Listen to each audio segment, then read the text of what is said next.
Is that how it works when you have an Asian penis? You also have to finger them? You have to, like, throw double guns up, you know what I mean? I like to warm her up a little bit. Oh, okay. The motor started. Motor started. Oh, yeah. Was she sleeping also? Yeah, sort of. Incredible. So, of course the other girl didn't wake up. You were falling asleep.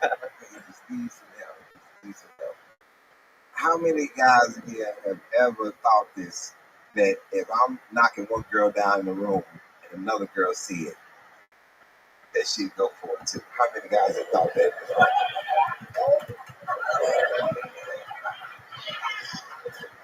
A lot of people be on your same page, like, she hear what's going on over here. Hans, that was a great minute. I'm telling you, it seems as though we've got you in prime fighting shape once again.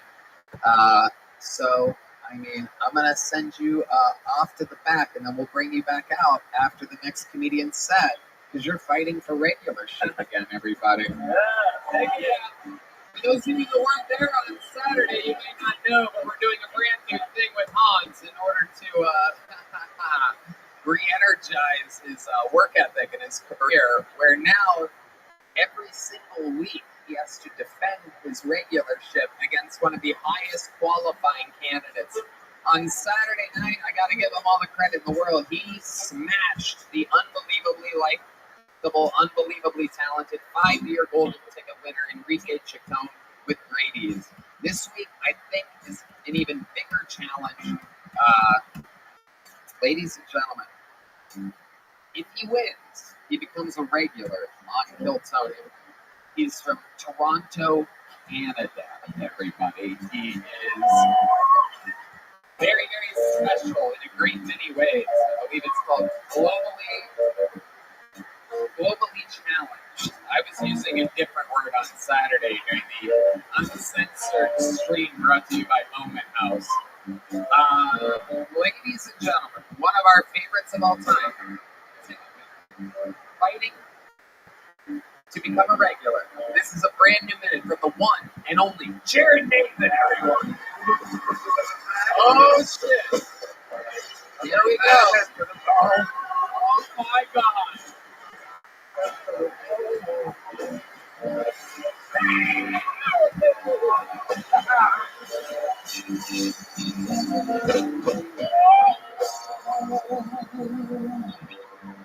For myself, Space Therapy has evolved over the years. It first started with nascent tongue twisters. How much wood can a woodchuck chalk if a woodchuck can chalk wood? Now it evolved to me eating pussy. I dated woman named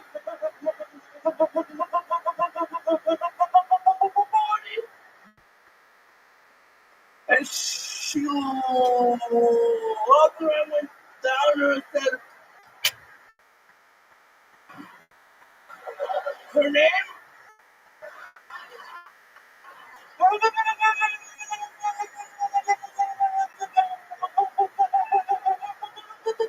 Body.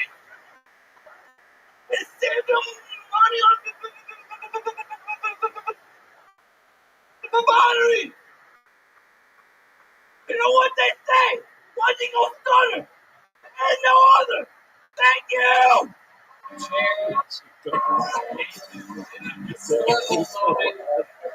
I think that is fucking hilarious. Always been a fucking fun. Cherry, incredible, another incredible. Oh, is that funny?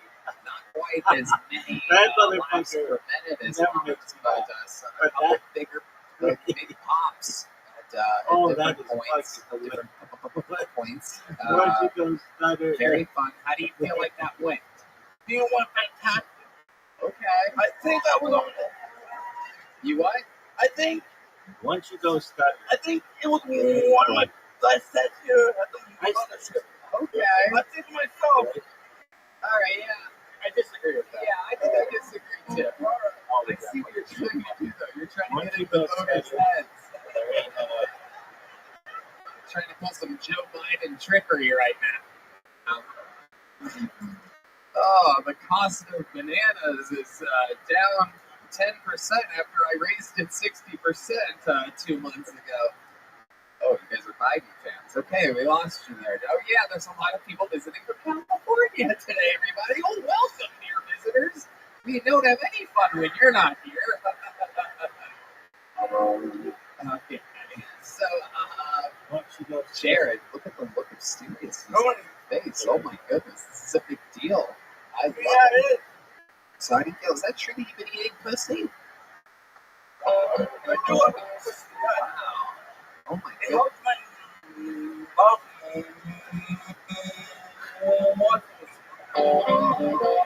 One of the great things about this show is that when people like you are on the show, I get to look directly at the guest's reaction. And this is Ali Sadiq's first time hearing of a Jared Nathan, seeing a Jared Nathan, and listening to a Jared Nathan. Ali Sadiq, you can say whatever you want. What do you think about Jared? Oh my goodness, man. That was your best set on the mothership. Second. Maybe. Okay. It was exciting. You come out with the wrestling thing, you know. And I no can't clear this time. But it can't My clear. toe can't clear the other time. It can't clear this time. For myself, it did.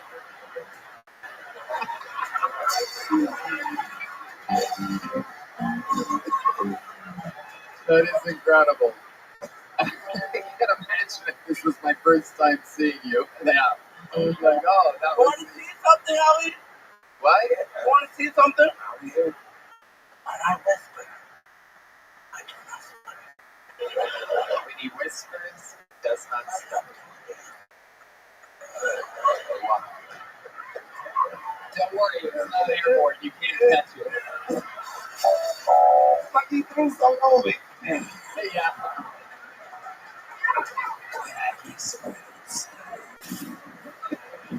Like the yin yang twin.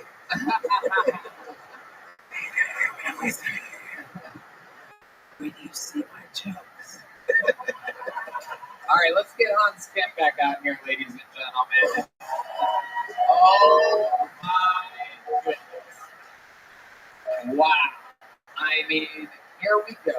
Ladies and gentlemen, Hans Kim for 2 years. And by the way, this thing that we've done tonight and on set,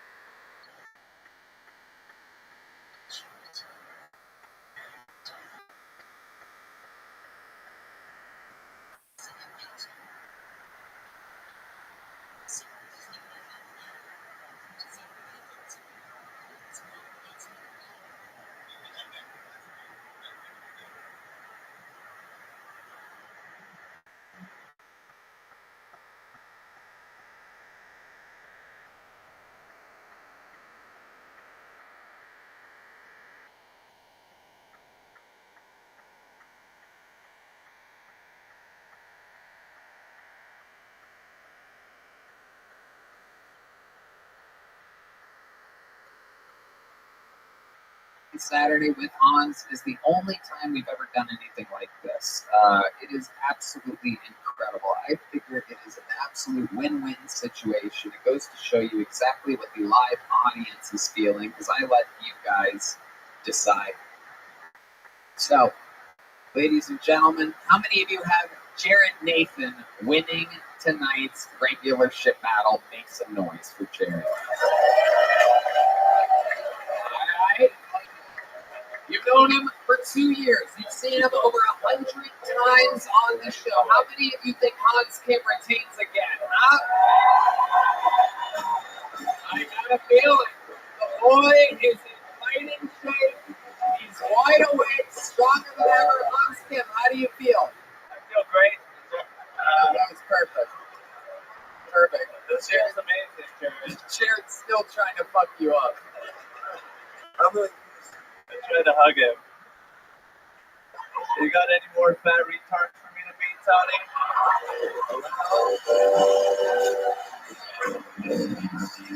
Well, it's funny you mention that. Because next week, you will be challenged again, and your opponent, who has a lot of confidence about the issue, goes by the name of Uncle Laser, everybody. So, I never give away what's happening a week away, but we're going to do it. Uncle Laser, who hasn't been on the show in months, who's been out doing spots, running longer sets, started on the show, and he thinks he has you. But I'll tell you this, Jared thought he was going to do it, and I talked to Enrique Chacon before the show on Saturday, and he thought he was going to do it. I think it's an exciting way to fucking kick off a show with a couple comedians, and I think you should be really proud of your work right now, Hans. 2 years into writing a new movie every week. Thank you, guys. It's great to see you reinvigorated. Damn, put it back on that pink accent. Come on, guys, make some fucking noise for Jared Nathan and Hans Kim, everybody. That was on 10. That was on 10. That was on 10. All right, your first bucket full of the night. You guys know how this goes. It's definitely, most likely, almost guaranteed going to be a lower quality comedian than what we've seen so far tonight. But anything could happen. It could be the person that's going to battle Hans in 2 weeks. It could be somebody that we never see again. It could be a genius. It could be a completely insane homeless person. Make some noise for him. We're going to meet them all together. For Jake ROTHSCHILD. That was on 10. That was on 10. That was on 10. Come on, everybody. One more time for Jake ROTHSCHILD. Wow. This is great. I'm coming from a communist country, so being right here right now is crazy. I don't hate being from Canada, but I didn't know that freedom tasted like barbecue and sunshine. This is fucking unbelievable. Yeah, it's pretty cool being up there. They're pretty progressive, which is kind of nice. Like it's nice to be able to see Canada's first black prime minister, Justin Trudeau. You know, he did blackface so many times that he lost count. You shouldn't. That's not something you should lose count of. You know, he did. He smiled and it was like the Cheshire cat. You could just see him like that with his dumb face, just going, yeah. I'm blanking. This is it right now, guys. This is crazy. This is absolutely unbelievable. Thank you. Yeah, I could feel it. I could tell. I could see when it happens. Yeah. I know what that's like when you fucking lose it. Yeah. Incredible. How long have you been with stand-up comedy? This was my second time. Second time ever. Adorable. When and where was your first time? In Toronto. Toronto. Yeah. On Kiltony? No. Oh, okay. Right. Yeah. Toronto, where? Just at a random basement pub. Yeah. I noticed that your hat is way too big. It's too big. Yeah. What's going on? It's bothering me. What's going on? It's your hat. It's your hat. I know. It's not like we put a hat on people before they come out. It's not like something that's too big for you. I don't know. You signed up for a show that a million plus people are going to see. And you're wearing a weird hat, dude. We buy that at the Hallmark store? Like, what kind of hat is Close enough. It was H&M. Oh, okay. H&M, a Canadian H&M, though. For sure. Right. Right. I washed it once, and I got the shovel in it once. You washed it. What did you wash it in exactly? A car wash? Yeah. That hat is pointless. Yeah. A little bit. That's like something they would like dress up like an orangutan with or something like that. Like that's not like a. You can keep flipping it any way you want. It's not gonna work. I'm trying to make it know that it was too big before tonight. You noticed it during the day when you were like tying your shoes and it was falling off, like it's one of those like Three Stooges clips or something. I mean, the hat is obnoxiously big. It is. When did you notice that the hat was too big? When I got on the plane. got on the plane from Canada, did you think about buying another one? I did. Why didn't you think about that? You have extra money? Not too much. No. And then the rest I took out to bring here, and everything's cashless here. So Everything's cashless. It's what it feels like. Ollie. My thing is this. Do you know that it's a thing where you can adjust the hair? Like, I'm like, are you just, like, you know, what you think that thing right there do? I tried to. I don't know what this does. It's just, It started like puffing out. Oh my God! Look at all this. So much. It is obnoxious. Let's see how many little joke books we can fit in the side of your head. It's like a parade. Here, catch this. And I just want you to put it like halfway in. You know what I mean? There you go. All right, there's one. Oh my God. Yeah, that's two. Just halfway in. Oh, you know what? Put that one on that side. Put it on that side. Oh my God. All right, here's the big one. Try the big one. Like Toad from Mario. There you go.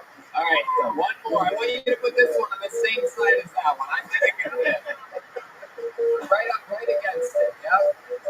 Push it up there. This is absolutely incredible. Absolutely incredible. Oh my God. Yeah. This Telephone book in your hand. holy shit. It's tight. It's tight here. Give me the big joke books back. You're not getting one. Sure. And then give me 3 of these small ones. No, 2. I'm going to get to keep that one. I'll let you hold on to it now. There you go. So let me talk to you a little more. What do you do for work up there in Canada, Jake? Routinely, I'm a server and I'm an actor. Oh yeah? What kind of acting have you done before? I went to theater school, Yeah. so I'm in a Shakespeare play this summer. Okay. Yeah. Can you give us like 15, 20 seconds of some good acting? Can you give us like a little you can, I know you can. I've tried. Yeah. What do you take the hat off and hang it up on the butt? It's making me furious. Oh.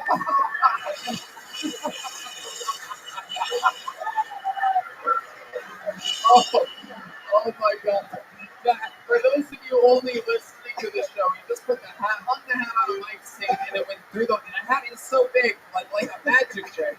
It went through the mic stand. This is absolutely incredible. I'm so excited that he will always be known as the Hat Man. Here he is with a little Shakespearean, Canadian, fully vaccinated acting for you. Just a few seconds of acting with Jake Rutigliano, everybody. Here we go. To be or not to be? That is the question. Whether 'tis nobler in the mind to suffer the slings and arrows of outrageous fortune, or to take arms against a sea of troubles and by opposing end them, to die, to sleep, no more. And by a sleep to say we end the heartache that flesh is heir to.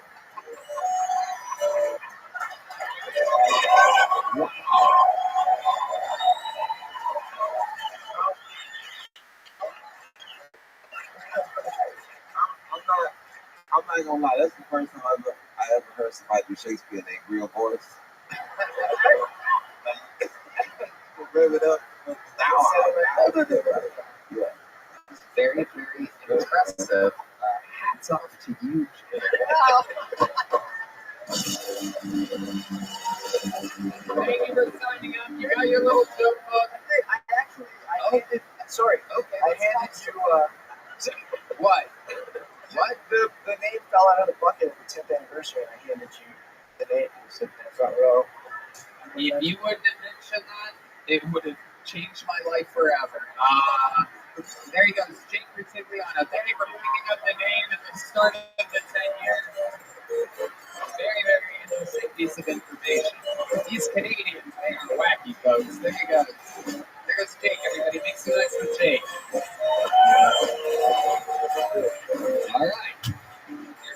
Name out of a bucket. We're going to name them all together. As you just saw, anything can happen. Make some noise for Brandon Bodie, everybody. Brandon Bodie. There he is. One more time for Brandon Bodie. What's up, Austin? How we doing tonight? It's gonna go. Yeah. Two riffs or not two riffs? That's the question. No, fuck, I'm doing so. When I was 9 years old, my dad took me to see my first ballet, which is an incredible turn of events for a Southern gentleman like him. Just a typical guy. Hunts, fishes, married his cousin. It's actually true. We'll talk about that later. Yeah, but the other kids, they weren't so lucky to have a dad like mine. They took me to things like Civil War exposure therapy. You know the dads I'm talking about. Civil War dads. You know, just take their kids to the battlefield. You know, what I thought I went through, I thought it was confusing to me sexually based off my wilderness survival training up to that point. But those kids, they just had to go shoot blanks with old people on front lines. I'm like, I feel like that's worse for your sexual development. Am I right? Yeah, okay, yeah. Shout out to not being gay despite the ballet. Oh, shit. All right. Brandon Rocky there. Bodie. How are you, Brandon? Doing well, man, doing well. Okay. How long you been here? Okay. How long you been with stand-up? About a year and a half. Where at? Columbia, South Carolina. Columbia, South Carolina. Yeah. Wow. The state that's from. I once had one of my worst experiences over there. I swore it off. One of the few cities that I swore it off.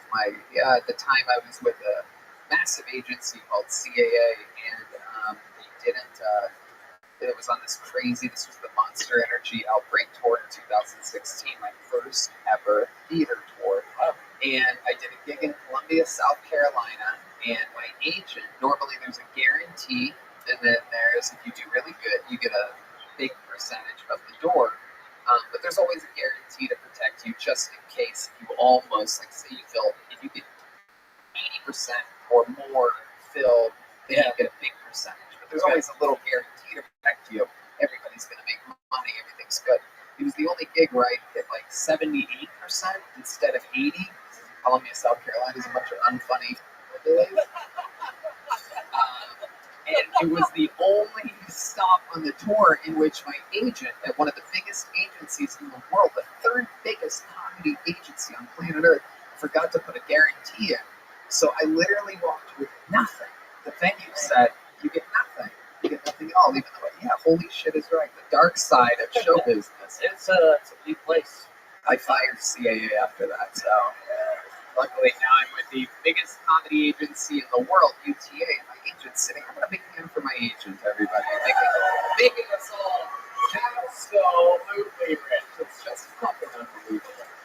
Anyway, I've always wondered what Tim Dillon would be like with brain damage. I'm excited. I'm excited that you're here. It is unbelievable to see an unfunny Tim Dillon. It is absolutely crazy. But I bet in Columbia you're just a gunslinger, huh? No. I like that. I like the honesty. Okay. All right. You say a lot of words. What do you do for work? Dude, I have no job right now. Wow. How are you surviving? Well, I haven't had a job. Reserve body fat that you have. That really helps. The last 2 months I haven't had a job, but I got some insurance money a couple months ago, and it's been I love that answer. How did you get insurance? I got 2 wrecks within 4 days in the summer of 21. Wow. Oh, bad wrecks. God. What was happening? Rocky Road? Uber. Wait, you were driving Uber? The first wreck, yes. Okay. The second one, you were in an Uber. The second wreck, I was driving to my wrecked car in the lot. Okay, so explain to us how, you look like a guy that loves T-bones, but not those kind. Explain to us how you get the 2 wrecks in 4 days. Yeah, man, so I was driving 70 miles an hour down the interstate with the passenger in the back seat raining. The Mazda Miata came off the exit. That's your car, Mazda Miata? No, it was coming off in front of me. Oh. I was in a RAV4. You were in the exit lane as well. I was driving down the interstate. He was merging into the interstate. Gotcha. You're in the far right lane. He cuts across and he spins multiple times on the slick, oiled, rain road, and I T-boned him. Thankfully, I slowed down. I was not at fault for either accident. I wish I was. How much insurance money did you get? I got about $20,000 total. Okay, and how long have you been surviving off of the 20,000? About 2 months, so it's a lot of it's left, and I had a little bit more before then. So, Hey, what do you spend most of your money on? What's something that you like to splurge on throughout the week? food. Yeah? Can you be a little more specific? Because we fucking do that. I like hibachi food. I like Chipotle. I actually like everything that you're saying. Yeah, I like. Yeah, a lot of other places suck now. Like, honestly, Okay, so let's talk about it. How many times a week are you hibachi? Let's be honest. honestly, probably about once a week. Like a hibachi Okay, meal. how many Chipotles a week? Probably about one. Yeah. Okay, what are you eating the rest of the week? I make food at home. I make like steak sandwiches, chicken, rice. Not a lot of vegetables, fruits. We know. Yeah. But yeah, man. What do you do for fun? What do I do for fun? I like to fish. I like to fly fish. I like to bass fish. I like to hang with boys. Do you eat the fish that you catch sometimes? Yeah. Okay, I mean, you say yeah, like I should know that. Oh, I guess you should know that. I mean, but I do, yeah. Okay, what else? Like when you're not fishing and hanging with the boys, anything else? Do you have any special skills or talents that aren't comedy related? Yeah, sure. I sing. I play a little music. Really? Yeah. You really sing? Yeah, I have a black belt in martial arts. All right, let's go back to the singing. I want to know. I can't even know that here. What kind of song do you want to sing? You guys want to hear Country rock, pop, whatever. Why don't you tell the band an actual song? This is like a meatloaf, only meatloaf. This is very exciting. Brandon, you make so much noise in the microphone. It's incredible. I'm almost farther. Stepped on more fucking punchlines with your fat feet than anybody I've ever fucking had on the show. Do you think you had to tell this band what song into the microphone while facing them? No. All right. Impulse. Are we ready? Sure. Oh, shit. Oh, okie dokie. That's an arm, right? Okie dokie. So are we going to do a song? Did you pick a song? No, Are you retarded? maybe. Pick a fucking song. Don't say anything. You're not going to be able to do it. Brandon. Let's do, There you go. You know what? Fuck it. I'm sick of you. You're gone. Okay. Brandon, everybody. There he goes.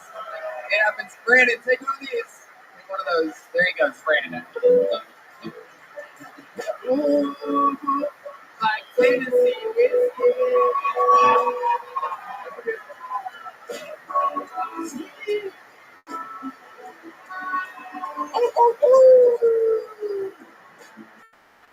All right, ladies and gentlemen, you're in for a special treat right now. There is a golden ticket winner that hasn't been on the show in a really long time. This young man won his golden ticket years ago in the middle of Des Moines, Iowa. This is his first time performing at the Comedy Mothership, his first time on Kiltony at the Mothership. Make some noise for one of the great golden ticket winners of all time. Make some noise for Halloween, everybody. You may recognize him as the man that roasted John Now Rawlings off of the stage. Halloween, everybody. I'm glad Tony took a while to introduce me and come up here. I was backstage robbing that last motherfucker. Oh, Tony, I won $20,000 in the lawsuit. Meanwhile, I'm backstage like, oh shit, really? This has been an expensive trip. Anyway.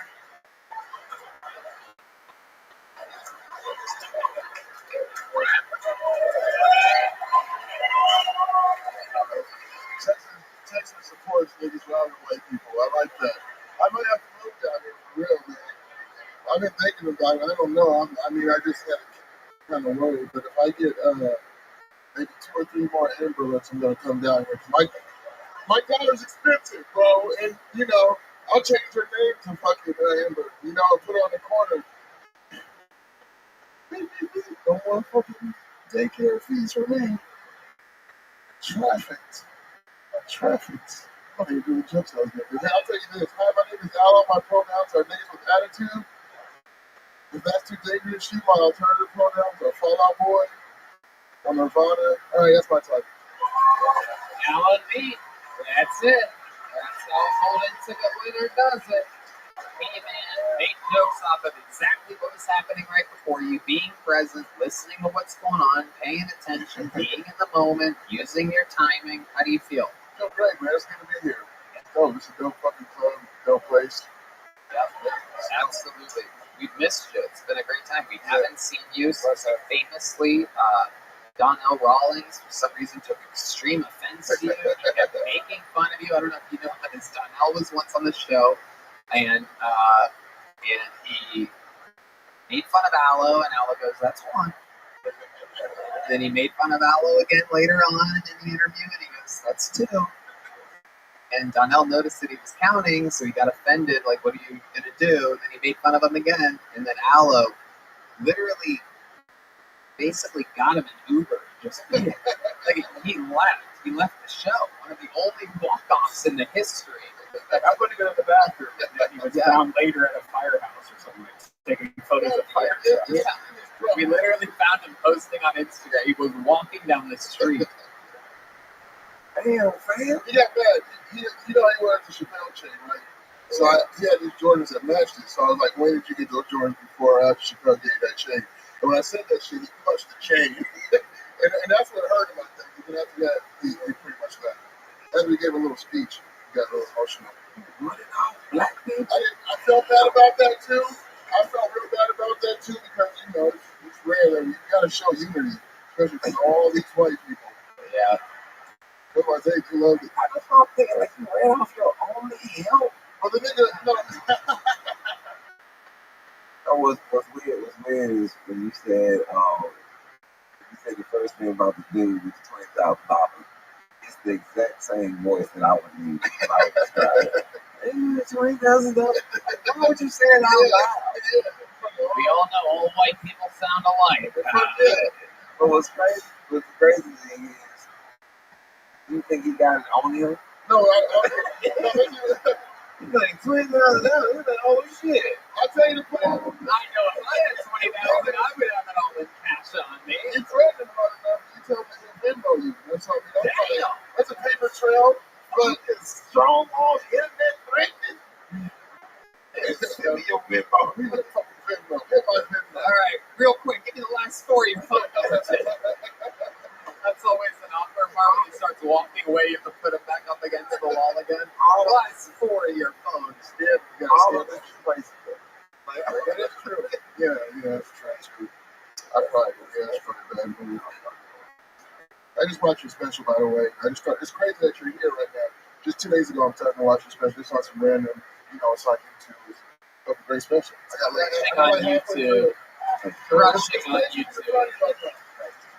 Again, you have to see it. The Domino Effect 2 loss. Am I saying that right? The Domino Effect 2 loss. I love it. That is hit. I like to keep things simple, short words. It's like a Wi-Fi password. Domino Effect 2 loss. But hell yeah, people are finding it. We're well over 1 million now and crushing everybody. It's getting absolutely great reviews. I implore you, after this episode, to go watch it on YouTube. Subscribe to How We Speak, ALISIDDIQ. Also, the spelling of your name is very hard as well. It's amazing that you have any success in this business. That goes to show how great you're working. Yeah. Because your name and the names of your specials very hard to find, very hard to spell, very hard to do. Yeah, I still just randomly say sometimes things down on boots and just comes out. So, Halloween, you said that you have a new kid. Yeah, Melody. Shout out Melody. She's 6 months. Oh, okay. Show us this. I love it. 6 No, months. we're watching together. How long you been with the baby mama? Going on, together like 20, we got married 8 years ago. Oh, okay. Yeah, you were always married, huh? Yeah. And this is your first kid. Yeah, 4 years old. I'm like the first one. Yeah, it's a miracle. It's a McDonald's miracle. What does that mean? That's all I changed in life. They told me I couldn't have kids. They said my sperm count was low for a while. They're like, you have a low sperm count, but it's very active. So they're like, maybe try in vitro. That's expensive. That's a risk. It's a roll of dice. So fuck that. So Your people are good at rolling dice. sometimes some niggas are bad at it. That's how people get shot. A lot of them. Yeah, that's why there's violence sometimes. Let's get back to this though. You said say they were low sperm count. Yeah, active. Yeah, That's strong. yeah. I was kind of proud of that. You gotta like, it's not a lot of them, but they move. Yeah. You see all that shit. They see the crowd, you know what I mean? They get in there. It's wild. And one's gonna keep marching no matter what's going on. It's like, I'm still going. By the shape of you, you don't seem very active at all. No, I got that. Are you sure it's your sperm in there? 100%. That's just like, I'll show you pictures later. All right, good.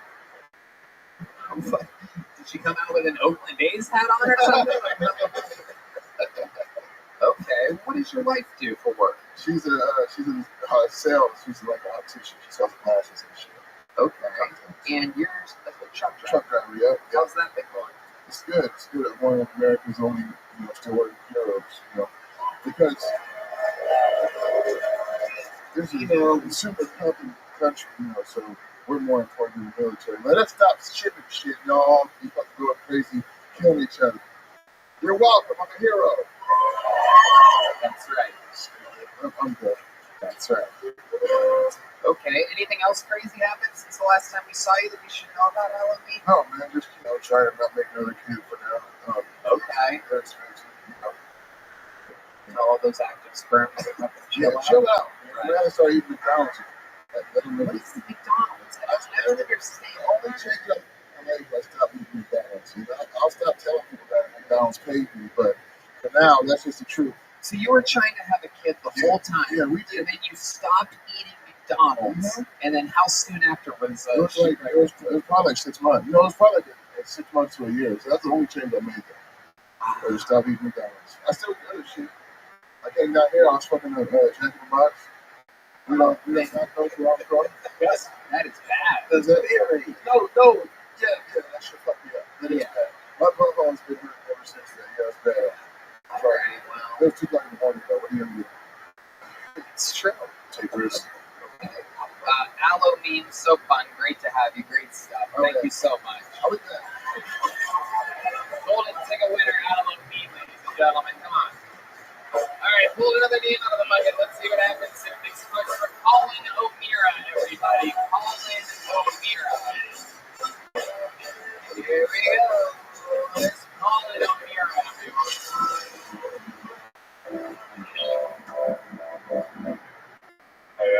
I know I look like I sleep on an air mattress because I do, but I also have sex on an air mattress. You haven't tried it, give it a shot. You kind of have to do a missionary the whole time because otherwise the toenails can pop the bed or something. You know what I mean? It's dangerous. I was having sex with this girl the other day from behind because I'm cool, and she was digging her claws into the bed. So I was like, whoa. She turned around and she looked at me and she was like, "What, are you close?"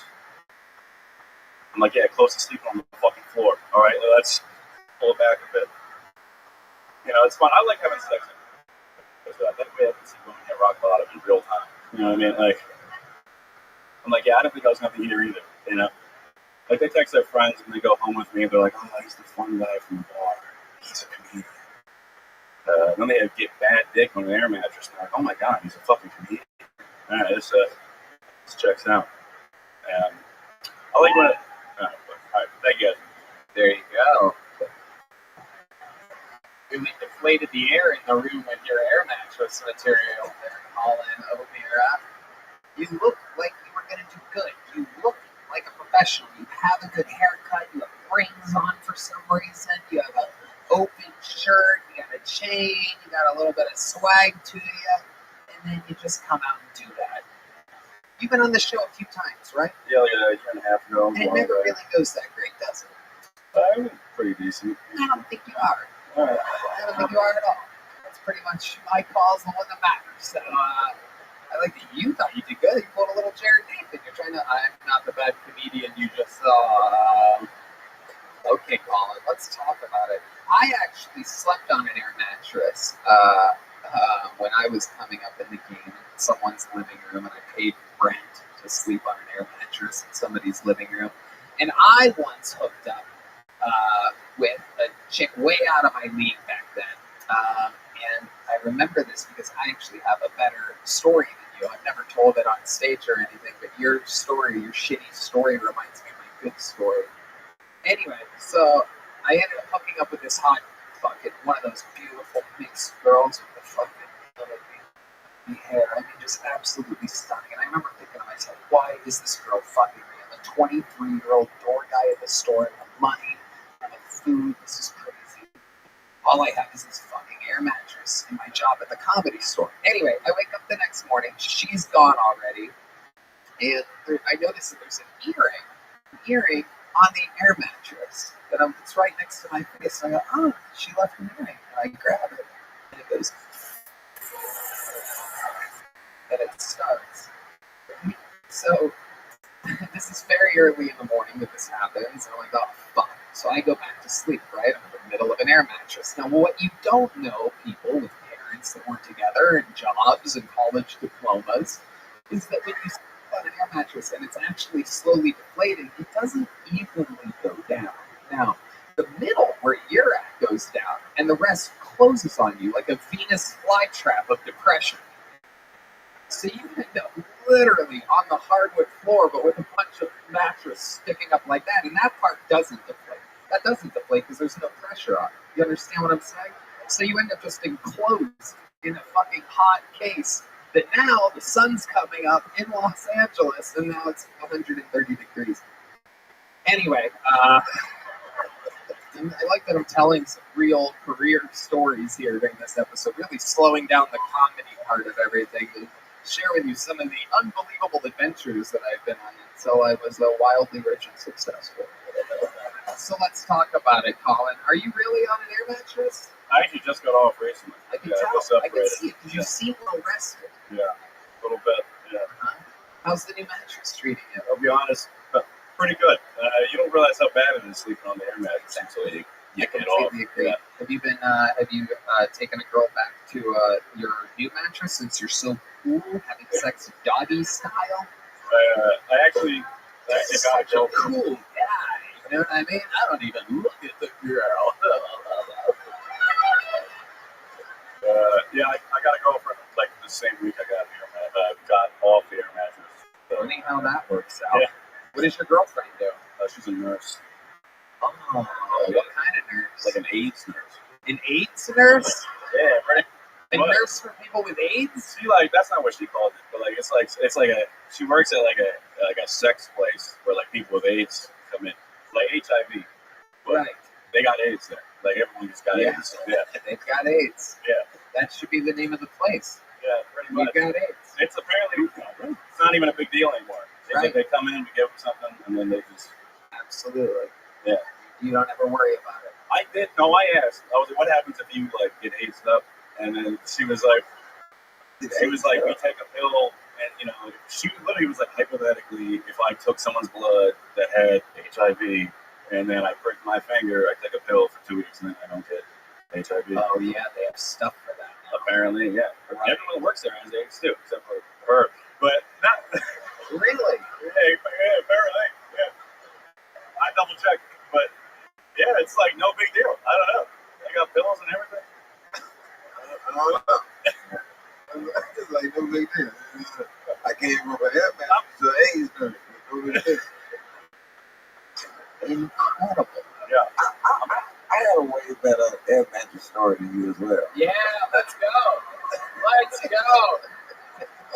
Because he said like, you don't know how good you have an air mattress. But I was in prison for 6 years, and that's a different type of mattress. It's like that mattress is so hard. So when I got my air mattress, I was in a one-bedroom apartment next to this dude who was in transit. Like he didn't have all the money to finish. It was weird.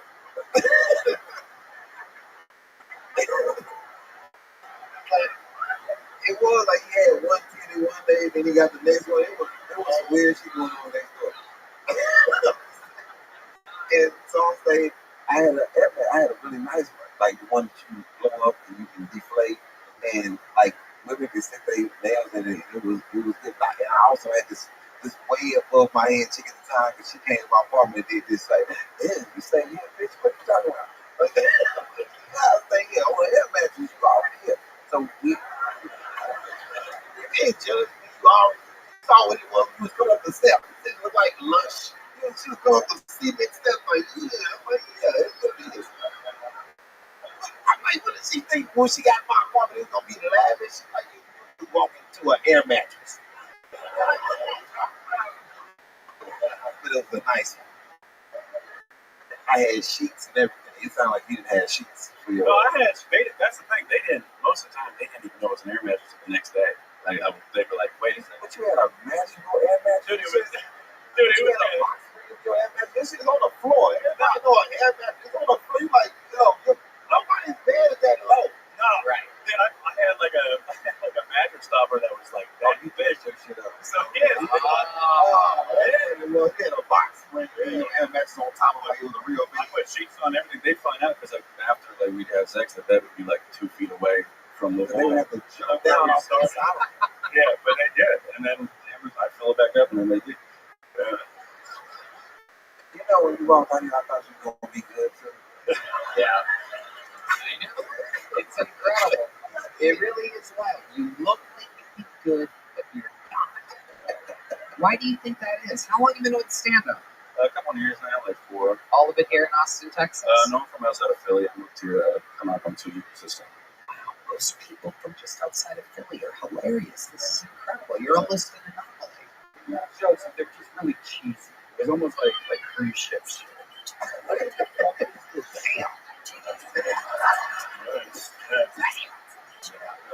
But that's not his bad.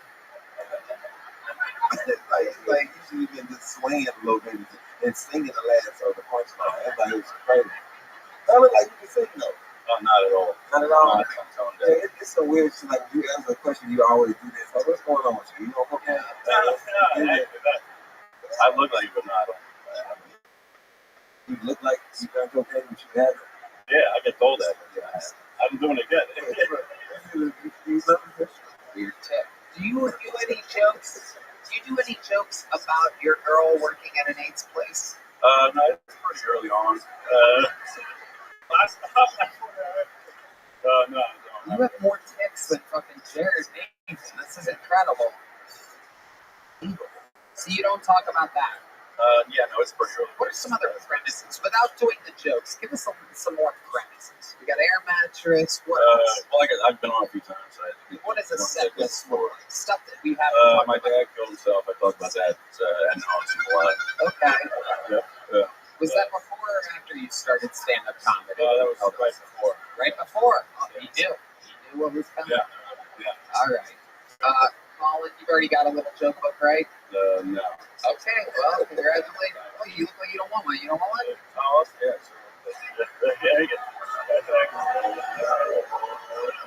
No?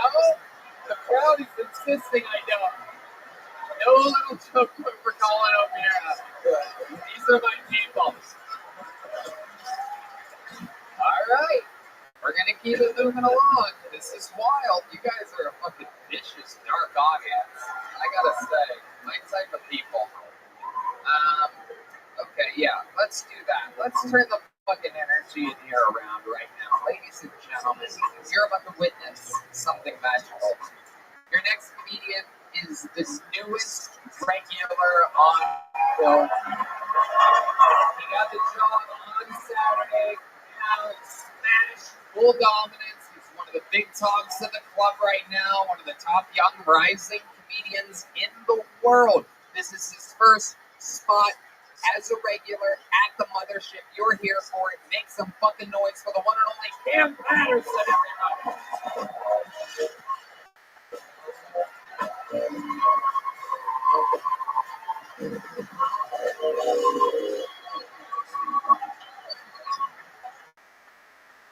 Shut up.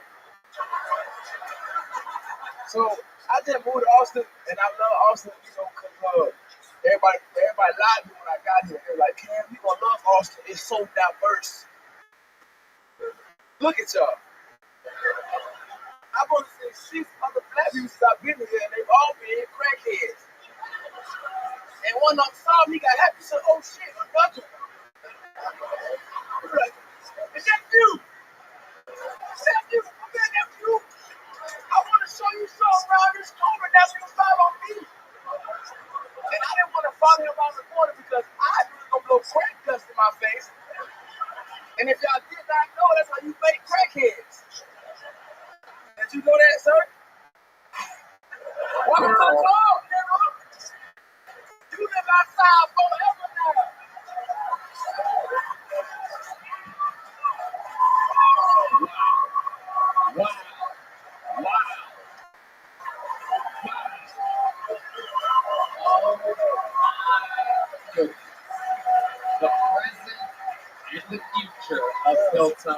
the ride. Cam Patterson. Holy shit. Set of the night so far. First spot as a regular at the mothership. The people already love you. This is absolutely incredible. You're all the hype. How old are you, Cam? 24 years old.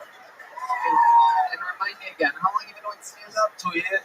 2 years. Yeah. Most of that in Orlando, Florida? Yes, sir. West Orlando. Yes, sir. Absolutely. West Orlando, shout outs to you. And how long have you been in Austin? 2 months. 2 months. Okay, awesome. And you're still working as a golf cart, Nah, not no more. right? Not no more. I ain't a cop that nigga no more. Man. I can tell him. Yeah. I'm the new doing guy at the money ship, man. Number one. Changing lives one step at a time. I'm a door guy nigga now, man. Moving up, man. I'm moving up, baby.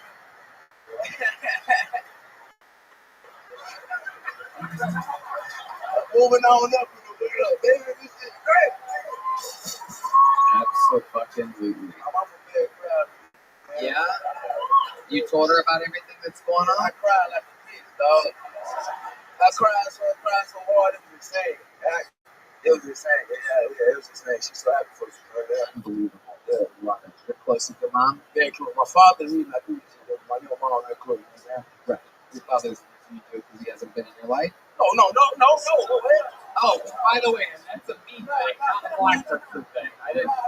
He been the whole step of the way. Like even when I came out the first time to visit, he was here. Like when I came to visit for the first week, he was like, "Hey, this is see me again. Don't even come back home. Like this is it." You know what I'm saying? He been behind me like the whole time. Oh yeah. Oh hell yeah. Yeah. Oh man. Incredible. No doubt in my mind, he's gonna try to take all your money when you're rich. There's no doubt about it. Unbelievable. Ali Sadiq, this is your first time seeing the great Cam Patterson. How you doing, sir? Good to meet you. A lot of family support, huh? Yeah. Yeah, that's good. That's different. Oh man. No, it is. Cause my mother was like, "What? You Oh, doing? my mama hated this shit first. Oh, she hated it. Yeah, Oh, she was not on board. that's the take that. I think you do a lot of good shows for you know board. Probably on board from the beginning. Yeah, my mama called my dad. She like, "Tell him don't do it. Something bad. I need something quick right now. Tell him to get a job in a career." My dad was like, "I got you. I was talking about it." But then hung up the phone like, "You want to do this shit? Go hard." Yeah.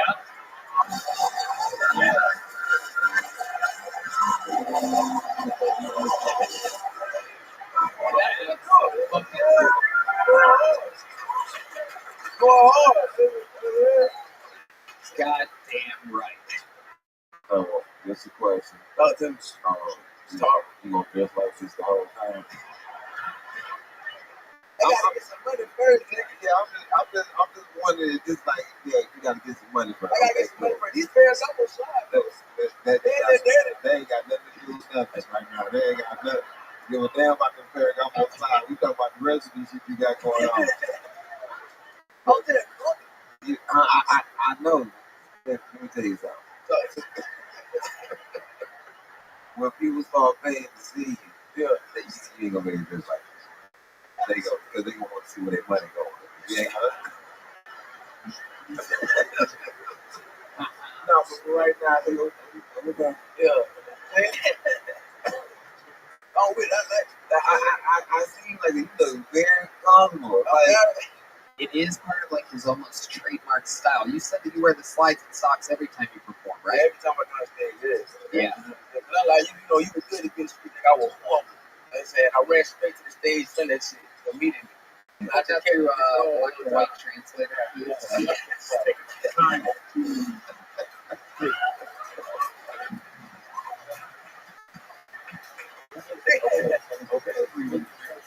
Yep, there it is. What was it? Let me take you this. Yeah.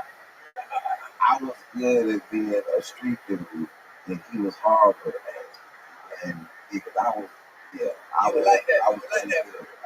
pretty good. And the feds interrupted me. Ain't no, I was. So now, man, they just get you on the wheel?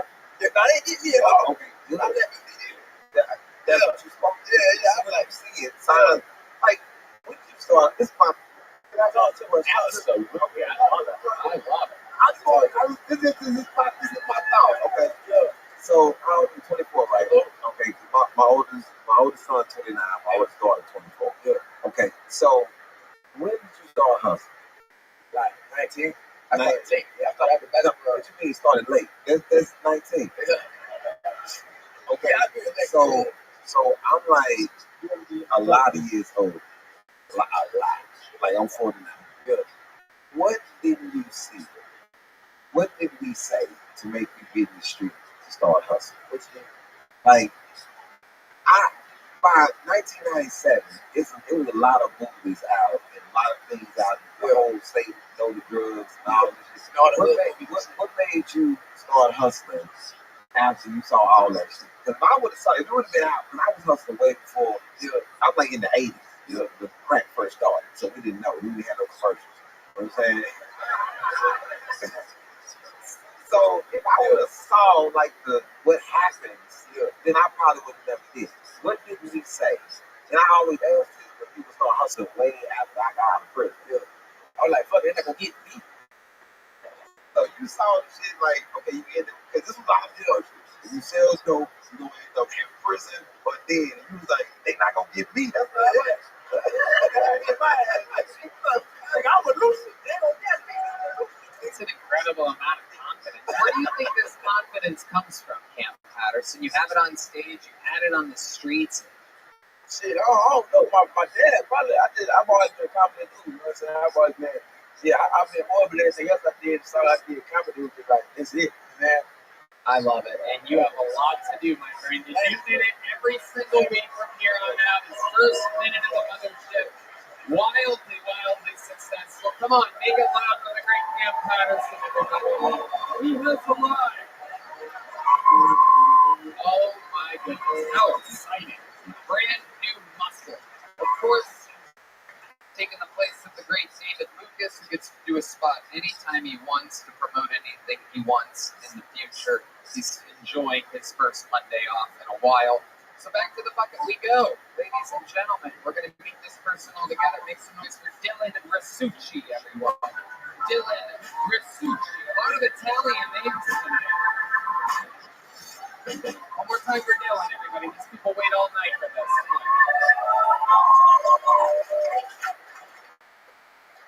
You guys watch porn? Hell yeah. No, but there's too many ads before the porn videos on Pornhub now, you know? Like I clicked on the video the other day, I clicked on a video, this ad popped up, right? And it's like this female robotic sounding voice comes on, and she's like, wanna masturbate, but don't have a partner? You guys seen that one? Dude, is that an obstacle for anyone? Like, we ever like, oh, I wanna masturbate, but I'm all alone. Dang it. Guess I can't. Partner. Like, they want to see that ad, they're like, oh, I better phone a friend. Yeah, some of these ads are aggressive, though, you know? Like, the other day, I took one, this one ad comes up, it's like, thousands of people are fucking in an online game.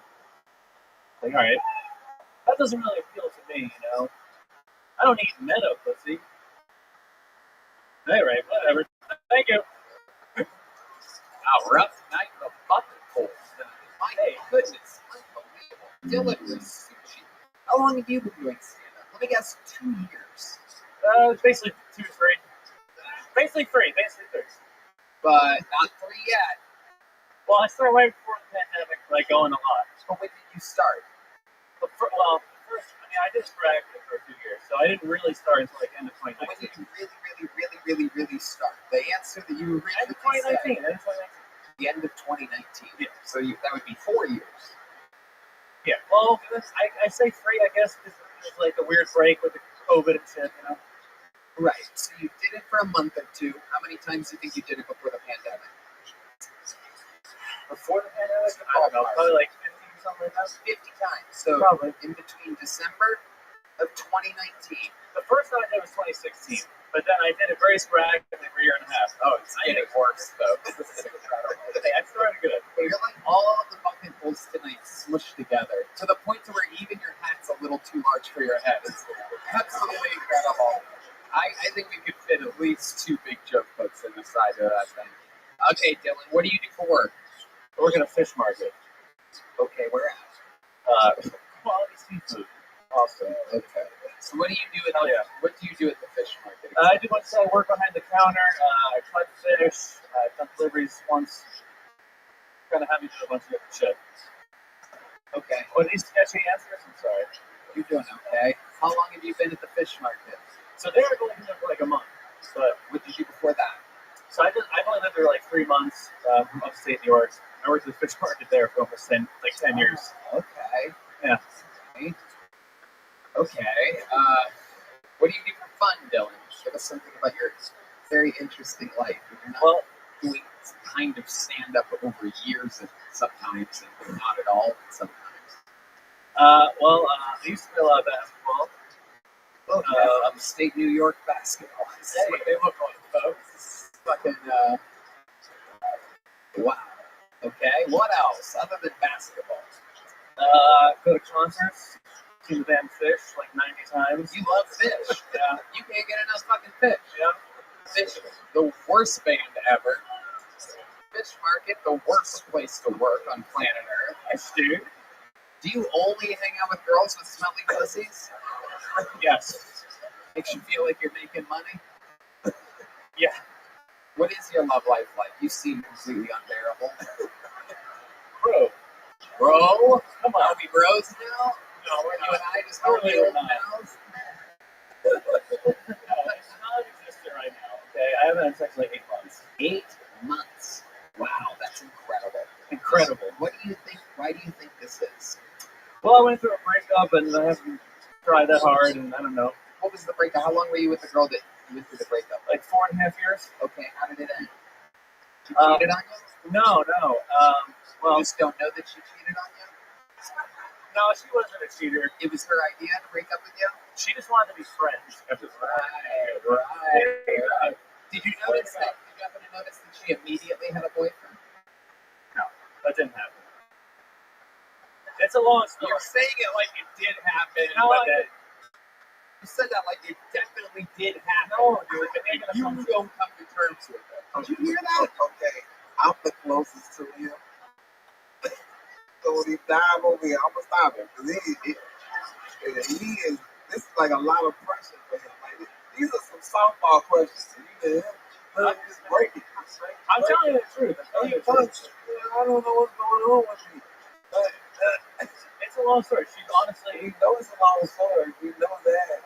Give us some of the clips notes to this long story. When you say no, it's not like that. What do you mean? Because she said she wanted to be your friend. I've known you for 5 minutes and 30. I don't want to be your friend. So why would a girl that's been with you 4.5 years all of a sudden want to go from being your girlfriend to being your friend? We dated 4.5 years. We never lived together, and I wanted to live together, and she would. Multiple reasons. Partially because I smoked too much weed, I guess. Sure. But she also, I mean, it's real fucking sad story. But I think she's kind of. Oh God, I knew this was gonna happen. I knew you were gonna ask about this relationship. It was gonna sound sketchy, but it's the truth. I swear to God. Keep telling us. I want to know more. Like she was like she didn't want to date anymore. She just wanted to be friends. And I'm like, I can't fucking date you after we break up. So I was like, huh? No, I mean we have very different lifestyles. Like I was doing comedy, she fucking was going to sleep super early. Like I think she just didn't want to go along with it. Going to sleep super early. Just different lifestyles. I don't know. Going to sleep super early. How early are we talking about? She would go to sleep like fucking 8, 9 o'clock. Dude, you're the last person to find out that you were getting cheated on. This is incredible. This is unbelievable. Look at everything. Place is in chaos right now. They're all agreeing with me. Nobody goes to sleep at 8 or 9 p.m. She did. She's a weirdo. What does she she do for work?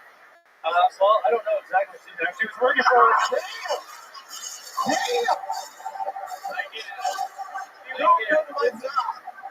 This interview is getting better and better as it goes on. This is unbelievable. You're turning us up. You're about to leave with a big joke book if you keep this shit up, dude. I haven't talked to her in like a year, but she used to work at an herbalist's office. Herbalist office? She was working at an herbalist. Yes. I swear to God. Herbalist office. Oh my God. Was the herbs marijuana, perhaps? No, Because she she liked made it. marijuana. That's what she didn't like your marijuana, dude. No. That upstate New York fucking swag you were smoking. Okay, so let's talk about it even more. What time did she have to wake up for that job, Dylan? I don't remember. It was like 7 a.m. Something like that. 7 a.m. for an herbalist job? But she got up at like fucking 5 in the morning. I don't know. She would get up at 5 in the There's a morning. lot more people. You know, what do you want? The answers to the I'm telling you the questions. truth. You don't believe me. I'm telling you. So when would you guys hang out when you weren't doing Dude, we stand-up? would hang out like every Saturday after every Saturday.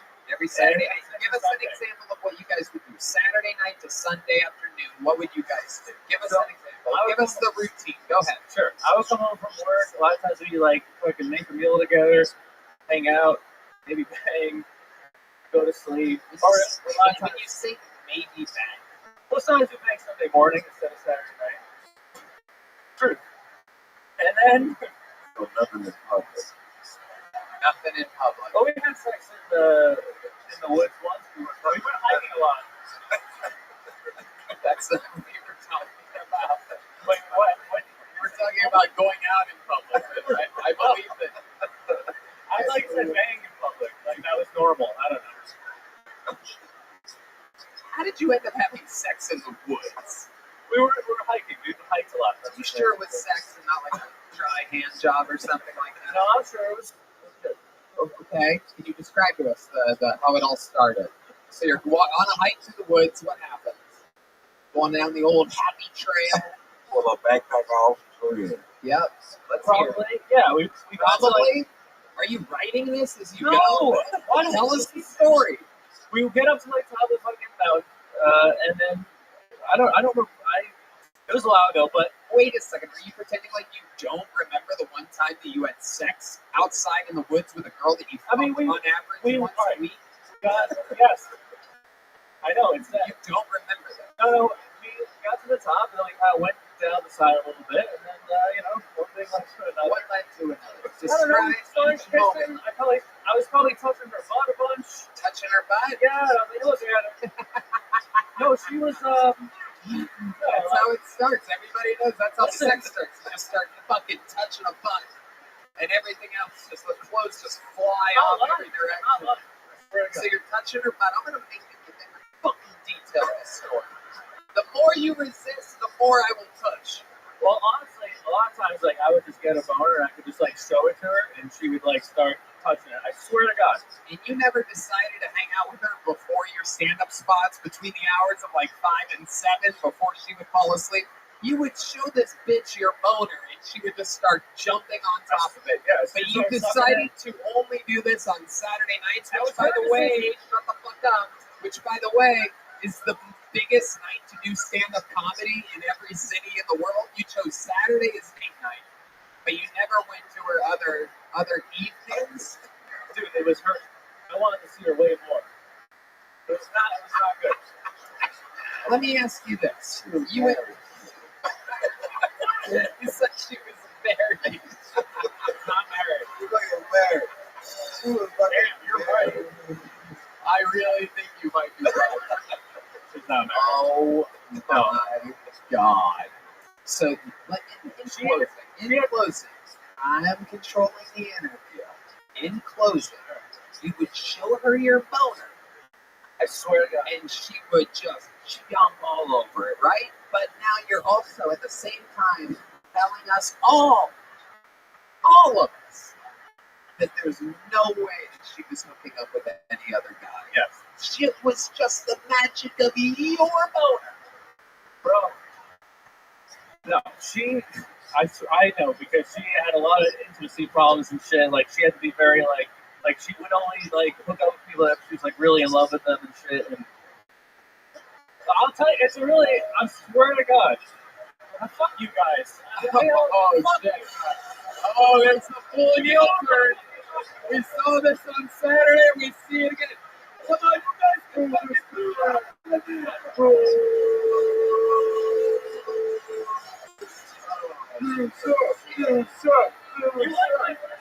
Here's a little joke book, my friend. There you go. There he goes, Dylan Rasucci, ladies and gentlemen.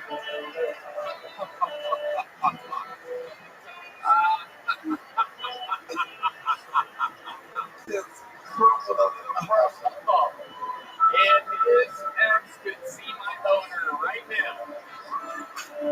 Lord knows what she would do. Everyone knows. Nothing gets me harder than someone snapping and having the whole crowd turn against them. I'm still telling you. I mean, just nothing. He was barely holding it together, holding it, and then fuck you,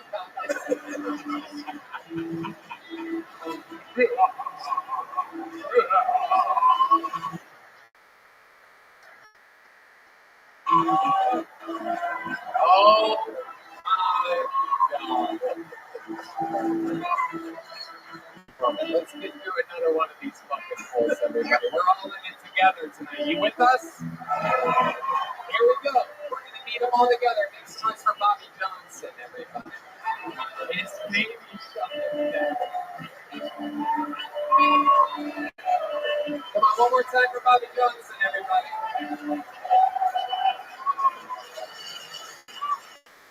You guys can do anything you want in this country.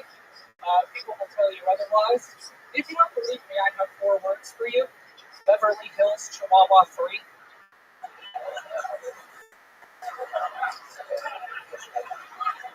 Because if they can make a movie about Chihuahuas running a hotel, I think you can open a business. The other night, I was taking my after Chick-fil-A poo, and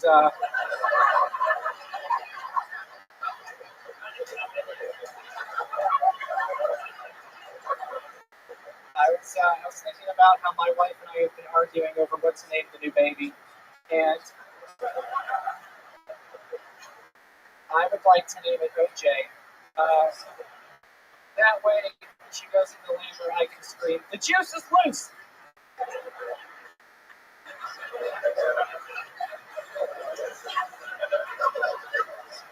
I opened up an animal abuse shelter in the middle of the woods. That way, the road to recovery is nowhere near a well-beaten path. Thank you.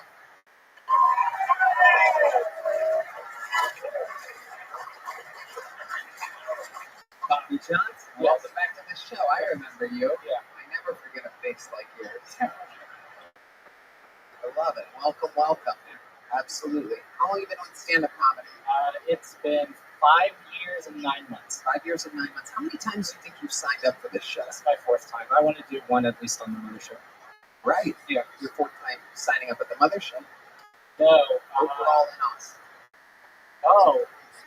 Your 4th time on the show? Yes. Right. Exactly. How often do you sign up? Since like they've been doing it here at the mothership, maybe like 3 weeks. Yeah. Good point. Yeah. Okay. Very good. Bobby, how much were your parents drinking when they made you? I don't know. Did they drink a lot now? No. No. Did they quit drinking? No. Okay. All right. Bobby, what do you do for work? I work at a Greek restaurant right now. Okay. Very good. Very good. Is your girl really pregnant? No, I'm not married. Okay.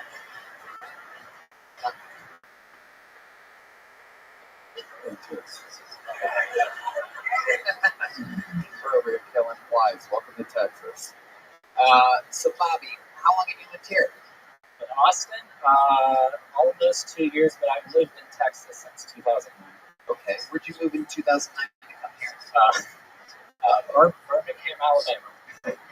Hell yeah, huge upgrade. Yeah. Absolutely, that explains your face. Now I get it.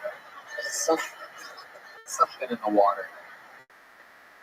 See, you do a lot of like made up jokes. Like, I'm married, I got a baby on the way, I'm naming OJ. Yeah. Okay. Yeah. What else do you lie about during your set? Oh my God! Anything that's funny. I love it. Yeah. Okay. Right. Alright. What's your love life like in real life since you jumped away? Not really anything. I haven't really done anything since I've been here. Okay. What do you masturbate to? Porn. Okay. Is it like cousins?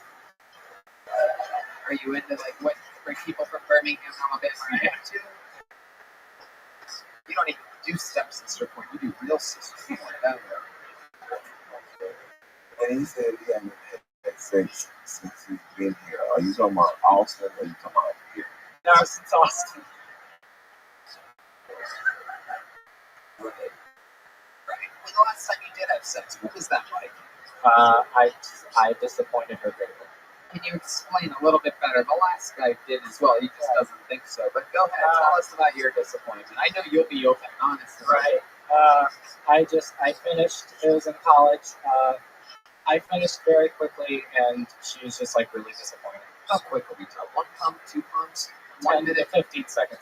10 to 15 seconds. Yeah. Okay. You pulled out, or was this with a condom? With a condom, yeah. With a condom. So you came inside of her with a condom on? Yeah. And then you pulled out? Sure. Yeah. How long? Did you try to pretend like you didn't come? No. You were just like, I can't. Yeah. And did you immediately start apologizing? Yeah. No? Yeah. What did you say? I was like, I'm done. She's like, yeah. Oh, wow. Oh, my God. How do you think she knew? I could see it on her face. She was like, are you kidding me kind of thing.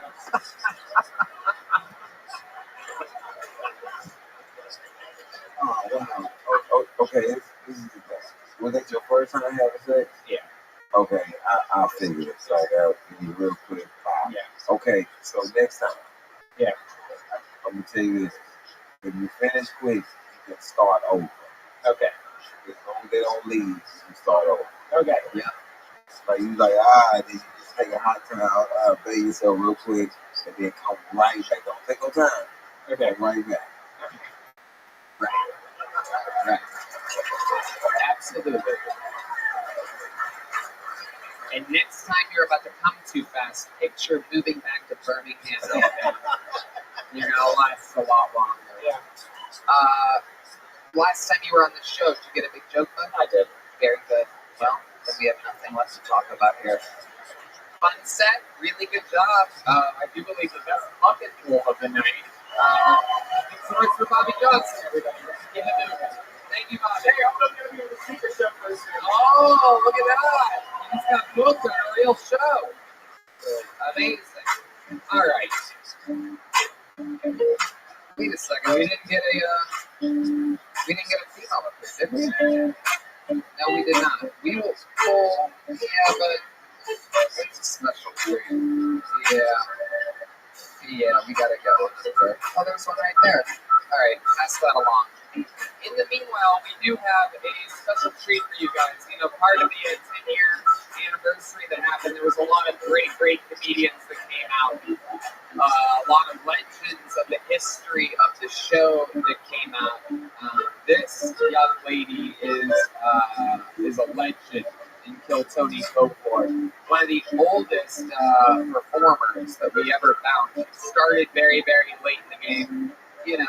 Perhaps writing isn't the strongest set, but her performance, her likability, her entertaining interviews. Make some noise for one of the great legends of Kill Tony history, Aphrodite, everybody. Oh shit.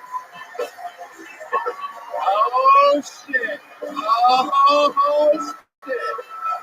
Oh my goodness. Come on everybody, it's motherfucking Aphrodite.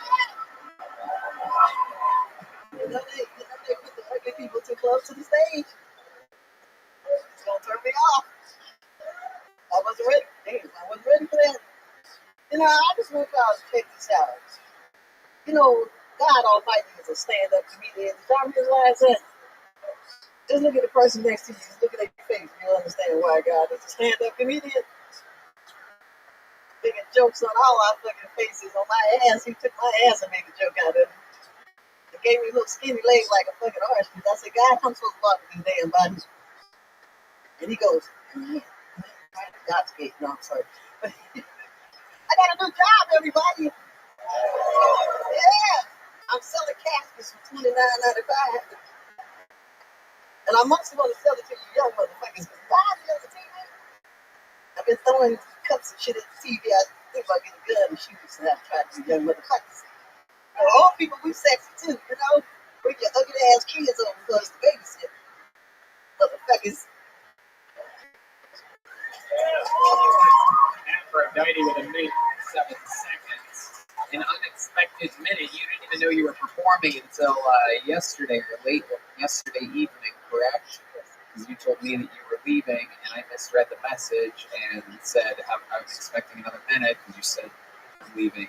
Whatever. I misread the fucking I thought thing. I was leaving today. And I had to give you money for a hotel room again. Shut up, guy. Yeah. I got it. Why do they call it a hotel? Oh, how dare you, Aphrodite. You had an amazing minute, though, in front of 3,000 people at the ACL Live Movie Theater on Saturday night. An incredible performance. How did that make you feel?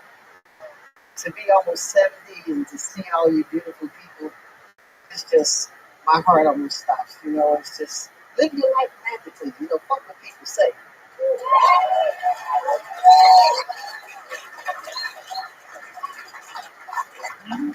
I love it.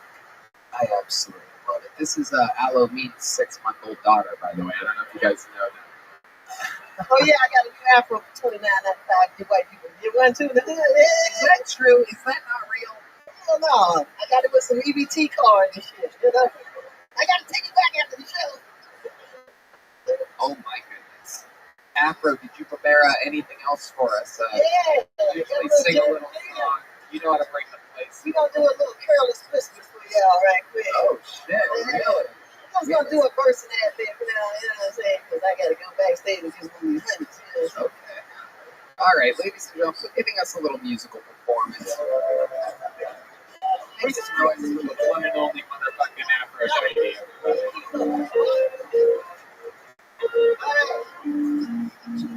It turns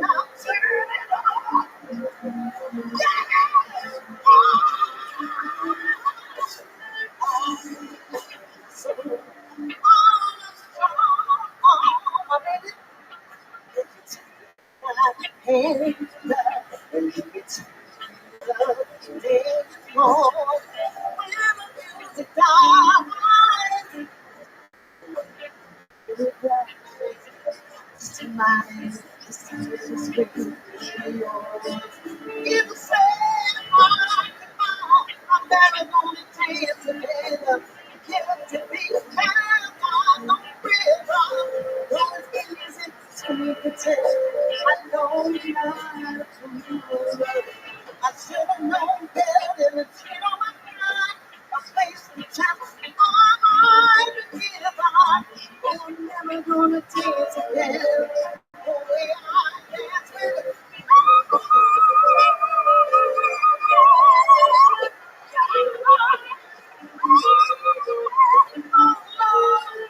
Baby, what did I do wrong?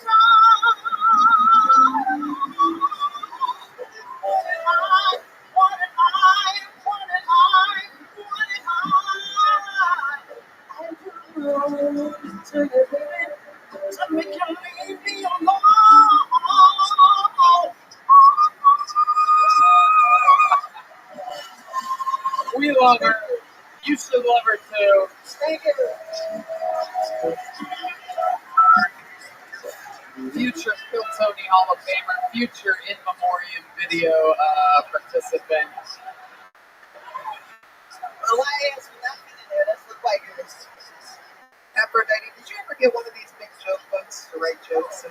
You know what's amazing is that the great Bonsai has been making these for so long. They're available at killmerch.com. But what's crazy about tonight, believe it or not, is that they're all actually numbered. And the 1000th ever Kill Tony joke book is right here. And I think nobody deserves it more than you after that. That's a little something to write your jokes in next time I throw you a spot for 24 hours notice. Like I always say when you're on, I love everybody that comes up here. Different shapes and sizes and stories. We're going to keep it moving. How about one more time for the great after idea? All right. We have one last bucket full, everybody.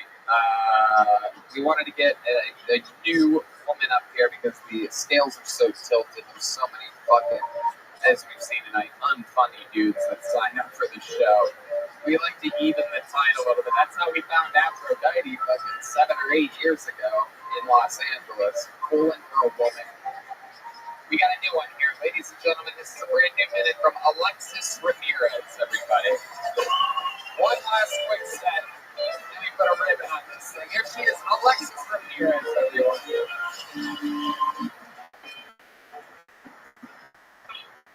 In the biz, they like to call me a headliner.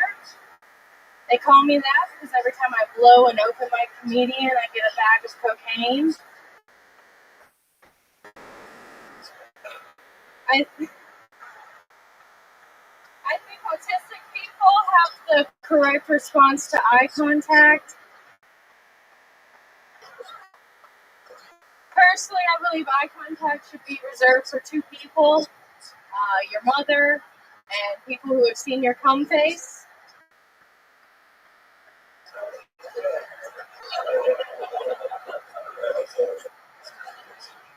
People keep making eye contact with me, and I take that as a sexual advance.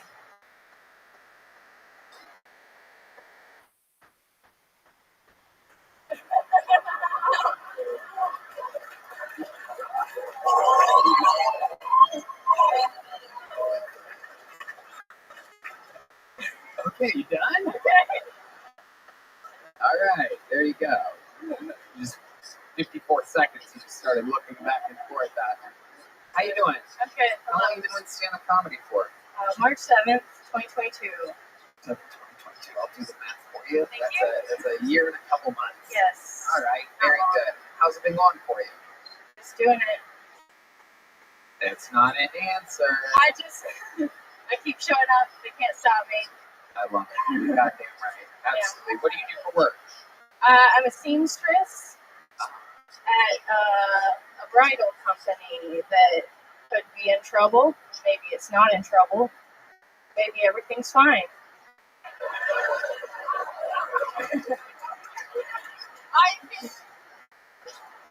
I really thought you were going to say art teacher. I know. You do. You have those energies. Yeah. Crazy teacher energies. I wear it to throw everyone off. Okay, you always wear that? I like it.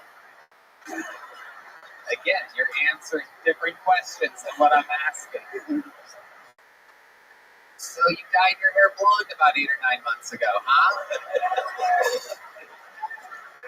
It coincided with when I started stand-up. Yeah, that makes sense. You're just gonna let it grow out? That's right. I love it. I love it. Exactly how many cats do you own? My roommate has a cat, but I don't. Is your roommate a cat? Because that would be 2 cats, which is about what I had you. My roommate is my ex-boyfriend. Oh. He has a pussy. Oh.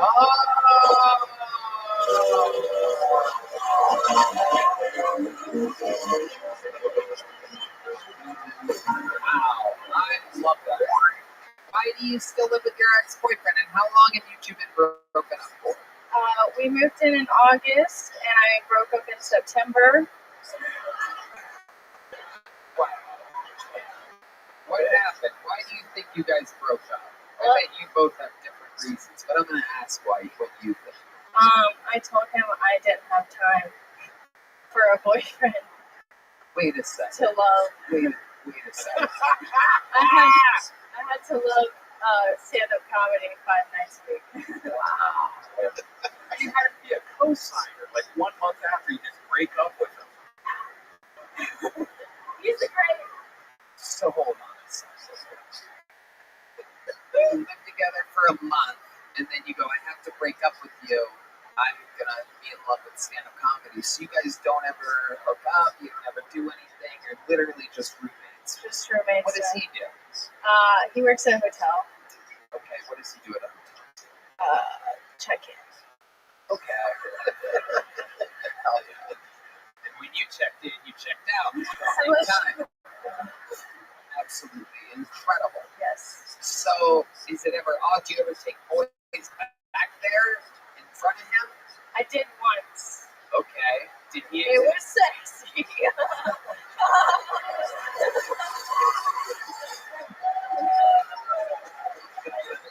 You're funny. Thanks. Okay. When you say it was sexy, can you describe it a little more? I was like, it's hard to make noise for me. So I was more excited to make noise so that maybe he would hear it. Oh my goodness. I would be pissed. Yeah. It's like you just said you didn't have. So when you said you didn't have time for a boyfriend to love, Keyword. did he give you the other option or why don't you just, just do what you do? We just talk every once in a while. And obviously you have time for that. At that point, I was like 3 months into comedy. I was like doing it all the time. I didn't want to get in the way of that. Yeah, I feel like fucking him while I'm doing it still would be complicated. But why? But fucking somebody else while y'all still there, it's not complicated. No, it's less complicated to me. Listening like, damn, you doing a good ass job. He has his own stuff to figure out, Well, Can I take a guess at something and say that he brought a girl back to your place a few weeks before you did that? Wow.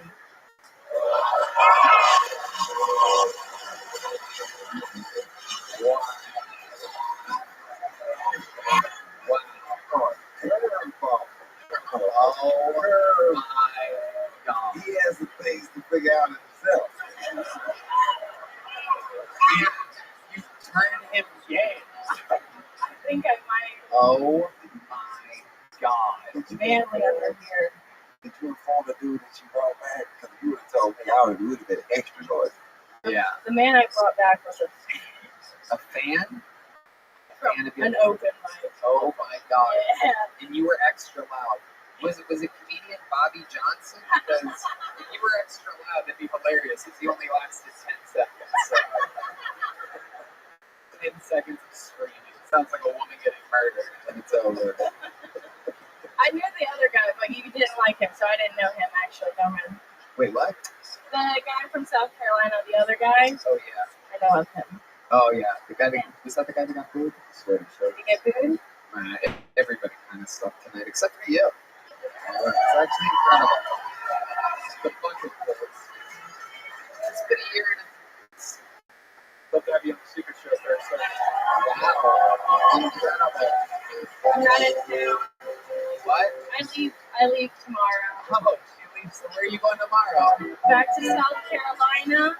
Wait, that's where you live? Yeah. Columbia, South Carolina? So I live in Greenville right now, but I'm moving to New York in like 15, 17 days. You're moving to New York City. Oh, I think that's going to be absolutely fantastic for you. You seem like, if you're from, that's where you're born and raised, South Carolina? Mostly, yeah. Right. I think that's going to be amazing for you to live in a big city, get some experience, more experience. And my guess is you'll be back here in a few years when everybody realizes that everything's coming here anyway. But that's going to be good for you. City living, some life experience. I think you're hilarious. I don't think you really showed your full potential in your minute, but in this interview, the eye contact, the connection, the direct, funny answers, I know what funny people are like when they're over there, and I'm seeing it with you. It's very, very exciting. Congratulations. Here's a big joke book, number 1001 from the great Mosai. Take this to New York with you. Fill it up with your best shit ever. It was nice to meet you. Alexis Ramirez with her Kill Tony debut, everybody. How cool is that? And now it's come to that time, ladies and gentlemen. Ollie, you're about to see something, but this is the actual craziest part of the show. The man that you're about to see has done more new minutes than any person in the history of the show, more interviews than anybody in the history of the show. On Saturday night, he became the only second ever Hall of Fame inductee to the Kill Tony Hall of Fame. The man is an instant legend. Out of all the regulars, he refuses to retire. He refuses to take challenges. He calls the shots. He's making tens of thousands of dollars a month on Cameo. He is the Big Red Machine, the Memphis Strangler, the Vanilla Gorilla, here with a brand new minute. Make some noise for the one and only William Montgomery.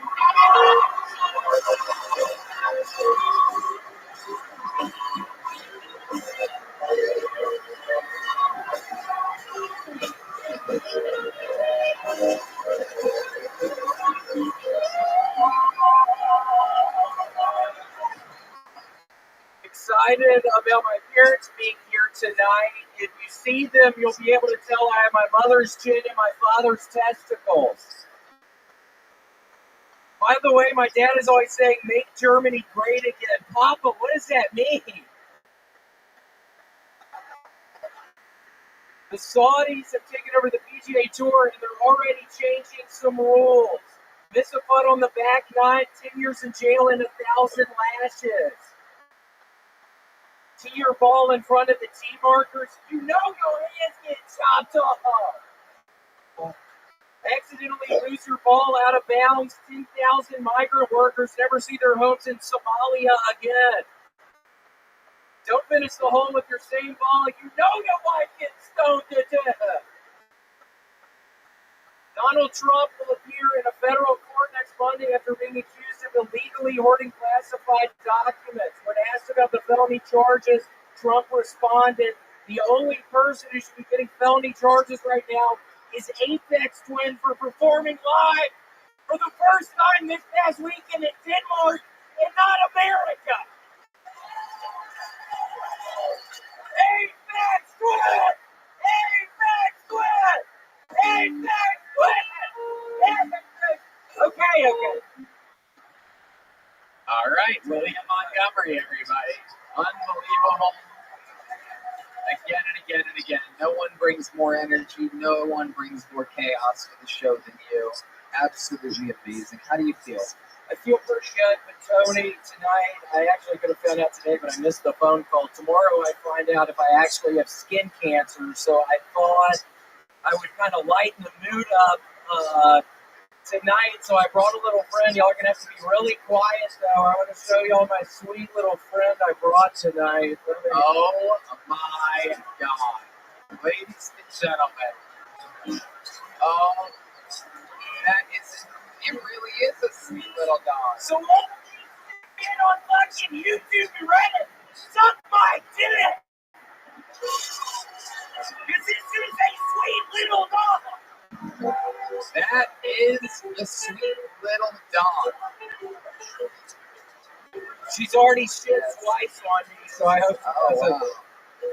Yeah, she looks scared to death right now. Yeah, I think this was a bad idea. I almost feel a little bad.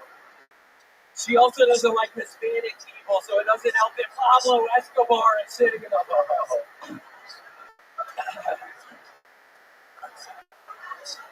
But yeah, it's exciting to be here. She's scared as shit. But yeah, I thought I would just bring her up. Does she always shake like that? She doesn't. She's just really scared right now. But wow, it's okay. Oh my goodness, the dog is definitely a sweet little dog. Does she like being in that bag? You said no. You fucking stupid bitch. I see it was you. She loves being in the bag, dude. She actually lives in the bag, man. So ever since I brought her home from the bag, yeah, she's just been living in here. She's my sweet little girlfriend, and I really love her. Oh, she looks like she's in. Oh my goodness. Oh my God, he's licking the dog. I'm her mama. Oh, I'm her sweet mama.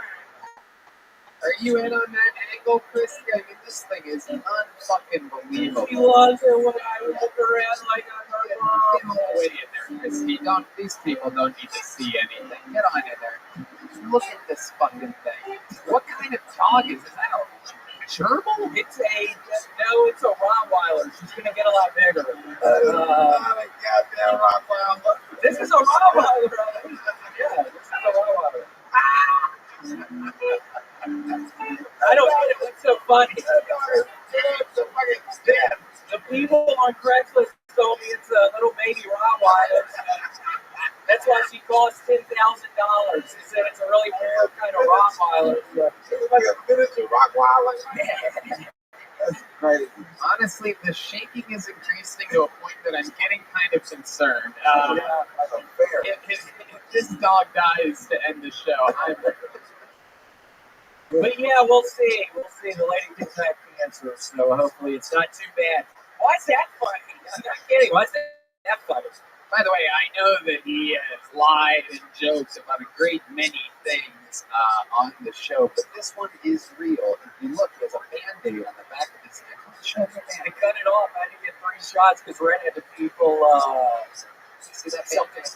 This is real. He actually does have the dog. Is that funny, Red man? Hold on, excuse me, Tony. What the? Yeah, that's not going to lead anywhere. But the doctor that removed the thing off of your neck, you said that she was pretty positive it was cancer, correct? Correct. Can you describe what she said that made you feel that way? She said, yeah, it looks like you have skin cancer. Don't worry, it's the kind that you want. And I just look at her, I'm like, bitch, what the fuck? I don't want any kind of skin cancer. So I don't know why you said that. But she seemed all right about it, so we'll see. I love it. And we find out tomorrow. Find out tomorrow. So on next week's episode, we're going to find out if you have to have more serious operations. Or yes, we'll see if I have a couple months to live or not. If I do, y'all are going to see me back on that cocaine. Oh, shit. Oh, shit. The Pablo Escobar's in the room. We're very excited right now. William, I'm pretty sure your dog is slowly dying. So I'm going to end this interview. Maybe we should end it with one little song about the dog. Yeah. You want to lead everybody in it? I got a sweet little dog yesterday. I got a sweet little dog yesterday. Oh, why aren't you singing, you dumbass? Little dog yesterday. I got a sweet little dog yesterday. I got a sweet little dog yesterday. There he goes, everybody. The great William. We did it. A ridiculously long episode of Kill Tony for those of you that like complaining about episodes being short. Whatever. How long can this place get for our guests? First time on the show. We can't wait to have it back. Only Sadiq, everybody. The Domino Effect 2, Lost, on YouTube. I want all of you guys to go watch it. It's going to blow your mind. Ollie is one of the great comedians of our time. Check out his upcoming tour dates at AliSadiq.com. That's AliSadiq.com. Ollie, thank you for joining us. Hell yeah, an absolute pleasure. How about one more time for the best damn band in the land, the Kill Tony Band, everybody. That's Matt Bueling on the electric guitar, John Dees on the keys. That's the great Terrell Shahid on the horns, Michael Gonzalez on the drums. D Madness on the bass guitar.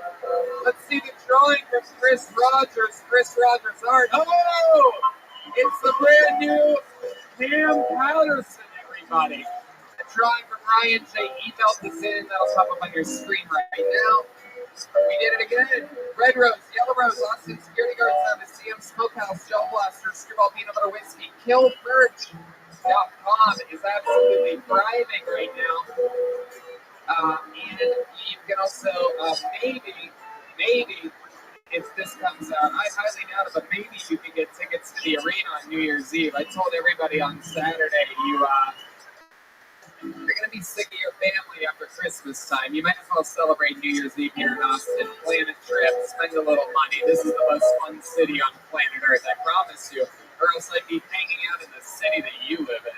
And I don't think you'll see me there ever. Anyway. And check out my new comedy club, the Sunset Strip, next door at Sunset Strip, ATX.com.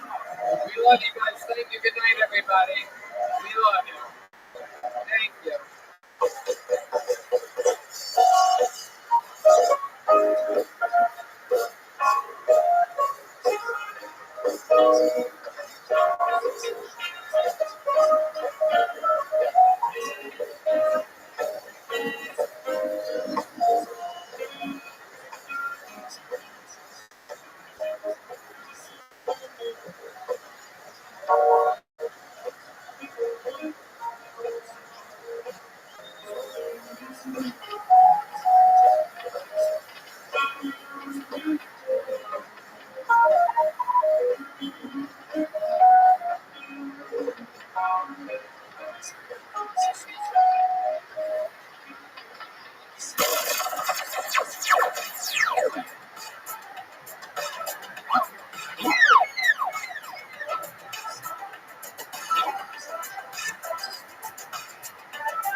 Hey y'all, all around the world, good news. We are doing another massive ticket drop for Monday tapings at the Mothership, the true home of Kill Tony. These all sold out in minutes last time we did it. We expect the very same to happen again. Pre-sale begins July 14th at noon Central Time using the promo code 60 seconds. That's 60 seconds promo code. July 14th at noon. On sale for the rest of the public, if there's still any left, on July 15th at noon. These are for the Monday shows for all of October, November, December, and January. So if you're planning a trip to Austin, Texas, or you're going to take a trip to Austin, Texas because you got tickets to Kill Tony, this is your time to do it. Again, July 14th at noon using the promo code 60 seconds. And on sale to the normies on July 15th at noon. Join us on the ride of a lifetime. Go to ComedyMothership.com and get tickets.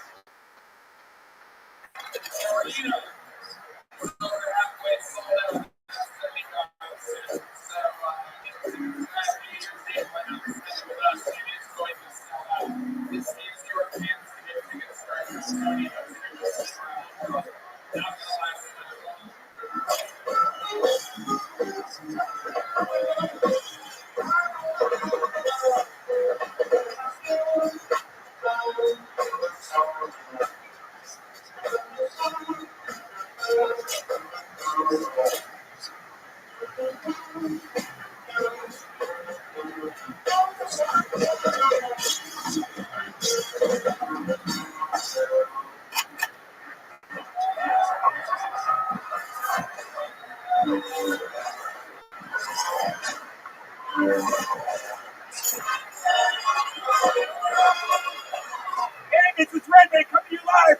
Tony Mothership here in Austin, Texas.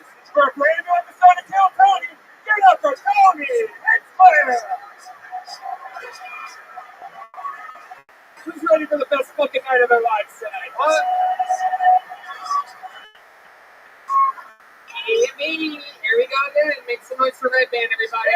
You're the #1 live podcast in the world. It's called Kill Tony, and it's brought to you by the Red Rose, the Yellow Rose, Austin Security Guard Service, Gel Blaster, CM Smokehouse, and Screwball Peanut Butter Whiskey, which presents the Kill Tony Band, everybody. You guys get to listen to that magic. That's Michael Gonzalez on the drums right there. The great Paul Deaver on the horns.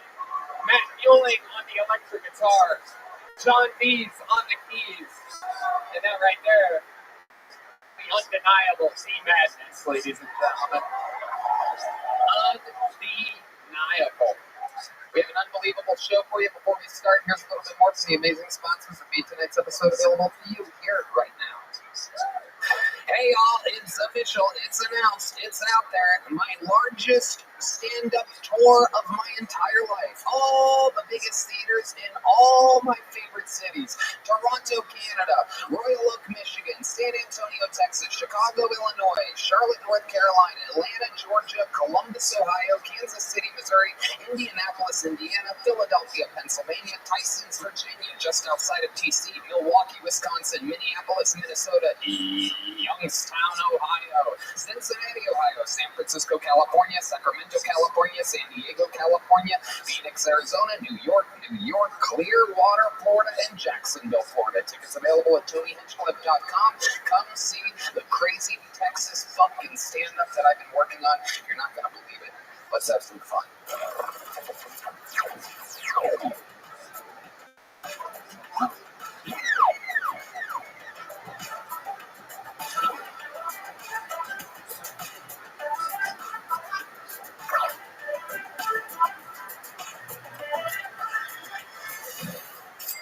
Hey y'all, using the internet without ExpressVPN is like writing an important report and forgetting to hit save.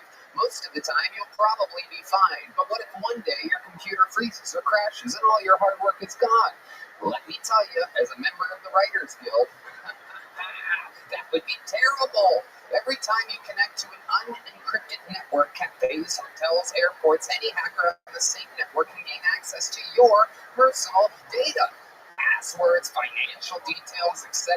It does not take much technical knowledge to hack someone. Just some cheap hardware is needed. A smart 12-year-old could do it. Or a brilliant 9-year-old. Your data is valuable. Hackers can make up to $1,000 per person just selling your personal info on the dark web. Red Band. I love it. I am going to the airport tomorrow, and of course, I'm going to have ExpressVPN turned on my phone and my laptop. It could even be on my tablet. It's all of your devices. It's easy to use. You just fire up the app, click one button, and get protected. Super secure. Did you know it would take a hacker with a supercomputer over 1 billion years to get past ExpressVPN's encryption? Ain't no one got time for that. Fire up the app, click one button and get protected. Phones, laptop, tablets, and more so you can stay secure on the go. You want ExpressVPN, so secure your online data today by visiting expressvpn.com/killtony. That's Express, EXPRESSVPN.com/killtony, and you can get an extra 3 months for free. expressvpn.com/killtony. I'm telling you, delicious, amazing, greatness, and goodness. With HelloFresh, you get farm fresh, pre-portioned ingredients and seasonal recipes delivered right to your doorstep. Skip trips to the grocery store and count on HelloFresh to make home cooking easy, fun, and affordable. That's why it's America's #1 meal kit. Take a bite out of summer with HelloFresh. From chef-crafted seasonal recipes to their new fresh and fit summer menu, HelloFresh brings flavor right to your door. Pre-portioned ingredients help cut down on food waste, while step-by-step instructions make cooking a breeze, not a chore. Make your home the hangout place this summer with crowd-pleasing eats from our backyard bratwurst bar to tangy time-high HelloFresh market makes summer entertaining a cinch. You know, they call it the freshman 15 when you go to college. I call it the Texas 20. When I got here, I ended up with a gut that I've never had before in my life. But thanks to eating clean and hot yoga, I have been able to trim down to literally the best shape of my freaking life. And HelloFresh totally helps me with this. And it's also, if you don't care about your body and are just into really delicious food, it's good for that too. Red Band. Wow, what a segue. You know, ever since I moved to Austin, I am very guilty of getting delivery all the time. Because every time I go to the grocery store, I buy too much and half of it goes to waste. Well, guess what? HelloFresh is cheaper than delivery. It's 25% cheaper than takeout. I love HelloFresh because it has quality proteins, fresh produce, and plans for many lifestyle. It's no wonder why HelloFresh is America's #1 meal kit. No doubt about it. Go to HelloFresh.com/Tony50 and use code Tony50 for 50% off plus free shipping. This is a no-brainer. HelloFresh.com/Tony50 and use code Tony50 for 50% off. The greatest country on planet Earth. It is America's #1 meal kit. You guys ready to start tonight's fucking show or what? Come on, people. You're in Austin, Texas, the live music capital of the world, the comedy capital of the world. Are you guys ready to start tonight's fucking show? Every single week, I have two of the funniest humans on the show. This is one of those very awesome episodes where I think I'm showing you guys two of the best currently, but also really, these are really, I mean, these are the fucking future fucking stars of the world. Two of my favorite comedians. Make some noise for Brian Simpson and Trevor Wallace, everybody. Come on. Here we go. Brian Simpson. Netflix. Brian Simpson. Filming his special here in a couple months. The great Trevor Wallace. Filming his special at the Paramount Theater July 14th and 15th. BrianSimpsonComedy.com. TrevorWallaceComedy.com. BS with Brian Simpson and Stiff Socks with Trevor Wallace. They're very popular podcast. Guys, you've both been guests on this show before. Welcome to the show. Who the fuck is saying that? Can we get a Mercedes to fucking choke the bitch out real quick? I'm gonna hit for Mercedes, everybody. She's the muscle. I know what you're thinking. Oh wow, they have a hot chick working security. She's like fucking special forces and can kill you with her pinkies. So don't fuck around. Don't be a homo. She will kill you.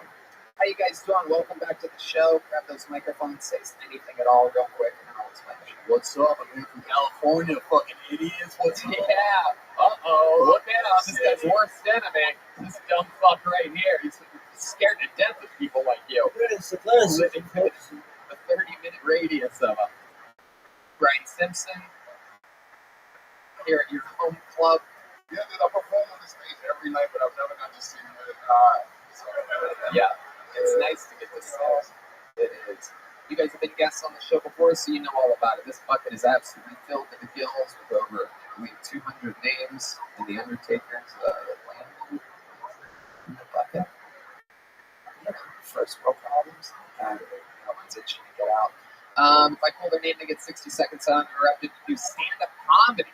Everybody, a new minute that they haven't done before. Maybe it's the first time. You know their time is up and near the sign of a kitten. That means they have to wrap it up then, or else they bring out the angry West Hollywood Bear, which just interrupts them. And then I interview them. We find out more about them. Maybe what they could be talking about, should be talking about, what's interesting about their lives at all whatsoever. And we find out what makes them different. Are you guys ready to start tonight's show? Well. I don't know if you guys have been following along with the storyline of the legendary Hans Kim, but some extreme highs and extreme lows lately. A lot of the highs have been on mountains of cocaine, and a lot of the lows have been on the stage, but something changed a week and a half ago when we decided to start having him challenge every single week for his regular show spot. He's been a regular every week for over 2 years. We've seen this guy go from living in his van to literally thriving, selling out every weekend. Hawaii, Phoenix, he was just in Chicago, sold out shows all weekend at all the best comedy clubs in the world. But his minutes have been a little bit shaky on the show, so we literally have someone challenging him that goes on after him every single week. And if they win, they become the new full-time regular on the show. What we've learned is that it makes Hans Kim perform a lot stronger, a lot better, because he's fighting for his life. So with no further ado, sing along if you know the words. This is Hans Kim. This is Hans Kim.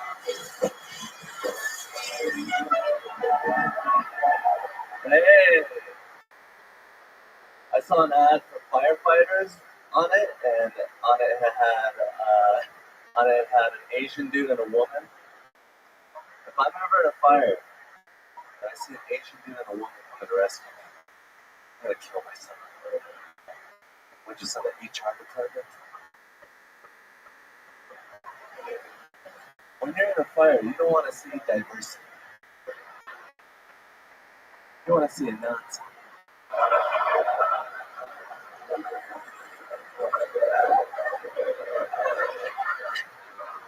You want to see generations of food security and white privilege.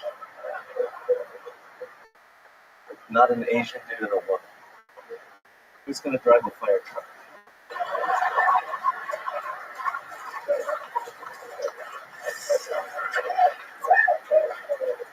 Tired of all these people trying to make America into a safe space for white people?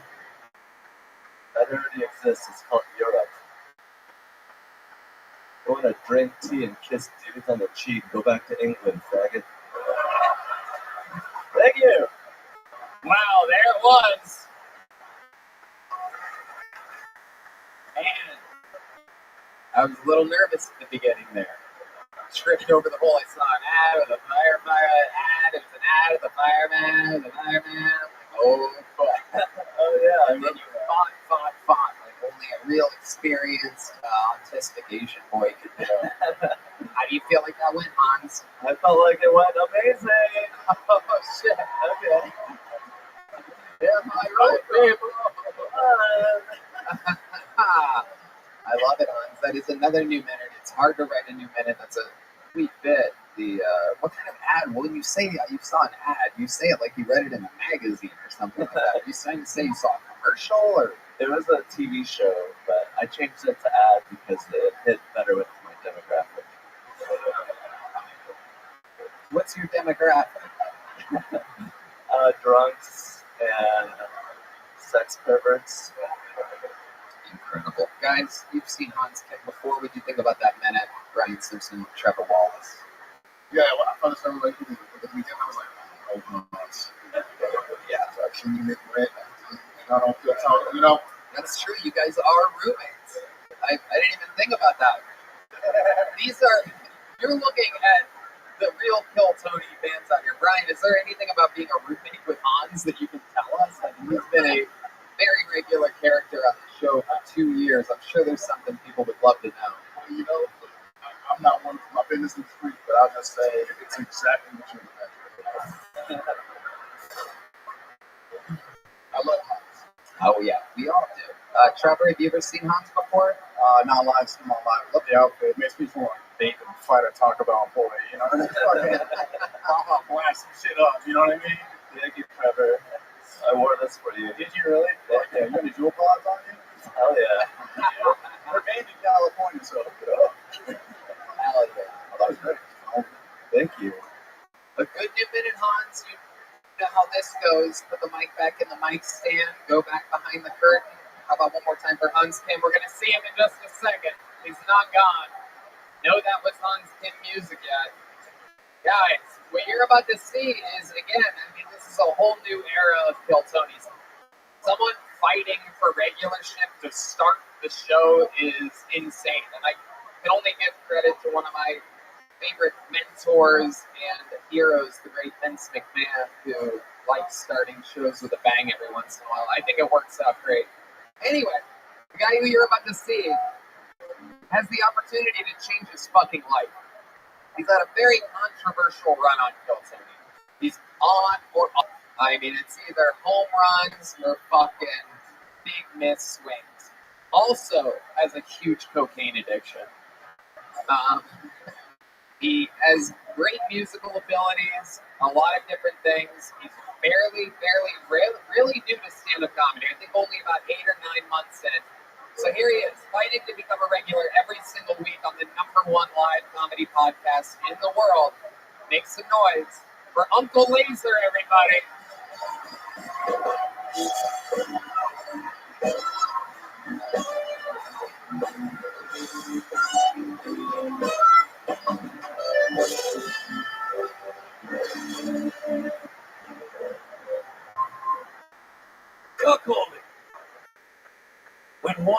fucks one's wife while one other watches and or masturbates.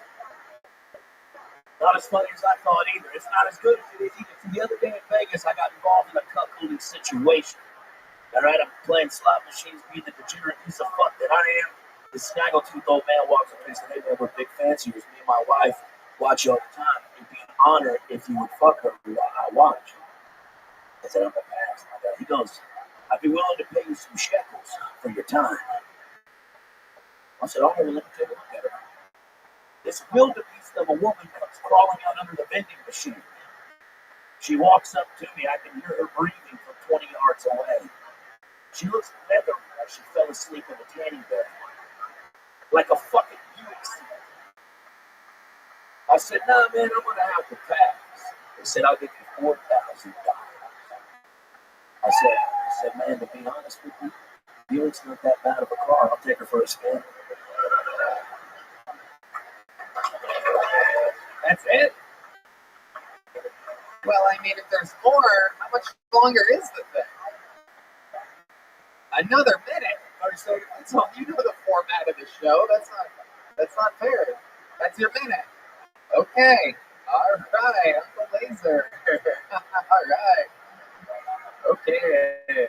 All week, this guy. What have you been saying? I'm gonna marry him. And I want to marry him with a fucking shovel. Meanwhile, you're dressed like you just dug yourself out of a grave. I'm like, I'm going to home. The Tiger King on a parole hearing right now. Oh my goodness, Uncle Laser. What a special fucking treat. So, what can you just at least tell us, separate from the minute, which won't count to the audience voting, but how does the story, how's it end? Yeah. Oh, so I went up there. When I got up there, he threw me a curveball. He's like, "Hey, man, you can fuck it, but I want to wear your socks." And that was very strange to me. I'm like, "No.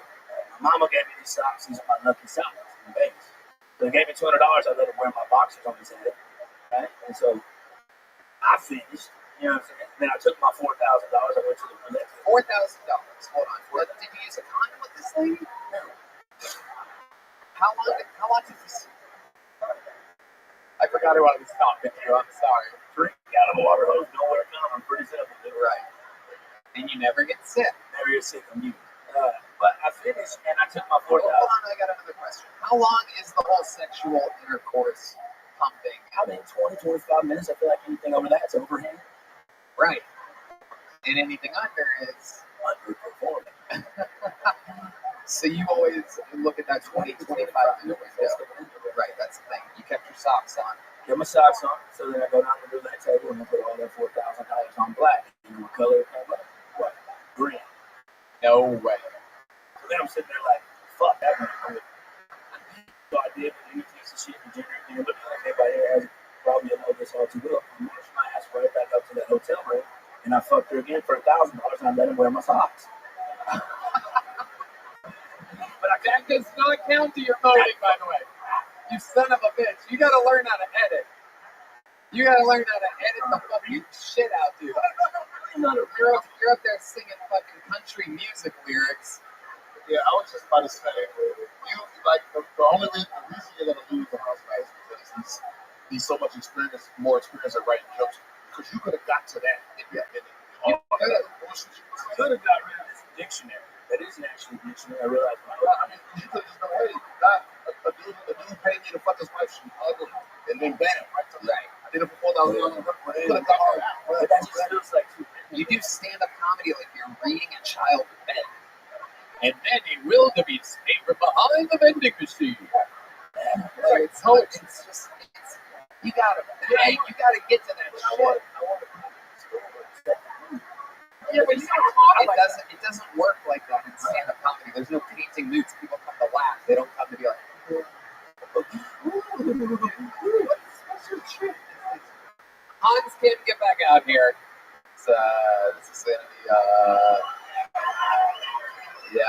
Hans Kim has defended his throne twice already. Once against Golden Ticket winner Enrique Chacon. Another time against Golden Ticket winner and almost barely favored, a very even match, Jared Nathan. This is his third time defending his regularship. How many of you have Uncle Laser being the new regular after his performance tonight? Make some noise. You guys get to decide. It's all the racist people. Look at all those mustaches. How many of you have Hans Kim retaining? Well, Uncle Laser, we gave you a shot. You put up a fight. I hope that you something here. You gotta fucking trim the fat. It's the ultimate note. It's the one note that everybody in their first few years. A lot of people have been doing this shit 10 years and they're not editing enough. It is the real secret. Writing is the most important thing, and then cutting that shit down to only the pieces you need is the thing that separates the goods from the greats. So I think you learned the ultimate lesson here tonight because you got buried by chopsticks. You know what I'm saying? You got fucking, he put you in a to-go box with a little metal handle. He's gonna carry you home. Hans Kim, what do you want to say? I'd like to present Uncle Laser with this very little joke book made by Bonsai. Make some noise for Uncle Laser. Hans, you wanna say anything else? I'm not surprised, motherfucker. Oh! 3-0! Undefeated! The first ever regular, not only to defend his position once, twice, but 3 times. Hans, you are undeniable. Make some noise for Hans Kim. Thank you guys. That was Hans Kim. That was Hans Kim. That was Hans Kim. All right. Pull the name out of the bucket. Now, this is where shit gets crazy if you guys don't know, because literally any random human being is allowed to sign up. So anything can happen. It could be somebody's first time. It could be a local legend that's been signing up for months hoping to get a big break on the show. With a brand new minute of stand-up comedy, we're going to meet them all together. Make some noise for Kyle Taik, everybody.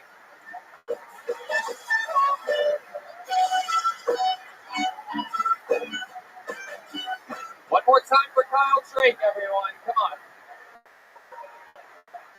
How are we doing? Doing good? So I come from a pretty interesting family. Most comedians do, you know. Like my father, he was a drug addict. Yeah, but he was a responsible one. So, like, he'd only do drugs on weekends. Yeah, that's when he had custody. But yeah, happy Father's Day. And, I don't know, interesting family. All I really have to say is, like, white people, we're not the best. We're not. We don't even have the best genetics either, by the way. Like, I have a brother, right? He's 25 years old, and he's already completely bald. Yeah. It's crazy, but cancer's a bitch. So, I know. Yeah, that's a fun one because it's real. I think I'm close to my time. I want to go over it.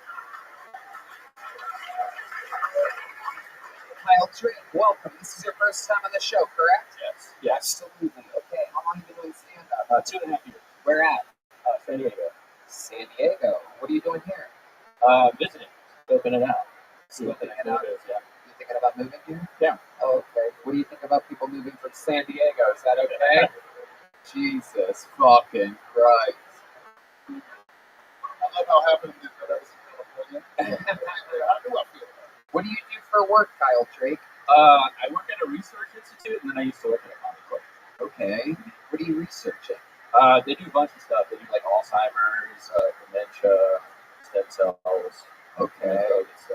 All right. Okay. Mm-hmm. Which side of the argument are you on? Are you on Rogan's side or Dr. Peter Hotez's side? I believe Rogan runs his club, so I'm definitely on his side. I'm trying to get more stage time, you know? Would your dad ever give you both hands like drugs, like cheer him up with them or something? My dad? Yeah, you did the bit where your dad does drugs. Oh, no. He didn't cheer him up at all. Did your brother really have cancer? Yeah, he survived that. Okay, what kind of cancer was it? Lymphoma. Okay. What was that like? Try to make him laugh during it? No, I made a bit about it.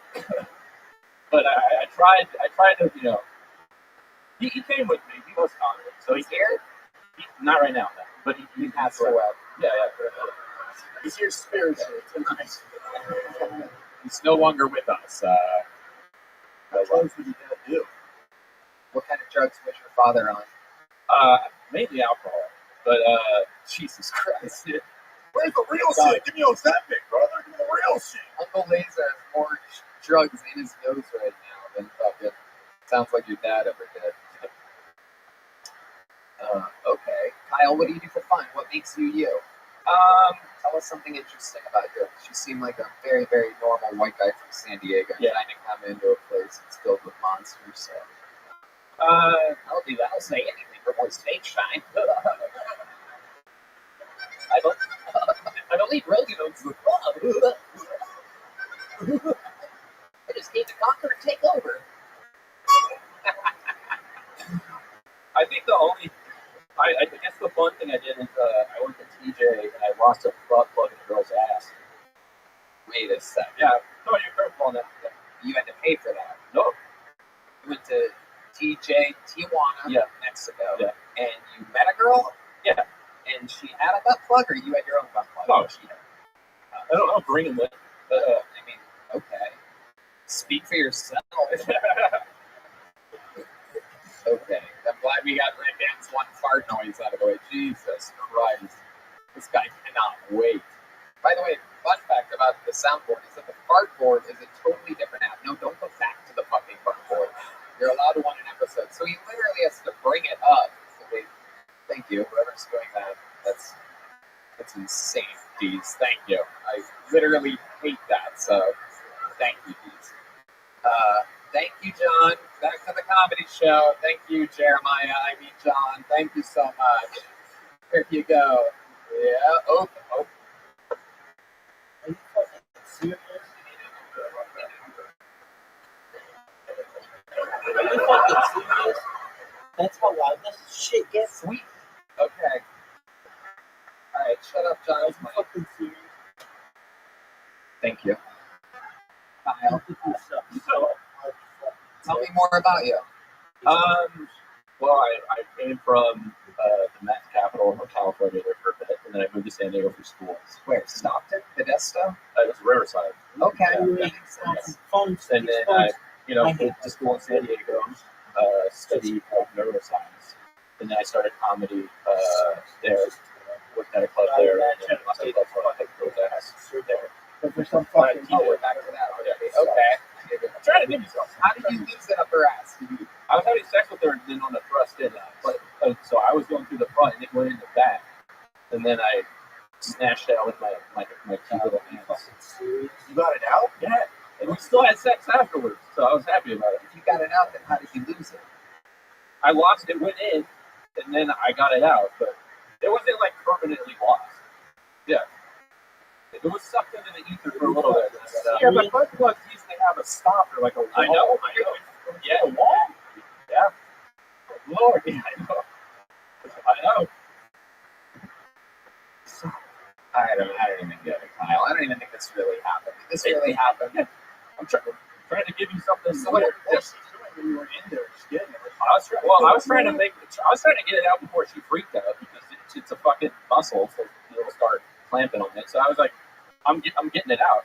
I just did it as fast as I could before she freaked out. And then you're a TJ. It's like I'm gonna take her to a hospital. I don't even speak English. I mean Spanish. Yeah. Holy shit. So did she come or not? What happened? No. Wow. A little dose of honesty there from Kyle Trey. She was a big girl, right? No, little skinny girl. That's Well, let's not say girl like that. I think Oh, that yeah. was really hard for you, Kyle. You have a liar's face. I don't, like everything you say looks like you're lying. Even like your face just looks like you're lying. I get it. Yeah, let me smell your fingers. Let me see. Like, he did it. Yeah, he does. That's what I'm saying. That was a fucking I was in Patrick Circle. Kyle Trey. One Everybody, time. guys. Got another bucket poll ready. This is very exciting. The name seems kind of familiar. I do believe this person's been on before. One name, which is always a good sign. Make some noise for Angel, everybody. Let's see what happens here. The smooth stylings of Angel. This is Angel. Hello. All right, what's up? Yes, I'm Angel. I heard Uncle Angel. Nah, motherfucker, I'm Deal Angel tonight. Sorry. So yeah, man. So I'm from Boston, Massachusetts. I'm coming away from the north. Yeah, where they at? Okay, so I'm coming over here to tell you guys are free tonight. Woo! All right, Juneteenth, funny joke. We're 5 kids, all right? All right. So also, Angel, have fun with Salvadorian. I've never met so many Mexicans in my life. Up north, you see more deers than them. If anything, you go up to Maine and pick the berries. But yo, you see a deer, that's it. You open a door to your kitchen, those roaches running out, there's your Puerto Rican. All right, what's up? Also, up north, it's a little cold. It's like bipolar weather. Out here, it's too hot. Like, yo, I sweated so much. My brain cooked, and everybody's like, yo, you don't need to go back home. Because I see a bed everywhere I lay down. Thank you. That's my time. All right.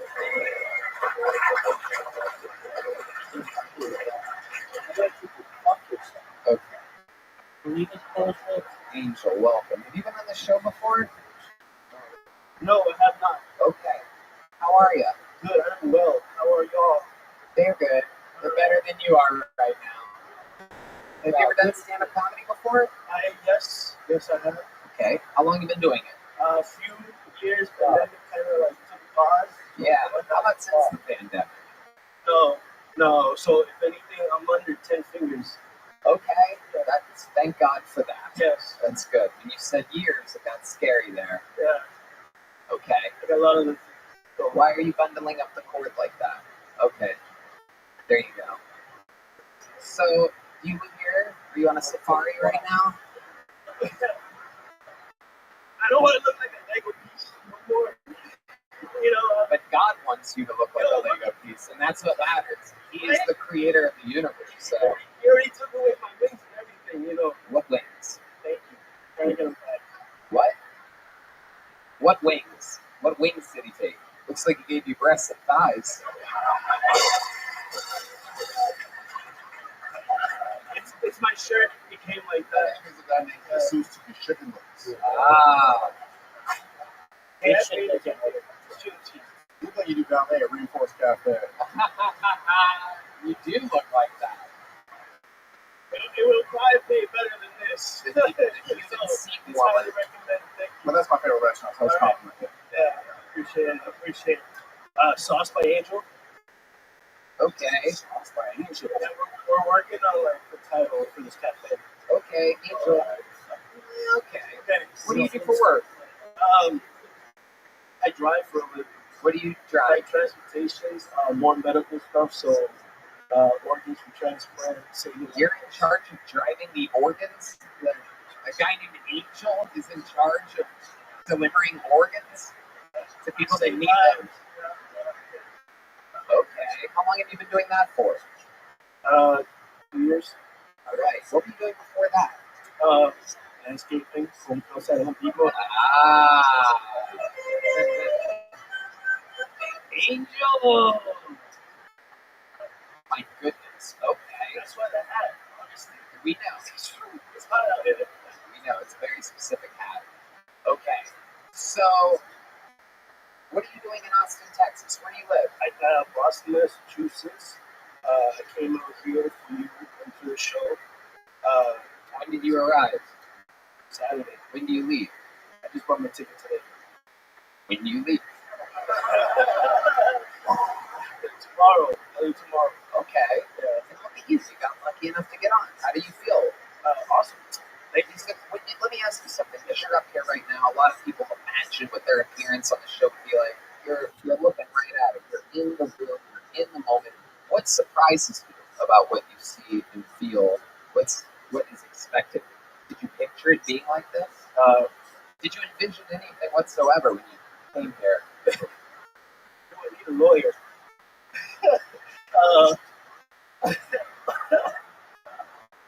But fun time, great time. That's it. So I have a feeling that there's an organ thought.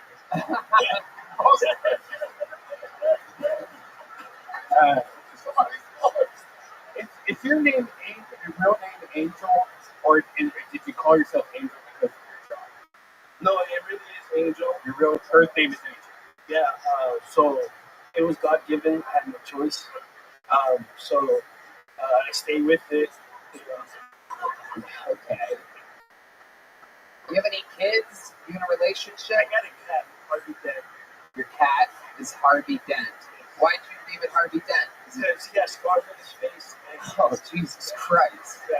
we don't do no 21 time with scar face, nothing like that. One good health care. You know. Oh, shit. All right. Angel, I gotta tell you, there's been a lot of you people coming in with less than 10 appearances, signing up for a show that has the ability to make people stars, and you just fucking plunk it up. You know what I'm saying?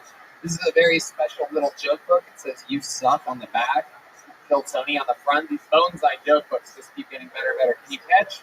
Hey, go back to where you were. Go back to where you were. Right there. There you go. It's Angel, everybody. We're gonna keep it moving here. I think we're in the need for a little bit of a fucking jolt of comedy, and you guys are in for a very special treat right now. One of the regulars on this show, one of the most legendary regulars of all time, actually retired his regularship on the very popular 10-year anniversary episode of the show in front of 3,000 people. He retired from being a full-time regular.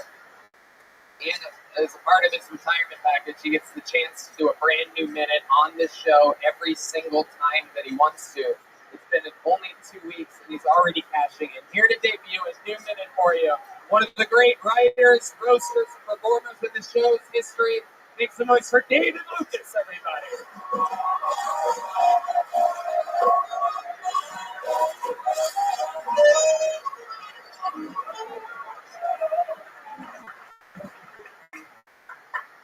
Yeah. I hate this.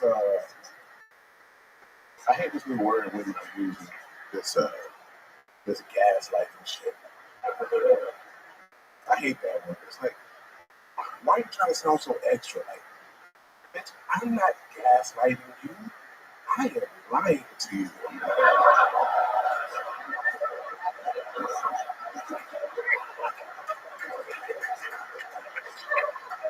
Why are you trying to make it sound fancy? Oh, this is old school, old fashioned lying, bitch. And if you're in a relationship, you gotta lie to your bitch anyway. She don't want to hear the truth. Like, women can't handle the truth. If you having sex with your girl, and she asks, "Is this the best pussy you ever had?"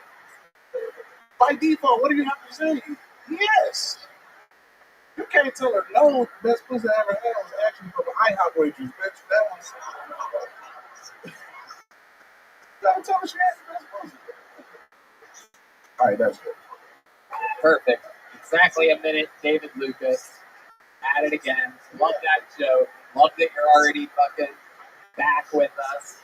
Yeah. Barely took a break. You love this shit. You're used to it. It's part of your regimen. Yeah, you got a nice little audience of Oh shit, wait, what's going on? You got fucking long neck and deep throat. Okay, what? This is long neck, you're deep throat. Okay, well, you're the one that shoves more shit in your mouth than either one of us, so I don't know what the fuck you're talking about. Is that the trans flag you got on your shirt? Oh, you son of a bitch. What Is it fucking jeans material? Is that, you wearing that shit on Juneteenth, nigga? What the fuck? Yeah.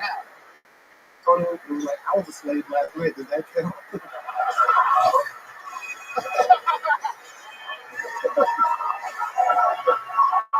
You son of a bitch. Nigga, Trevor Wallace, boy, you look like you about to be in Dude, Where's My Car on ice, bitch. Your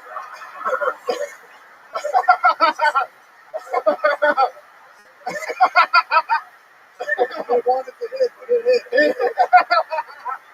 Maybe because you feel it, you use Waffle House. You gotta try again, nigga. Oh, no. It take a long time for it to jump to get from your brain to your vocal box.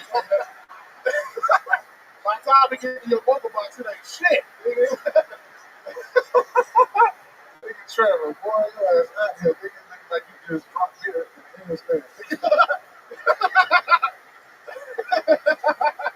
Kicks in quick. It's fun to watch you become skinny white boys that aren't me. I never get to do that. So very, very exciting. You wearing a Dennis Rodman shirt because you only hook up with rebounds?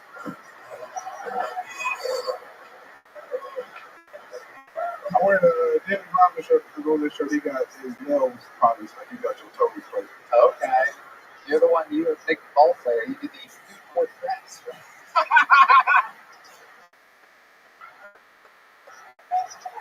You only play basketball to play defense, nigga. Go ahead, bitch. I got it.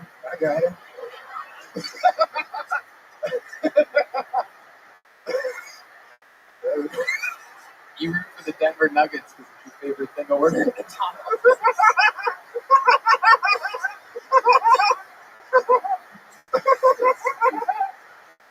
Oh, I gotta thank the boy with the basketball players. Nigga, you play front and center. I don't know.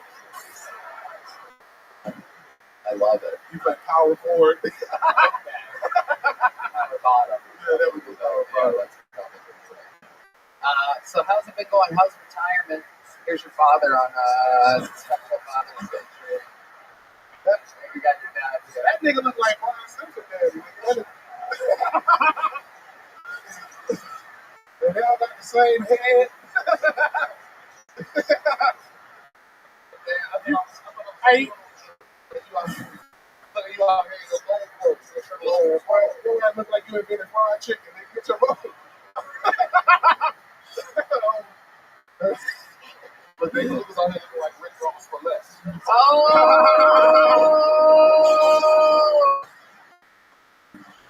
Oh my God.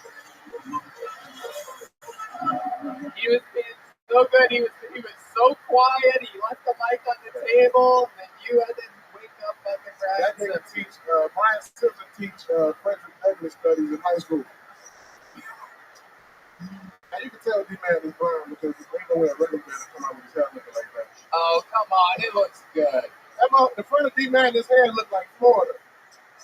Oh, how dare you. That motherfucker got an Eddie Monster. He's not going to roast him back, I think. I can't even see the mic. Why you putting this for? You got to feel for it.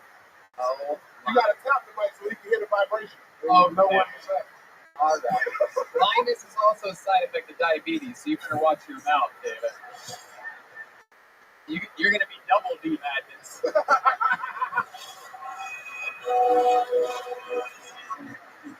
But you the only nigga up here with sugar in his tank. What? That's an old black reference. That's what black people used to say when people be gay. They be like, he got sugar in his tank. Oh. You're a sweat bullet. It's hot as fuck. I've been drinking tequila. I'm retired, bitch. Hey. I love it. David, we absolutely love you. You're a fucking monster. I love the fact that you're still fucking flexing for 2 minutes. Good. I love it. I love it. A couple of announcements. July 12th, 13th. Pull up on your boy Kimson, July 14th. New York City, Sony Hall, July 21st, 22nd, Boston, July 28th, 29th, Williamsburg, New Jersey. Boy, some plugs that won't get lost in a Tijuana girl's ass right there. One more time for one of the greats in the history of the show, David Lucas. Absolute goat. Oh, we did forget to pull a name. Okay, we'll do that. Hey, is KT back there? Let's see. Dang. Going nowhere. How many of you like it when comedians do good on this show? How many of you like it when comedians do bad on this show? Well, in that case, I have bad news for you. This next comedian's about to do really good on the show. This is the guy that took over full time when David Lucas retired 2 weeks ago. This is the newest regular on Kill Tony. We've only seen 3 performances from him ever in the history of the show. This guy is one of the tops of the clubs. Here with a brand new minute. Make some noise for someone who we truly believe is the fucking future. The one and only Pam Patterson, ladies and gentlemen.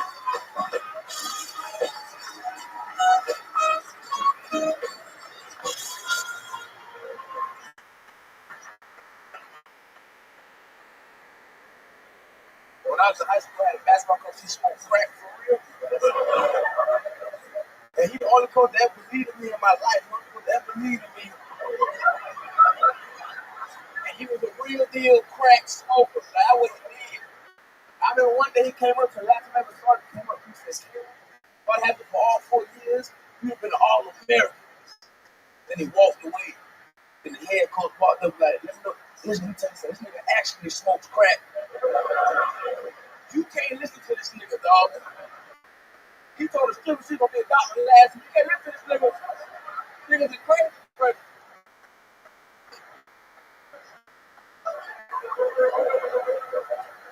I only tell that joke. I put somebody on one time. I used to work at Taik. My core guards came up to me like, Cam, going to your show, this shit made me chase my dreams. I like, what you want to be like? He's like, I want to go to the NBA. This nigga was 45 years old. That's it. There it is. Man, unbelievable yet again. So consistent, so your own self, so charismatic, crisp delivery, great punchlines, great editing, moving forward. How do you feel? Great, I feel amazing. I got a job. This is dope. Yeah, this is. I've never seen you in the mothership gear. You famously normally wear plain white t-shirts and sweatpants, and now you're wearing the mothership shirt and sweatpants. You work here now. You work here now. Are they? I got shoes on. They made you wear shoes? I don't think they made that.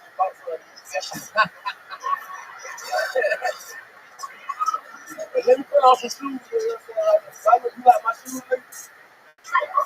Do you like my shoes? Say yes. You guys all got to witness Trevor's. You guys got to witness Trevor's first time being called the N-word right then. A historical moment. This nigga white as shit, dog. Oh, yeah. This nigga white as ever. How the fuck? This nigga is crazy. He's going back. Yes. Oh, my. White man, you okay? I'm good, man. I'm good, man. So I get some hand sanitizer or something. This man's thinking cocaine on me. Nigga, that's racist. Amazing performance and Man dressed like he wearing Katrina donation.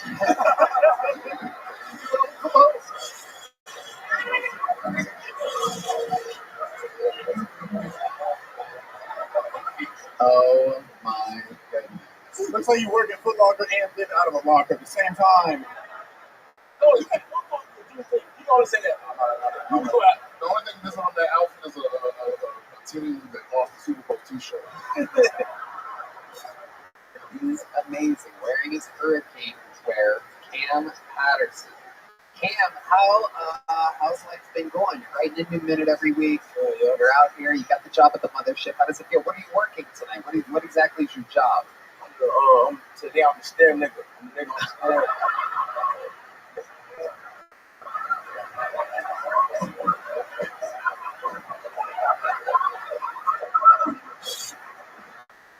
You know that's what it is on his resume.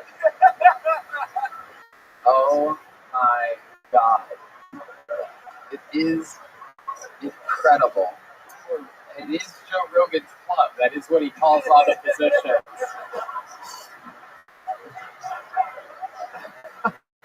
You got the bar, the stair,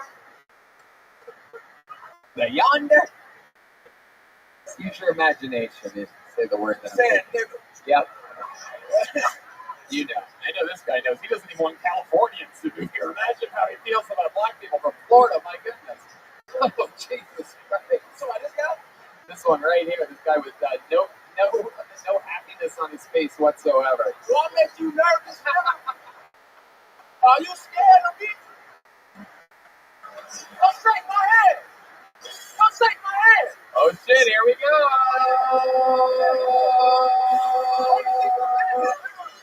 Wow. Oh wow. Wait, I can see from here he's literally pissing his pants right now. It's incredible. Oh my God, he just shoved his wallet up his own ass to save it. That is absolutely incredible. He's got 3,000 pounds away from his ears. Wow. If you understand, I will get little bit. Unbelievable. And you know how to work the room. Come out, you're a fucking absolute stud of a goddamn up-and-coming rising star. I just don't see anything that can stop your fucking momentum. We absolutely love that you're part of the show, and it's going to be so exciting to watch your fucking trajectory. You are on an unstoppable path that I think everybody wants to be part of. So congratulations, Cam Patterson, doing it again. Thank you so much. Come on, make some fucking noise for the future. Cam Patterson, absolutely. All right, back to the bucket we go. Here we go.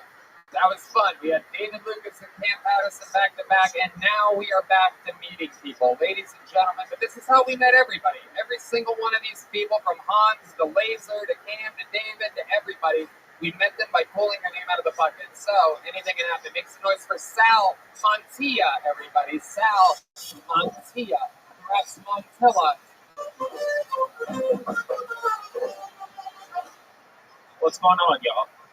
Oh, thank you. You ugly people. Thank you for coming out. I appreciate that. I know what you're thinking. Why is my GTA drug dealer on stage right now? That cough is rough a little bit. Plane crashes are rough, right? Can we agree that they're bad? But I actually think there's a perfect opportunity to get something off the bucket list. Because in that 1 minute before touchdown, you get away with anything. You are a video game character. You know what I do in that opportunity? When Abuelita and Nana, they're praying for salvation, for a miracle, I'm going to get out of my seat and I'm going to punch a kid right there. I've always wanted to be in a fight. I'm always going to win. I mean, hey, our parents beat us. I want to know what that feels like. Right? Oh, my God. I didn't think I'd get this far, y'all. Honestly, I thought I was going to black out on stage and pass out right now. Okay, wow. Hi over here, buddy. How are you? I'm your worst nightmare. Look over here. Keep looking at me. Don't get distracted. Your ADD is possibly up. Oh, there you go. You just said something else. Look at you. Yeah. Sal. Sai. Sai? Yes. Oh, wow. Everything about you's fucked up. Look at that. I thought that was a lowercase L. That's an S-A-I. Montilla? Yes. Okay. All right. Well, now that's out there. Is that your real name? That is my real name. Wow, you fucked up. I know. Okay, let's talk about it, Sai. One of the absolute worst performances imaginable. Doing everything backwards, coming out, calling the crowd ugly, getting sidetracked by a very light, normal cough by someone in the second row that nobody in the back of the room can hear. You had to describe it as rough. That cough was rough. Yeah. You got sidetracked there, and then you talked about plane crashes, a punchline-less bit about how you punched someone else's kid because you were punched by your parents, but you're punching another person's kid, so it's totally different than the parent. I'd imagine it's more satisfying if it's your own kid.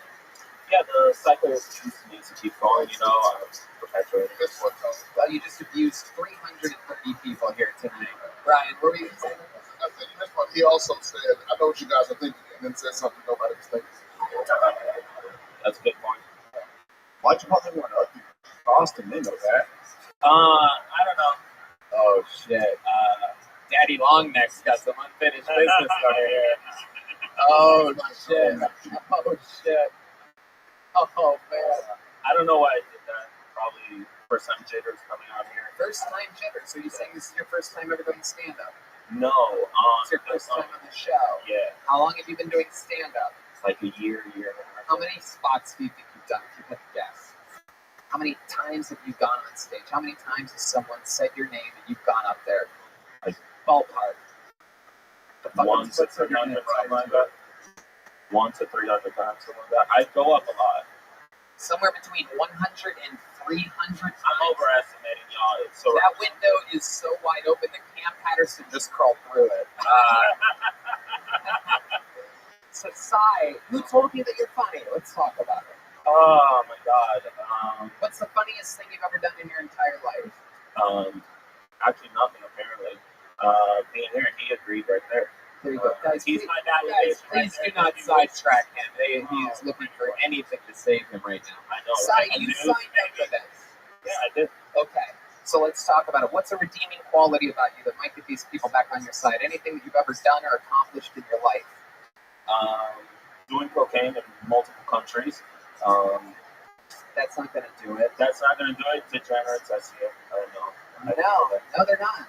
They're not Really? degenerates. They're not ugly. These are real comedy fans. What's going on with you, Sai? These people paid to be here tonight. Why would you pay me? Look how angry Sai is. No, I'm joking. I'm sorry. Why would you pay to be here? Why are your eyes so small? You have really small eyes. I do. I don't know. I think I might be Asian, probably. Who knows? Probably. Yeah. So what you born in London? Is English your first language? No. Are your parents still together? Not even that. Okay. Did you go to college? Dropped out. What's the greatest accomplishment of your entire life? Honestly, being real, having three-way probably, and not remembering anything about it. Yeah, I blacked out from it. Did someone lose a buffalo up your ass? Sai, I find people like you to be completely unbearable. You don't even get a little joke book. Leave the stage. Goodbye. Say nothing else. Say nothing. Prepare next time. Do something. Unbelievable. I mean, what do you want? It's what the show is. I'll give the opportunity to everybody to sign up. Some people are just unbearable, wretched human beings. Make some noise for your next comedian, Daniel Shepard. Let's see what happens. Could be anything.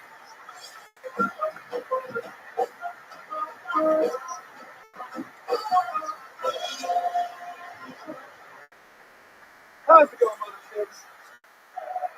Alright, I'm not super famous yet, I'll admit, but my aunt actually just made a bid. She's in a major Netflix series. Yeah, right? But anyway, it's actually the confession killer because she got brutally murdered. Yeah, back in 1979, her and her boyfriend got murdered by 5 illegal immigrants. She was Mexican, her boyfriend was white, and some funny stuff. But I actually found out about this during Netflix and chilling. Okay, I was in the middle of trying to fuck, and my family's caught on the damn TV. And you know I had to rewind that shit, right? Because it makes it come harder than it is, evidently. But hey, you gotta do what you gotta do, right? My mother's a conservative Mexican woman. She thinks Plan B is murder. And then I've administered Plan B thousands of times, unbeknownst to her. So it turns out I'm a serial killer. My mama's no serial killer. Okay, thank you. Daniel Shepard, everybody. A real way to swing the momentum back around into the comedy show. Hi, Daniel. How are you? I'm alright. How long have you been doing stand-up? I'm going on like 4 years solid. 4 years solid. Next year I started in 2016, but 2019 is when I started like seriously grinding. Okay. Here in Austin. I'm from Austin, born and raised. Okay. There you go. That's right, Austin. That's how much you got from the hometown crowd. Hey, none of y'all from here, motherfuckers. God damn. All right. Another. Oh, go ahead, Dan.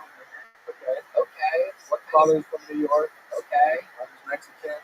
All right. Y'all are California. You doing your own interview right now? You look like no accent wants it. That's about right.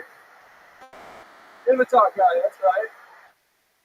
Okay, I sold out 3 shows in Paramount. I know. Yeah. That's fun. I love these guys just keep coming up here bombing and talking shit about the successful things around them. It's absolutely incredible. Daniel, so 4 years solid. Do you think that was your best minute that you've ever written? Definitely not. So, no, sorry. That's one of my. Well, that's the best minute I've ever had. Oh my God, it's unbelievable. You're just in your own little world, huh? Daniel, look at me. Look at me. You're being interviewed by me. Hello, over here. No, not Anthony. It's okay. I don't fucking know you. Daniel, okay. You're done. There goes Daniel Shepard, everybody. We're going to keep it moving. Goodbye. The mic and the mic stand. Don't ever sign up again. Thank you. That way. Back to obscurity you go. It's that way, yep. All right, this is very exciting, actually. Your next comedian, I have been informed that the I next to their name means that they're inside of the room. That means that it's one of you, one of your very own people. Very different than the 200 people in the alleyway or at the bar next door where we keep them all funneled. So, it is my pleasure to introduce, and whoever this is, you're going to go that way, and you're going to follow this young buck all the way around. Make some noise for Nico De Cesare, everybody. Here he comes, right from the middle of the room. You're seeing it live. Just like the good old days, from inside the room. One of your own. My guess, guaranteed he does better than the last two guys did. It has to be. Nico De Cesare, everybody. There you go. What is that? Sorry, I forgot to masturbate today. I'm Nico from Boston. And it's your team. Because the N-word once today. I'm just kidding. This is right. So I'm going to Boston. I understand I have a very aggressive father. I noticed here a lot of guys that wear flip-flops. I like that. As well, we don't wear flip-flops either. I was always told flip-flops are faggots. And it was mostly my dad said, but as I got older, I understood more. You saw guys walking down the street and just there. And it made a lot more sense. Especially because they also no, thank God. Nico De Cesare, ladies and gentlemen. The crowd goes absolutely wild. They are so desensitized to comedy that all you had to do was come up here and rattle off of how shit's gay. And you fucking killed somehow. They rooted for their own, one of the insiders, Nico De Cesare. How do you feel, my friend? I love the thing. I just noticed right now the shorts that you're wearing. While talking about all the shit that's gay, you came up here. I mean, oh my God, that is absolutely incredible. That's for you to wear those and talk about gay shit. That is just criminal. That's like me looking like me and talking about gay shit. Nico, welcome to the show. Have you ever done stand-up before? Wow! Oh my God, this is the only show in the world where you can go back-to-back comedians, 4 years solid, not a funny thing, not a movement from the room. And then first time ever on stage, another guy had a window between 100 and 300 times on stage, flatlined in the room. Hold on a second. The great Ahmed Johnson from the WWE just walked in, everybody. So, Nico, let's talk about it. Where are you from? What's going on? I'm from Boston, Revere, Massachusetts. Okay. Okay. Is that where you grew up? Yeah. I grew up right there. My family's from there. Okay. Very good. Absolutely. That makes sense. And here you are, full circle. The most successful person ever from Revere. Yeah. Owns the club that you're in right now. And you're one of the least successful people from Revere. You're wearing those shorts. He knew, Joe Rogan knew that someone was wearing those shorts on stage. Then you wouldn't be there. Yeah, for sure. You'd be a Navy SEAL with a red laser on your chest right now. Okay, so let's talk about it. What do you do for work, Nico? I'm in real estate development and family's body shop. It's my favorite body shop. Okay, I love it. Family's got a body shop. That's cool. Okay. How's it going out there? Is business booming? Yeah, it's good. Cars are breaking down. Everybody's crashing, texting, driving. I love it. Great. I love it. Yeah, it's phenomenal. Hell yeah. Yeah. Why are you dressed like the camp counselor that fucks the female camp counselors? He's not the guy that fucks the camp counselors. Hell yeah. You do seem like a ladies' man. You got the hair, you got swag, you're calling shit gay while looking kind of gay. What's your love life like? Can you give us what's your body count? How many? I got HPV, so that counts. All right. I got enough count there, but brother. Yeah. I was here actually for my bachelor party, and this is the last thing. Just to make sure that to come here. Wow. Show. Holy shit. So wait a second. You came to Austin to celebrate your bachelor party, stayed an extra night for Kill Tony, signed up, your odds of getting up over 1 in 200, and here you are. That's incredible. So when do you get married? I'll get married in August. Okay, let's talk about it. What does this girl do?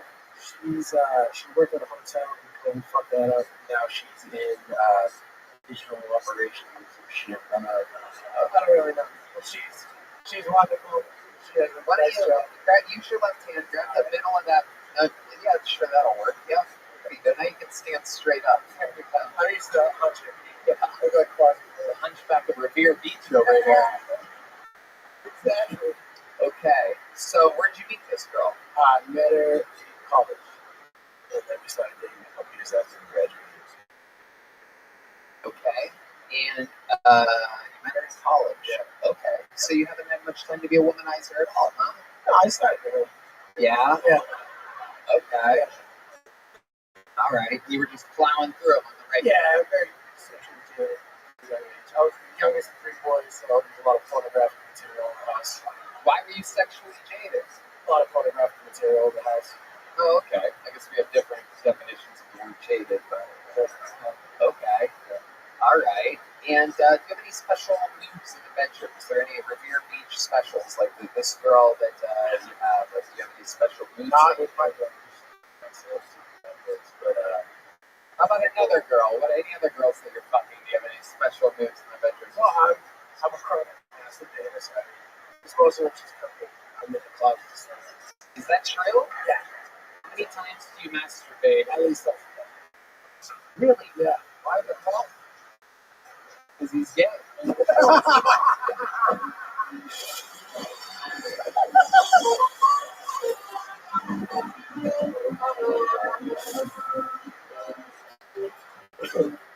So you masturbate twice a day and you still have a healthy love life? Yeah. Okay. What is going on? How old are you? 30. 30. Yes. All right.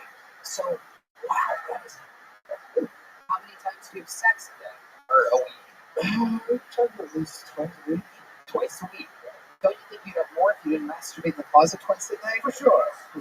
It's just so much easier to share. But this is like a good girl. You seem to imply that she's a really sweet, good girl. You don't even know what she does for work. We watch the show every Monday, so next Monday she's gonna fucking kill it. Okay. I have good news for you. You have 3 weeks or 3 episodes ahead right now. But it's not going to be August just yet. What's your go-to porn? When you're in the closet, what is it? Do you use your phone? Like, do you look it up on your phone in the closet? And would you have like a bottle of lotion in there and you just dry hand it? Okay. All right. I like it. Leave it from a guy to Revere to have the British are coming, you know what I mean? Hey, it's a little American history reference. Very rarely do I get to do a Paul Revere joke on this show. Seriously, what kind of porn do you watch in the closet? I like large white asses. Large white asses. Okay. No, is it specifically the ass itself has to be large, or are you into like a more plump type of girl? No, it's ass is fun. So what do you look up? Big asses. Big asses. That's a good one. I actually didn't there's something about it. When going to porn, there's something about just a real fucking meaty bitch that there's just something about it. Brian, do you have any tips for the guys? Yes, we're going to our senior big white ass correspondent, Ryan Simpson. Well, listen, I'm into the job of these stereotypes and this stuff on Jonesy. It's skinny niggas that like fat white people. It's not.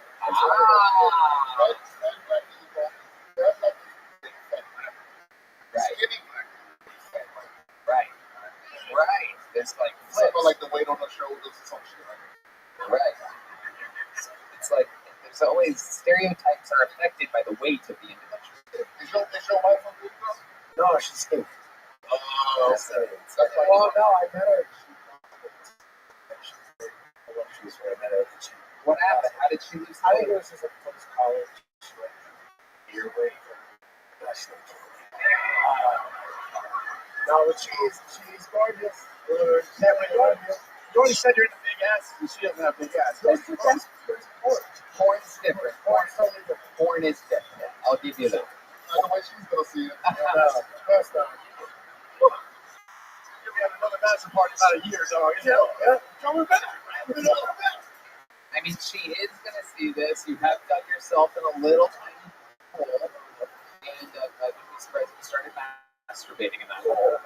But since she's gonna see this, and you're getting married in 2 months, and this comes out in 3 weeks, why don't you look at that camera right there? Yoni, come on in here. Get really, really close, all the way in.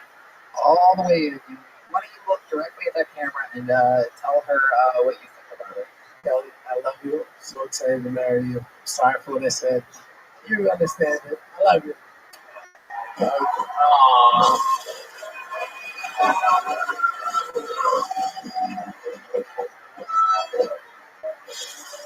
Yay. Yay! My friend, you are the first person tonight to get a big joke book. Represent. Absolutely awesome. Congratulations. There he goes, Nico De Cesare, ladies and gentlemen. And in an unbelievable turn of events, ladies and gentlemen, I pulled another name out of the bucket. And again, this never happens anymore. And this part never happens where it's back to back. I pulled another inside name, everybody. So another one of yourselves, the person that's done the best so far tonight. Another insider. Make some noise for Brett Schoenben, or Schoenben, or Scholeben. Well, here he is. You're seeing it live in the flesh. Brett Schoenben, or Schobabiden. Schoenben.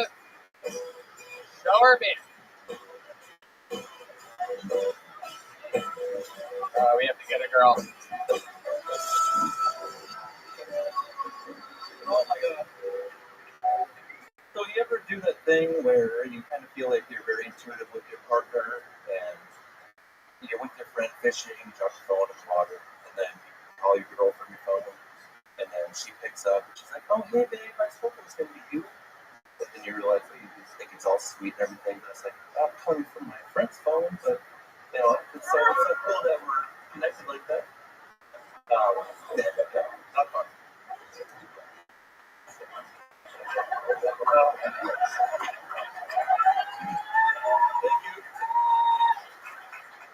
So there's times you can, like I was married, start realizing things are going a little bit south.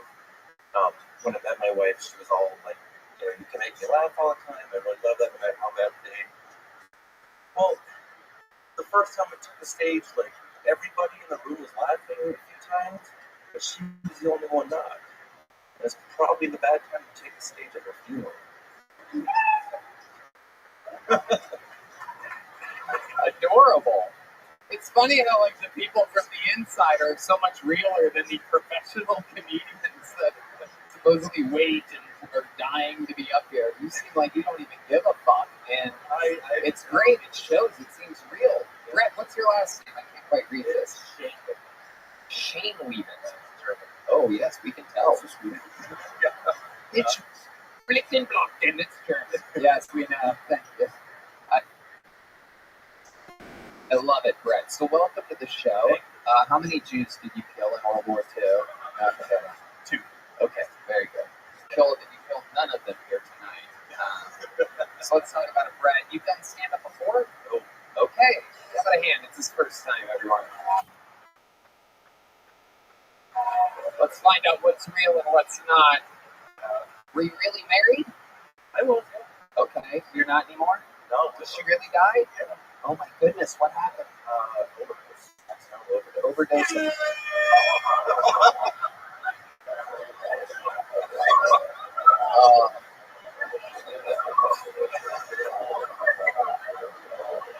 Staring at the lights right now, and so did she at one point. Huh? Okay. What did she overdose on? Was it that sweet dick?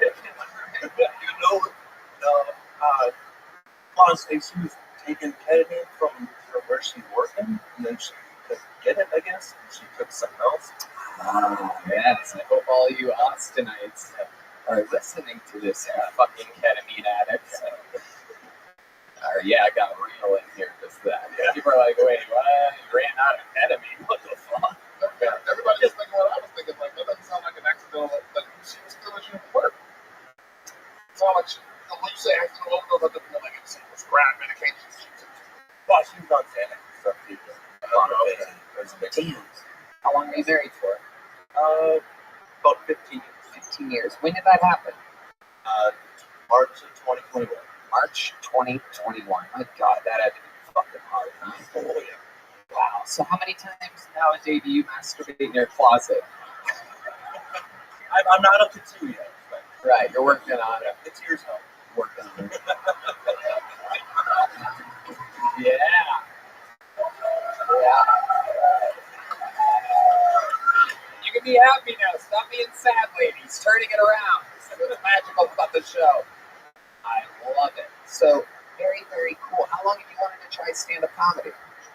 I made not even 6 months. Been watching the show, and then March this year I got tickets. And I started thinking, like, oh, if I get the opportunity, I'll get there and I'll put my name in the bucket. We'll get the shot. Very cool. Let me tell you something. You have one of the hardest things to have, like, for just likable. It's automatic. It's likable. You talk about some dark shit, but you right there on the line. It's impressive. You should do more. Yeah. Thank you. What do you do for fun? I want to know more about you. Tell us more about the life of Brett Schmichtenschmachten. Recently, I've actually been going to a lot more cowboy games, doing stuff, getting out into this stuff. Is that where you live, Dallas? Yeah. Nice. Okay. Born and raised there? No, born and raised in Minnesota. Nice. Yeah. How long have you been in Dallas? 11 years. Beautiful. Congratulations for getting out of Minnesota.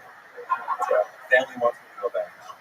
Yeah, it's very much just Canada. Yeah. Don't do it. So now you're in Dallas, 11 years. What did you do to cope with the loss? How did you recover from that? You have kids? I have 2 kids. They're 13 and 15 right now. Right. And so you're just out there rocking it, super cool single dad. Yeah. Okay. Have you brought any ladies back to the house yet? Not in that sense. Okay, what do you need to cope with the Cowboys losing? Oh, come on.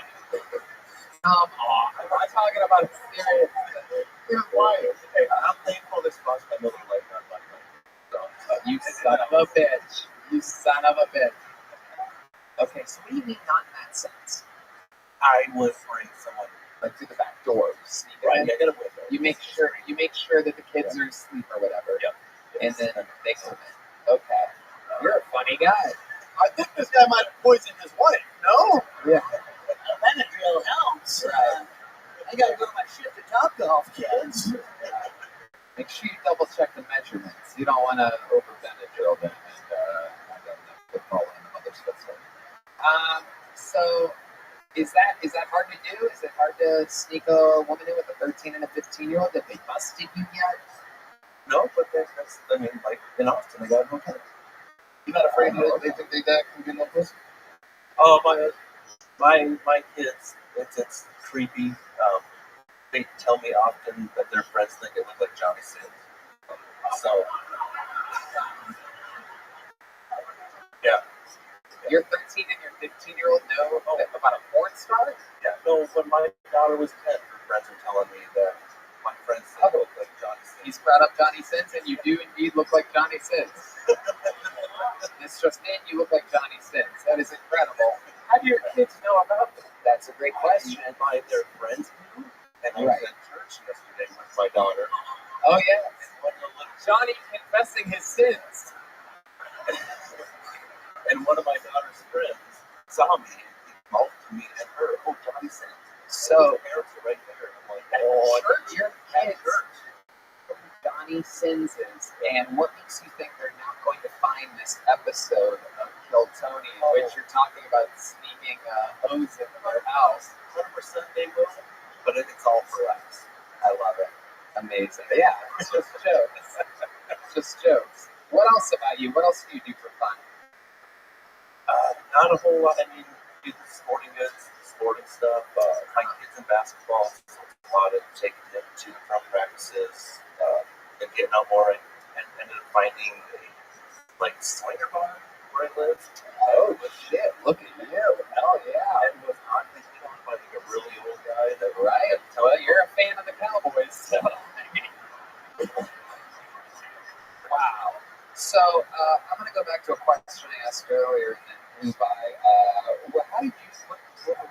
fill that void? How did you cope with the loss of your? Were you there when it happened? You found her? No, so I was making dinner and was like cleaning it all up. So she's usually home around the same time every day. Okay. And I got a knock on the door. Very like authoritative. I'm like, oh shit, this isn't gonna be good. It's like an elephant's getting like someone trying to like bust in. Is that her? I think it's one of them. I'm sorry. It's one of my favorites. No, it's local PD. Yeah. And the kids were there? They were in the vicinity, but we have a ring camera and it's all linked to their phones. So my daughter comes running around the corner and she's like, Mom's dead. Oh no. Do you remember what you made that day? What was for dinner? Pork chops. Boneless or boneless? She missed out. Oh my goodness, yeah. Balsamic glaze. Oh my goodness, balsamic glaze with just a pepper of Xanax on top. She would have loved it. She would have loved it. Incredible. I cannot get enough of your sense of humor. I mean, it is incredible to watch you laugh at this stuff and digest it. Be able to roll with it.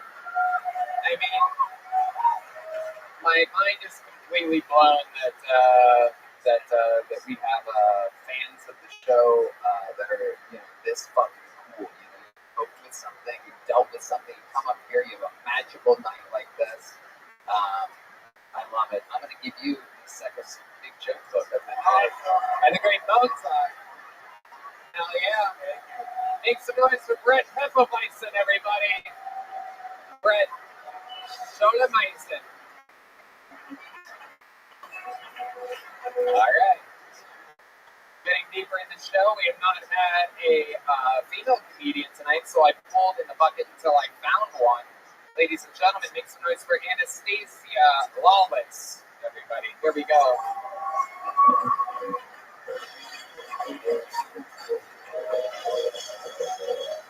Come on, one more time for Anastasia, everybody. Let's go.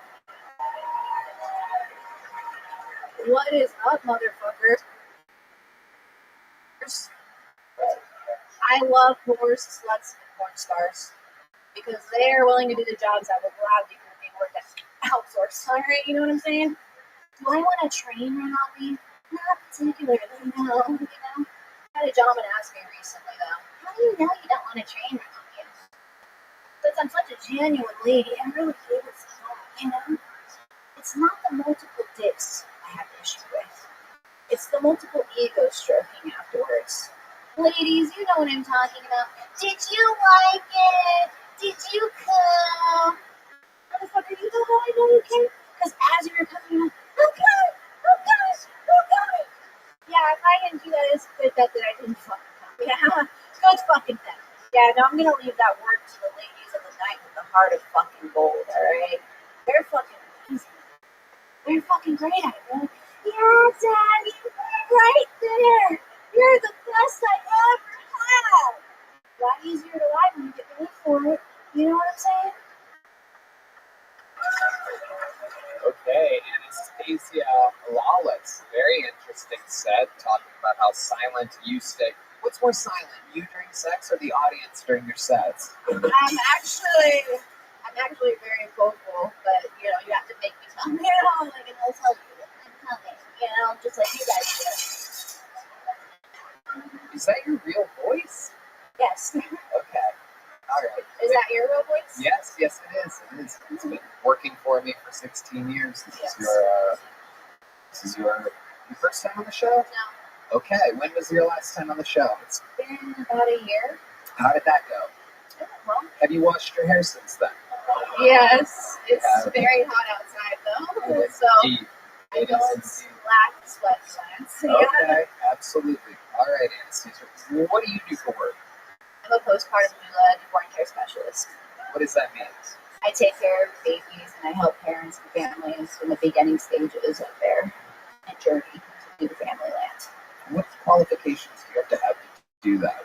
I have lots of experience. I have taken 50-hour courses. And, I've traveled the states doing it. Yeah. Okay. So have them certified. CPR certified. It's very. Have you ever had to save a baby? I have had to help a baby from choking to death. Yes. So what did you have to do? You climb challenge this stuff all the time? Actually, it's not.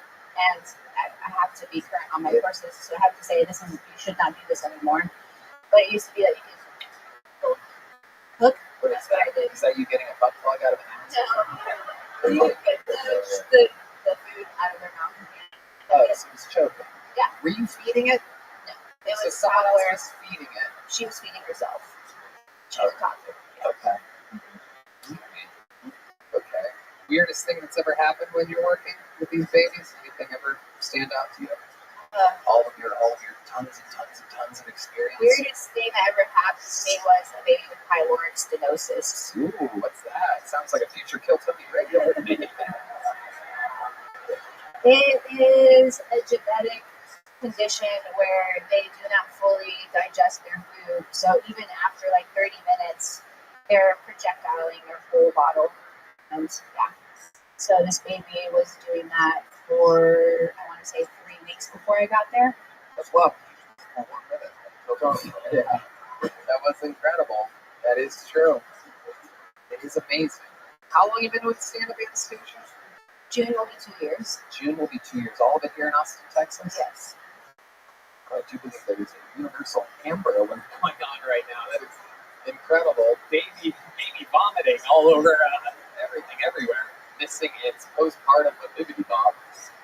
Okay. What do you do for fun anesthesia? What's like your wild nightlife like? I don't really have a wild life in my 30s, so. Right. Perfect. You're already basically dead. You're right. No. I like to, hike, and I like to write songs and write poetry, and I do pastel work. Anastasia, how many Burning Mans in a row have you been to? I've never been. I don't have that much money. No, I mean. Change your stage name to Anastasia.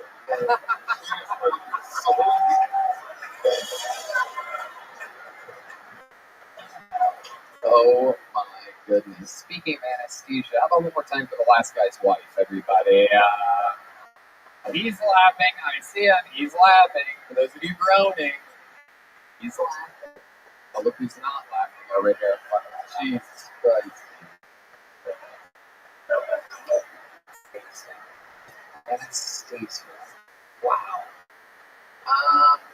Are you in a relationship?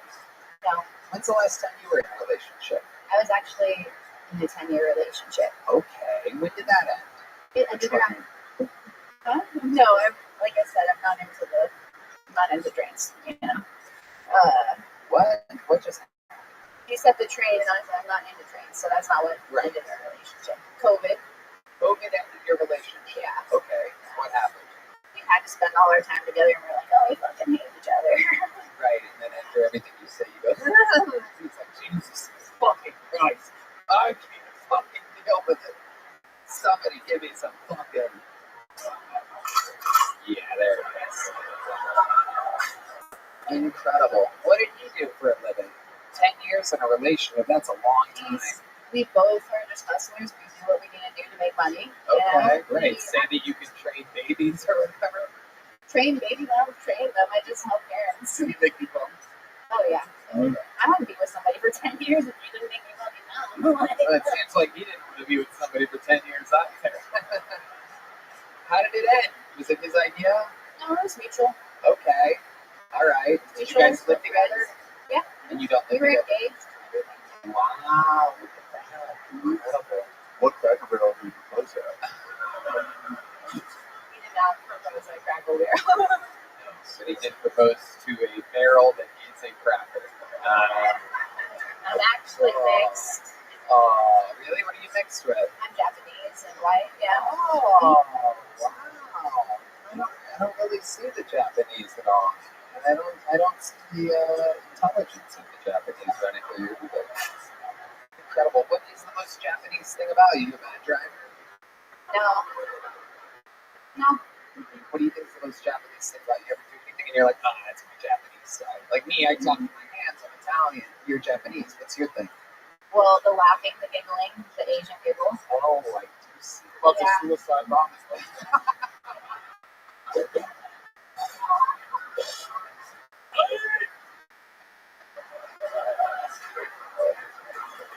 don't know if I'm allowed to make that noise yet.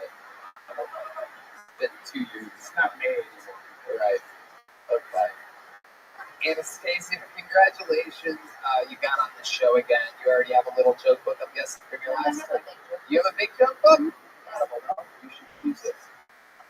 There she goes, Anastasia. Flawless, everybody.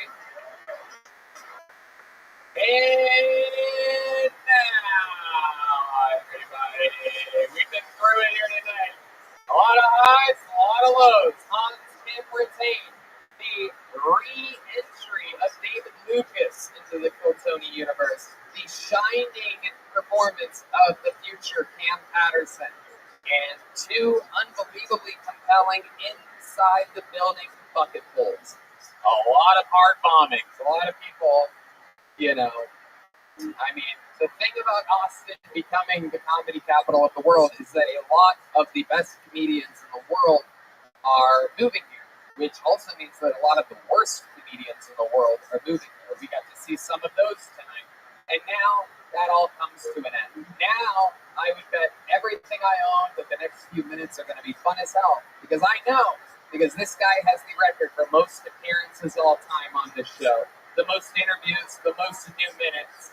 Ladies and gentlemen, you know him, you love him. It's the Vanilla Gorilla, the Memphis Strangler, the Big Red Machine, William Montgomery.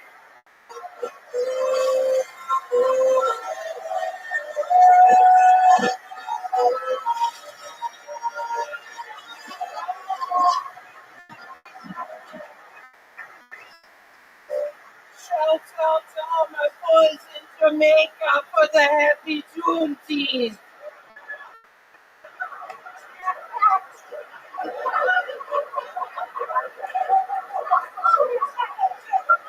I think the worst thing that ever happened to me was when I met my haters at age 3.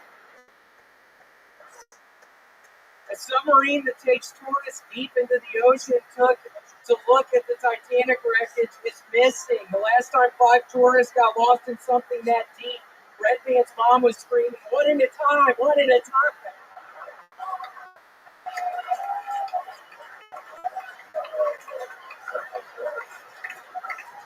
I'm actually thinking about becoming a Titanic truther. You mean you couldn't avoid an iceberg in an ocean that big? An Arizona man was mauled to death by a bear in an unprovoked attack. Wait, unprovoked? That dumbass walked up right to a motherfucking wild bear. Okay, that's what I got. Unbelievable. Unbelievable. Unbelievable. The man is in pure fighting shape. Always makes it. Never misses. Again and again and again. The Titanic truther joke, perhaps being my favorite joke of the night tonight. Your delivery, your style, your energy. You've never been stronger. We found you when you were a bloated, obese mess. And I remember, I still get the memories on my Instagram sometime years ago, and it's a bunch of me listening to the old back, just zooming in on inanimate objects. At 4 in the morning, yeah, it makes me feel weird, but luckily I think we're past that trip with my team. What did you mean when you said that you met all your haters when you were 3? When I was 3, I actually went to a place called Silver Springs outside of Gainesville, Florida, and I went up there to get the snake wrapped around my neck.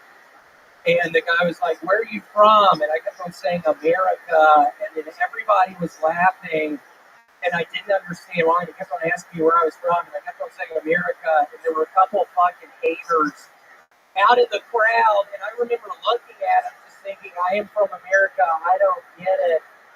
So it's pretty much that. This is Silver Springs. If y'all are ever outside of Gainesville, Florida, visit Silver Springs. They have a really great glass on a boat. And Tony, I'm glad you asked me about that. I actually have a new sponsor tonight. Silver Springs Theme Park outside of Gainesville, Florida. Tony, you know what I love about William? Yeah. Is that he's sober now and he's still weird as fuck. Yeah. When he came out here, I came out here way after DC. When he came out here and I heard he got sober and all this other stuff, I said, "Oh, really? It's like normal now, though. This motherfucker, so this is him off cocaine. You understand that?" Yeah. There's a certain amazing group of comedians that get sober and they stay weird. You know, it is incredible. There's an all-star lineup. You, Theo, right? Tim Dillon. Who else? I think Gallagher, he famously got sober. The guy who did all the watermelon stuff. I mean, he was really bad off on crystal meth, but Indeed. It's great that you mentioned John Gallagher. Mulaney has a really bad crystal meth problem too. Yeah, I think he got Sinbad. I think had a really bad crystal meth problem as well. He got sober. He's still weird.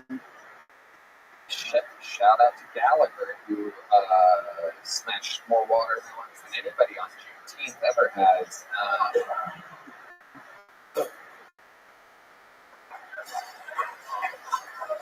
Shout to Taik! Wait, that wasn't good. Happy Juneteenth! So Juneteenth is a Jamaican holiday to you? Yes, I think it is. I did a little bit of research earlier. I think it started out in Jamaica. Where did you do this research at exactly? It's on Mad Magazine. I've been reading a bunch of Mad magazines. There was an article. Alfred E. Newman's still going strong, but yeah, I read it in Mad Magazine. How much is the Silver Springs amusement park paying you? Is that what it's called? Yes, Silver Springs Amusement Park right outside of Gainesville, Florida, down at... How much are they paying you each time you say that? Each time I say Silver Springs Amusement Park outside of Gainesville, Florida, it's $1,000. Wow. Please go to Silver Springs Amusement Park outside of Gainesville, Florida. Can you describe to us? Are there some rides or anything people should check out? Yeah, there's a glass bottom boat. We can actually, when I went with my family, it's a boat with literally a glass bottom so you can look down into the springs. When I went with my family in the early 90s, we actually saw a bloated corpse down there. So they had to close down the amusement park. Yeah, it was like this Hispanic guy thing. He got super bloated. He was, I guess, doing some scuba diving stuff down in the springs. And yeah, we saw him, and I was asking my dad what was going on, and my dad refused to tell me, and it turned into a thing. And then that piece of shit literally put a snake around my neck, Tony, and he was asking me where I was from, and I kept on saying America, and I didn't understand why everybody was laughing at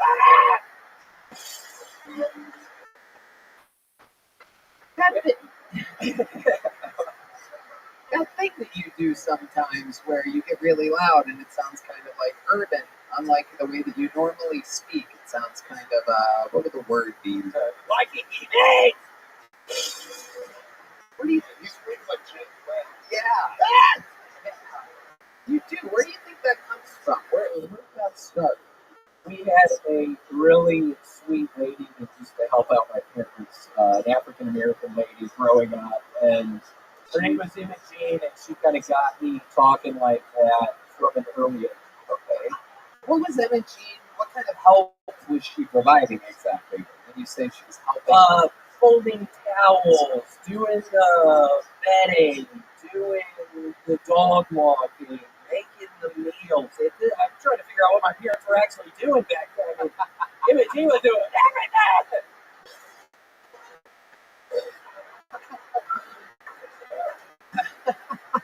Seriously, I'm trying to run and figure out what the fuck they were doing. I love how when William was just talking, he's telling somebody that can't cook, and when he screams, he's telling somebody that knows every recipe. That is true.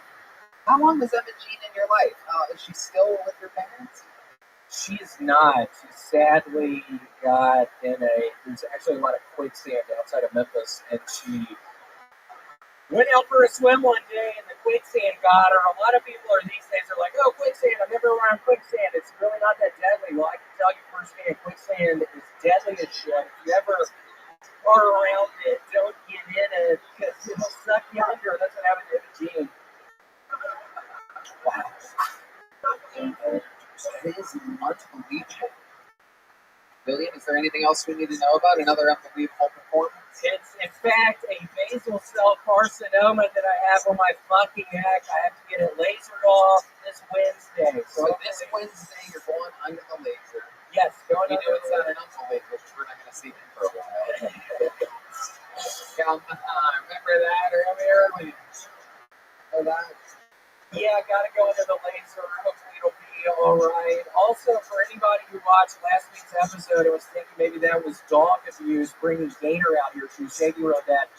I'm happy to report she actually got drunk as shit at Mitzi's After the show, she's thinking, he was not!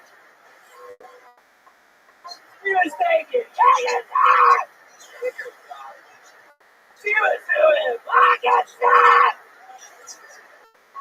Is that weirdo you were talking about? Spotted him. What's the problem, You dude? spotted him. That's incredible. He really stands out in the pile. You can tell because he's the only one that has no emotion on his face whatsoever. He's the guy from TikTok that likes the trains. Have you ever seen him? Oh yeah, oh my gosh, Mr. Roberts. Is that your TikTok handle? And bitch, I don't know who the fuck.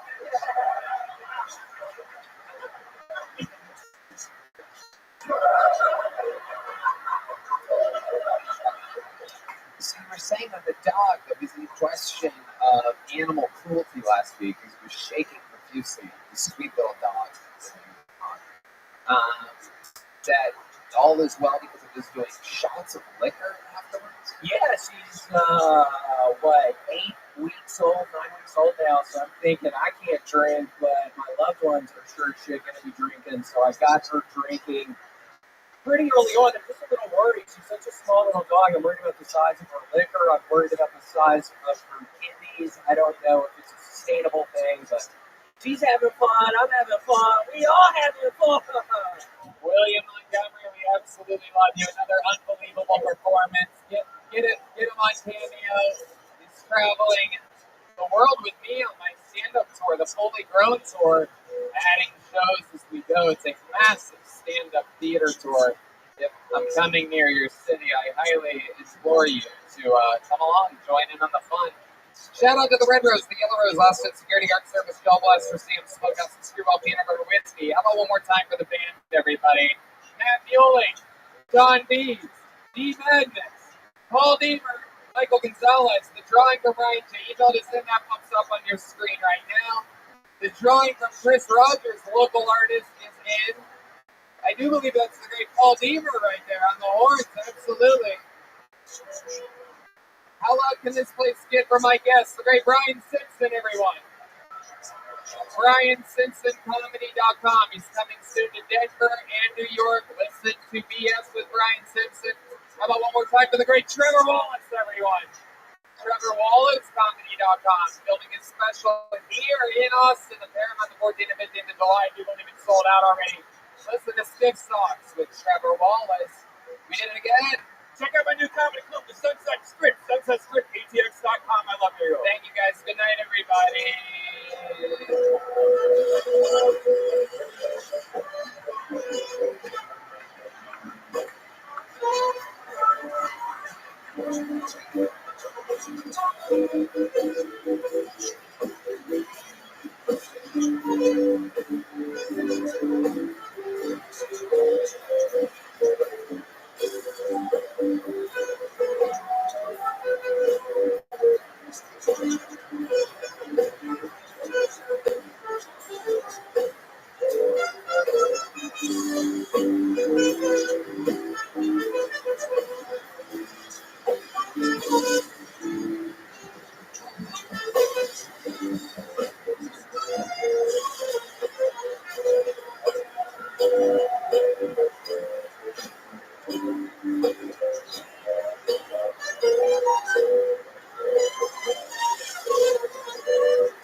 Hey,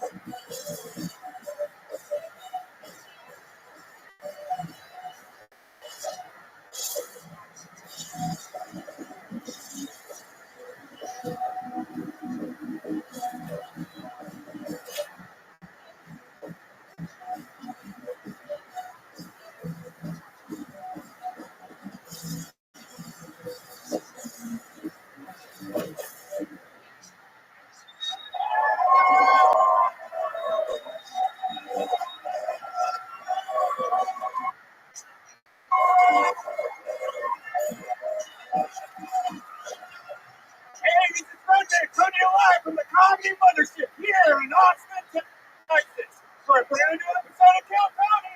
Get up for Tony! It's fair!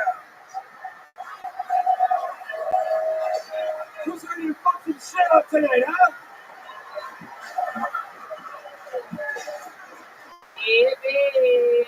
Exclusive Brian Redman, everybody. You did it. You made it to the #1 live podcast in the world. Brought to you by Gel Blaster, the Red Rose, Yellow Rose, Austin Security Guard Service, CM Smokehouse, and Screwball Peanut Butter Whiskey, which proudly presents the Kill Tony Band. You just got to listen to it for 30 minutes straight here in the live music capital of the world. That's the great Michael Gonzalez on the drums. Paul Deaver on the horns. Matt Mueling on the electric guitar. The leader of the band, Sean Bees on the keys. And this right here, the backbone, the one, the only, the spinal cord, the master, D-Madness on the bass. A lot of fun stuff happening. All these guys are going to be joining us in a fucking arena here in Austin, Texas at the HEB Center on New Year's Eve. Just a heads up on that. Before we start tonight's episode, here's a little bit more from the amazing sponsors that made tonight's episode available for you here right now. Hey y'all, it's official, it's announced, it's out there. My largest stand-up tour of my entire life. All the biggest theaters in all my favorite cities. Toronto, Canada, Royal Oak, Michigan, San Antonio, Texas, Chicago, Illinois, Charlotte, North Carolina, Atlanta, Georgia, Columbus, Ohio, Kansas City, Missouri, Indianapolis, Indiana, Philadelphia, Pennsylvania, Tysons, Virginia, just outside of DC, Milwaukee, Wisconsin, Minneapolis, Minnesota, Youngstown, Ohio, Cincinnati, Ohio, San Francisco, California, Sacramento, California, San Diego, California, Phoenix, Arizona, New York, Clearwater, Florida, and Jacksonville, Florida. Tickets available at TonyHinchcliffe.com.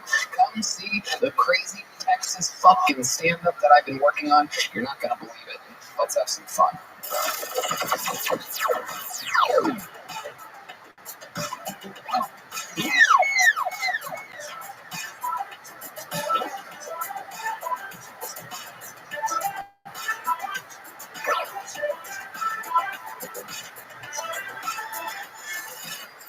You know, both in stand-up comedy and in all walks of life, let's face it, not everybody is always feeling the sunshine of summer. It's easy to get down nowadays with social media and family and so many different aspects of life. But Talkspace has made it easy to find a therapist that you will like. It's convenient to meet online, at home, or wherever that you're most comfortable. Talkspace is making a huge difference in many people's lives. If you ever thought that seeing a therapist or psychiatrist would be helpful, but you don't have the time to actually find one and meet with them or afford them, try Talkspace. By doing everything online, Talkspace has made getting the help you want easy, accessible, and affordable. When you've met your therapy goals or simply want to cancel, Talkspace has a simple cancellation process and will work with you to get a prorated refund for unused time if applicable. Don't wait. You can get a therapist through Talkspace, and it can help you shift your perspective, find tools to cope in difficult times, and be a guiding light. Getting started is the most important part. Talkspace makes it easy and affordable. At Talkspace.com, you can sign up online to get a personalized match with a provider that's right for you, typically within 48 hours. It's incredibly convenient to have virtual sessions with your licensed therapist from the comfort of your own home. Talkspace lets you send messages to your therapist so you don't have to wait for your next session. Therapy can help you shift your perspective, find tools to cope in difficult times, and be a guiding light. And as a listener of this podcast, you'll get $80 off your first month with Talkspace when you go to Talkspace.com/Tony to match with a licensed therapist today. Go to Talkspace.com/Tony to get $80 off your first month and show your support for the show. That's Talkspace.com/Tony.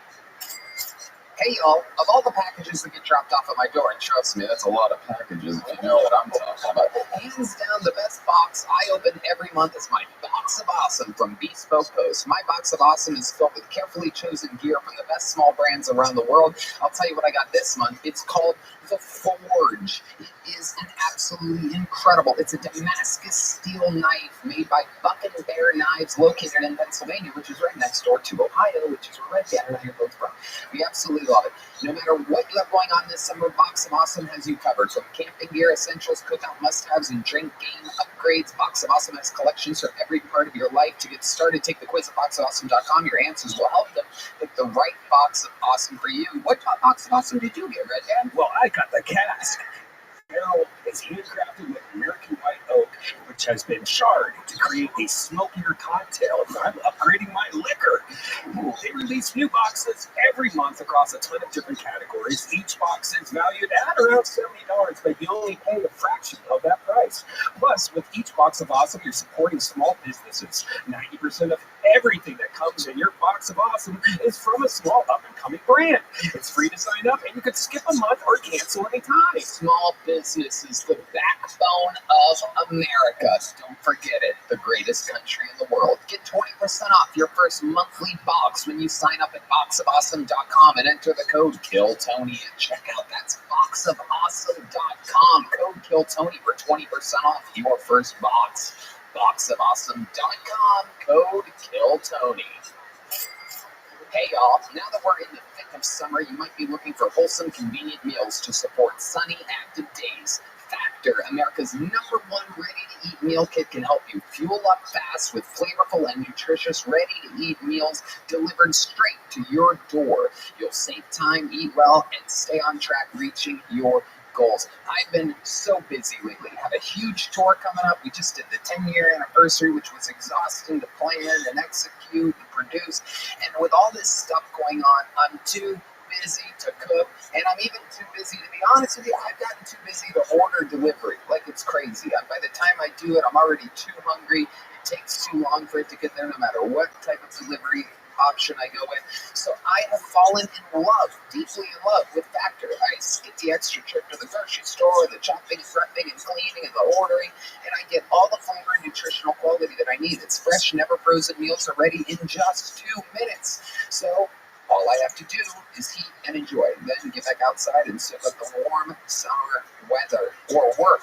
Red Band? It's great, and in only 2 minutes, it really does save a lot of time and money. It doesn't taste like 2 minutes. It doesn't. It's amazing. It's not frozen. It's like it's cooked. Like a chef cooks it, and then you're just reheating an amazing meal. And they offer delicious, flavor-packed options on the menu each week to fit a variety of lifestyles. If you're on keto, or if you're just calorie smart, vegan, veggie, and protein plus. Prepared by chefs and approved by dietitians, each meal has all the ingredients you need to feel satisfied all day long while meeting your goals. And if you're looking to mix it up, you can add a protein to select vegan or veggie meals each week.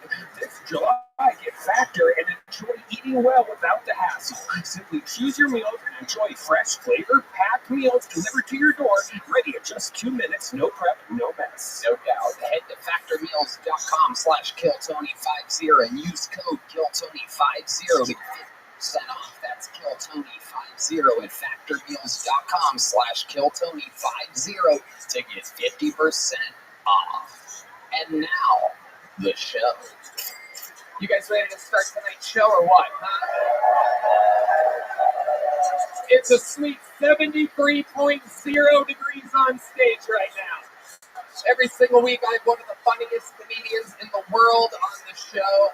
This week, no different. This guy, an absolute legend of the game, much like myself, comedy store through and through, bleeds black and red, an unbelievable superstar coming off of one of the biggest specials of the last few years. Truly, a guy that is a fucking survivor, someone who I've always looked up to. Make some goddamn noise for one of my favorite big brothers in all of comedy, the one and only Ari Shafir, everybody.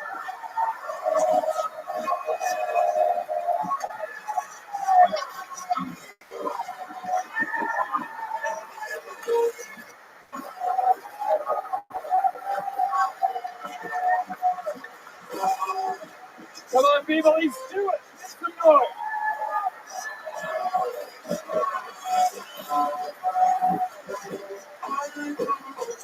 Woo! Fresh off of one of the biggest specials in a really long time. Jew, available on YouTube.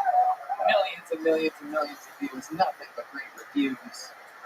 So what's up, man? Welcome back. Thank you very much. I appreciate seeing you here. It's great as always. I was talking to myself back. I was trying to whisper because I didn't as quiet as I know how it is sort of live. Right, exactly. You're a professional in show business. It's amazing. I fucking love it. You've done the show many, many times. It's good to have you on camera. I've been here. Yeah. And many, many, many a times we're stuck having you absolutely shit-faced with Shane and Mark and after Protect Our Hearts. And I'm glad to have you here solo. We're going to really get to delve into these people here tonight. Yeah, Mark was supposed to come. This is prolapsed. Oh, that happens a lot with him, yeah. Did you give him advice? He went to the hospital and they said his stuff was too high. He didn't want to know it. That's incredible. That's incredible. And you agree with me, right? That's good. That's acceptable, too. Ari's done the show numerous times. He knows what it is. A ton of people signed up for the chance to get 60 seconds on this stage. If I pull the name out of the bucket, they get 60 seconds of stand-up comedy, uninterrupted time. You know the time is up on the side of a kitten. That means they have to wrap it up there, or else they bring up angry Hollywood bears, which interrupts their set. And then we interview them. Everything's improvised. Anything can happen. We're going to meet probably some insane people, probably some local veterans. There could be a star. Physical fight? Yeah, anything can happen. There was once a guy in all places, Austin, Texas, about 7 years ago at the Moon Tower Comedy Fest, who was pulled out of the bucket, who got really, really mad at a really bad set. Jeremiah walked him, so at the time made fun of him, and he pushed Jeremiah, tried to grab him, and Nick J. Okerson grabbed him from underneath his armpits and screwed him into the arms of another bouncer. Yeah. Hey, could you not grab Jeremiah because he's so skinny? He was on mushrooms also. That's not mushrooms. Right. Yep. Being on mushrooms has nothing to do with the story whatsoever. But yeah, that's the gist of it. You guys ready to start tonight's show or what? Ladies and gentlemen, every week we start the show with the same young man that has been doing it for over 2 years. For the last 3 weeks, he has defended his honor being a regular here. He's an absolute incredible feat. This week, we're giving him the week off of defending his spot to see, as an experiment, if he is literally lazier when not being challenged. So we're going to see if he still does as good as he has the last 3 sets, and if he doesn't do as good, he's going to challenge for his regular spot next week. It's all pro wrestling shit. I think you guys get it, right? Ladies and gentlemen, here with a brand new minute, the one and only Rolex wearing Hot Tip.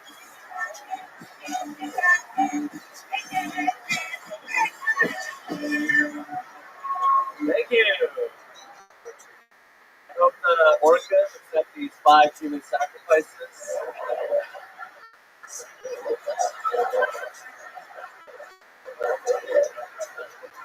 As a peace offering in this bloody war between our species.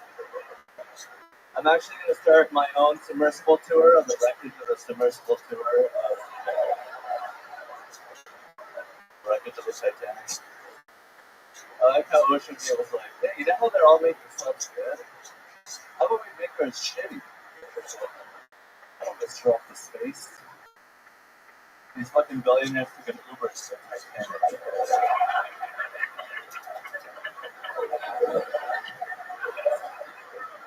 These fucking rich bastards would rather get crushed by the ocean than give us help. Rich people are stupid, and Andrew Tate went to Romania to be a douchebag rapist. That's where douchebag rapists are created. That's like moving to Japan to take upskirt photos. It's like a European moving to America to do a mass shooting. Thank you. There he is, Hans Kemp, consistent. Joke. Now let me ask you this: did you know you weren't going to be challenged this week? I didn't. I had no idea. You thought you were going to be challenged. Yeah, that's why it's right. Yeah, exactly. What do you think would have happened? Do you think your set, honestly, do you think your set would have been as good if I would have told you a week ago after the show? Next week, you don't have to challenge. You're not going to get challenged for your stuff. No.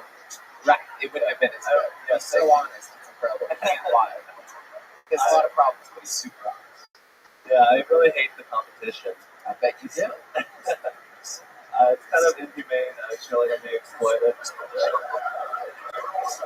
I keep having another comedian come out and go in it, and if they have a better minute than Hans, the audience decides, and the other person wins. They are the new regular. I do question every time. 3 for 3, baby. That's right. And I love that he can't lie. He's like an ancient George Washington. He's like George Bush. Yeah. I'm not gay.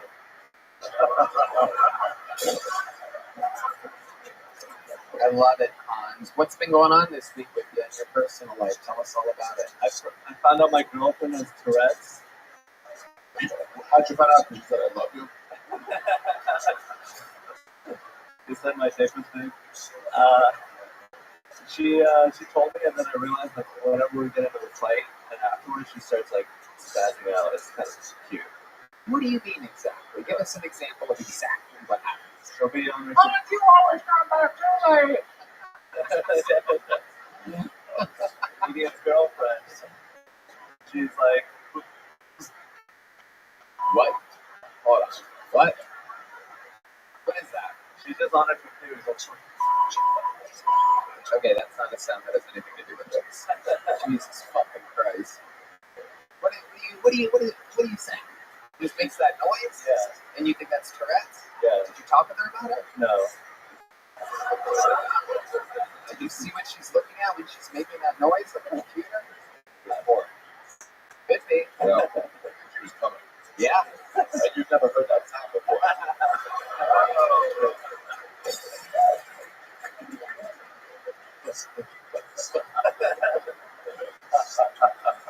So you're saying this happens after you get into arguments with her? Yeah, when she's stressed out.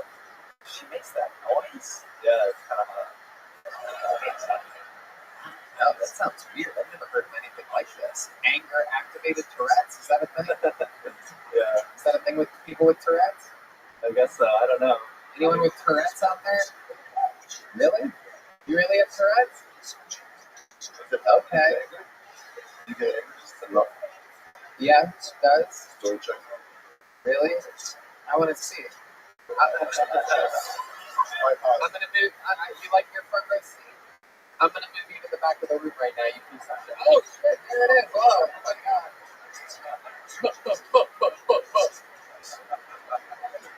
Can you record your girlfriend talking like this, and we can put it in this episode before it gets released?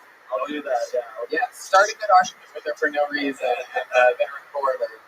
All right, Hans. You think I should have you challenged for your spot next week? No. Okay, so here's what we're going to do. Let's just treat it like you're being challenged. And the first time that you have a scent, which I find you being lazy, kind of like you were in this weird Coke spring that you had, this Cokey spring that you went through, then I have a long list because once word got out 3 weeks in a row, people started, there's a lot of people that are like, I want to challenge Hans for the regular show. It's kind of insulting.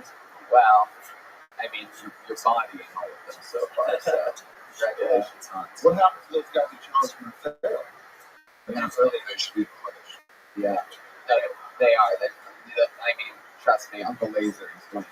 What happened last week is going to haunt Uncle Laser forever. It was one of those ones where it went, how many of you have Uncle Laser winning this? I don't know why I did that again. Right? Every one decision he makes no sense, but There was a clock and it was way far out there, and it wasn't right after I said it. Good job, Ben. Just keep smoking that cigarette, buddy. Hans, I love it. You know what's going on. We're pushing you to your absolute limits. We want you to continue to be great and grow right in front of our very eyes.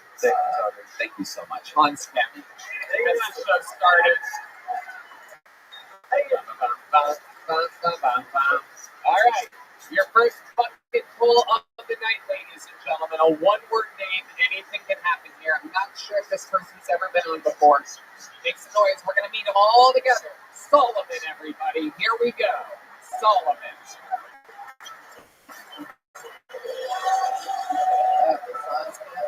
That was on scam.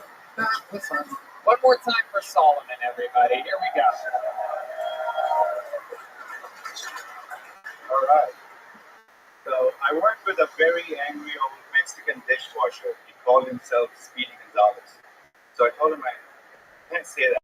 That's racist. So fuck off. You're racist. Go clean the mess. So the whole staff found out about it, and they started calling me racist.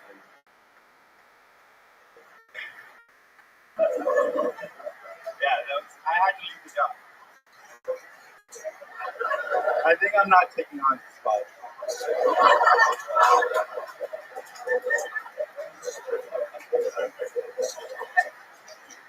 Yeah.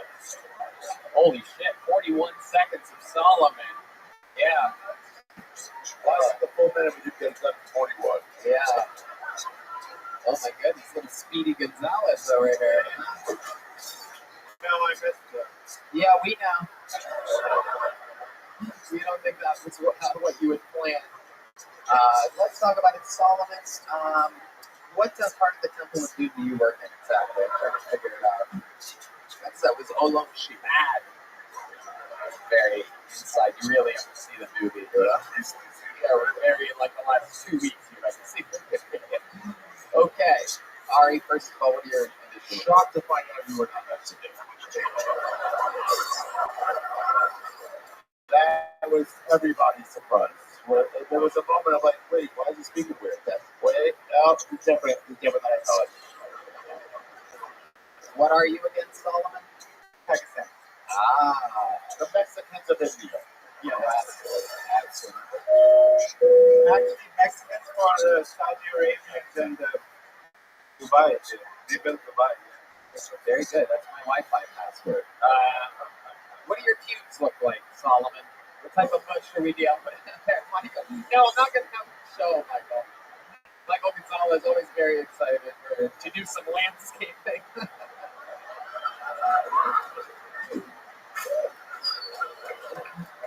No, I'm guessing full bush, right? Just fucking. Do you have like a turban on it or something like that? What's going on down there? A little magic carpet? No, it's pretty tricky. Oh, really? Okay. Very interesting. You feel it? Yes. Show them. No, we're not going to do it. Pretty trim, though, huh? Okay. Yes. And what do you do for work again? I did, but I had to quit. Why'd you have to quit? There's no racist interviews to talk about. You had to quit because of that?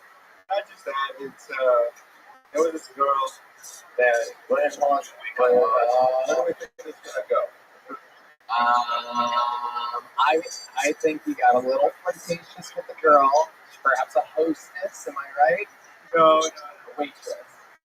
I know. But I guess the manager. Oh, go ahead.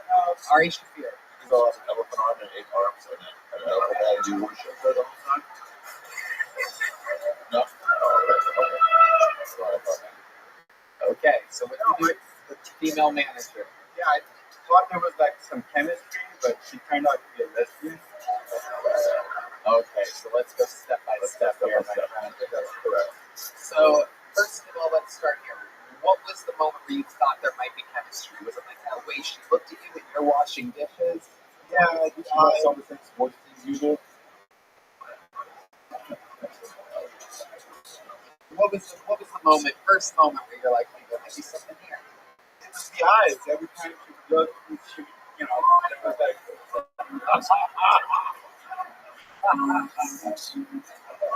So you're scrubbing plates, right? And you lock eyes with her, and she locks eyes with you.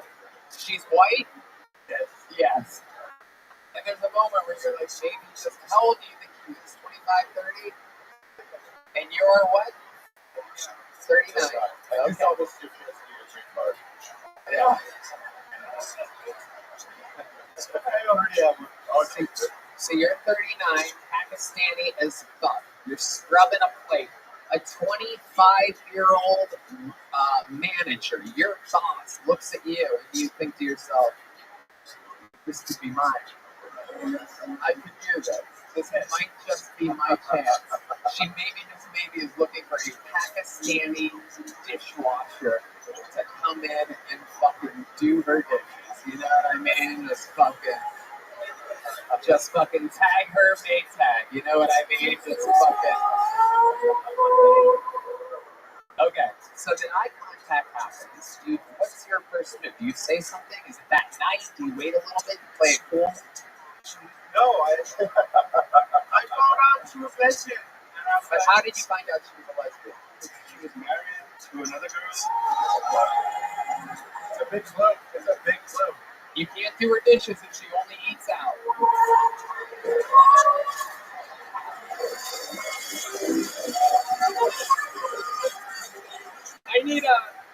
We need to get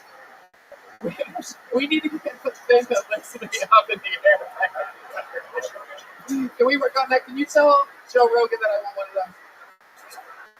Spend some of this Spotify money, for Christ's sake.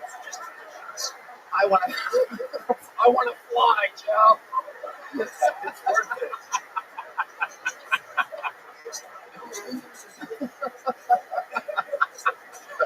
Okay.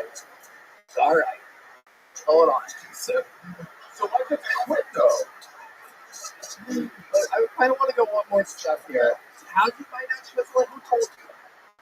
One of the staff members. Did you ask the staff? You were like asking around. No, I wasn't asking, but they were like, "Oh, her wife from her." What? Can I find out? What happened? Yeah. Okay. So go.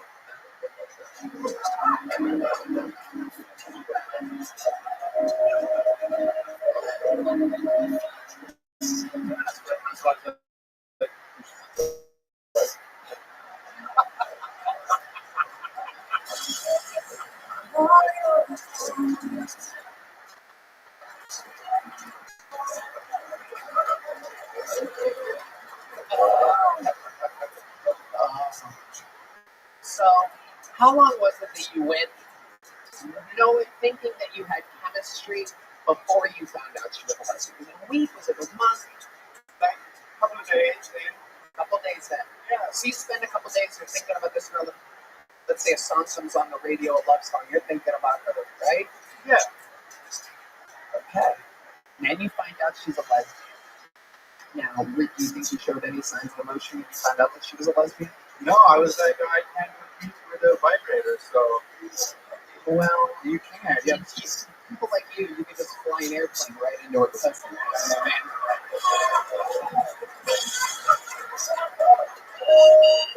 You know, also.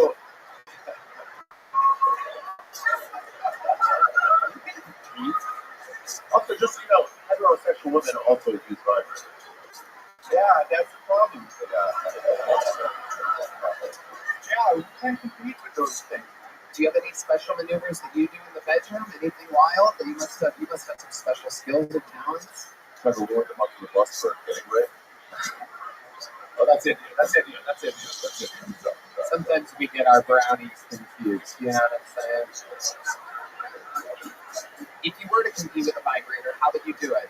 I still figuring it out. Can you show us? Let's say that there was a vagina right here in front of your face, like right here. Let's say it was on an elevated thing. Let's say it was on the riser thing that I wanted, right?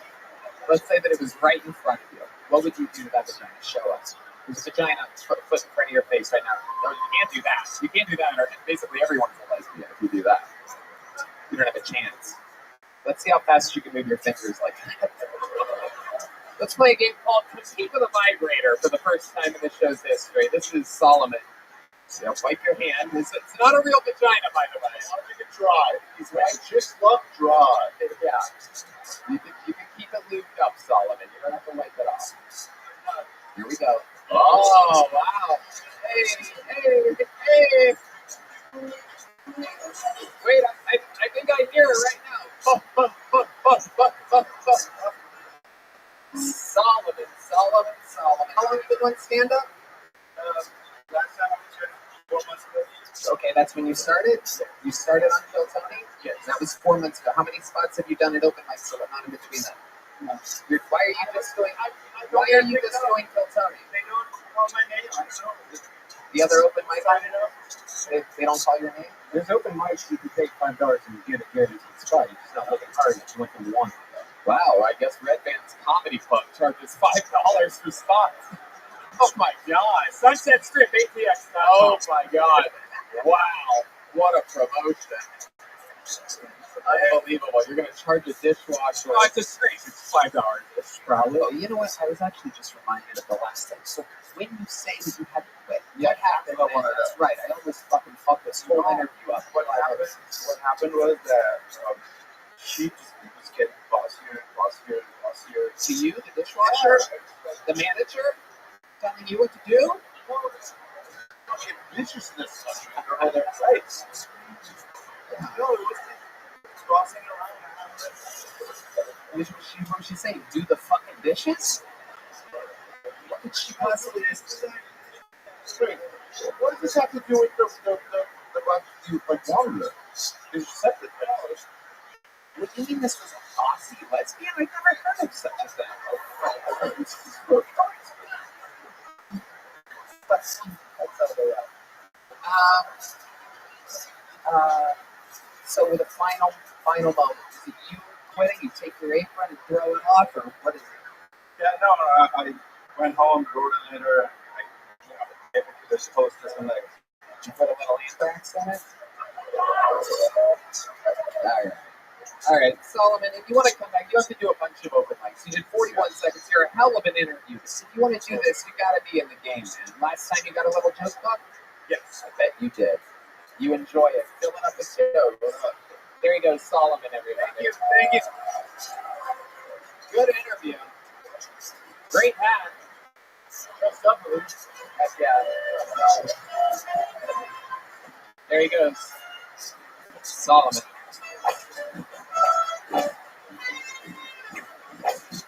Hold another name out of the bucket. Anything can happen. Put your hands together for your next comedian. We're going to meet them all together. It's Brandon Kiefer, everybody. Go! Make some noise for Brandon. Let's go! Brandon's winning, all right. Good job from Chicago. I'm actually from Georgia, so relax, all right? Here's the thing. I love the South. The thing I saw in the South, the stupidest thing I had to deal with is that my family lost their minds over those stupid Confederate statues. Remember that shit? The very thing that won in North Carolina was a Confederate soldier, Robert E. Lee, on a horse. Remember that? In front of the courthouse? They tore the whole statue down. Look, I get what you get rid of Robert E. Lee. I'm not going to argue that. But what the fuck did the horse do? That was a big moment in the horse's life. He got a statue for being a good boy. Dude, he didn't know. You can't train a horse to be racist. My family tried. You can't do it. It doesn't matter how many carrots you give that motherfucker. He likes everybody, dude. Like, we have a clan in Georgia, which is really fucked up. I think one of the most fucked up parts of these is that with the horses. For what? In case you recognize them in public.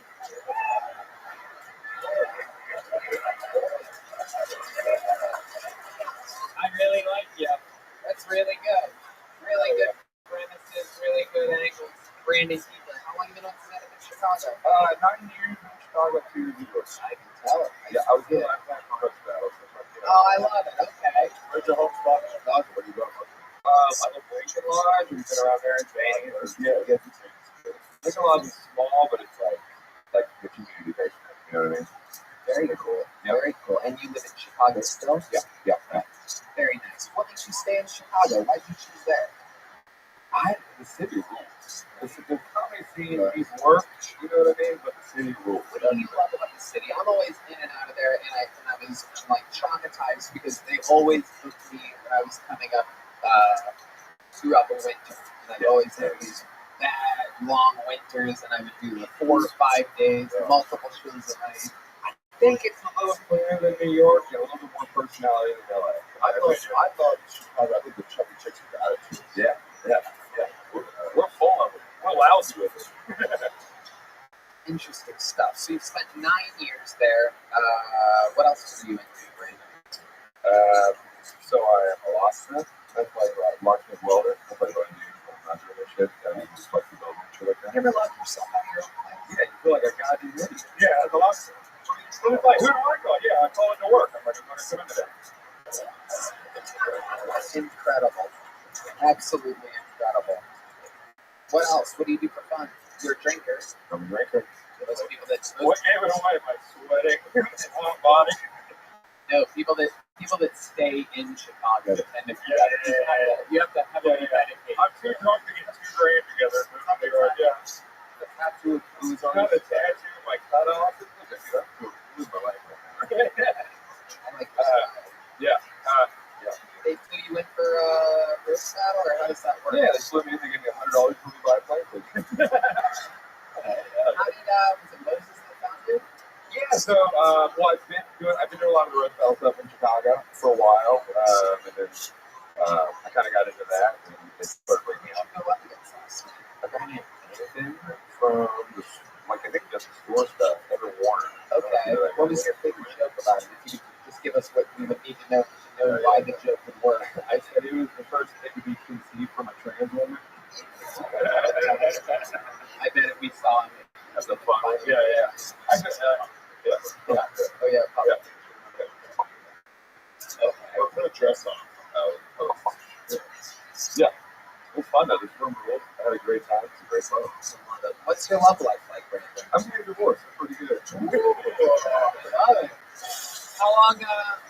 If anybody brought an extra pussy, let me know, please. Who's idea? Obviously mine, right? It was both of us. We were just crushing all the time. How long were you guys together? How long were you married? 4 years. We actually met in Austin 4 years ago. Wild up. Where in Austin? Why? How did you meet? She's German. She was German, like actually lived in Germany and was traveling. Yeah. Was she the chick with the horse shit all over her stuff? I said, Yeah, she's really rubbing the horse in my face right now. She was hitchhiking. Oh, nothing says eternal happiness more than a hitchhiker. I was like, no way, this is going to go bad. You know what I mean? Right. So she was hitchhiking, you fell in love. Uh-huh. Yeah. What did she do for work So now? she's like, I'm a welder and she's on my team before me in Chicago when she lived there. She was really cool. So like, we got to watch like kids, you know, and stuff like that. Like, she has kids. No, she wanted. Yes. Right. Just no, I'm Southern and she's German. We don't have good history, dude. I don't want to do that. Yeah, too much. Okay. So. What do you refer to as black? Yeah, I know. Yeah, I'm like, dude, I don't want kids to want to war.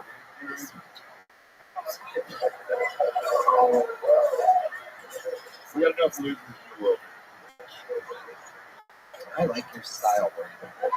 So is she really coming after you on this divorce? What's that? Is she coming after your money? Yeah, she got all of it. Right? There's none of it. So fucking yeah.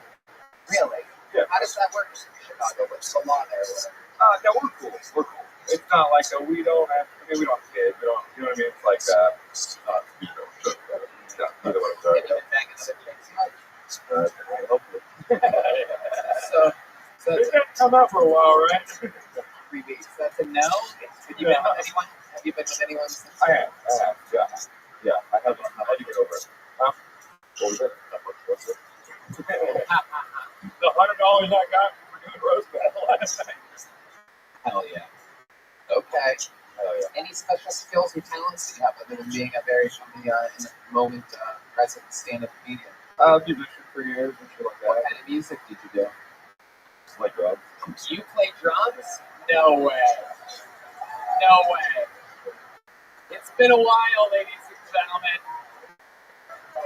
Brandon, I got bad news for you. You know how it works on this show? I wasn't going to say it, but I'm like, here we go. Here we are. You're in that moment right now. Historically, we have a thing called a Mexican drum off where the comedian that says they know how to play drums does a drum solo, followed by the resident drummer doing a drum solo. Ooh, I like that. Absolutely. So here we go. You're going to do a drum solo, and then Michael Gonzalez does a drum solo. If you win, Brandon, you're moving from Chicago to Austin, Texas to be the new full-time drummer. And if I win, you're going to move back to Mexico? Yeah.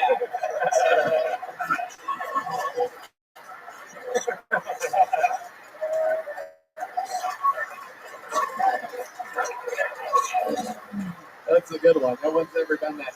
The history of the Mexican drum off. And no, if he wins, he has to. You win, Brandon. He has to move to Chicago and fuck your ex-wife. So.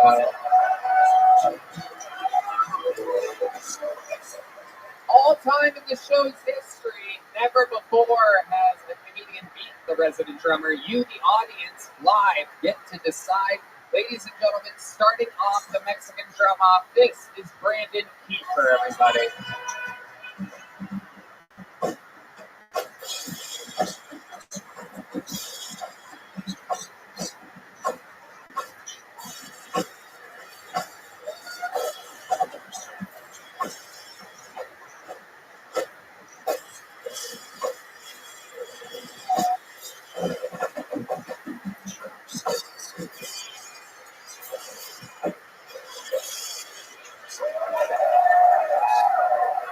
Brandon Kiefer. An incredible performance. Shockingly good. Stand right there, Brandon. Stand right there. Kiefer, so stand next to him. Okay. Here we, I guess just switch it up. All right, good. There you go. Yep, just like that. Ladies and gentlemen, defending his throne, all time, undefeated in the history of Mexican drum offs. This guy practices for about 8 hours a day, plays with professionals all around the world continuously, flying back every Monday to be here for this show. I present you the reigning defending drummer of Tony. This is Michael Gonzalez.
Wow.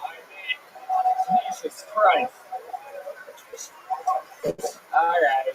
Brandon, step back up to that microphone real quick. How many of you have Brandon Kiefer winning this Mexican drum off? People did a solid job. How many of you, it's much more than Uncle Laser had last week against us? How many of you have Michael Gonzalez win?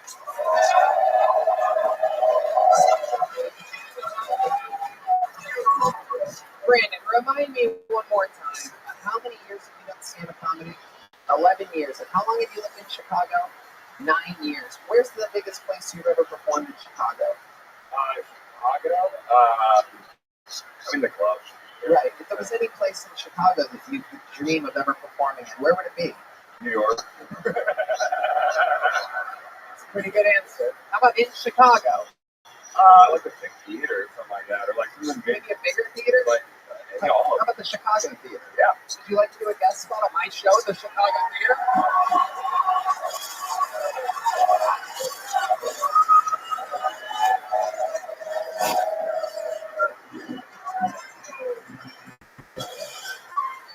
Well, no, I'm good. I'm 50, bro. I gotta get better at drums. Yeah. I would love to. You got it. Look, we'll see you there. All right, perfect. There he goes, Brandon Kiefer, ladies and gentlemen. Here's the big joke book. Great stuff, man.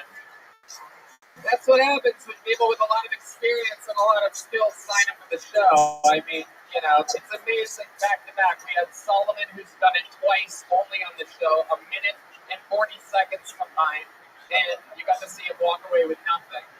And Brandon Kiefer is performing at the biggest theater in Chicago, one of the biggest theaters in the country, the iconic Chicago Theater. Anything can happen here. And one of the amazing parts of this show is... Can I say something real quick? Yeah. Food Plus Plan has been around for at least 200 years. That's the first time anyone's hit that egg. It really, really good. The second he said the hoods on horses, I'm like, that's unbelievable. Totally. So close. It really is. It's one of those things. Usually it's like, you know, Louis or Dilbert hit something like that, right? Where it's like, oh, his premise discovery is a huge part of the business. It was right then where I'm like, wow, this guy's got a real second gear. To be able to show that in a minute, it's really something else. Someone that's been doing that regularly, you know, we're making history here all the time on Tony. One of the amazing things that we do here is we always have regulars on the show that you get to see, watch, grow, and perform, and you get to watch their lives change all the time.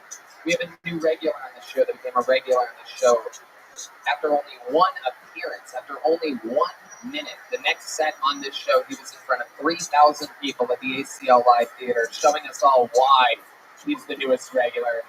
A 100% batting average, just his own style, his own swagger. We could not be more excited to present to you the newest regular on Kill Tony, Cam Patterson, everybody.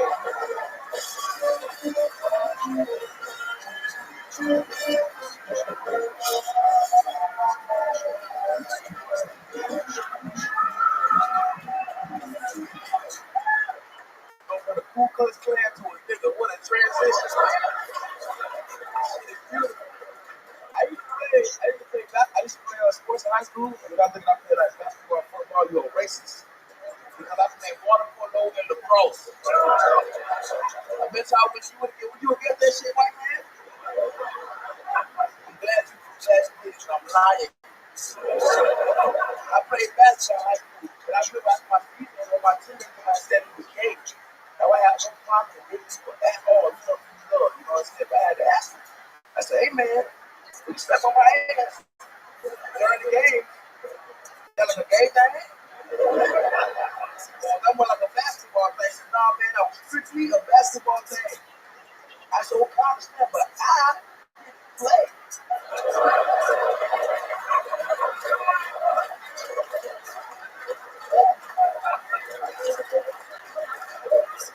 Hey nigga, you squeezed it. You know what I'm saying? There he is again. There he is again. The future has arrived, ladies and gentlemen. Where's the cup from, man? Yeah. You already know? Where's the cup from?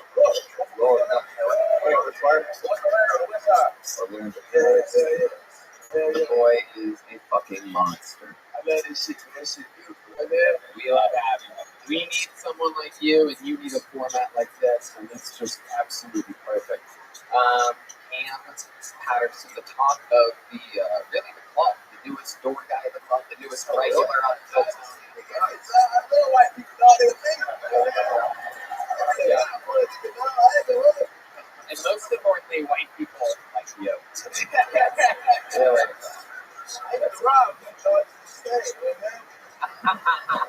I'll rob this place, Cam. Yeah. That will almost definitely negatively affect your hiring. Maurice Claret, a running back at the Ohio State University, who Not a Heisman winner. correct, he was a freshman at Ohio State University. And, not to be confused with two-time Heisman winner, the only person to ever win it twice, Archie Griffin, who's from the Ohio State University. I faggot. Anyway, Maurice Claret was this super fucking running back, and he would run over linebackers and safeties. He just run a straight line and won a national championship with them. And he was so hyped up his first year that he went back to his roots and just started robbing people. He pulled like an OJ after he got away with the murders, just stealing shit that he shouldn't really steal. Do you ever get tempted to go back to the roots? I went back on that weekend. You hit what? I went back on that weekend. No, but I mean, For you what? Oh, I can't tell you that over that there. That's fair. I thought I was home and I was doing wrong things. You know what I'm saying? Things you would do when you were home. You know? Yeah. Smash and grabs. Yeah, you know? I feel like Cam invented the term dump set. yeah. I love it, Cam. What did you do when you were home, non-criminal activity-wise? I had one of my family. Okay. Yeah, we got a new biter in the family. Yeah, what? Biter. New biter. A new biter? What's a biter? Like somebody that bites people, like a child that bites people. That's a new one. Gotta know what it's doing. Nigga like six, he bites everything that moves, dog. Nigga, an official biter. You know what the last bite was? Me. Me. Oh, God. Proud of that nigga, dog. Doing big things, man. How long did you spend in Orlando? 2 years. 2 years. 2 years. And did you make that money to get us out? Look at these sweatpants, man. Come on. Well, I got Oh, the old wraparound. That's right. That's right. Very good. The old. You want to see my ankles? I already see my ankles. They good. So Cam is like this all the time, absolutely hysterical. He's also one of my new drinking buddies at the bar after hours. What's your drink, buddy? I used to like the peanut butter scoop out whiskey with cranberry juice shots. Oh yeah, someone just got a bonus right there. Look at that. That's my favorite drink.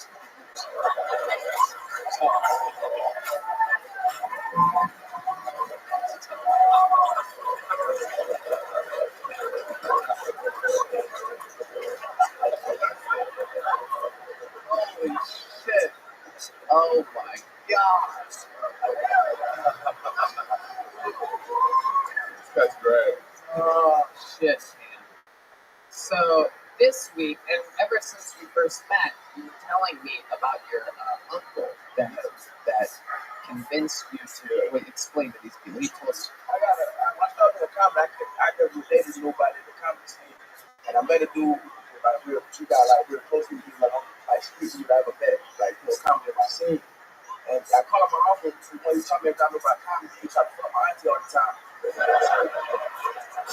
taught me everything I know about this shit, you know what I'm saying? And I always told him about how he was my mentor when I was there. And he good. Here right now? Is he back there? He's in Austin. I'm in Austin. Is he here? Is he back there? Okay. Can we bring him out? Can we get him? Is he ready to do a minute, you think? Okay, sweet. This is amazing. Because I told him the other day in the bar that I wanted to come out and do a minute after you did a minute, so I was just seeing if we had that all set up. I didn't get to coordinate with anybody before. What's his name? So we're going to do it right now. Is he back there? Sure? No. Okay, let's get him then. Let's find him. Let's go. I know you have the ability to do that. Is there some kind of call you guys do?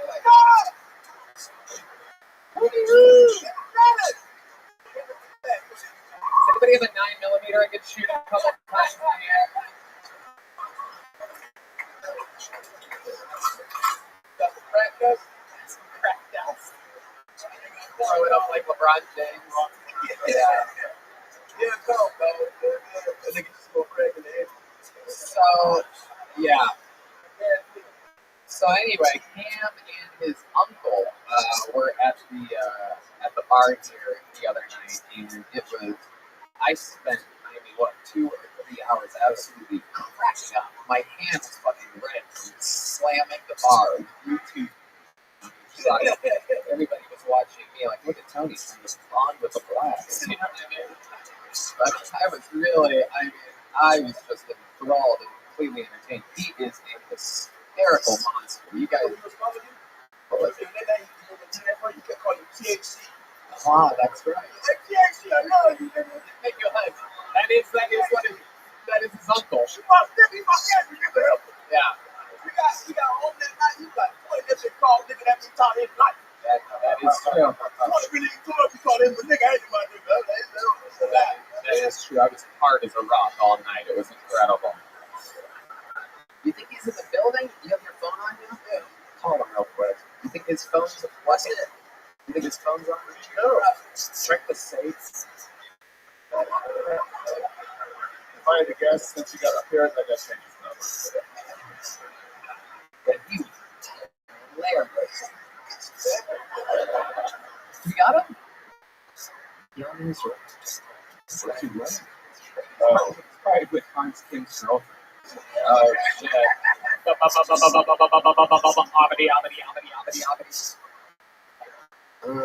Very good. So, what do you want to go conference? Yeah. What you got? Improv? What else you got? Got improv. Orlando? Only as an improv? She know, you know it, right? You from Orlando, right? Yeah. You saw me in improv? Oh, yeah, we also got food. That's what it is. What's that mean? This way that work. Titties stand up. Yeah. You have to have fat ass titties to come to the show. Don't keep your ass out. That's why she was there. But then, that it is. All right, well, I guess we're going to get your uncle up here some other time. What I've been told he is elected the building. It's pretty crazy. How long is he in town for? Well, he's now, then this may have been his only opportunity. So he's still coming back. Yeah. But try to find him. Well, maybe we can get him up by the end of the show. Wait a second, there's a loud knock at the back door. We've never heard a knock at the back door that loud before. During the show. Ladies and gentlemen, make some noise for David Jolly, everybody. My guest is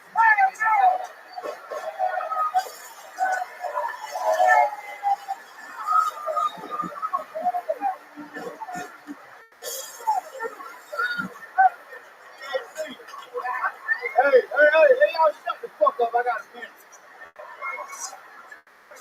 So I was at CSL Plasma Center the other day. I was donating plasma. Some people call it saving lives. I call it $40. So what I at the CSL Plasma Center, I find out if you donate plasma, they give you $500. You know that, sir? I was like, bitch, I can reach you $48. Y'all gonna pay me at this bitch 40 grand and 50 grand. He's going fire. But I had to think about it. Cause I got my legal marijuana card. I had to think about it. I know if I donate sperm some kind of way, I'm gonna end up on child support. Last thing I'm doing is 18 years with a bitch I never met before. Fucking dick is nothing, baby. You get it? You get it? You get it in the car. Don't worry about it. How much time I got on? Yeah, all right. We here, baby!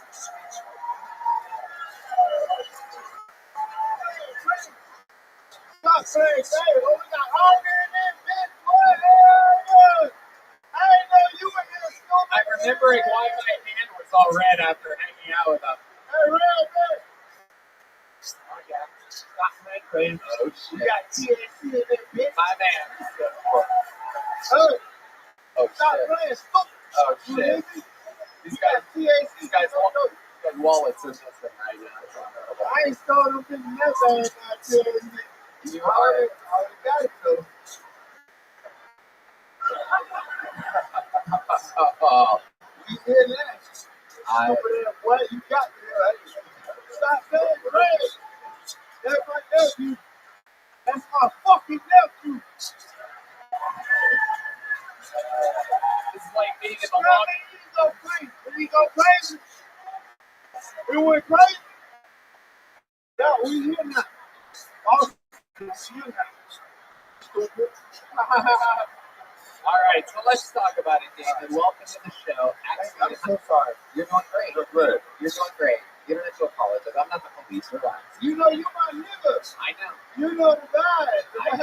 You're my You guy. my nigga for real. You're my guy. That's very loud and good. You remind me of two of my favorite things: Pink Floyd and George Strait. And I love it. Very entertaining. Very entertaining. Hey, look.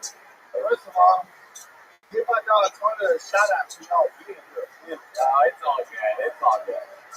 I want to hear your story, David Jolly. How long have you been doing stand-up? I've been doing stand-up 7 years. And like, this is my nephew here. Yeah, that was my next question. Tell us about what it was like your first time seeing Cam Patterson perform. First time on stand-up? So bad. Really? I love it. Yeah. That's natural. And I let him know he sucked. Good. But then when he got good, I was like, hey.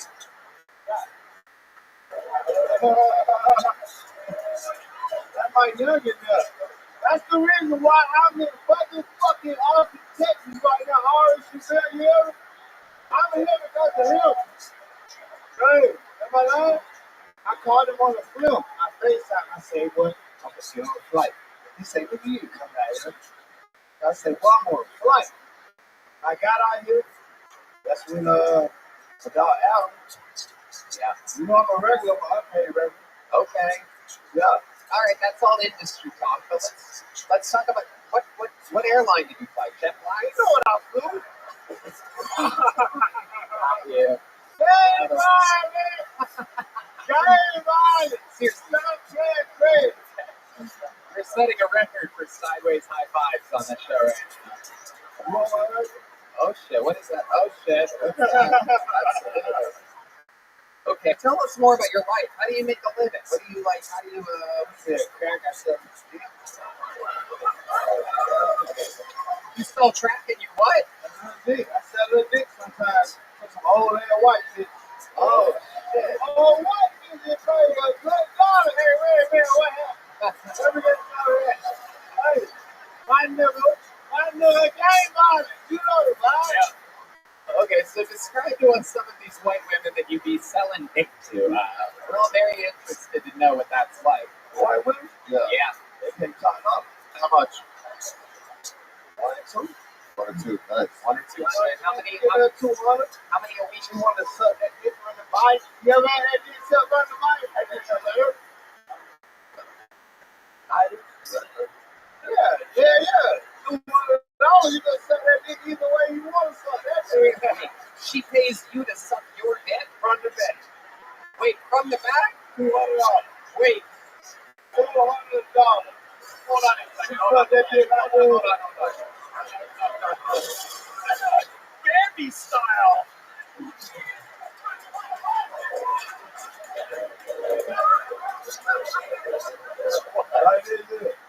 This is how you got to get your dick. It ain't no pretty way to get your dick sucked from the back. Time to do it. You gotta do how you do it.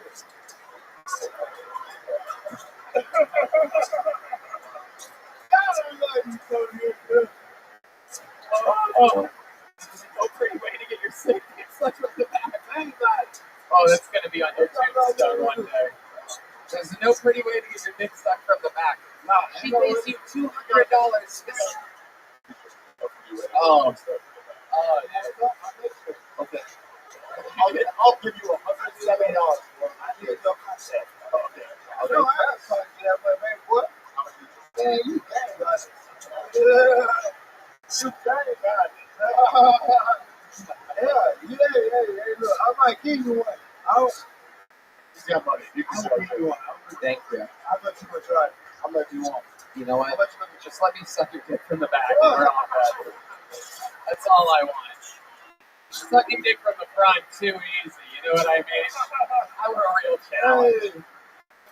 Hey, y'all don't fuck with kids on you a pussy. Yeah. Gang violence. Gang violence. I think we found our new problem. Hey, if you don't fuck with Tony Hinchfield, you a pussy.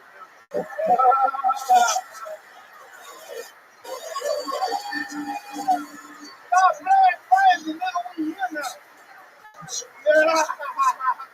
You know what? I'm hosting a show in blackface next week. Well, I heard you went crazy this weekend. And the weekend, you were here. That's the high. It's the high. But it's the high. I heard you went crazy at the high. That's good. Yeah. Stupid ass boy. Hey, look. Shout out to Joe Rogan. I don't know where the fuck he at. All right, listen. We hear that. This ass nigga ain't our fault with Tony Hinchfield. That's my real homeboy. That's my real homeboy. Stupid ass boy. Gang violence. Gang violence. Gang violence. Oh my God. An instant legend of the show. How often do you think you're going to be coming back to Austin? No, I'm moving. I'm about to get a little shit ass room on 6th Street. Oh, hell yeah. Right now, we're going. Yeah. All you need to do, how much is rent? $4.99. I just did the math. That's only 2.5 reverse dick suckings to get your. David Jolly, you just became an instant Kill Tony legend. Not only is your charisma translatable to everyone, but he's also the Roger Mayweather to Cam Patterson's Floyd Mayweather. He fucking got this guy. Yeah. Every shoot shit up. Oh, I don't know about that. No more shooting. No more chill blasters. They're shooting chill blasters. Shit up. Shoot chill blasters all the way. Shit up. Oh, that's right. Can't be a fucking weapon. Hey, this is all I want to know. I fucking glad nigga that. Got his dreads for this 10-year anniversary. They're in my windowsill of my office now. He gave them to me as a gift. No, he gave them to me. I didn't ask him to. So you made me cut it out. No, I didn't make a guy cut his hair. Yes, I told you. I know he did. You were hot and you are so bad. I love you. It's a real thing. I love you. Hey, we hear that. Austin, we hear that. They ain't violent, stupid ass boy. Make some noise for David Jolly and Cam Patterson, ladies and gentlemen. Wow. Unbelievable. Amazing.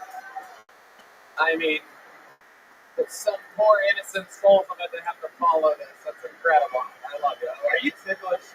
Okay, there you go.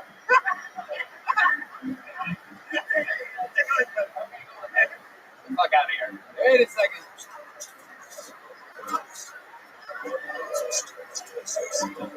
Yeah. Of course. Use the gel blaster waiting for you in the bag. Thank you. I'll see you later. One more time for David Jolly and Cam Patterson. We're at 75.7 degrees right now. The room is heating up. It's getting hot in here. Wow. All right. Some innocent poor soul is going to have to follow all of that energy right now. You guys having fun out there? Make some noise for your next comedian out of the bucket. Seek Hullet, everybody. Seek Hullet.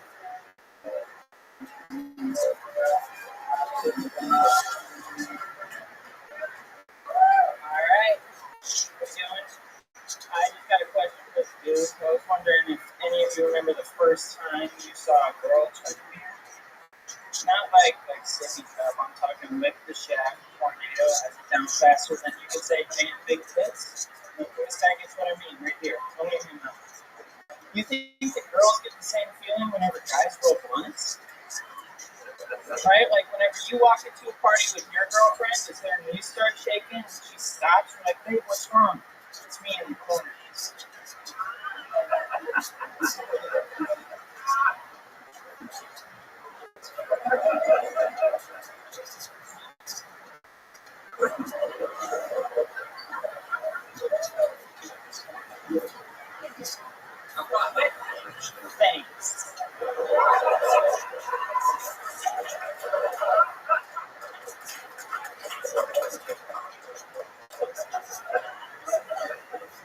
Yeah,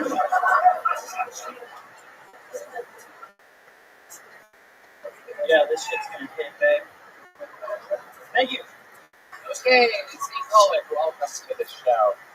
What position to follow Cam Patterson and Uncle David Jolly? Yes. How many gold teeth do you have? How many gold teeth? 0, and I also don't sell crack or dick. So boring. Have you ever gotten your dick sucked from behind? Huh? Have you ever gotten your dick sucked from behind? From behind? No. Have you ever got it sucked from the front? Yeah. Nice too. Very good. Huge. Zeke, where you from? Illinois. How long have you been on stand-up? Just a little over a year. Okay. Yeah, not bad. You live there still in Illinois? No, I live here. I moved here at the end of October. What made you move here at the end of October? So I used to wrestle in college. What college? Right. The Fighting Illini. Yes. I know. Yeah. Yeah. Follow college wrestling? No, but I was a wrestler in the state of Ohio, which is Big Ten, which is the same conference as Illinois. I did go to the Ohio State University Wrestling Camp under then head coach Russ Ellison.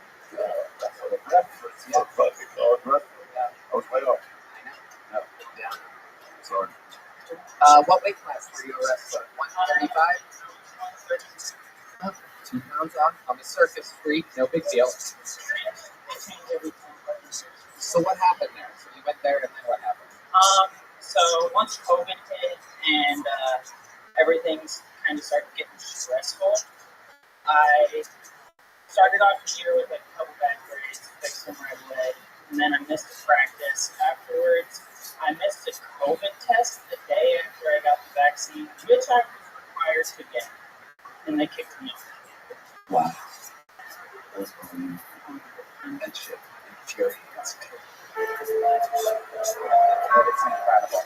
It made you take a thing, gave a bunch of people the thing, and then told you can't do your thing because you didn't do this other thing. And the bad grades. Yeah. You had bad grades? I did for a little bit. So how old are you now? 21. How do you make a living? 21-year-old? I worked with that chili. Whoa! Damn! That's baby back ribs in Boston. Yeah, sure. Yeah, sure. The celebrity just told me that Chili's ribs are the best in Austin. Nice. Wait, I'm a celebrity? I work at Chili's. I mean, yes. Yes. Chili, baby back ribs. Chili, baby back ribs. There you go.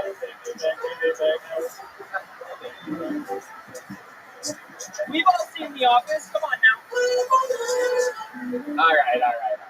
Zeke, what's your love life like? You're 21. You seem like a really. I mean, maybe you're not as white as I think you are. Maybe it's just because you have after Cam and David Jolly, but you seem white as shit. Yes. This is quite the contrast to what was just up here right now the entire time. I want to say he was up here right now.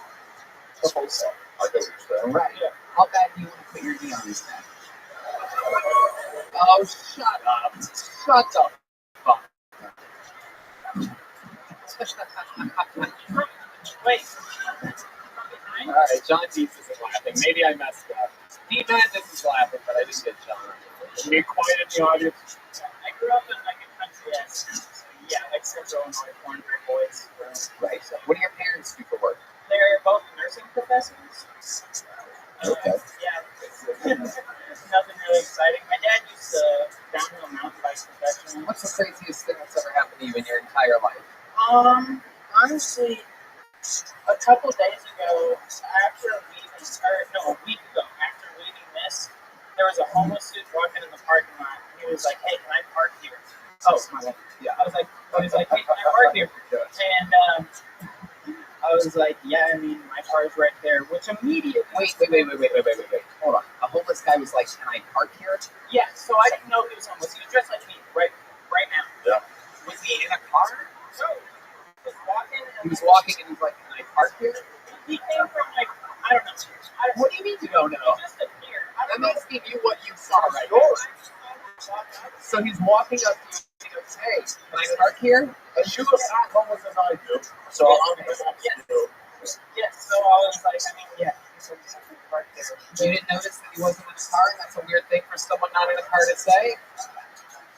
No, I wasn't thinking about it at that point. I was just worried that this guy was talking to me. I had to deal with him right now. Okay. So I was like, okay. So a guy walks up to you, he goes, "Can I park here?" You get in your car, you say yes. No, we were standing in the alley and he was waiting at the edge of the parking lot. And he just parked for me somewhere. Okay. You do know. It's your store. I was like, yes. So a guy asks you if you can park here, you say what? I just say yes. But it's the end of an alley. Yeah. Why would you tell him to park at the end of an alley? In the parking lot. Is it the parking lot or is it the alleyway? The parking lot. We were in the alley. He was in the parking lot. Okay. I asked you the most interesting thing that's ever happened to you in your life. Yeah. It's the story of a week ago. So keep going. I want to hear what happened. No, There's got to be a basically, twist. yes, is this. I say, yes, you can park here, and if you get here during the day, there's either some homeless people out there that will let you know that you can park here for free. You don't even have to ask. I was just trying to make a joke. And he went, I used to be one of those homeless people. I was like, okay, my bad. I get in my car, and he ends up in front of my car. I'm talking to my buddy, and he ends up both hands on the hood, going, "You're not going anywhere, bitch." Oh, wow. Yes. This is the part where it gets interesting. Yes. Yeah, this is the better part of the story. He's like, "You're not going anywhere, bitch." And it's like, I could be the best, yes, but I don't want my first fight ever to be with a homeless man outside of Kill Tony where I didn't get picked. What, you don't want me to 1-0? Yeah, that's true. That's a good point. Eventually, my buddy gets out of the car, and this dude almost squares up with my buddy, tries to get us, and I drive away. My buddy jumps in. But yeah, I'm really white. That was the best thing that's ever happened. That's the craziest thing that's ever happened In your life? Really? Yes. Yeah. Wow. I mean, me and my buddies used to just like go wherever there's concrete. Have you ever gotten into a fight? Like first grade. Other than that, it was just wrestling matches. People didn't fight me because it was a small town and they knew I was on the wrestling team, so they just wouldn't fight me. Yeah, that makes sense. Yeah. All right. See? You would say kind of got into school like a pig. Strong start. In wrestling. No, mountain pigs. Like deliverance? Yeah, deliverance. Oh, yeah. What's up? How close to home are you talking? All right, Steve. Congratulations. You got pulled out of the bucket. Here's a little joke book. Good luck on all of your endeavors. Get out, Steve. Experience life a little bit. Go out at night and stuff, Steve. Enjoy your gel blast. Just getting a gel blast. Oh boy, the most exciting thing that's ever happened to him is a guy leaning against his car last week. Your next comedian out of the bucket goes by the name of Zach Black, everybody. Here's Zach Black. Go up where the seat is at. Here we go. Here he is, Zach Black, everyone.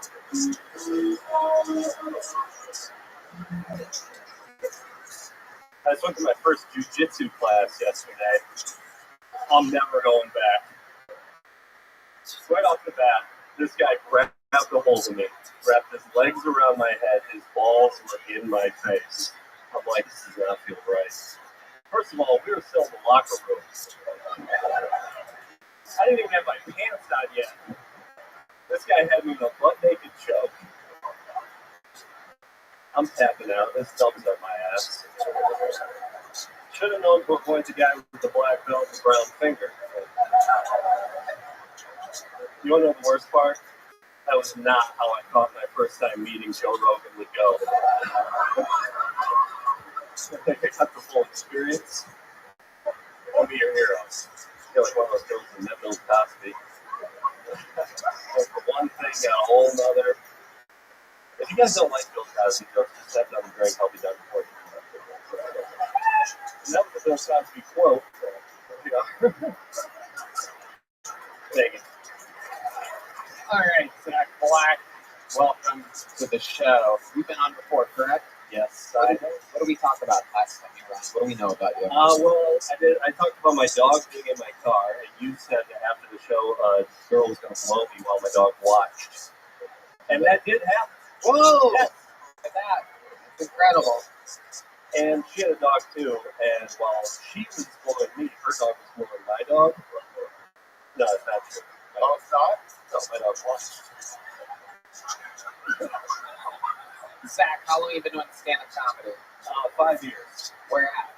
Buffalo, New York. How long have you been here? 7 months. Let me take a moment to once again recognize that I hate Buffalo and all of upstate. Yeah, me too. 7 months here.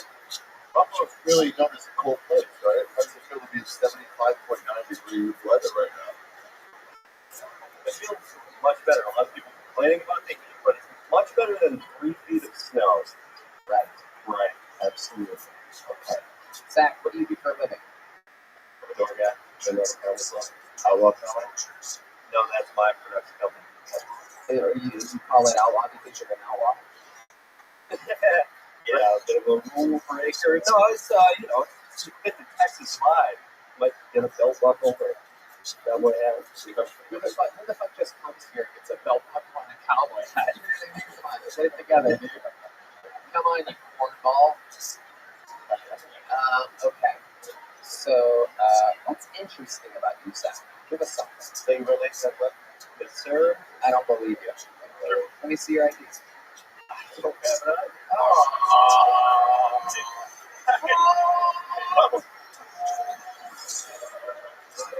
I want this fucking button. I'm gonna hit a button. Okay.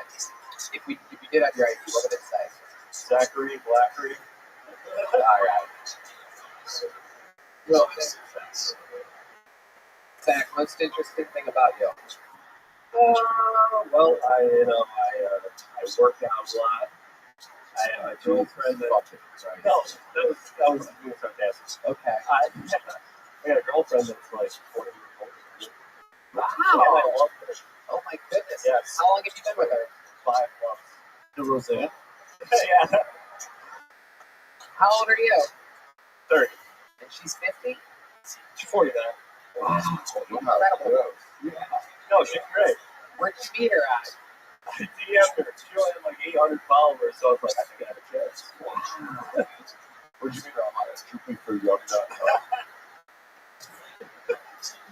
Wait, what is that? That's his wallet. Oh shit. We took his wallet. Camp's uncle stole it earlier. Oh, you son of a bitch.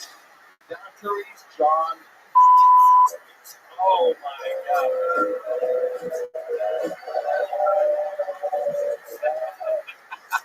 It's not a bad day. How does it feel being caught in a fly in front of a million people right now?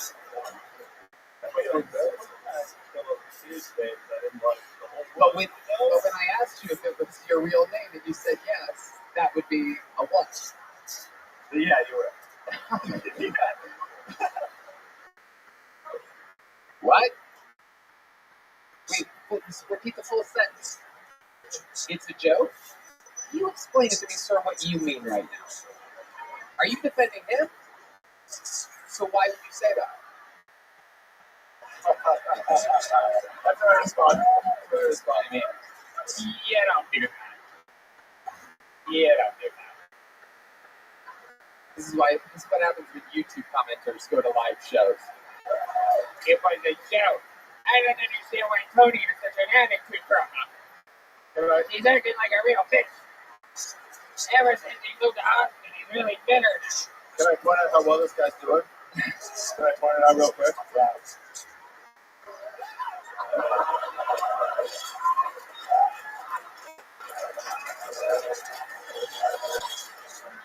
What are you even going to do with that? What do you even do with a $1 bill anymore? Is there anything you can't do with that? Well, I actually heard that a homeless guy said he'd give me $1 for a cigarette and give my fair trade. Wow, absolutely incredible. Look at that. They trickle down. Okay.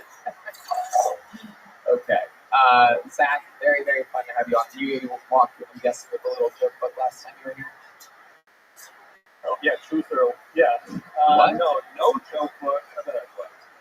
No joke book. Been a twice, no joke book whatsoever. The second one. What about the first? Big one. Big one.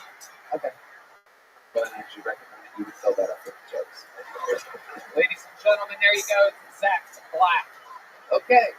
We haven't had a woman up yet tonight, and we are equal opportunity employers here. So I pulled names out of a bucket until I found what appears to be a woman. In the history of the show, there are very few people that are, that memorable. One of them in the history of the show goes by the name of Swiggy. I'm very interested to see what's about to happen here because the name that I pulled out of the bucket is Swiggy's mom, everybody. Let's see what happens here. Swiggy's mom. This should be very interesting. Oh my goodness, it is indeed Swiggy's mom. Oh, this is going to be fucking great. Come on, guys, make some noise for Swiggy's mom.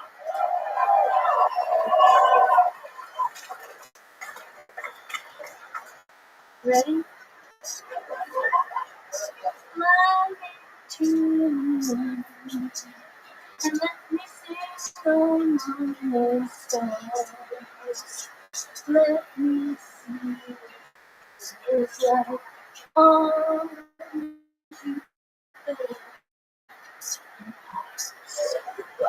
in other words, all my hand. In other words, baby, kiss me. What is your support? I would love that.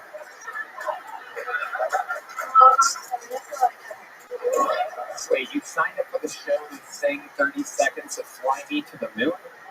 No, she just hit Zach's girlfriend. Is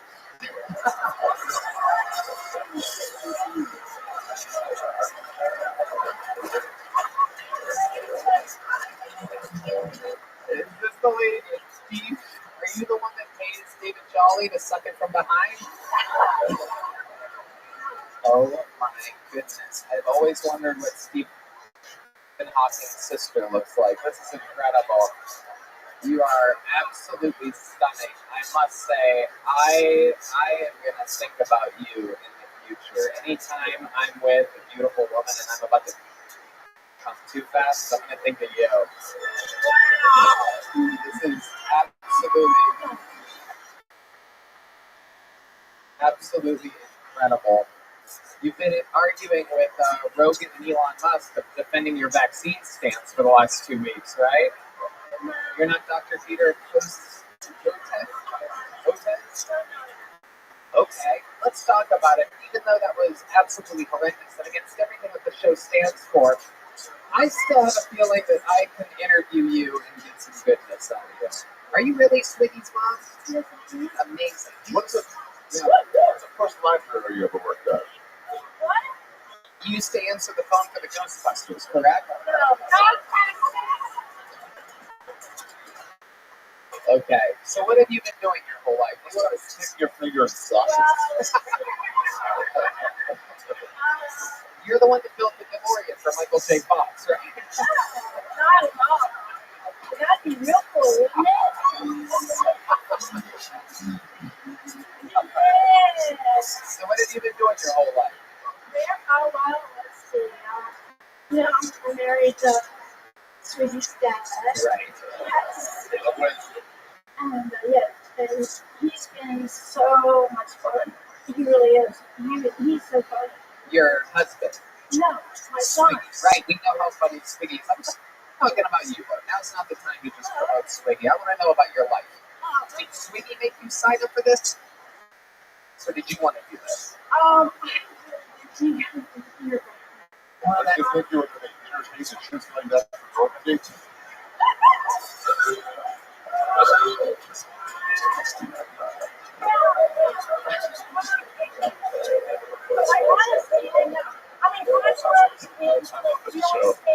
Project right into that. You have to speak a little I louder. worked in real estate. I was an office manager, ran an office.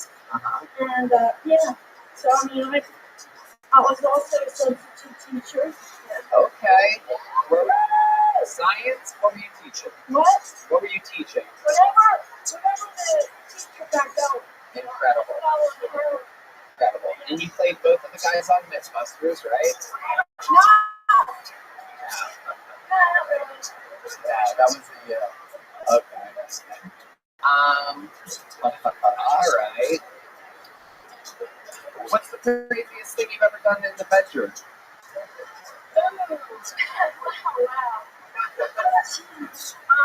Crazy. I don't know.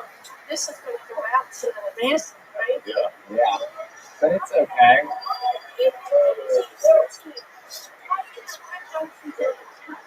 No, come on. You shouldn't be afraid of what the internet's going to say. You only have a few years of life left anyway.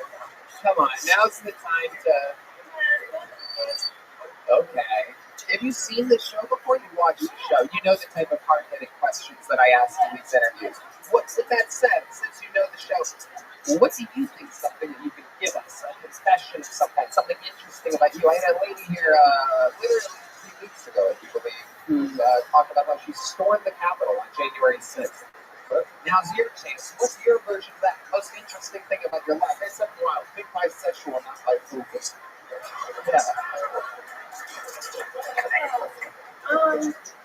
Yeah. Something wild about your entire life. Could be anything. You once accidentally murdered somebody and had to get rid of the body. Maybe I was a Boy Scout leader. Yeah. You were? Yeah, I was. Who's Jimmy? Yeah, I was poisoned. Oh, you've been pulling a Zack on us the whole time. Son of a bitches with their stage names. Okay.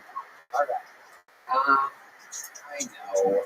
Red Band's mad because you're not a real female comic, but I feel like there's something interesting that I can get out of you. I try so hard with people like you. I don't know it, Joe. But why did you sign up for the show if you're boring? But think about how crazy that is. If you play the lottery, you have a chance of winning. It might be a small chance. Here, this isn't even the lottery. Shut the fuck up. Fucking homos up there. Jesus Christ.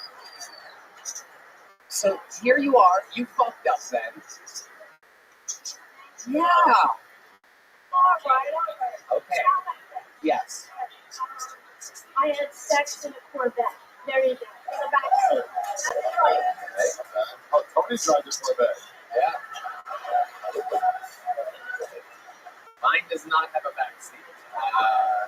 That is incredible. That's a tight squeeze. And so is the back seat. I'm kidding. I don't think you ever said this. All right. Sweetie's mom, I tried to get the best out of you. You get what you paid for. You signed up for a crazy show. You got put in the hot seat. 30 seconds of flying to the moon didn't cut it. I tried to make the interview interesting. I tried my very best. My advice to you is don't sign up for things that have a low chance of you getting up. If you don't even need to prepare if you can get up. Yeah. Okay, there you go. There's some wisdom. Swiggy's mom. I'll tell you what, though. I'll give you a little joke about Swiggy's mom. Swiggy's mom. Go. Over here. There you go. Absolutely. Just go. Get the fuck out. What's this for? So write your will. Now, we started late. We should get a real female comedian up here, right? Sorry to Christopher. Sorry to Hunter. Caitlin Cannon is inside, too. There's an eye here, which means they are inside. We got Caitlin Cannon. There we go. Here she comes. Look at this. One of your own people. Defending the audience's honor here tonight. With 60 seconds uninterrupted. This is always interesting when they come from the inside. Because the people that do the sign-ups, they ask if they're inside, if it's inside. One more time for your final bucket full of the night. Caitlin Cannon, everybody. Thank you. I came all by myself tonight. Then I came here.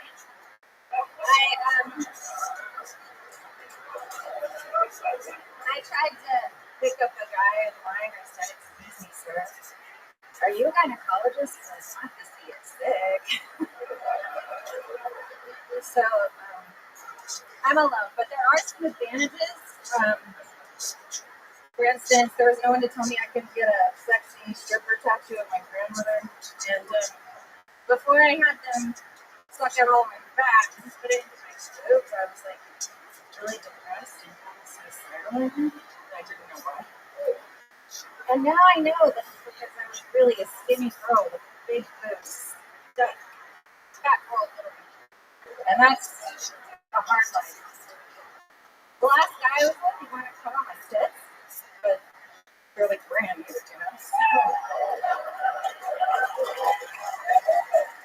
I mean, I said no, but I let him come on my Christmas tits. English Cannon coming in with real slut energies. Absolutely incredible. Hello, Caitlin Cannon. How long have you been doing stand-up comedy? This is my first time ever. Wow, look at that. First time ever. I would like to open for Tony Hitchner at the Chicago Theater. Who is that? Adorable, very sweet. So, Caitlin, this is your first time ever doing stand-up comedy. Where are you from? Nashville, Tennessee. Okay. Born and raised? No. Okay, Jesus. From Alabama. What a bitch. I play music, I'm a songwriter, and I'm just on tour, like a shitty tour. Okay. And, you know. How does that happen? I just leaned on the keyboard because I saw her knees are the same as one of my covers. Damn. Those aren't some... I don't get it. Is that good for me? Yeah, you have fucked up knees. No one's told you this before, right? Because I'm white? It's okay. It's going to bother you for the rest of your life, this moment right now. I kind of feel bad right now, actually. Those knees are beat up, dude. I mean, those... You literally have... I see you're trying to bend them now, but you might as well just own it at this point. Yeah, that's incredible. I can roast you. Okay. All right. Very good. Yeah. Okay. You're okay. Jewish comedian, and you were... I'm gonna save you, Bombini Ramsey. This is incredible. I'm gonna protect you from anything else. What do you do for work? I just told you I'm a songwriter. That's what you do for a living? Yeah. Okay. Well, we're running deep into this part of the show. We got to put a ribbon on these things. So, you sing? Yes. You go fly into the moon? If you give the band a song real quick, they can play it in a fucking heartbeat. They're not like the bands out in Nashville that take weeks to practice. Yeah, I only know the songs. Like that one. Hell yeah. Austin represents gang violence.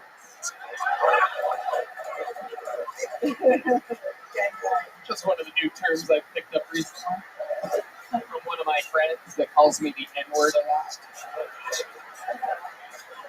Give them a song. Well, I only know the songs that I've written. Oh, God. Oh, Jesus. That's Nashville shit right there.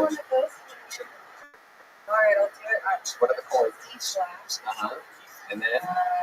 Oh, shit. I don't know. You wrote it. I know. I'll do it off the top. Alright, they'll follow along. We'll just go from here. You men just said they're gonna watch. I don't know, the back of my knees probably look like the... It's alright. You're great. You're great. No one's looking at your knees.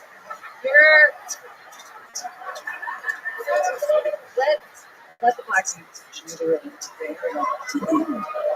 The fuck did you just say? Okay, here it is. This is a sexy song. Not if you're singing it. Oh, I'm kidding. Alright, here she is with her knees, Caitlin Cannon.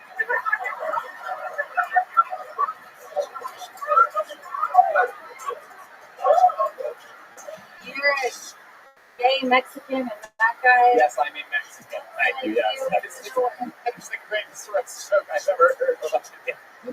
I'm a gay Mexican.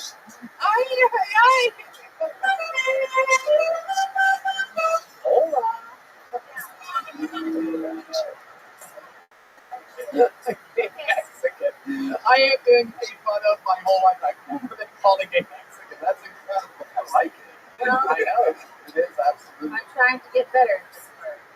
You're good. You're good. The rest is sing us a song. That's what you do. We do the roasting. You don't have to play our game. You don't see me out here singing with my weird knees out. You sing. You sing a song. I'm trying to make you look good right now. Yeah. Okay. Okay. 1, 2, 1, 2, 3. And it's just what I was getting into, knocking on the door of your hotel room and nothing but a chance. But the issues I knew it was on. I heard you say, oh, I knew you were gonna tear your way to me like a present on Christmas Day. I know all about the consequences. Getting in the bed.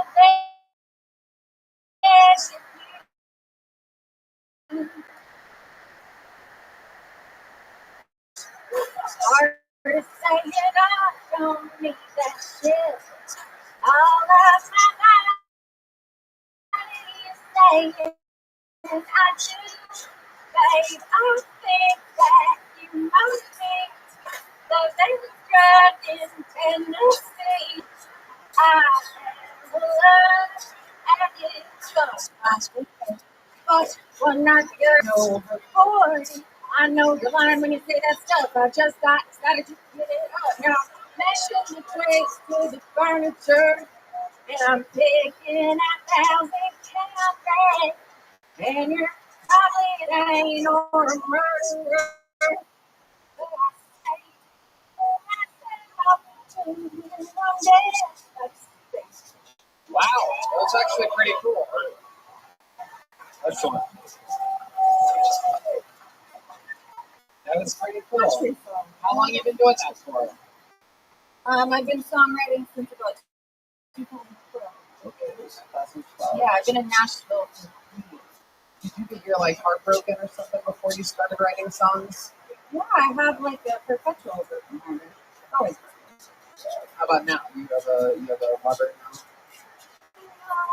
Do you find that having no one in your life that loves you helps you with your songwriting? This is Tony. I'm talking about the creative process. I think that it helps to. I think that it helps to kind of have a broken heart because you're trying to fulfill that with the audience. Constantly rewrite that narrative every day of my life. It's like having an break your knees. I think it's colliding. I mean, I'm so fucking ripped on my knees before. I think it's the spirit of Loretta Lynn in your knees right now. I mean, She's like a real Loretta Lynn. Eva McIntyre over there. usually it's. You're okay. Your knees aren't even that weird. It's just something that drives people crazy if you make fun of their knees. But really, everybody has weird knees. Not that weird, but you're. I mean, you would upset me. You should be putting my arms. They're more like. Your knees look like faces of dead baby spirits. Well, you look like that guy from the whale.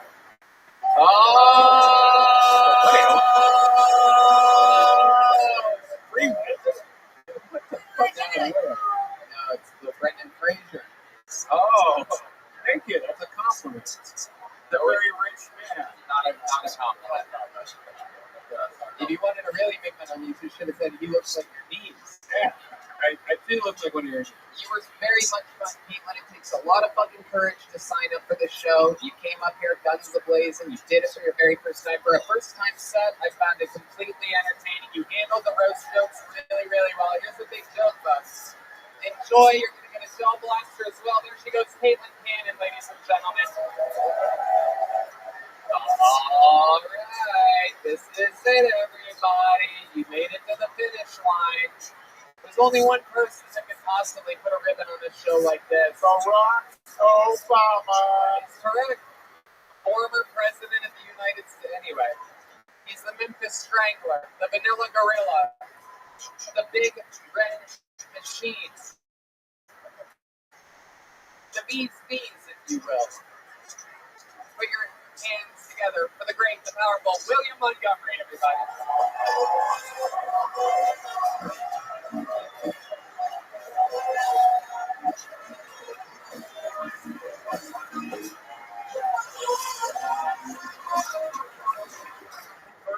First off, Tony, are you really Mexican? Hey, table of contents, wrap it up already. I'm trying to start reading over here. Nothing worse than opening a book and having to skip past the pages and say, dedicated to Mumsy and Pop. You don't hear me starting a set announcing the name of my agent and my tax accountant. Get to the good stuff. I'll give you everything too. I read you your obituary. I'm sick of this shit. Okay, let's get on to the next one. I heard somebody say the other day that they felt like Schindler's List was too long. It sounds a little anti-Semitic because I feel that list could have been way longer, like 7 million people on it.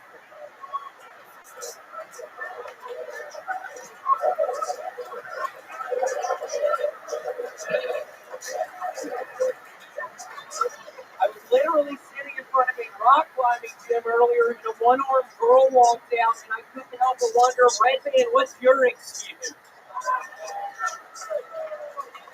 And that's not a fucking joke. That literally happened. Okay, that's my time. Wow.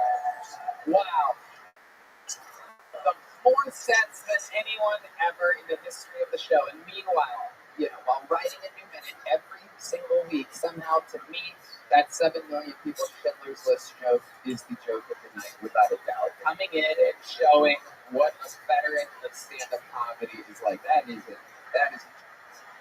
all the time. Thank you. I know that could be a new one that I started using on the longer sets for really good. Yep. In the mix. What the fuck was that funny for? Seriously, why was that funny? They all know. Yeah, they know. It's the Band-Aid. What? It's the cancer. I actually got it lasered and burned off last Wednesday. So hopefully, I got a little more longer. Yeah, I had skin cancer. Yep. But yeah, actually, Tony, I got a new tattoo on my leg. I would love to show you. It's kind of in honor of getting the cancer off my neck. So, do you want to see my new leg tattoo? Oh wow, he's taking his belt off. Oh, this is very interesting. His belt is coming off, everybody. Oh my god. So it's I got like Speedy Gonzalez. As y'all can see right here, I got it's a Speedy Gonzalez wearing he has a piece of cheese. But yeah, Tony, do you like it? I mean, what the fuck is Goku? I mean, I just had fucking cancer, and now I'm trying to show y'all a new fucking tattoo. What the fuck is going on? Wow. What are the rules on YouTube? Do we have to write them like a handwritten letter? Hey, this is what we promised. You're going to see some stuff later in the episode. It's not big enough. Really, oh my god! Tony, I actually have some really big news. I'm starting a new Etsy shop. Penises by William is $80 fucking. I mean, you go to like a Christmas dinner or something, and you're trying to break the ice. Get one of these penises by William. You can just say you just got a new leg tattoo. You can. This is incredible.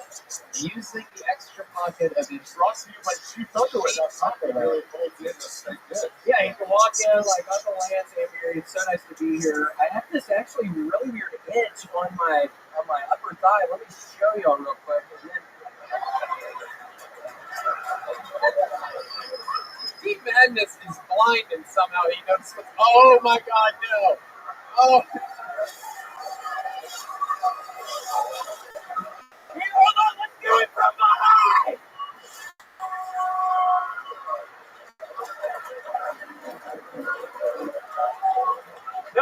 This was actually my real penis. I knew I would trick your ass up here. That's my real dick, dude.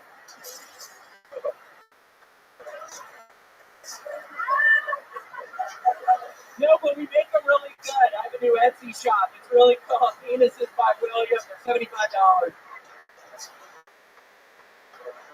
Wow. I mean, Do you mold it? Like, is that your real dick? Huh? You mold it Dude, after don't fuck with me right now, man! I just had already sucked my dick. Don't fuck with me now, dude. wow. This is an incredible moment in the history of Phil Tony. The first ever exposed penis. The first ever man-on-man blowjob.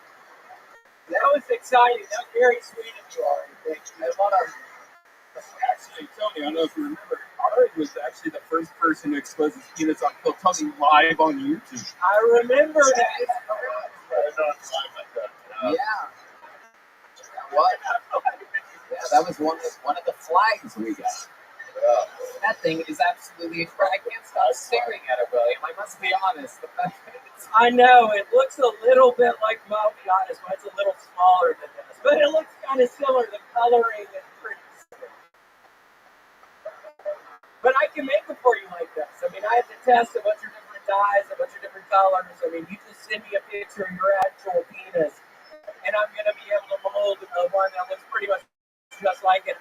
I've already made 3 for Red Man's fucking dumbass.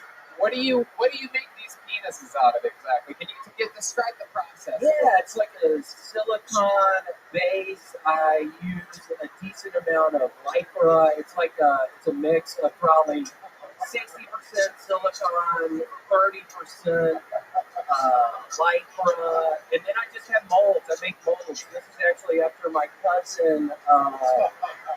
My cousin Robert gave me a mold in his penis, so this is actually my cousin Robert's penis. But yeah, I have all different kinds of molds, and yeah, I just have the 30% lycra, 70% silicone, and you mix it together. You have to heat it up for 20, 30 minutes, and then it ends up. Do you shape it yourself with your own bare hands? Yeah, I put it in the mold. There's a mold. Yeah, because Robert was really sweet. He let me put my mold on his thing, and didn't ask too many questions. You apply the mold with your hands? Yeah. Okay.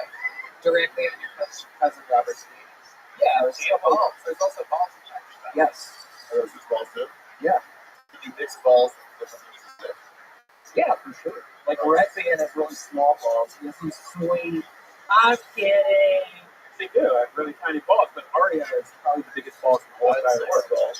Maybe I could, after this, maybe mold. Yeah, I think it's time. It's that time. It's gonna be a lot of editing. Disgusting, guys. Another pair of sheets underwear. Take note that we all wear sheets underwear. Oh my god. That is absolutely incredible. This is Kill Tony, the #1 live podcast in the world. Oh, they're touching balls. Oh no. Oh no.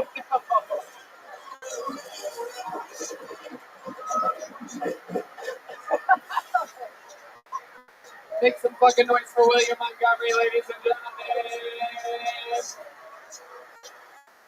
Check him out on Cameo. Make some noise. Yeah. Hold on. I'm going to test shop. You know what's anyway here. I was in Romania. I was on a European tour. Long history tour. I was in Romania, and I was at an underground post-punk rock club. And he was asking about American comedy. And I was like, yeah, it's pretty great because I'd love to bring some of those guys over here. I'm like, who's your favorite if you want to bring over here? But really, only one guy. Who would you? They want to book you, dude. They want to book you if you're Trump, brother. They want you there. Well, I ain't never gonna stand fucking Roman. No, I'm kidding. Go. Make some noise one more time for William Montgomery. How loud can this place get for truly? I mean, I think this guy stands for fucking everything.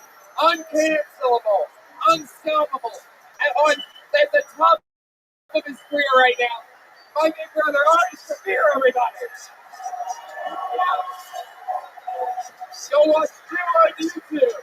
Filibuster, Red Rose, Yellow Rose, Austin Security Guard Service, Sea Smokehouse, Screwball Peanut Butter Whiskey.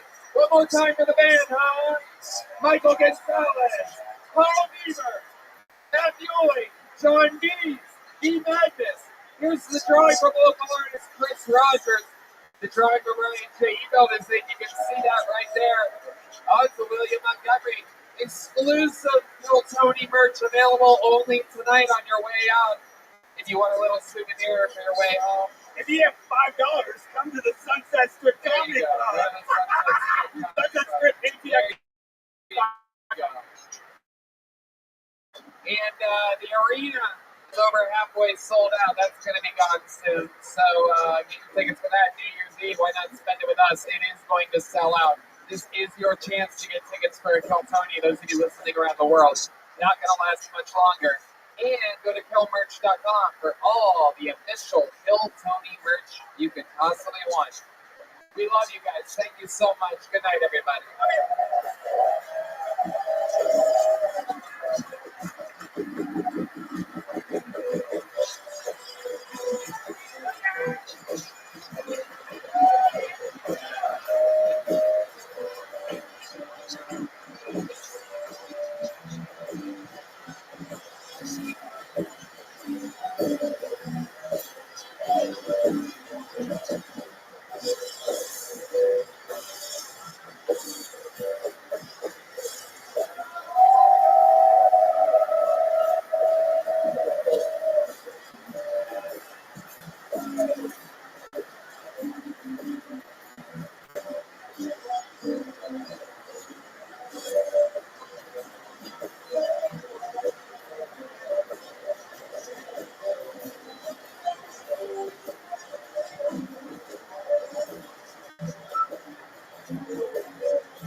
Hey, y'all, we're at 75% of the tickets sold for the HEB Center's New Year's Eve, Austin, Texas. A lot of shows happening that weekend. Come visit Austin, Texas, the live music capital of the world and the new comedy capital of the world. New Year's Eve, HEB Center, last chance for tickets, Ticketmaster.com. Kill merch is absolutely killing it. We have new drops coming, and everything else is absolutely thriving there. I mean, it's just unbelievable. We've sold out, and we are refreshing on everything. The store is an absolute wild success. From stickers to tickers to old American pickers. Lord only knows what you'll find at killmerch.com right now.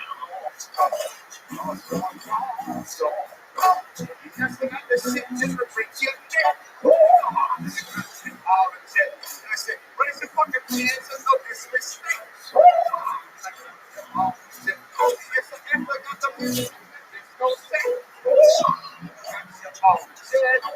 Break the fucking hands of no disrespect.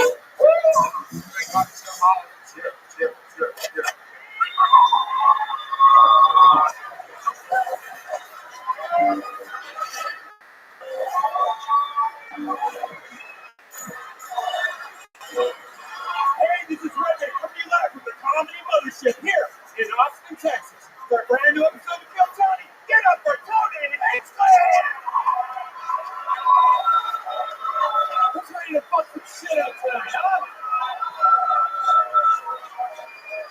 Andy Express for Red Band, everybody. This is it. You're at the #1 live podcast in the motherfucking world.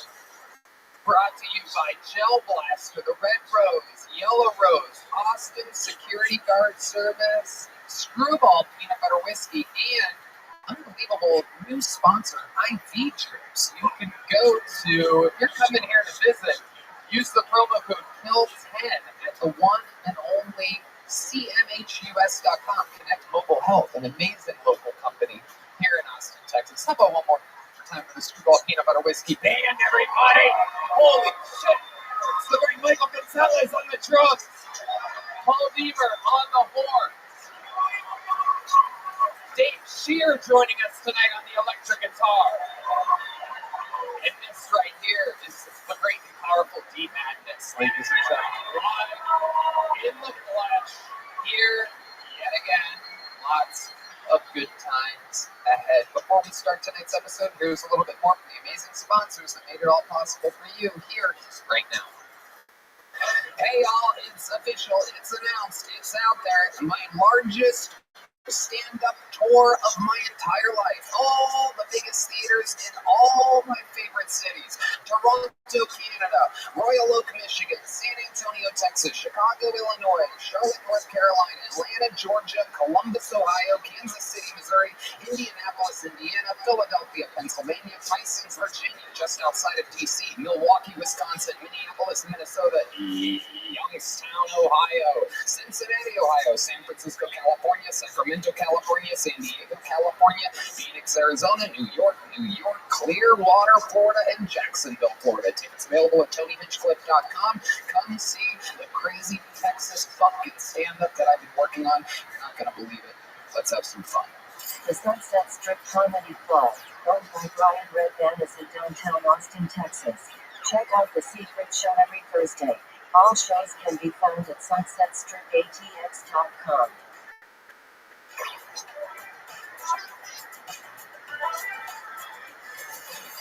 Hey y'all, if you're hiring, you know that it's incredibly hard to attract top talent. With the current labor market conditions, it's even harder than ever. That's why you want a partner who gets it. ZipRecruiter. ZipRecruiter knows how tough it is right now, but they've figured out solutions for the problems that you're facing. See for yourself right now. You can try them for free at ZipRecruiter.com/KillTony. And then ZipRecruiter is ready to tackle your recruiting challenges to reach more of the right people.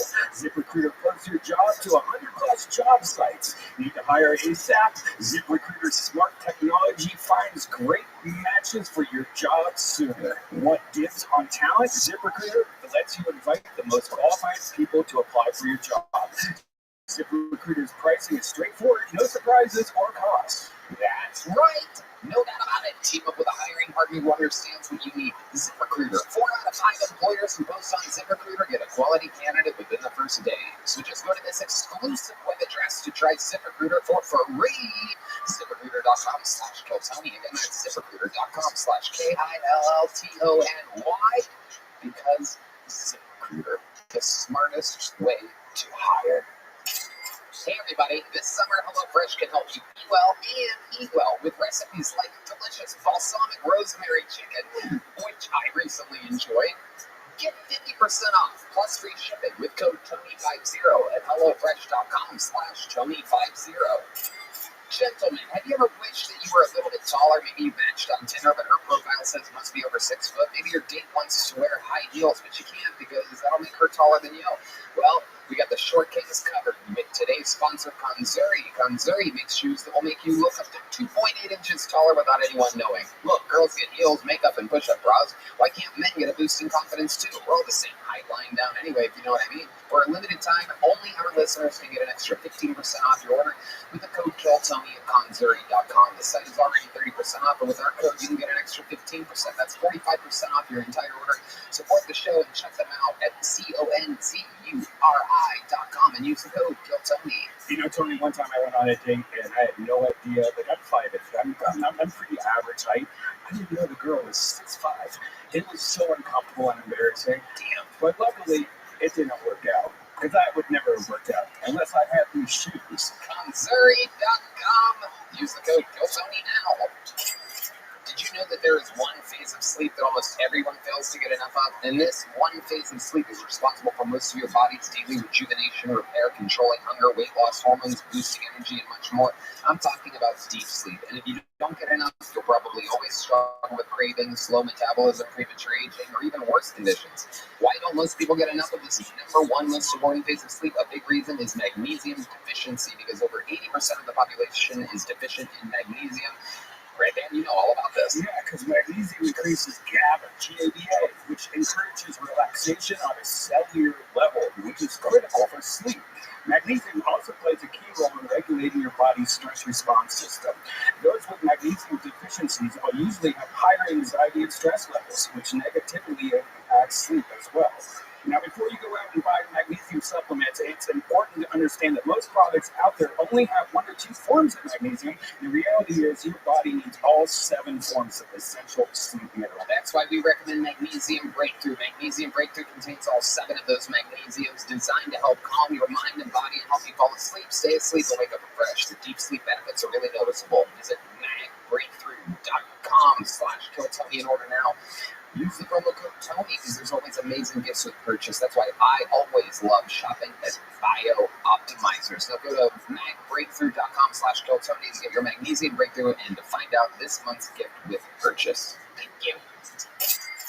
You guys ready to start tonight's episode? You guys can do fucking better than that. You guys ready to start the show? Tonight's guest is most likely your favorite comedian's favorite fucking comedian. 16 years ago when I started at the store, I hung out late night, the very first night I was ever there, and watched this man perform for an hour and a half, 2 hours, 3 hours. And then I did the same thing the next night, the next night, the next night, the next night, the next night, for a decade and a fucking half, basically. This is the guy that actually closes every real show at the Comedy Store. All the other kings of late night, those are interim champions. This is the actual guy who closed every show in the original. He's the creator of the biggest movie of all time. I double dare you to watch it or watch it again. Windy City Heat. He's the host of the Big 3 podcast. Make some noise for Comedy Store legend and one of our favorite guests and favorite friends of the show. Give him a big Austin, Texas welcome. His first time here in the fat man of the mothership, the great, powerful Don Barris, everybody. Let's go. Come on. You guys get better than that.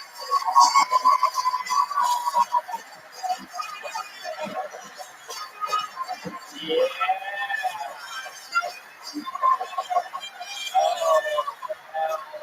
Yes. Thank you. Buddy old pals, one of my fucking great mentors, fucking legend of the store. Can I ask a question this audience? Because when you were talking about sleep, I heard you talking about sleep in this audience. I think we're. Oh, you're like the fuck.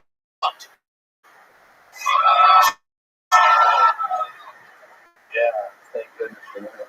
Fuck, you're done. You've been a guest multiple times. We're going to have a lot of fun tonight. We're going to watch comedians together. Oh, Steve Madness on a 25-second delay there. Holy shit. All right. You can't. Okay, thank you. All right. So over 200 people signed up for tonight's show. I pull a name out of here. Can't be that. That sounds sorry. If I pull their name out of the bucket, that means they get 60 seconds of uninterrupted stage time. You know their time is up when you hear the sound of a kitten. That means they have to wrap it up then, or else they bring out the Angry West Hollywood Bear, which is just loud and aggressive. The kitty should be louder, but, you know, use a lever here that changes all the time instead of anything of any consistent stability whatsoever after 10 years and a month. Yes, the louder, different cat sound that isn't the actual cat sound always gets that much of a laugh when he does it. There you go, but that's as loud as it gets. That's as loud as that small ass kitten gets. Maybe we could make some adjustments for next week. Nope, that's a different cat right there. That's a different cat.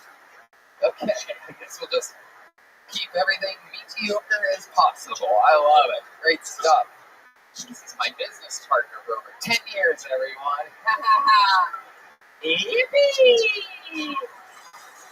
All right, now we could start the show with one of these bucket pulls, but instead we have a regular on the show named Hans Kim.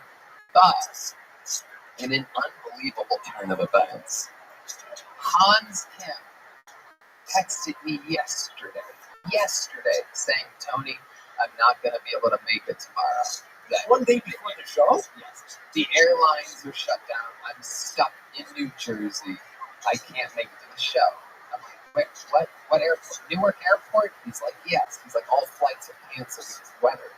I Google flights out of Newark with news on Google. There's no news. So then I look up flights Newark to Austin for that day.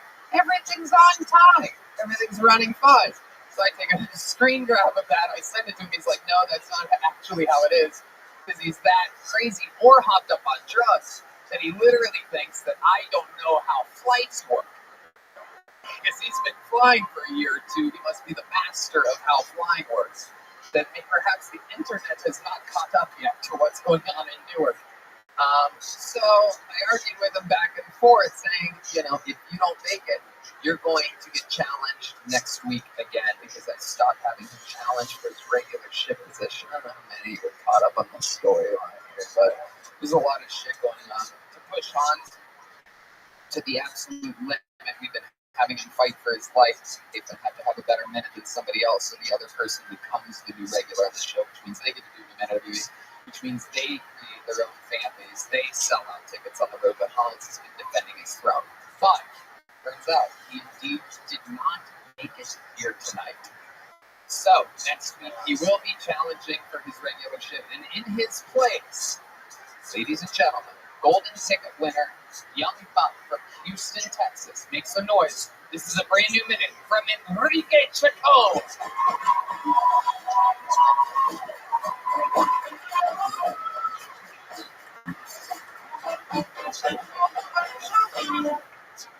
Yo, what's up, motherfuckers? Hell yeah, man, I like partying with white dudes, man. They're always down to get fucked up, you know what I mean? Especially the ones with green hair, they got good weed, bro. So we were hanging out with some white dudes before a party, and for fun, they decided to go feed vegan tacos to the homeless people downtown. And in my head, I'm like, yo, they're homeless, y'all. They smoke crack, dude. They don't give a fuck about being vegan. They just want to know who wants their dicks up for $20. Which I do. I think that's a really good deal. So we were downtown feeding these homeless people these diarrhea tacos, right? And it turns out that shit is illegal, y'all. The police rolled up and man, I know it's gonna get fucked up because he took off his body camera. Connor was getting rear-naked choking on me off his fucking neck, bro. I'm backing away. The officer's approaching me, y'all. I'm getting scared, and he just goes, "Hey, Enrique, are you with them? Are you with them?" And I was like, no, officer, I'm homeless. I just want to know who wants their dicks up for $20.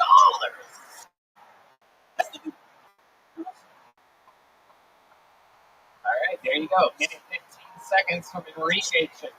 We let you go there. That's the reigning defending golden ticket winner of Tony. How you feeling, Enrique? I feel fucking great, y'all, dude. Give me another fucking promotion at Buc-ee's, son. That's true. He does work at Buc-ee's. That's the world's greatest gas station. Don, you ever been to a Buc-ee's? I've never been to a Buc-ee's. I just remember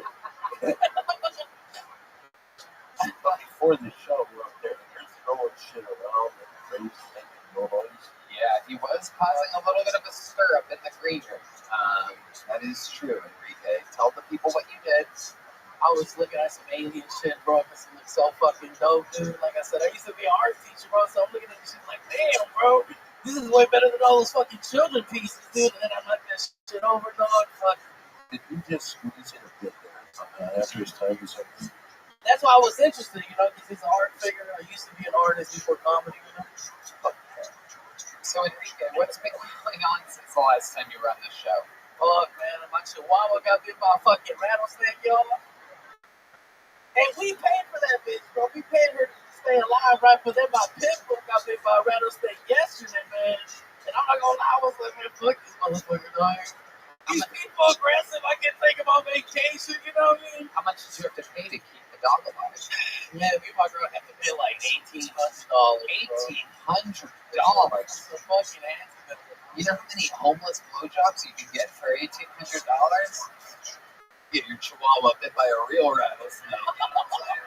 90. God damn. 3,600. 3,600? No, it's 90.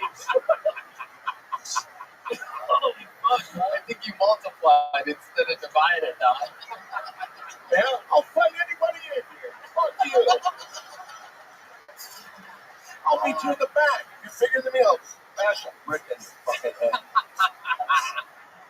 I love it. Enrique, what else is going on? Your love life's good? I met your lovely lady after the 10-year anniversary episode. Yeah, man, we just walked out looking like a lesbian couple together. It is true. She's 6'2", like I said. Like, I'm not lying. I'm into that shit. Yeah, you guys look like the number 10 when you're with each other. It's incredible. Cheesy, but really true. She is a line and you are a ball. It's a round son of a bitch. You don't gotta be shaped to fuck, though. You look like one of those street soccer balls that poor Mexican kids make out of like tinfoil and paper. Damn. You have to throw me under the bus like that. Bitch, I need to be right there. Fuck me.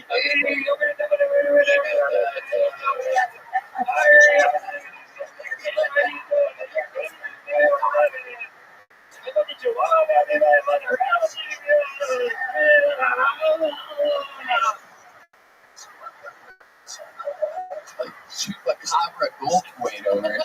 Fucking guy. The director from the movie Windy City. How many of you have seen the movie Windy City Heat, by the way? You sons of bitches. I've done it before. Last time it was a wild push for it. I'm going to do it again. Every Hiltoni fan gets a homework assignment this week. That is, go watch Windy City Heat. I feel like the best place to see it is on YouTube. Yeah, it's on YouTube. And so watch it on YouTube. Set it on your thing to watch after the show, perhaps. And also take note of when it was made and the cast and the characters, because it was so far ahead of its fucking time. To think that was one of the first ever reality/prank anything. Ladies, check out my Instagram. I have a lot of dick pics, okay? Yeah. There's a lot of likes. Enrique Chacon, you got the show started and you showed everybody how the format works. Thank you so much. It's not easy.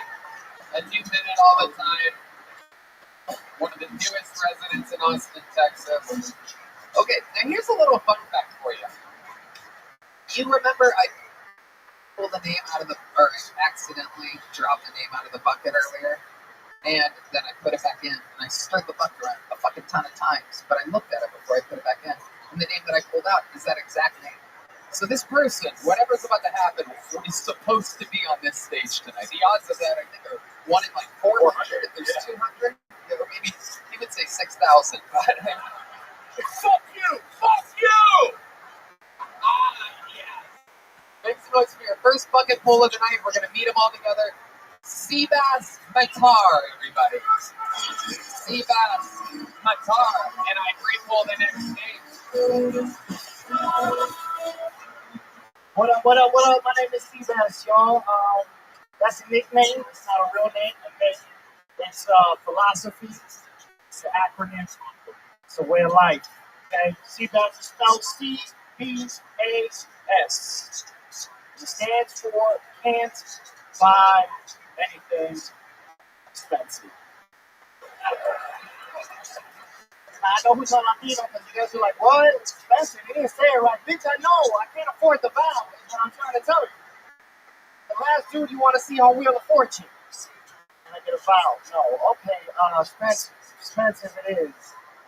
Can't buy anything expensive is a way of life, okay? When I go to the movies, I'm using, coupons. I'm using the fucking gift cards. Me and my wife are going to the Dollar Tree before the movie. You know what I'm talking about? Ladies, you carry a little ass clutch, and your ass at home. You want the girls with the beach bag. The fuck you gonna sneak in with a clutch? Eminem's fuck out of here. And my girl, we want the despicable me. We got the wine tail, the yellow tail, the big one, $12 drunk as fuck on a Sunday, talking about para tu, watching the minions. Am I right? All right, y'all. Thank y'all so much. I'm Seabass Matar. Seabass Matar. Yes, sir. Thank you Welcome for saying that to right. the show, Seabass. Absolutely. Is that really how your name is spelled? No, my real name is Sebastian. Everyone just calls me Seabass. I'm Hispanic, so Sebas. Okay. You're Mexican? Cuban, Chileno. But hey, Texas, we're all Mexican. Wait, what was the second thing? Chileno. Chileno.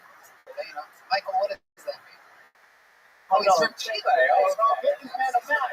Get this man a map. I thought it was Chilean. That's how we say it. No, In the greatest country on planet Earth. Hey, listen. I was born here, okay? Yeah. 100% citizen. Yeah, I don't see anybody who says that. I don't believe it. You know who I've never heard say that? A white person. A guy wearing a shirt like that. I was born in America. Like, not a believable thing. How long have you been doing stand-up, Seabass? Please tell me less than 2 months. No, about 6 years. Oh, fuck. Yeah, about 6 years. Oh, man. Oh, shit. Yeah.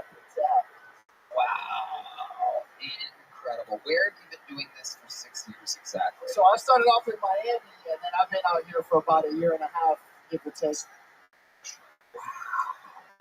And how's it been going out here? It's going, it's going. Slowly but surely. Out here doing it. Can't buy anything expensive. More like can bomb all sets. You're not that great at this. All right, yeah, absolutely. Okay. We're working on it. What do you do for work? I'm a server, bartender at a restaurant. How old are you? 29. 29 years old, serving and bartending. What's your living situation? I live with my wife. Oh, okay. She's not my sugar mom, but she must spend it. Okay, she keeps you warm since you're so chilly.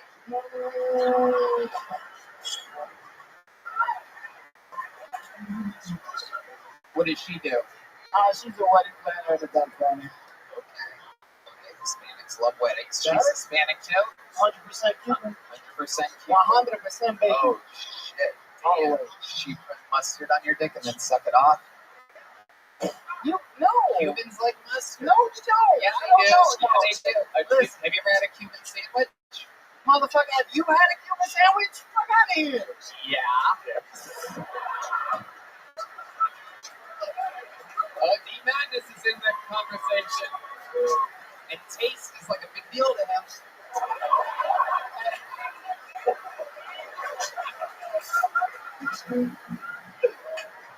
There's mustard on Cuban sandwich. No, there is. Yeah, my goddamn.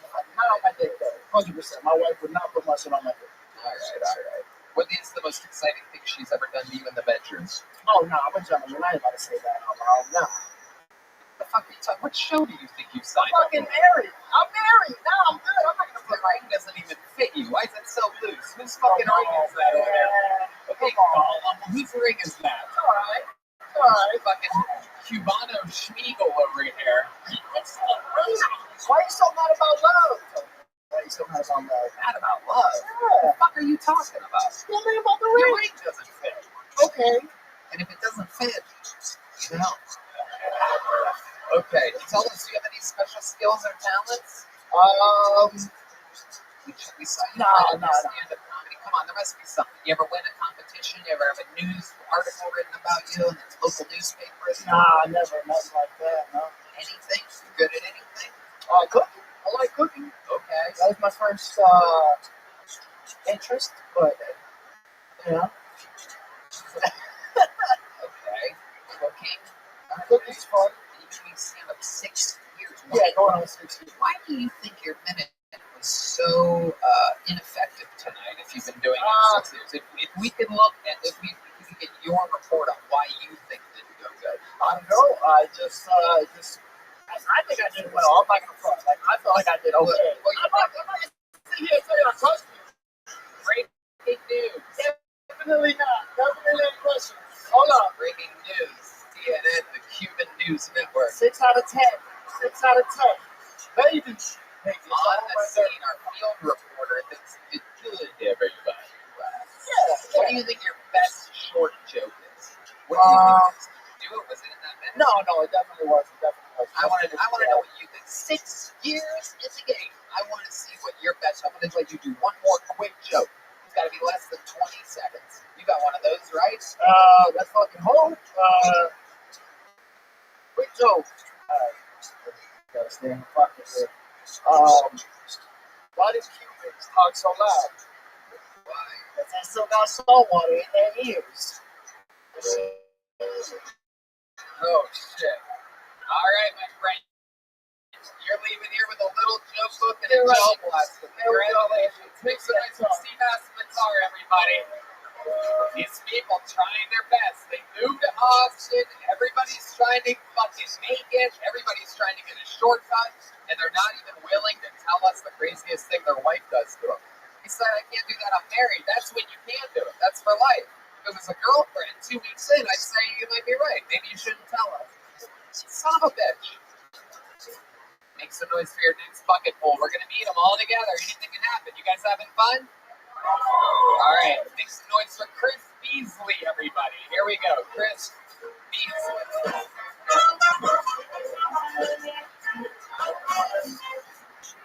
Oh, I'm happy to be here. Mainly because my wife's not here. Yeah, she's at home where she should be. Not like that. I live in San Francisco, make $40 million in rent. Someone better be home. Originally from Texas, went to Catholic school in Texas. Series 1, my principal was a pedophile. I was in the office a lot. It's okay. He didn't touch me. He was racist. Amen? What are you doing? Whoa, he will. Yes, Lord. Next to no racism, save your ass. Literally. I'm here for it. Some people get comfortable with their jokes and realize white kids got special treatment. They do. Taught me a valuable lesson. White privilege can be tough. Some of y'all have to clench. Yeah, I mean, I can end it right there.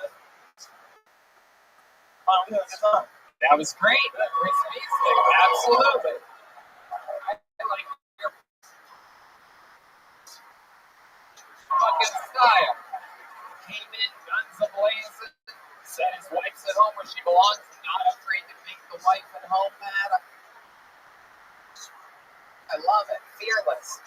Chris Beasley. How long you been doing stand-up? We're at 4 years. 4 years. That's what a person in 4 years should fucking be like. Austin? I started in Dallas, moved to San Francisco in 2020, and then I don't count 2020 because I can work. So when in 2020 exactly did you decide to move to, of all places, San Francisco? I have to note, what is it with me? Dallas. You left Dallas in the year 2020. Yeah. Can I hope and pray that it's January? March 13th. Oh my God. Oh my God, that's like the weekend. Yeah. That's like the main weekend where people are like, wait, what? We don't have to what tomorrow?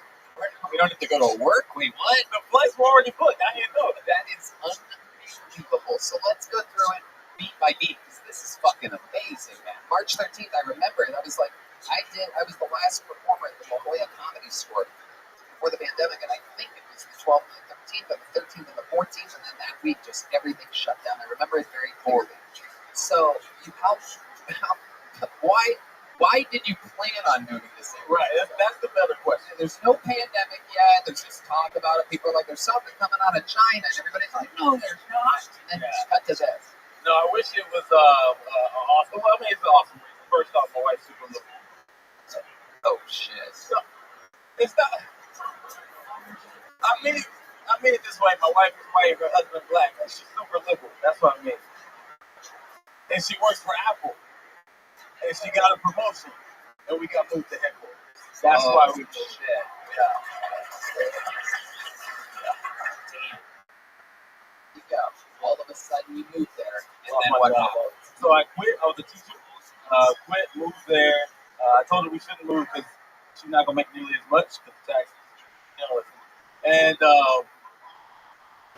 we get there, we argue for about a year because the world shut down. Can't do comedy. I have no purpose. I'm angry, depressed, yelling. So me and my wife been on Talkspace for years. Yeah, and they are the very best. You sign up to get a personalized matchup provider that's right for you, typically within 48 hours. And as a listener of this podcast, you'll get $80 off your first month with Talkspace when you go to Talkspace.com/Tony. That's $80 off your first month. Just go to Talkspace.com/Tony. So let's talk about more about Chris Beasley. Your set was fucking so entertaining, a rock solid 4 years. So how did you catch up after the year off in San Francisco? I mean, grinding. So everybody was flat, right? So I could work with some of the comics that have been doing it for 20 years and obviously other open micers. And so I just put my head down, trying not to, be upset and depressed for a year. Just grinded, and I now am a host at the Improv there. Grinding. I work at 3 of the clubs, but that's the most prestigious one. Yes, sir. You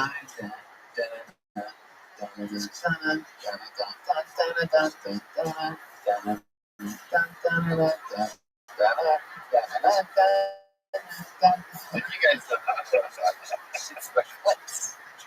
Yes, I hate that I don't know enough hip hop. I might be a little more hip hop. You got me. Yeah. I'm sorry for that.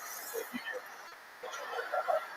Black people, if you're here, all you black people out there, you know what I'm talking about. Clips grinding, right?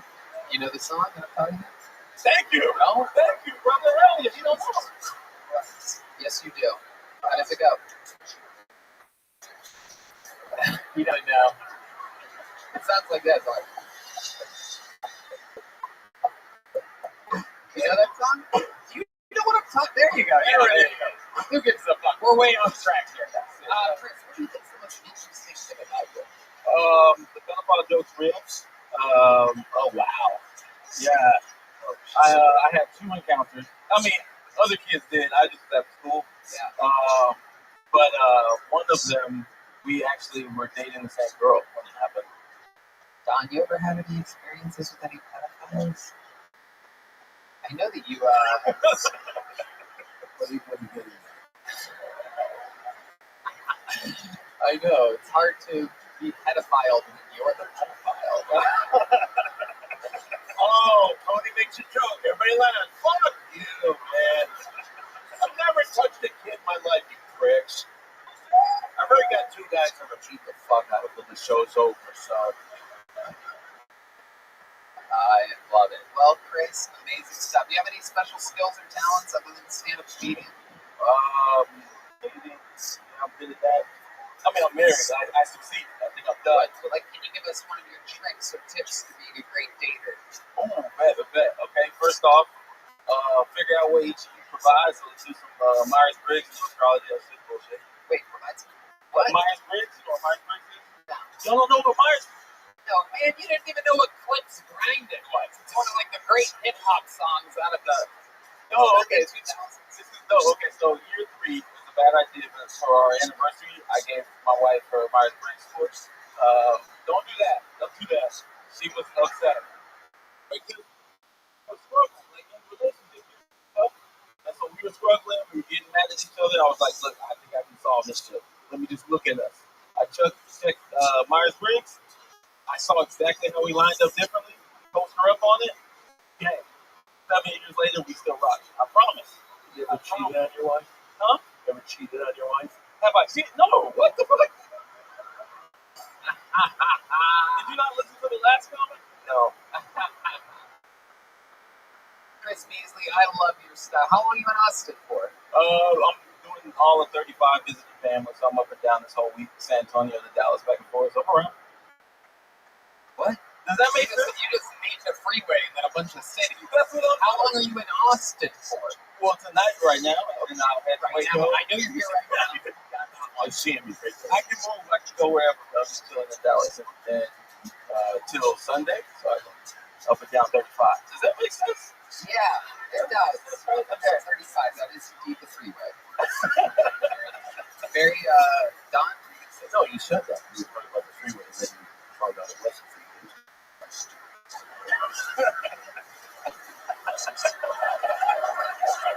That is true. It is a beautiful 69.8 degrees at the front of the room right now. You gotta love it. The AC is pumping. Thank you so much, Chris Beasley. Amazing set. Very fun time. Thank you so much. Here's a big joke book by the great Bonesaw. He makes the best handmade leather goods in all of Austin. And you just got a big, awesome joke book. You know what? Let's get another fucking bowl out while we still can. Make some noise for your next comedian. We're gonna meet them all together. Well, maybe we know him. Make some noise for Nick Devlin, everybody. This could be someone we've seen before. Nick Devlin, everyone. Here he is. The Kill Tony debut of Nick Devlin, everybody. Hey, what's up, guys? Just got my first haircut in Texas. I sat down in the chair and the barber was like, all right, on a scale of 1 to 10, how racist do you want to look? I was like, I don't know, 7? Then I walked out looking like this. I was homophobic once. I was held at gunpoint by a gay guy, and that was rough.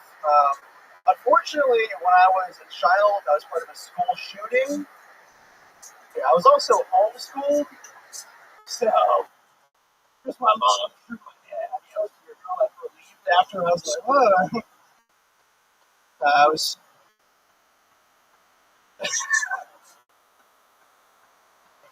was pulled over recently and arrested on a technicality. The technicality was that I was drunk. All right, Nick Devlin, thank you. I appreciate it. Nick Devlin. Thank you. Okay. Nick. How are you, my friend? I'm good, Tony. How are you? What the fuck was that? It was a burp. What was that? Was that not yours? Am I tripping? What? What was that noise? Guys, what was that noise? What was that? Anybody know? Goofing around? What's it? It's okay. It's just a live podcast heard by millions. Who gives a shit about a random noise? It was not me. Yippee! Fuck yeah. I love it. Oh, it did. Almost sounded like a soundboard of some kind, but nobody has one of those around here. Anyway, Nick Devlin, let's talk about it. How do you feel like that went? I felt like it was better than my last time, but not that kind. I feel like it was. You've been on this show before? Yeah, it was like 5 and it was worse than that? Yeah, it was worse. 5 or 6 what? Weeks ago. 5 or 6 weeks ago? Yeah. Thank God, I do not remember you at all. How's that possible? How did we find out about you 5 or 6 weeks ago? I had glasses, my hair was longer. Okay. I was kind of a ghost. Now, you don't just get to use that word as a safety belt when you're bombing. You don't get to do that. You have to earn the use of a by getting laughs other ways. See, I get all I want because I've already earned my trust with the audience. So they're a bunch of skits and I get into that. Thank you, D-Pat. You hear his bass solo, you know that I said it 3 times in a row. Okay. We have to beep all these, right? Okay, perfect. Okay. Thank you, censorship on YouTube. So Nick Devlin, what did we not find out about you 5 or 6 weeks ago? Find out on the show. Yeah, I think I have some really bad. So I live alone with a cat, and I have some really bad habits just because I live alone. Like, for example, I usually pee in the sink. Why do you do that? Because it's easier. Like, I know it's not. I know it's kind of shameful, but like it's easier because I have 2 sinks that are closer to me and 1 toilet which is farther from the sinks. So I usually,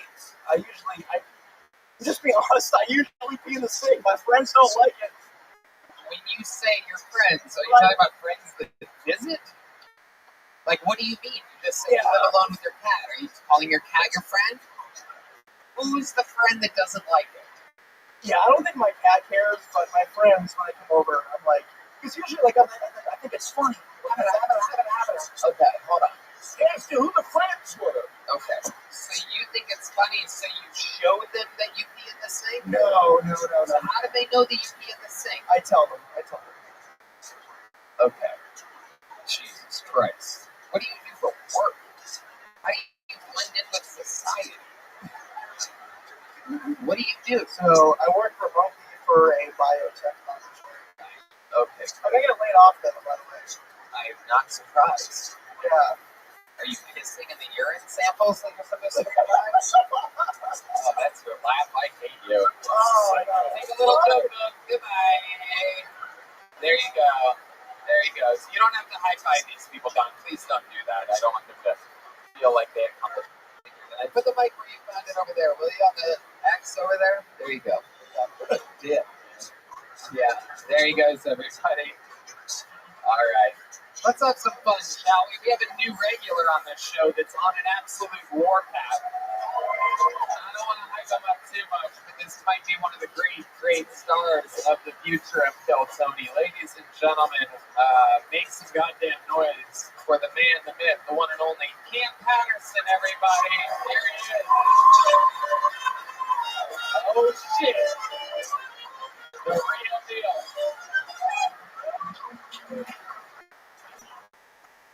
My dick ain't that big. That's not funny, bitch. That's why I am lesbians. Any lesbians in here? Good. You're not a lesbian, bitch. You a cowboy, fuck nigga. But I am the lesbians for real, dog. They get to pick their dick. They ain't get that choice. I mean, let me explain. Like a lesbian got sex on a girl, she go, oh my God, this is so good, go be. All she gotta do is detach her 6, go to her arsenal real quick, put on a 10, and now she fucked her life up. I had a sex with my girlfriend, and she tell me to go deeper. I'ma just call my homeboy.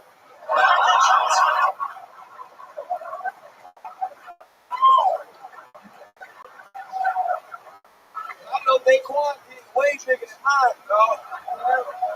I got so much. Wow.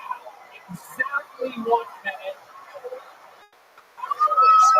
Another unbelievable set. Undoubtedly the set of the night so far. Cam Patterson with your, what is this, 5, 6, 7 first minute, few minutes? Like 5 right now. Yep, I love it. All of them have been absolutely amazing, incredible. That one, another one. Don, this is your first time seeing Cam? Yeah. You running trains off there, you wanna come too, Don? Hell yeah. Oh yeah, I would like that. I can tell you from a lot of late nights at the store, Don Barris has a famously huge coffin balls, everybody. Why don't you show the people real quick? No, I'm not gonna show. I'll describe it. I put both hands around in the head so. It's true. What Dr. Heveridge did during our circuit decision has been talked about my entire life. It's confidential. And the reason that Dr. Heveridge passed away last week. You know, he may no longer be with us, but his artwork lives on in the head of my God.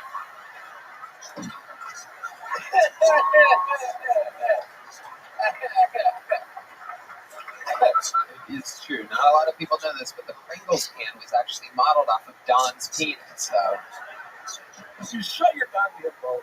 that's right. Much like a Pringles can, I'll put the lid on it. You know what I'm saying? All right. Thank you. So, Cam, what's been going on this week? Tell us more about your life, what's happening. I mean, I know you're absolutely thriving. I put you up for your first time in this group doing stand-up on my show last week. It's true. Who's a goddamn liar tonight? A lot of extra energy from D Madness tonight. Chatty, a lot of guitar riffs back there. I do believe D Madness stole Hans's coat. I love it. Okay. So, what's going on in life, Cam? I did those shows. He had to go out the wrong way. That was pretty dope. Yep. First time in the room, you had to follow Ron White. It's by design, and you did it with great ease. Everybody was watching the monitors, talking about how great you were. The story of the night, literally. It was incredible to see. I got to sit there with a lot of the young up-and-coming comics that are like doing the feature and the experienced opening acts regularly, and the look of fear that was over their face as they realized that you were coming for their jobs. Is yeah, there's no doubt about it. He really is. For someone with only 2 years of experience, you have an incredible appetite for laughs per minute, which is usually something that happens to people 5, 10, 15 years in. They're like, man, I have to edit this shit down. There's a lot of people that tell me, oh, I'm funny, I'd sign up for Kill Tony, but I'm not like a 1-minute comedian. You know, I need more time than that. And that is just the dumbest fucking thing anyone could say. So, yeah, you have to be funny multiple times in a minute, even if you're doing 60 minutes. You need to make them laugh a lot. And you seem to have incredible understanding for that. Where do you think that comes from? My pop, my dad from the street. Yeah. But I was watching his big ass, too funny shit. He is a big guy. I met him for the first time last night. Yeah. We're all going to be drinking after this at Mitzi's. I'm excited to catch up with him. If he's half as much fun as your uncle, he's Grease, man. They don't even know yet. This shit, we're going to turn this pizza to a goddamn strap pack. You know what I say? I want to do that. Come on, Don. Goddamn right. Don's from Michigan, so he's basically, and he has a huge dick, so he's basically black. You can say it. The black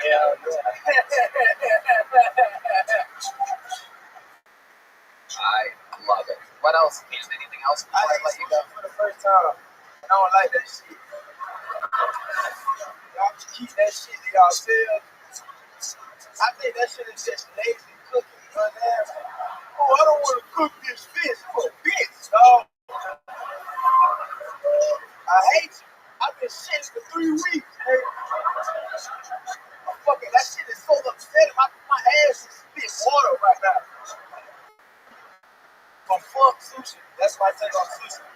And I can attest to the fact that you have been having stomach problems. I was waiting. There's one main green room restroom up there, and I had to pee. I fucked it up. I had to pee. He did. I was fucking it up. He did. It was gang violence in there.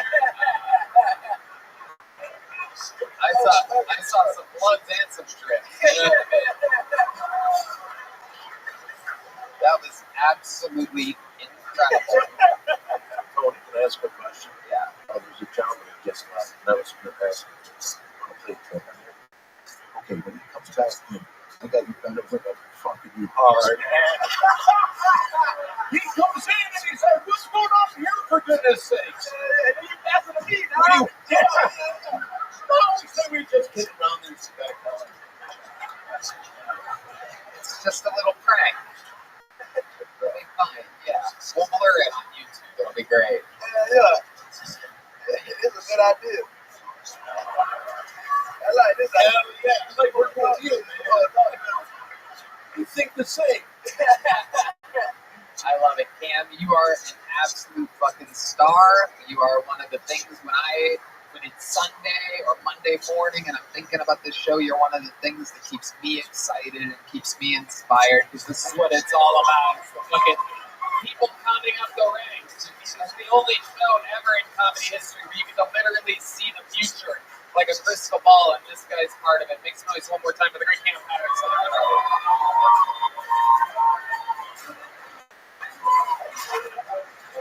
Cam Patterson, everyone. And I pulled another name out of the bucket. Here we go. We're going to meet them all together. Not easy to follow Cam at all. We've had quite a few uncles on the history of the show. This is another uncle. We're going to meet them all together. Uncle Sidney, everybody, or Uncle Sidney, perhaps. Here we go. Uncle. Okay. Uncle Sidney. How's everybody doing? My name is Uncle Sidney. That's a nickname I got from my niece, actually. She couldn't really say my name. She'd say, Uncle Sidney. My name's Uncle Sam. I'm from Fort Worth, Texas. You can't tell. It's actually a new edition of this cowboy hat at Buc-ee's, of all places. I was looking for something for July 4th, and it just turned out that this looked a hell of a lot better than all that other bullshit. So, last week, I don't know how much time I have. Last week, I got out of a really interesting Airbnb situation. I don't know if you know this Airbnb. They have immersive experiences now. I should have looked at the reviews that I had in my notes, but try to remember to review. Review basically is like, don't take your fucking family here. It's a sin. Hashtag pure evil 1 star. They diagnosed me with bipolar. Talk about that later. Oh, yes.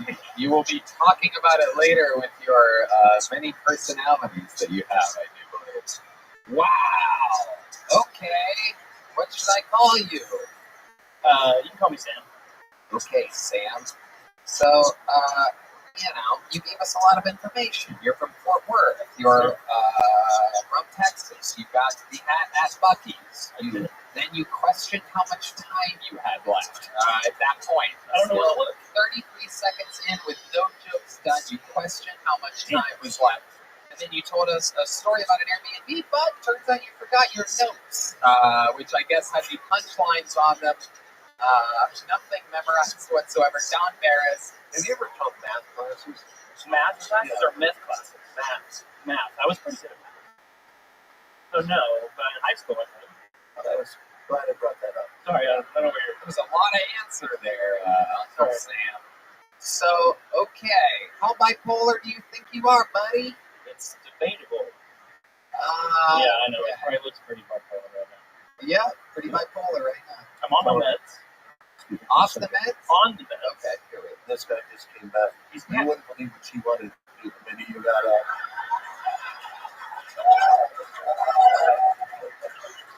Luckily, Don here is a gentleman and very, very, very polite.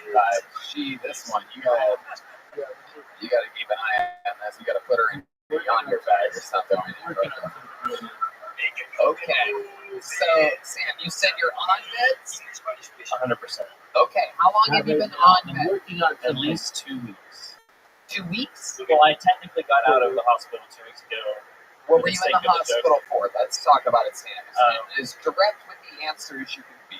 My family thought I was going to kill myself. Okay, why did your family think that you were going to kill yourself? This is a doozy. I know it is. I'm a great interviewer and I'm trying to get to it. You don't have to say it's a doozy, just tell the fucking story. It was a text. Okay. That said, I have intentions of harming myself. Okay. And I said that in a massive panic. And after I got out, I realized I didn't mean to say that. I was so confused. Everybody thought I was trying to kill myself, even though I didn't. what the fuck is going on here? Okay. So you weren't trying to kill yourself? No. No, not at all. You were just kind of having like a little episode. Yeah, sure. Okay. That's the theory. Okay. I agree. Have you ever talked to any therapists? I'm with a counselor and a psychiatrist and family counselor. You have it all right now. May I make a recommendation? If any of those people are ever unavailable, go to talkspace.com and use the promo code Tony. Get $80 off your first month and you show support for the show. Okay, so let's talk some more, Sam, because I like you. I think you're a good guy. I think you're likable. Have you ever done stand-up comedy before? The first time. This is his first time, everybody. He's out here trying. That's one of the big parts of getting diagnosed as bipolar. First, you get a psychiatrist and a therapist, then they put you on meds, and then you get to start stand-up comedy, everybody. Because of the trauma. Exact order of events. Oh, my story. It really is wild how many people are drawn into this industry. What are you doing? Gauging how it freaked out. You're much calmer than most people. Oh, good. Yeah, it's very good. The bipolar meds are helping you out tremendously. They're mood stabilizers. Definitely. Yes. Okay. So, did something set this off, this bipolar thing? Is this a newer thing? Have you always struggled with mental health issues? I've always struggled. 6 months, super depressed, can't get out of bed, barely making it to work, and then 6 months of good, and then sometimes a little, what are you doing with your money? You know, and then you're back down. And so now there's a diagnosis. So this is okay. What do you do? What are some hobbies or some exciting things that you do in life that bring you joy? I'm an audio engineer by trade. Oh. That's how I make most of my money. Okay. And I also drum as well. You drum? How long have you been drumming for? Sorry? How long have you been drumming for? Since I was a kid, 5 years old. Really? Yeah, but I'm not professional. But I played in church. Oh, you played in church? I made money in church. Okay? And I don't. And look how God rewarded you with bipolar. Incredible. Whatever that is. No mercy whatsoever, this God of ours. Coming someday. Someday. You think you could do a drum solo? Really? You know what? Let's have a little good side of the story. I don't know if you guys know this, but historically on the show, we have a little thing that we do where someone can challenge the resident drummer, obviously Michael Gonzalez in this case, to what we call a Mexican drum off, where he does a drum solo and then our drummer does a drum solo, and whoever wins gets to be the full-time drummer on Kill Tony.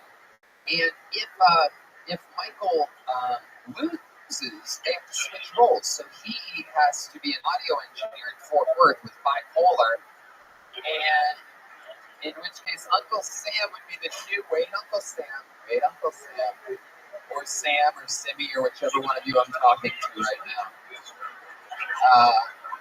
You're gonna want that symbol in a second, so I would put the hat anywhere else. Okay, all right. I guess that's one way to do it, Sam. So, ladies and gentlemen,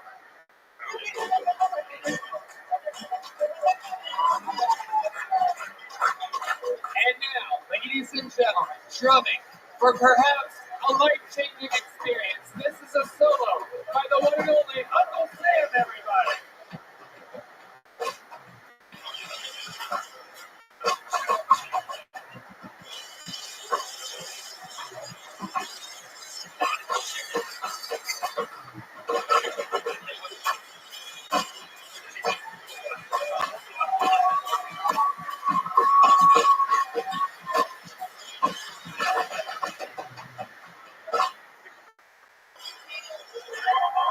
There you go, Uncle Sam, everybody. Not bad at all. Right now, that was absolutely incredible, ladies and gentlemen. I don't know if it's incredible. Bipolar bear himself, Uncle Sam. And now, Sam, stay right over here. Sam, stay over here. Over here, Sam. And now, defending his throne, undefeated all time in Mexican drum ops, this is Michael Gonzalez.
Jesus, Michael. I mean, you didn't have to beat him up that bad. What the fuck? I didn't realize Mr. Nice Guy over here, and then all of a sudden he waits until he has an opponent with mental illness to fucking just do an extra 45 seconds of hitting every fucking thing on the kit. Oh, come on. Bullshit. Oh, no, don't point at him. Don't point at him. Yeah. How many of you have Uncle Sammy winning that, oh, wow.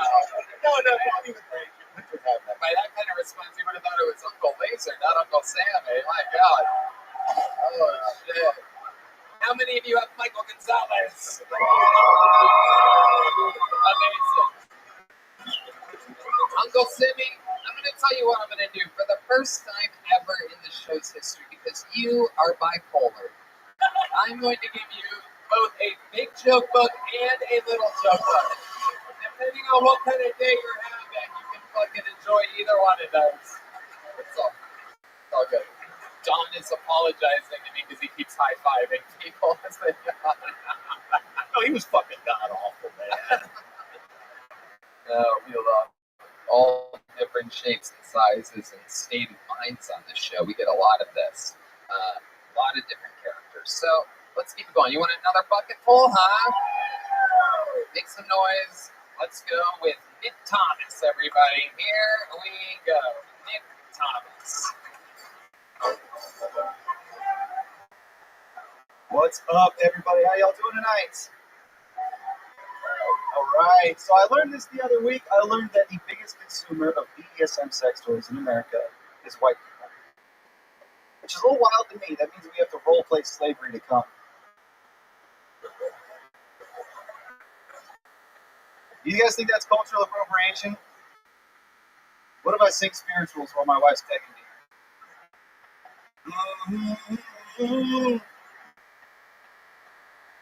It's all right, guys. Don't worry. I'm married a Mexican. I'm one of the good ones. I don't know if you guys know this. When you marry a Mexican, you get a stepkid.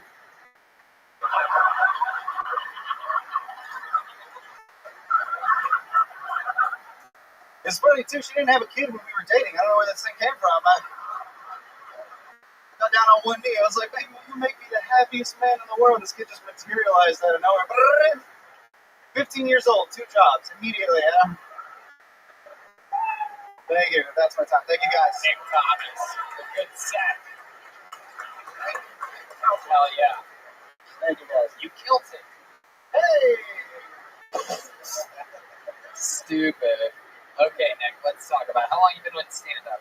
I did stand-up for 6 years in El Paso, where I'm from. I took 2 years off. So I've been doing it a year straight since being in Austin. So collectively 7 years. Yeah, okay, Don asked me to ask you, why the dress? Why the dress? Well, fun fact, it's a dress if you're wearing underwear. Whoa! Oh my goodness. You got nothing under there, huh? Hey, that's for me to know and for everyone in here to be uncomfortable about. Wow. Well, show this guy. I love it. Nick, where do you meet your Mexican wife at? In El Paso, where I'm from. We went to college together. Oh, wow. Okay. What college is in El Paso? No good ones, man. The University of Texas at El Paso. Okay. What did you study there? We both did theater. Wow. Yeah. Okay. So you have some acting experience. I do. Can you give us a little bit? Can we get a little taste of some acting from you? Can you perhaps play a scene? Yes, Don Barris. Famous actor. Can I pretend that I'm going into a 7-Eleven because we're behind the counter? Yeah. Let's do it.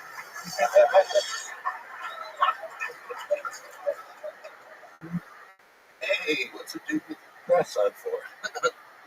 You wearing underwear? Well, fun fact, it's only a skirt if you're wearing underwear. Can I help you? All right, there you go. A little acting, a little Shakespearean acting. Right? Didn't do any improv. So, okay. So Nick, how many kids do you have? I have 1 kid. Just one. Just the one. How have you been able to only maintain one kid with a Mexican wife? Birth control. She started it after the... No. Well, so it is my stepkid. She's actually my stepdaughter. And after that... Yeah. Some asshole. Dang it, that was terrible. Some dirty fucking kid, dude. Assholes. I know, man. They used to let him fuck, so that was better. Yeah,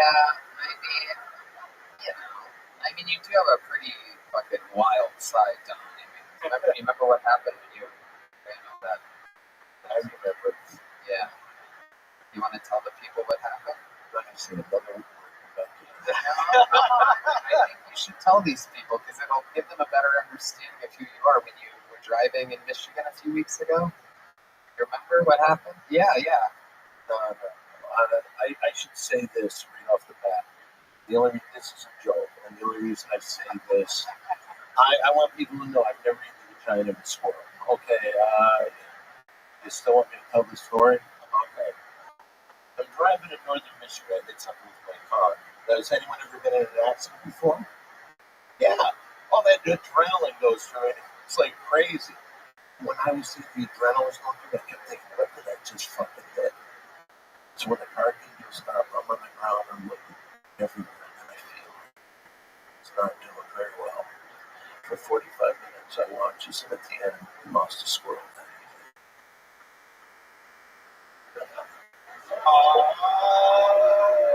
How stupid do you have to be? The easiest thing ever. Go on! All right, so crazy thoughts start going through my mind. I first think, what if this is a mummy squirrel? This mummy squirrel has all these children. So there's all these chipmunks waiting for their mummy squirrel to come back. Then I started getting mad at myself because I thought I just ruined the family. Then in about 40 minutes, I looked at it and it did not look good. And so I thought, what could I do to make this squirrel's last moments on this earth beautiful? So I ate the squirrel's pussy. No, real quick, here's what I found out that night. Did you know? Shut up, man! That night I found out, did you know that that squirrel's vagina tastes exactly the same as one that's alive? Could I describe that taste with one word? Yes. Nutty. Okay, go ahead. Fuck yeah, Don Barris is here, everybody. Make sure you check out the Big 3 podcast on the Don Barris podcast. How come this chick wouldn't applaud for me? There you go. All right. Do you have any special skills or talents, Nick? I'm also a chef. Oh, wow, boring. Okay. All right. Do you have any special moves in the bedroom that you do? I recently learned that the dick goes in the front hole. Okay. You know what, now that I think of it, that's probably why I only have one hand. All right. Well, trying my best with you. Weirdest thing in your refrigerator right now? I have some kimchi that I made myself that I found out the other day was not even the right vegetable, and I don't know what it is now, man. I'm scared to open it. What should you use? I don't know. I haven't figured it out yet. You don't know what vegetable you use? I was pretty high. Okay. Get this expert in the show. Yeah, I agree. But you did have a good set. I'm going to give you a big joke book. There you go. Yeah, there you go. Nick Thomas, everybody. There goes Nick Thomas. All right, things are moving smoothly. I'm pulled to get a female comedian up. We've got no ladies up tonight, so I got one. Is that okay? All right, representing the women here tonight, make some noise. 60 seconds uninterrupted goes to Karina Reyes, everybody. Karina Reyes. Have you guys ever had sex with someone that kept their glasses on? Yeah, he was like, if I'm not wearing them, I can't see you. And I was just like, why do you think I took mine off?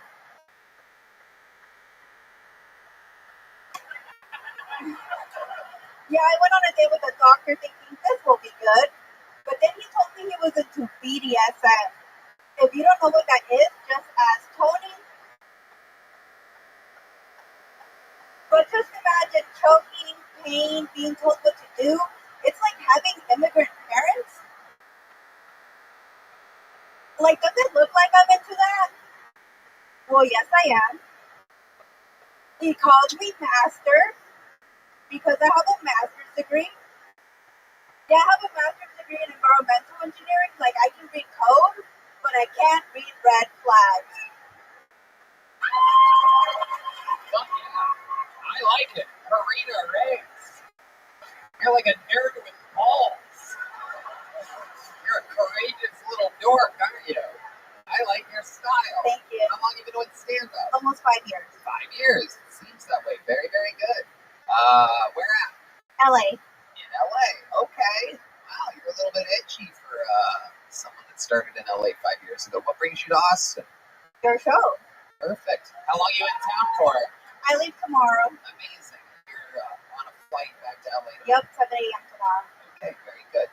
What airline are you? American Airlines. That's a good airline. Okay, good job. I was expecting Spirit. Well, I'm an engineer. Amazing. How long have you been in town?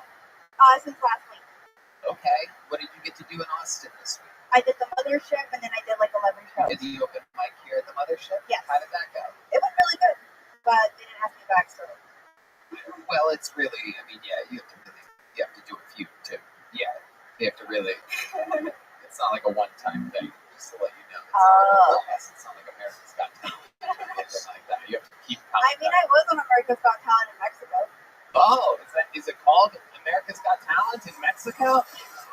Is that what they call it there? Because that's a fucking ripoff. We have those too. We're starting to get some ripoff fucking. No, it's called Tengo Talento, Mucho Talento. Oh wow! For some reason, I'm hard as a rock right now. I don't know why. I don't know what that means, but I guess I'm into whatever that is. I love it. Karina, very fun. How do you make a living? I work as an electrical engineer. Wow, look at you. That is absolutely incredible. And how long have you been doing that? Since I was 24, so like 8 years. Amazing, amazing. So you have like your own life, your own place. You have a boyfriend? Yes. Okay, how long have you been with him? Like 5 months. All right, what does he do? He is a cancer researcher. Let's see him. I mean, he's 6'3". Whoa.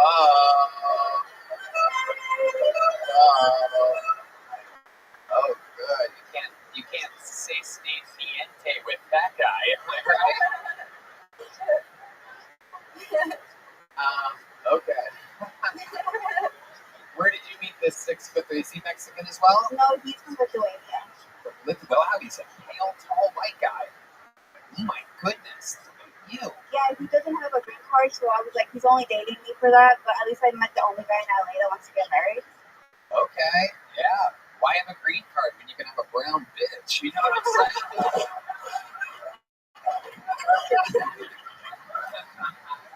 That's fun. Where'd you guys go on your first date? A diner. A diner? Because he's sober. Oh. Podcast legend Don Barris with his. Gonna take it? It's his mom. Oh shit. Karina roasting Don right now. I can't talk right now. Just picked up the phone. I can't talk right now. And then hung up. Amazing. But I was going to speak Spanish.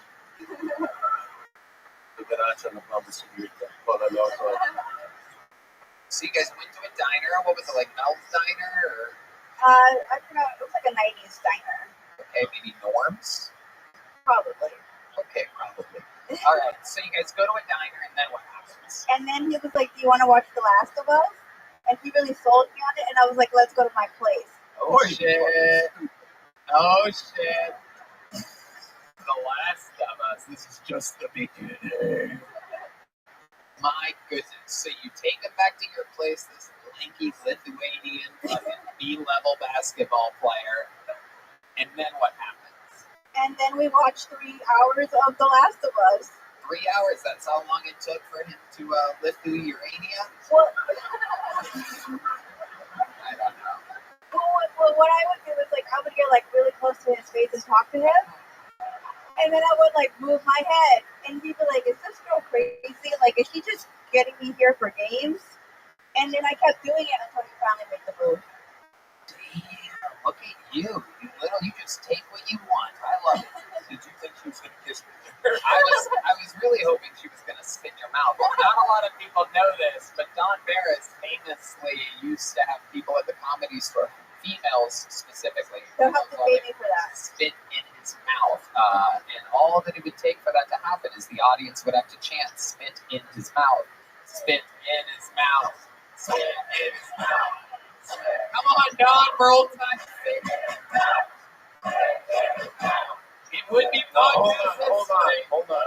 I want the guy with the beard to do it for me. Oh, shit. Will you do it, sir? Will you do it? You better not. No, I'm joking. No. Will you do it? Stand up. Will you spit in his mouth for us real quick? How many of you think she should spit in his mouth? I'm not spitting. You're not spitting. Oh, you refuse to do the spitting? I didn't want to get his consent. He's given consent. Now will you spit in his mouth? Oh, look at this little cockblock over here. Oh! Oh, how about this guy? How about you spin the Bible? All right. Will you let her spin your mouth? Oh, I know this.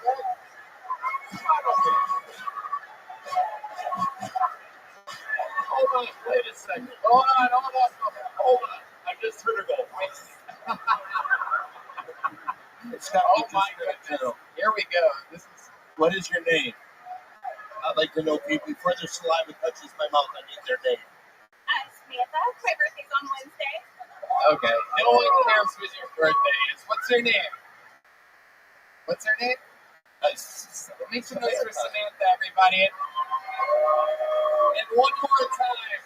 For the first time in Hilltony history, let's all say it together. Spit in your mouth. Spit in your mouth. Spit in your mouth. Spit in your mouth. Spit in your mouth.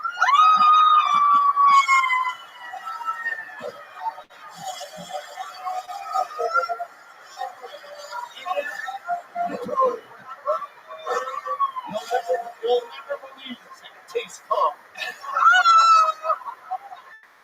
That's yours? I'm not done with spit in my mouth. Oh my God. Oh my God. Hey, get your fucking lips off him. Oh my God. I love it. How about a fucking hand for Don Barris, everybody? How about a hand for Samantha? Hey, let's get Samantha to show her breasts.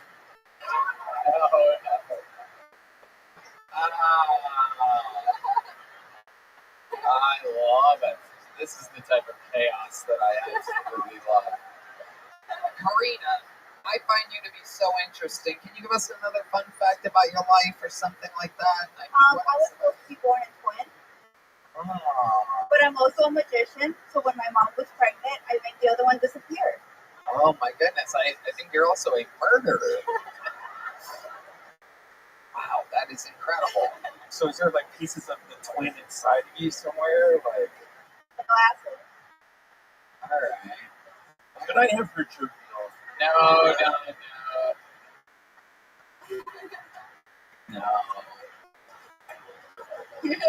Sorry. She's from LA. She could meet to us at any point. Anything could happen. I'm from Compton. Oh, wow. Oh, my goodness. I went to the same high school as Kendrick Lamar. Oh, so what? Oh, wow. Did they tell you anything about Kendrick when he was at the school? Is that a thing that the school's proud of? They didn't know that he was going to be popular. Right. Back then, he was just some kid with ADHD trying to get through. Oh, that's right. You guys don't know fucking rap references in there. The shit that I let your D-Magnets say. I did not see in the script where he had lines. I know, it is incredible. Someone missed the script reading earlier. All right, Karina, I love your style. Thank you so much for coming on the show. I'm giving you a big joke. Thank you so much, Karina. You're going home with a gel blaster as well. You're going to. Thank you. One more time for Karina, everybody. You know, I was about to make a smooth descent into ending this show, but then I was handed this piece of paper right here.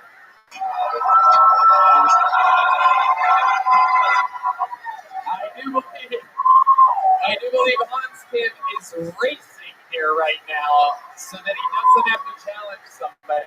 Can I ask you something? These guys went crazy when they saw that Hans is on the way. Let me tell you, you didn't get here on time. You didn't cheer him like he's a hero. Yeah. Spit my mouth in this. That is true. Hans Kim is racing to get here right now. I cannot imagine how unsafe the roadways are right now with Hans Kim out there driving as fast as he can, knowing over 300 people waiting for him, and the possibility of a challenge coming up if he doesn't make it in time. But to stall for Hans Kim, I pulled another name out of the bucket. And of course, again, the Bucket of Destiny has such an amazing sense of humor that it has given us yet another Asian comedian that we know that has been on this show before. Ladies and gentlemen, while we wait for another Asian comedian, I present to you Taik, everybody. Taik,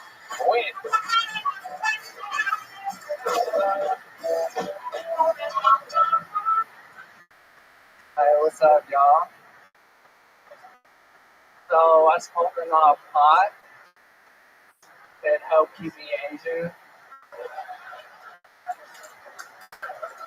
Without it, I'm Mexican. I do it so you can tell the difference between me and Hans.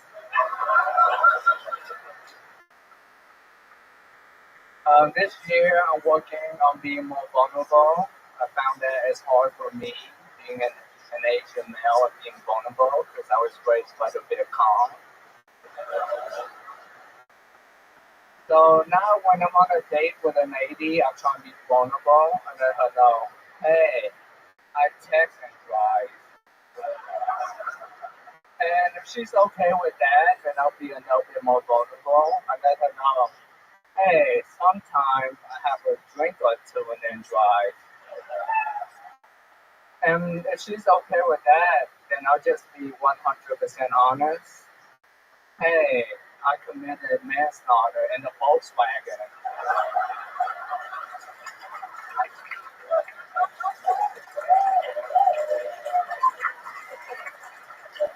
And there it is. Ty wins. Oh, yeah, one more part. Yeah. Go ahead, do it. And if she's okay with that, then it's straight to anal. Yeah. Absolutely. Wow, standing ovation for this method. Unbelievable. Oh, were you just coming back from the restroom? Is that okay, sorry about that. Ty, amazing performance, man. How about another hand for Ty, everybody? Thank you. Absolutely fantastic. You've been on the show a number of times in Los Angeles and on all the different clubs here in Austin, Texas. It's my third time. Ever on the show? Yeah, all in Austin. Oh, in Austin. Yeah. Right. And the Asian represents you. No, that's not true. That's not true. You're a very, very special looking Asian. I specifically don't forget you. Don Barris. Yeah, I think, first of all, you were hysterically funny. Thank you. You just have an edge. I wouldn't want to be friends. Why is that? It seemed like you really wear it. Okay. Well, you know, if I was in a film, they would put me as the villain. And me their name. Yeah, one of the villains. Yeah. I don't think the main villain. I think one of the first to like get killed by the good guy. I think you'd be good at that. Oh, but he knows martial arts, so for sure. Oh yeah, for sure. Can you show us some of the martial arts? Can we get a little martial arts music by the band? A 1, 2, 1, 2, 3, 4. Oh. Okay, that was pretty good. All right, guys, that was good. All right, I guess they all aren't the same. I feel like I just sold out my race right now. You just sold out your rice. Oh my goodness, that is the final boss in the video game. And you sell all of your rice. You are the Asian of the century. I mean, I am a starving artist. That's why I'm on this show. That's why I signed up. Okay. Yeah. Good news for you. We have a number 23 waiting for you. That's A24. Ty Wynn. Very, very interesting. What else about you, Ty? Tell these people more about your life that they would be surprised to know. Give us some of you. Perhaps you could show us your vulnerable side.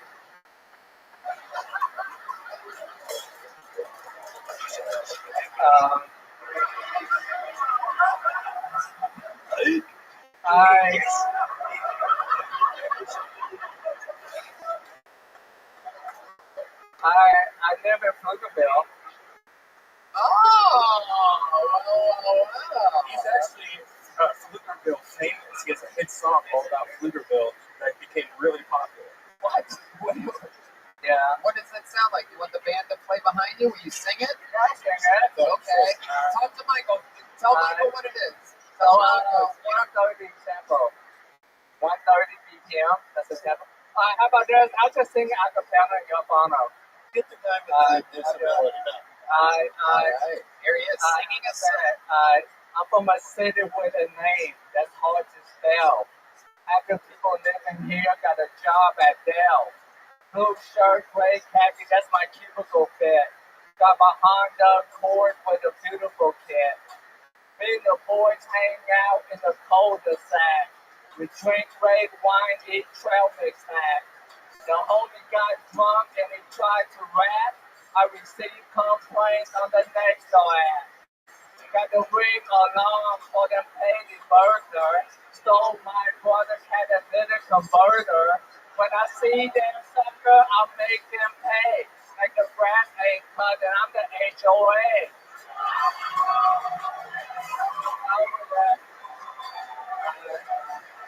I'm at this dark park, find a ton of reaper. Can't go outside when they see the fever. So I told Bunny knows my sneaks are fine. When I say put the bill, the P is silent.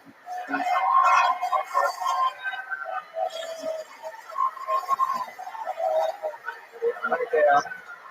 Oh my god. Oh my god. You're like if Wu-Tang was Wu-Tang. Absolutely incredible. Holy shit. I thought that song was going to be I thought you heard that song, Tony. What? I thought you heard that song. No.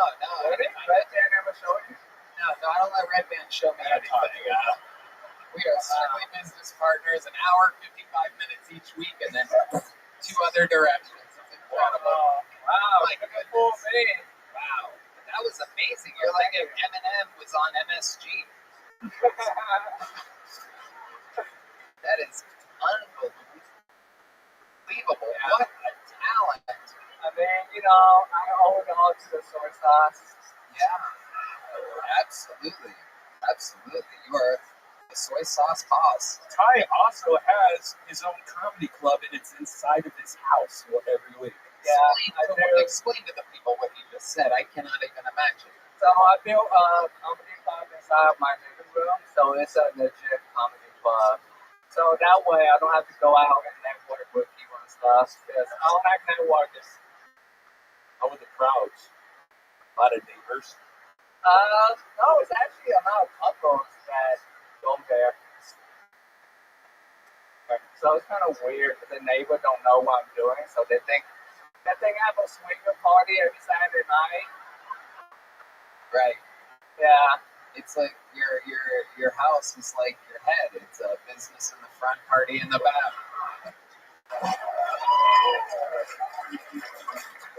So Red Band doesn't tell you that either? I don't know. What you see is what you get, guys. I mean, really, we are strictly, it's like, you know what I mean? It's like Roger Waters and David Gilmour. They do a thing together, they don't hang out. It's kind of sad. It's like, perhaps let me get one for you. It's like Bruce Lee and Jackie Chan. You know what I mean? Like, we do the same thing. Yeah. We don't have, we're not well, look at this. Be here. Right there. All right.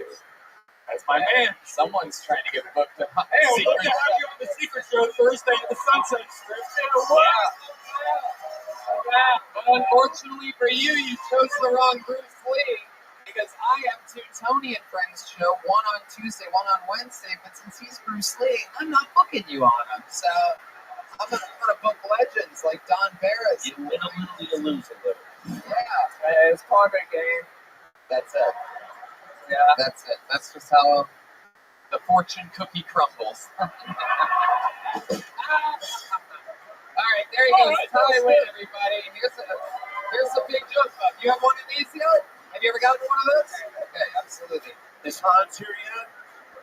He is? Wow, ladies and gentlemen, this is one of those.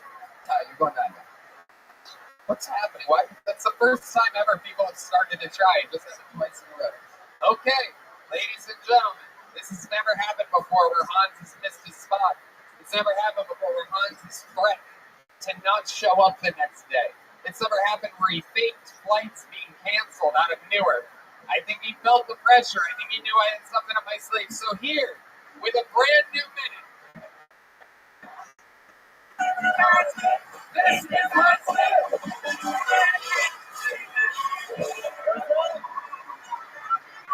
Holy shit! I made it! Does anyone have any cocaine for me right now? I had a bunch, but I lost it all at the White House. Hope you guys had a great 4th of July, or I'd like to call it Juneteenth for white people. Let's go invade Iraq again. Yeah. Let's go to Vietnam, best out of 3.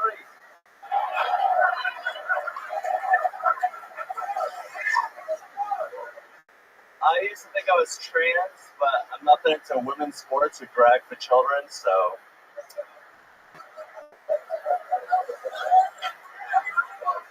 These trans people are doing the Lord's work. They're educating our children and humiliating our women.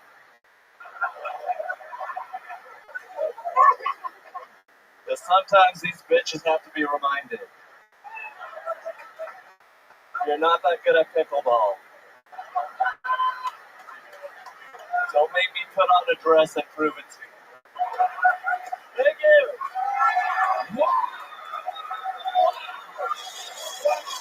Look at you, buddy.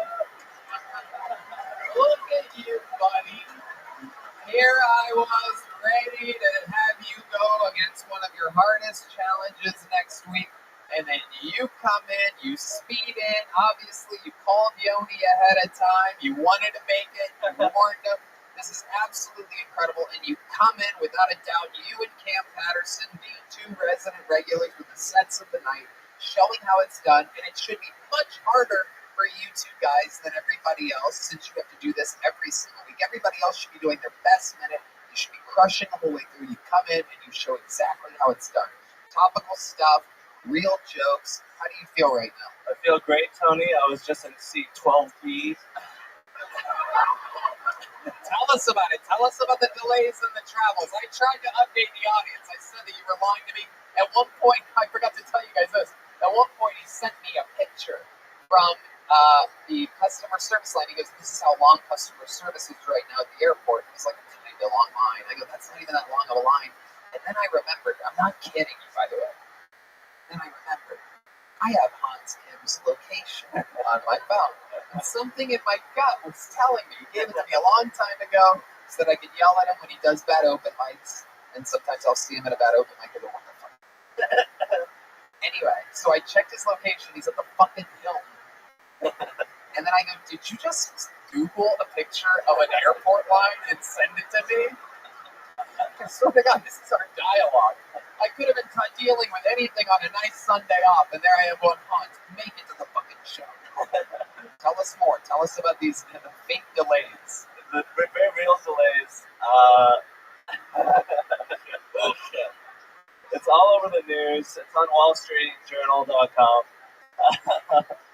Very tricky to get over here. They canceled all the flights for a thunderstorm that never happened. These fucking pussies. I know, you told me there were serious thunderstorms coming in. I looked at the weather report, it was like a 40% chance. I'm like, what the fuck? This is the weirdest lie. Fucking liar. I felt like you were in the room with your girl, am I right? She didn't go on this trip with you? No, she didn't. Oh, normally you take the lady on the road with you. Don Barris? Let me smell his dick. Yeah. Let's find out once and for all. That's it. Pull out your little. It's not gonna work. No. It only works with the spit in the mouth thing. You can't just start your own. I feel like I'm back in the Korean War. Absolutely. So, you didn't have your girl with you on this trip? No, I was all alone in the extended stay. I went at 6 a.m. for the flight, didn't happen. Then I went back home and I went to the hotel just to relax. And I went the next day, today, went for the 1:30 flight. That was booked. I was on the standby list, so I got bumped to the 3:30. That was delayed till 5:30, but I got on, and now I'm here for the greatest live podcast in the world. What a miss it for the world! Tony. Yes, Let's say we have the whole audience beat the fuck out of him tomorrow. So let me ask you this, because normally you've been taking your girlfriend on the road with you. Why did she not end up on the road with you this weekend? Where were you again? New Brunswick. New Brunswick, New Jersey, and you went solo. Yeah. Why did she not go with you this week? She didn't go with me this week because her friend Sophia, I shouldn't have said her name, but her friend was in from London, England for the 4th of July, so she had to hang out with her all weekend instead of coming with me. And she went out all night, 6th Street, got drunk, had a great time, so I'm glad that she has freedom to do that. What did it feel like? What did it feel like being alone on the road? Were you lonely at all? Yeah, I was constantly checking her location. I have her location. How lonely were you exactly? I was about 7.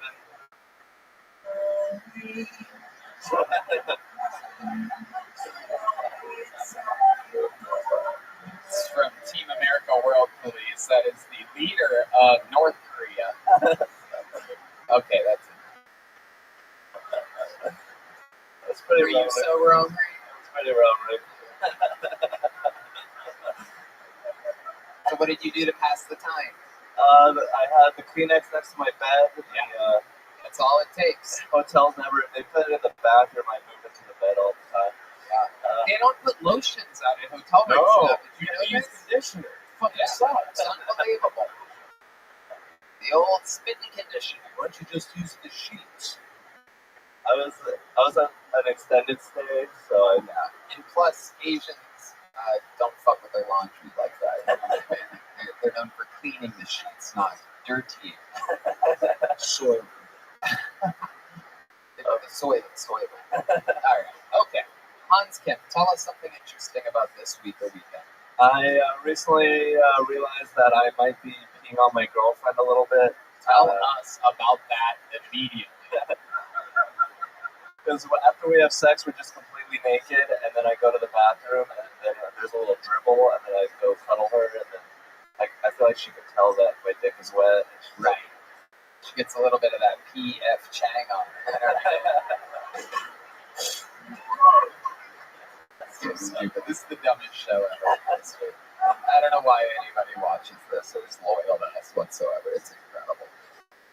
So, man, how long have you think you've been slightly peeing on your girlfriend? Pretty much every night. Wow. That is Art Alley. Little R. Kelly reference for the great Hans Kim.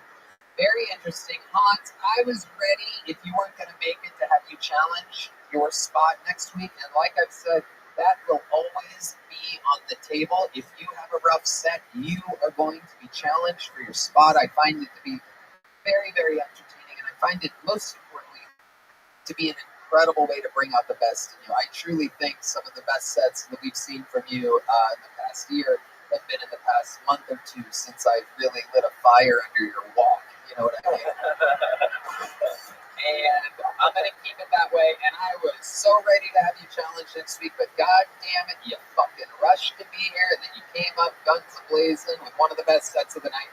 So, you have to still do good next week, but you're not going to have to challenge for your spot. We're going to let you have Thank you, Tony. And if that one goes rough, the next week you're being challenged. You get it, right? Yes. So keep it up, Hans. You're doing great work. How about one more time for the great Hans Kim, everybody? Thank you, guys. That was Hans Kim. That was Hans Kim.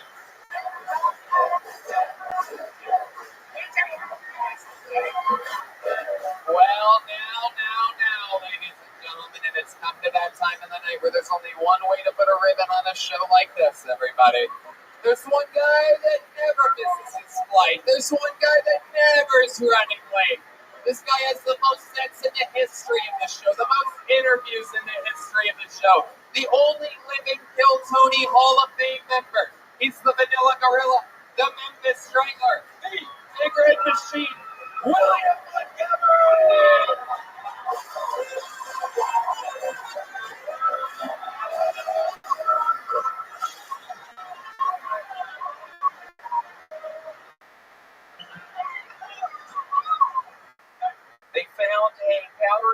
substance in the White House recently. At least it was powdery this time, said Bill Clinton.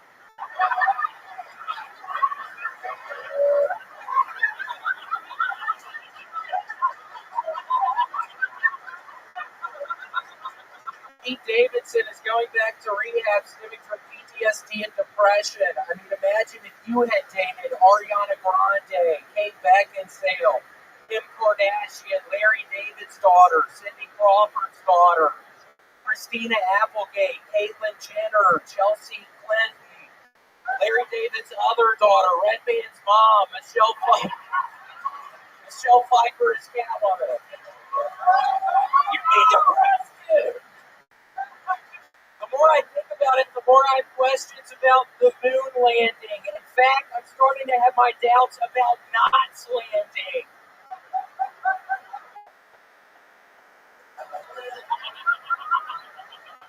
I don't know if y'all remember that movie, Don't Tell Mom the Babysitter's Dead, but yeah, that's what my father told me December 14th, 1992. Then he handed me a shovel. I was 5 years old. I didn't know what death was. Okay, that's my turn. William Montgomery. Yes, Don Barris. What about Redman's mom? I would You'd be surprised. She's quite the topic of conversation. She's in good company with all those ladies, though. Yeah, she was. It's a real classy bunch. William, you have a real knack for some outdated references. There was a Knots landing joke that literally did not land at all. Yeah, Knots Landing, the famous spin-off of Dallas. Yeah, there's another one. You just did it right there. A Dallas reference. Knots Landing is a famous spin-off of Dallas, the famous. You Don't Tell Mom the Babysitter's Dead show. Have you ever thought about writing movie jokes about recent movies that have been... I have thought about it, but it's hard. I don't know. Have you gone to see any movies recently? Perhaps the new Barbie movie? No, I'm waiting to see the new Barbie. You're waiting to see it? What are you waiting for? Yeah, I'm waiting on it's not out yet. Oh. It's not out yet. There I am, mister. How are you not in touch with what's happening in society? Wow. All right. Who gives a fuck? Who's killing it? Nicolas Cage. Have you seen any recent Nicolas Cage movies? Yeah, the one where he's storming the prison of The Rock. Oh, no, that's about 22 years old, William. Yeah, that's a hell of a movie. I saw that for the first time last week. Amazing. I just say, yeah, absolutely. She spit my mouth. It's true. She did. And which means he basically came in his mouth earlier because I taste the semen for sure. Came in. We know the order of events. She is so blonde that she's explaining it. Everybody. He came in my mouth and then I spit in his mouth. Yes, we know. We have the fucking yarn attached to the things on the wall. It's like all we've connected the dots. Just once we understand how the cum ended up in Don's mouth. They also have the same size shorts on. I can see both of y'all's upper thighs. I can see your pussy a little bit. Those shorts are so short that I'm beginning to think that perhaps the cum taste that you had, Don, was from her mouth. Maybe he spit some other dude's cum in her mouth earlier, and now... All right. I love it. So, what else is going on in life, William Montgomery? So excited. I'm going with Tony to Hawaii this weekend. But Tony, we're famously not getting our dog vaccinated, and it has been super hard trying to find a kennel to take her in. I mean, all the fucking kennels around Austin, all your dogs have to be fully vaccinated. I'm not getting my dog vaccinated. Give us some reasons why you don't want to get your dog vaccinated. I mean, I don't know if you've been reading all the news about the dog vaccinations. I mean, it turns some of them gay. I mean, I I'm not gonna have a fucking little lesbian fucking. And for the pieces of shit, they were talking online about my little dog being scared. She wasn't scared. My little fucking business. I can't find a place to keep her, and I can't find a place. Wait, what were they saying online? We have to know. The dog looks scared. What's William doing holding a fucking little dog up here? Keep your fucking business to yourself. I'm not interested in it. The little girl loved being up here. By the way, I'm going to start bringing the fucking dog up here every fucking week. For the people that don't like me play my synthesizer song, it's about to be a weekly thing, you pieces of shit. You don't like that song? Well, I love that song. It's a bunch of bitches out there talking shit, but yeah, it's. I love it. You're doubling down. You're gambling on yourself. Are you ever gonna stop playing that song?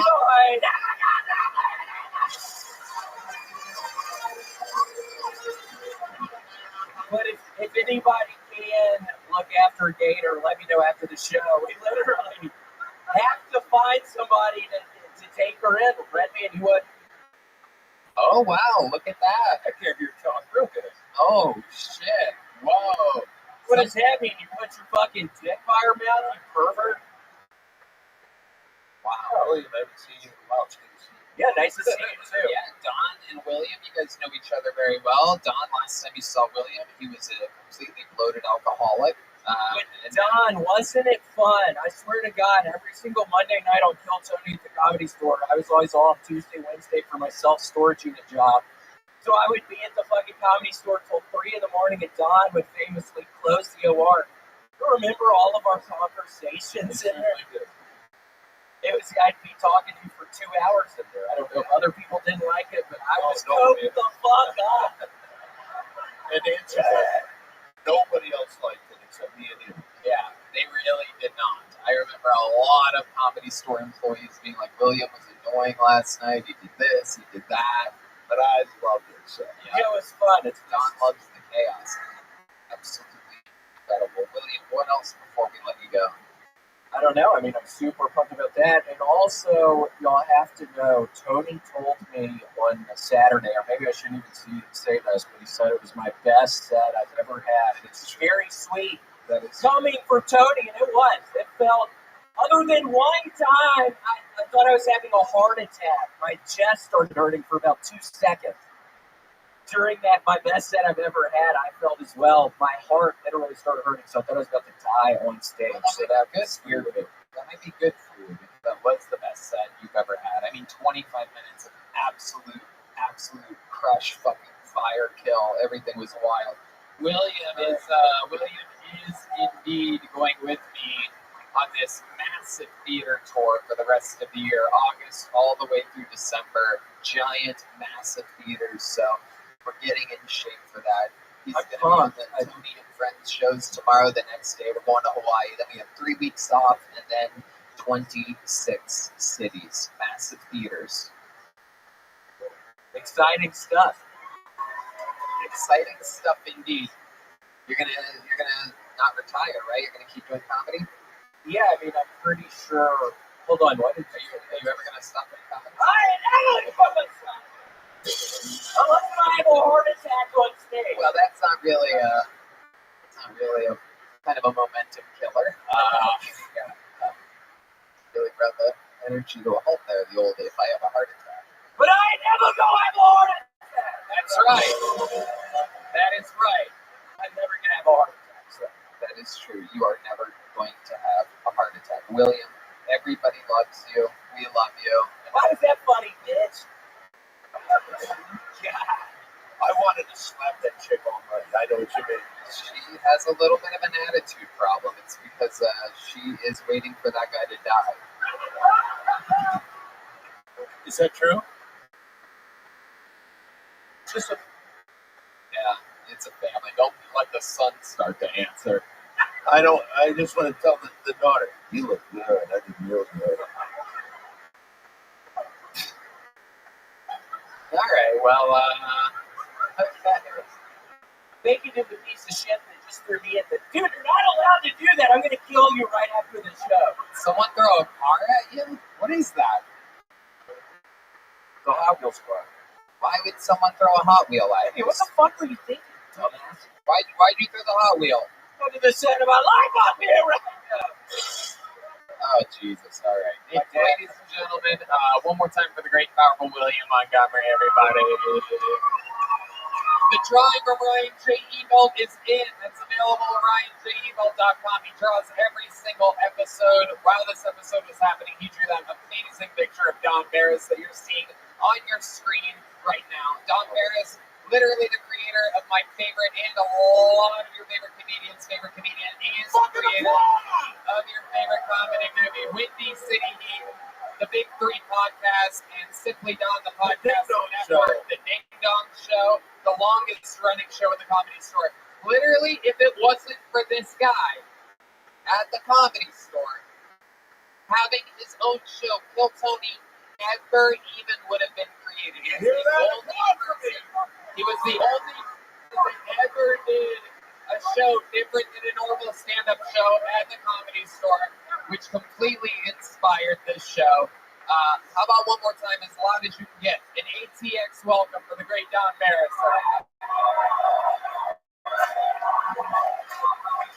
Thank you to Joe Buster, the Red Rose, Yellow Rose, Austin Security Guard Service, and Screwball Peanut Butter Whiskey. How about one more time for the best damn band in the land? Michael Gonzalez, Paul Beamer, Dee Madness, and the great Dave Shear joining us on guitar tonight. Some brand new exclusive Kill Tony Mothership merch on your way out, only available right now.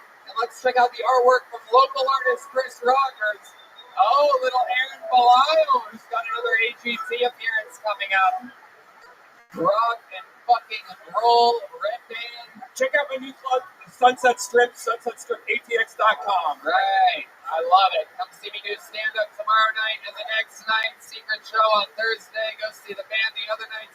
Don Barris and Friends is tomorrow night in the... With Tony Hinch. That's right. I'm going to be on there, and they're going to be on my show. It's going to be a lot of fun. Very ancestral comedy happenings here.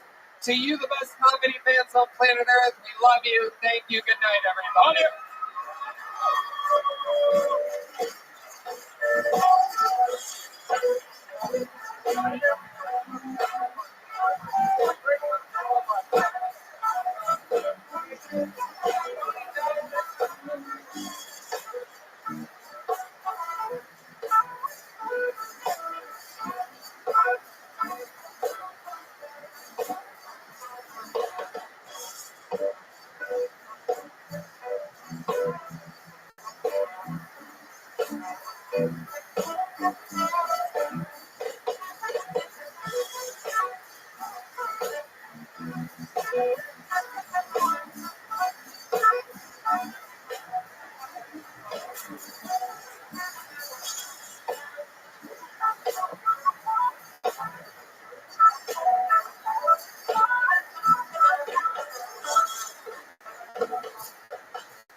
Toronto and Detroit. This weekend, my stand-up tour begins with you. I've already sold out the early theater shows, and only tickets for the late shows remain. Those shows are at 9:30. That's at the Queen Elizabeth Theatre in Toronto on Friday night and the Royal Oak Music Theatre in Royal Oak just outside of Detroit on Saturday night. Hope to see you there. Kill merch is absolutely killing it. We have new drops coming and everything else is absolutely thriving there. I mean, it's just unbelievable. We've sold out and we are refreshing on everything. The store is an absolute wild success.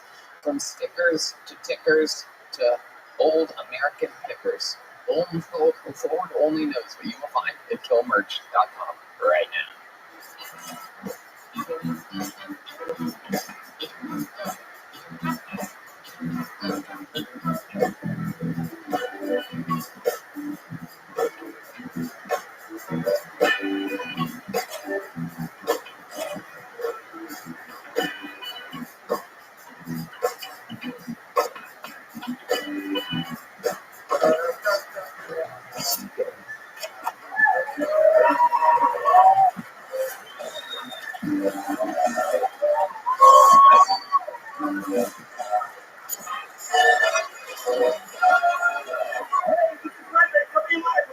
Mothership here in Austin, Texas, for a brand new episode of Kill Tony.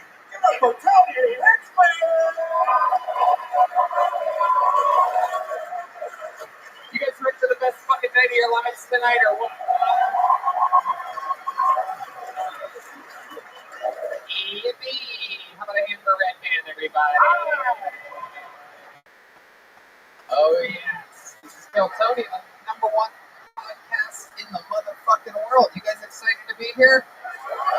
This show is brought to you by Gel Blaster, the Red Rose, the Yellow Rose, Austin Security Guard Service, and Screwball Peanut Butter Whiskey, which presents the Kill Tony Band. There they are, everybody. Make some noise for them. That's Michael Gonzalez on the drums. Paul Beamer on the horns. This is the great Matt Mueling on the electric guitar right behind me. John Dees on the keys. And this is the great D Madness on the bass guitar. Also, coming in to visit Austin, Texas, if you need an IV drip, make sure you go to Connect Mobile Health, CMHUS.com. Follow them on Instagram at Connect Mobile Health. Get an IV drip on a Sunday before Kill Tony, or a Monday, or a Tuesday to recover, but by then it might be too late. This place is fucking wild. Welcome to the show, everybody. We're going to have a lot of fun tonight. Before we start, here's a little bit more from the amazing sponsors that made tonight's episode available for you here, right now. The Sunset Strip Comedy Club, owned by Brian Redban, is in downtown Austin, Texas. Check out The Secret Show every Thursday. All shows can be found at sunsetstripatx.com.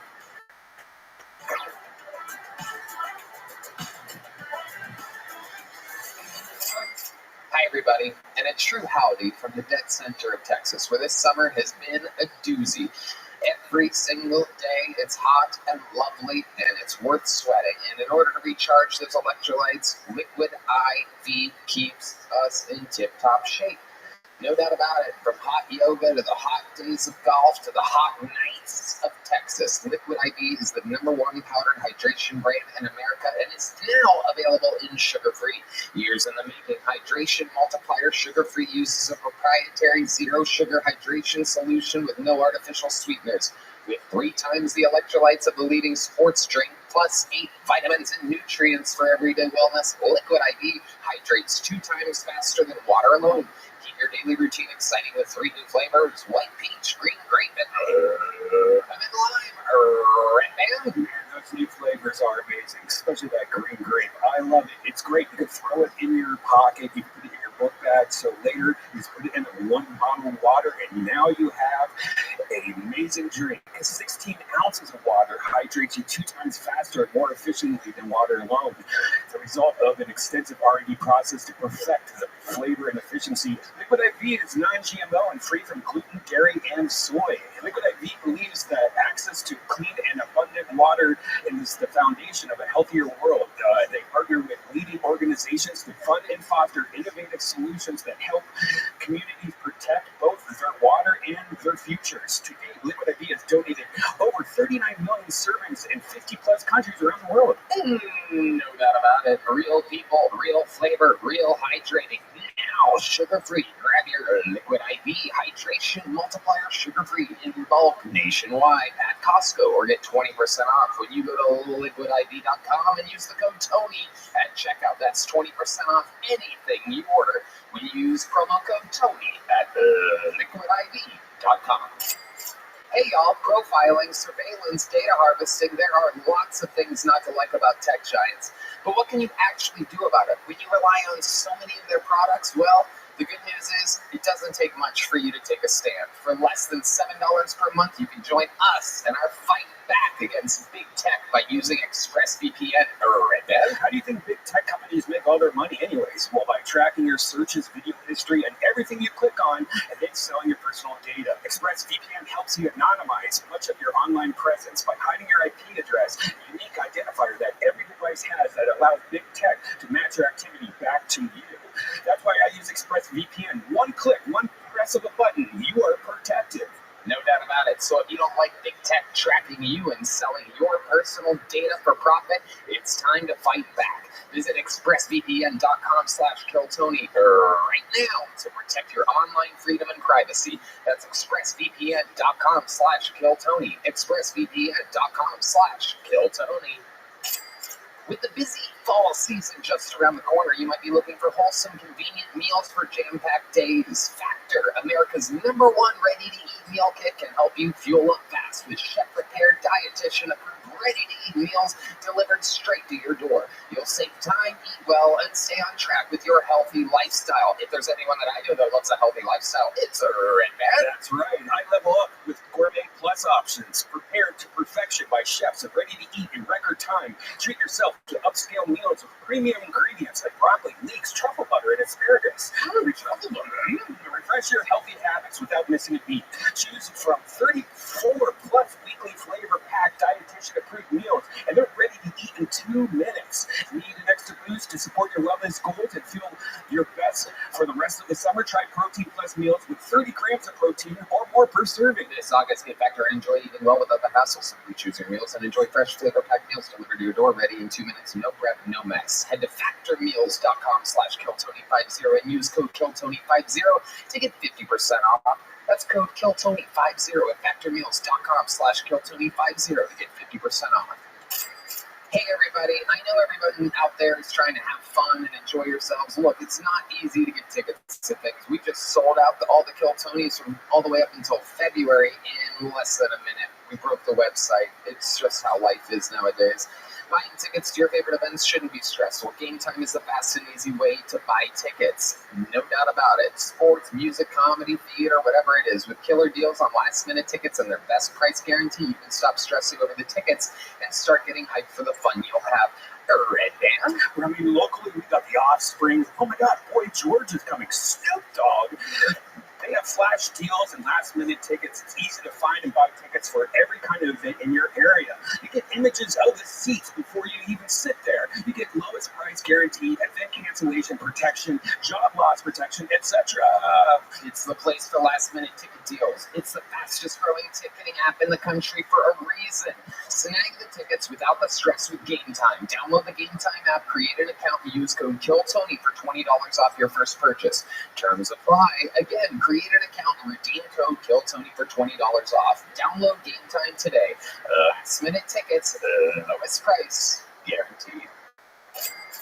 And when I say that I love this sponsor, you have to understand that I have had this sponsor pressed against my balls, my pee-pee, and my butthole every single time you've ever seen me on stage. Every episode of Kill Tony you've ever watched. The best underwear in the world is Sheath Underwear at sheathunderwear.com. Comfortable, high quality, moisture wicking, keeps everything cool and separated. Great for working out, comfortable materials. It's hot here in Texas, and I threw away all my other fancy Nike and all the other underwears in the garbage can with Sheath. We mean it from the bottom of our hearts, even Redman. I'm wearing it right now. So for 2023, step up your underwear game, graduate from holes, loose fabric, cheap cotton, or overpriced designer brands, and buy the greatest underwear that has ever graced the balls of man. Sheath Underwear, the underwear of legends. Sheath can be worn like regular boxer briefs, or you can use the incredibly high-tech Sheath pouch to keep everything separated. I wear these every day, and I can tell you, they are the most comfortable pair of briefs I've ever worn. Every single day. We all wear them. Everybody that from the show that you love, everybody has sheath underwear, from Yoni to Tony and everyone in between. So go to sheathunderwear.com and use the promo code Tony to get 20% off your next order. So once more, sheathunderwear.com and promo code Tony for 20% off. Hey y'all, I'd like to tell you about this super blend I'm loving called Kachava. It's hands down the best thing I've found to feed my body the nutrients it craves. Kachava is an all-in-one plant-based super blend made up of superfoods, greens, plant proteins, antioxidants, adaptogens, and probiotics. In other words, everything your body craves to feel your best. And I know what you're thinking, something that is good for me can't possibly taste delicious, but that's where Kachava really earns their thousands of 5-star reviews. It tastes amazing. It's creamy, smooth, and comes in 5 delicious flavors. Chocolate and vanilla are my 2 favorites, but it also comes in matcha, coconut acai. Some folks like to think of it as a part of a healthy breakfast or lunch, but others think of it as a protein-packed snack before or after a workout. I know I do. It feeds me after I'm after a long day on the golf course with 25 grams of plant protein per serving. Right, man? Personally, I love to eat it right when I wake up with breakfast, lunch, every day, before a workout, after a workout, whenever it creates liar. It makes me feel great for hours, energized and ready for my day. It's so good knowing all those nutrients I'm putting in my body. And you know what? My first impression was, wow, this is delicious. I love drinking it. It makes my day better because I don't like eating. It's easy just to pound down right before I go out. I am so with you on that. Pound down to Pound Town. Kachava is offering our listeners 10% off for a limited time. Just go to kachava.com/Tony, spelled Kachava, and get 10% off your first order. That's Kachava.com/Tony. Hey, if you think you were sly skipping the ads, let me remind you that my stand-up tour begins right now. Toronto, Detroit, San Antonio, Chicago. Those are just the next 2 weekends of my life. So we will see you there and many more dates. Check out TonyHinchcliffe.com. Support stand-up comedy. Support me. I love you. Now here's another free episode of Kill Tony. All right, we're going to have fun tonight. You guys ready to start tonight's show? Come on, are you guys fans of stand-up comedy or what? Ladies and gentlemen, this is one of those nights where just fucking I could not be more excited. One of my favorite stand-up comedians in the world. One of the greatest guests we've ever had. Truly, one of the best. Make some noise for the great and powerful Jim North.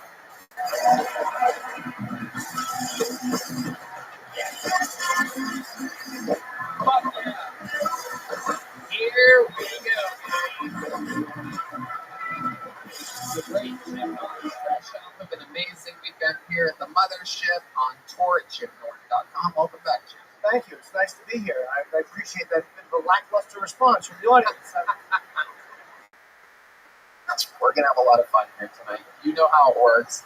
Over 200 people signed up for the opportunity to get pulled out of this bucket. If I pull one of these names out, that means they get 60 seconds uninterrupted. You know their time is up and you hear the sound of a kitten. That means they have to wrap it up then, or else they bring out the angry West Hollywood bear, which just interrupts them. And then we talk to them. I interview them. We find out more about them, what makes them interesting, what makes them different, maybe how to make their jokes better, maybe something else they can talk about. I'm pre-picking the first name out of the bucket because we already have someone on deck to start the show. He is indeed one of the regulars, ladies and gentlemen. He famously 2.5 years ago was broke, living in his van. Since then, we've seen him make a meteoric.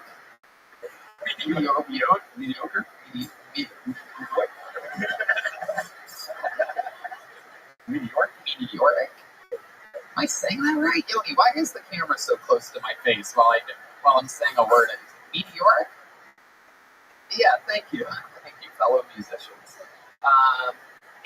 Anyway, we've seen him hit high highs, some low lows. Right now, he is in a position where if he doesn't absolutely excel with his minute, then next week he is challenged by a challenger that could become the newest regular on the show.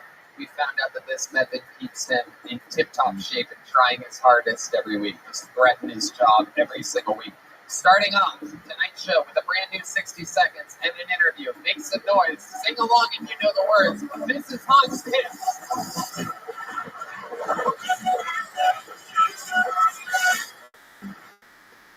Thank you. I feel bad for the girls that have to have sex with me. Because after I finger them, they're like, well, that's the best that's gonna get.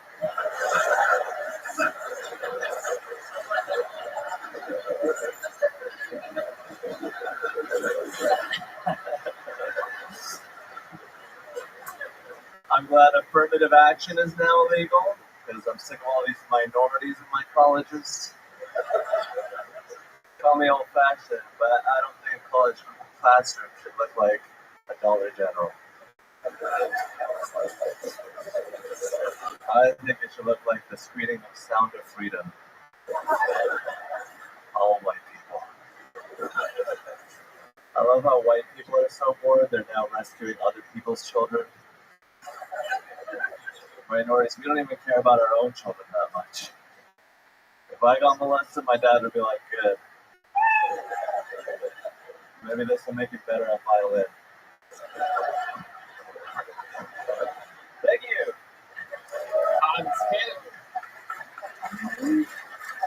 Fun stuff, Hans. I actually love that finger joke that you did. Thank you, Tony. That was amazing. It's incredible that you can still kick out new funny jokes about your tiny Asian penis. I thought we've heard them all. Gift that keeps on giving. And you really let the laugh come. I like that. People are laughing, you're ready to talk, and you're like, no, fuck it. I'm going to count down from 60. Let them laugh for a couple more seconds. Good for you. Fucking molesting joke. You were terrific. I enjoyed your life. You started strong, you ended sexy. Indeed, you really did. Did your dad try to make you learn violin? Did your Asian parents make you try to do Asian things growing up? Can you give us some examples of some of those things? He wouldn't let me watch TV at night or on the weekends, and I got really mad at it and punched a hole in the wall. Oh, shit, that's an after school special. Dad! Yeah. That's incredible. That is so, like, Asian to punch a hole through the wall. Did you think about kicking the wall first? Did you punch it like that with, like, a hand? Like Taik or something like that, perhaps? Did an American boxing style. Ah, okay. Fuck you, Dad. Oh, wow. Wait. That was incredible. That made us sound. Do it again. I hate you. The timing of it is just perfect. You guys do it one more time. It's incredible to watch you two work together. Amazing. Hans, Kim, what else is going on with you this week? Tell us more. I've been killing it on the road. I just did Raleigh, North Carolina, which is great. It's a practice for my 1 minute, and then I have to kill it 59 minutes after that. Where was that at? Raleigh, North Carolina. Okay. Did you open with the same joke about fingering a girl? That's a great one in the road. Yeah, it was in there. Good for you. But did you open with it? No. Okay, yeah. Really, that's a make or break joke. They're going to love you or hate you guys. It's like a temperature reading. Yeah, literally. When you finger a girl, Hans, what finger do you use exactly?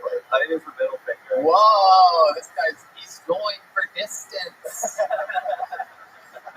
He's going for speed. Yeah, I fucked up. I've used the thumb. That's a real. I figure you might go with the pinky. This way, when your dick can exceed the expectations of the pinky, you're fucking up throwing your biggest finger out there. Do you have to let it finger? Do you have to? So let me ask you this: your middle finger compared to your dick, what is the length and width difference there? Yeah, it's way bigger than my middle finger. Okay, when you say way bigger, can you give us an example? Would it hurt Lena the plug if you? Not everybody's on the TikTok out here. It's like a dick. It's not. It's not like your dick, Tony. I've heard some things like that. That's crazy. You've heard nothing about me. Okie dokie. God damn it! I don't want people knowing about my huge dick. Stop it, guys. Stop embarrassing me in front of our people. It's very, very normal, guys. guys. I'm just like one of you. Stop with the horse sound. Okay, there's a lady squirting in the corner right now. Hans, anything else we should know about you before continuing on? I drove my girlfriend on my moped, but she was drunk. She sort of passed out on the back. Oh, shit. Yeah. Is that true? I thought that was the setup to a joke. Yeah, that's, she was on there because she was sitting on my dick and it didn't keep her on there very well. Wait, you had her in front of you? No, I was just trying to put a punchline on it. That's weird because you actually snaked your dick back under you. Yeah, it's more like a ropey hard on. She was a ropey hard on? You last a little paddle with it? Yeah, this fucking guy's a roper right here. You guys, he's actually ropey hard on. I don't know if you've met him before. There's a header and a healer. If you don't know what I'm talking about, you don't know shit about shit, because I know all about it. It's called T-roping, you know what I mean? You just fucking, you take the rope and you just fucking swing it around your fucking claw and you throw it out there. You see that, Jim? You see this guy out there? I heard you talking to him and I see who you mean. You see that fucking, he's got a stapler for a right hand. I love you at Jurassic Park.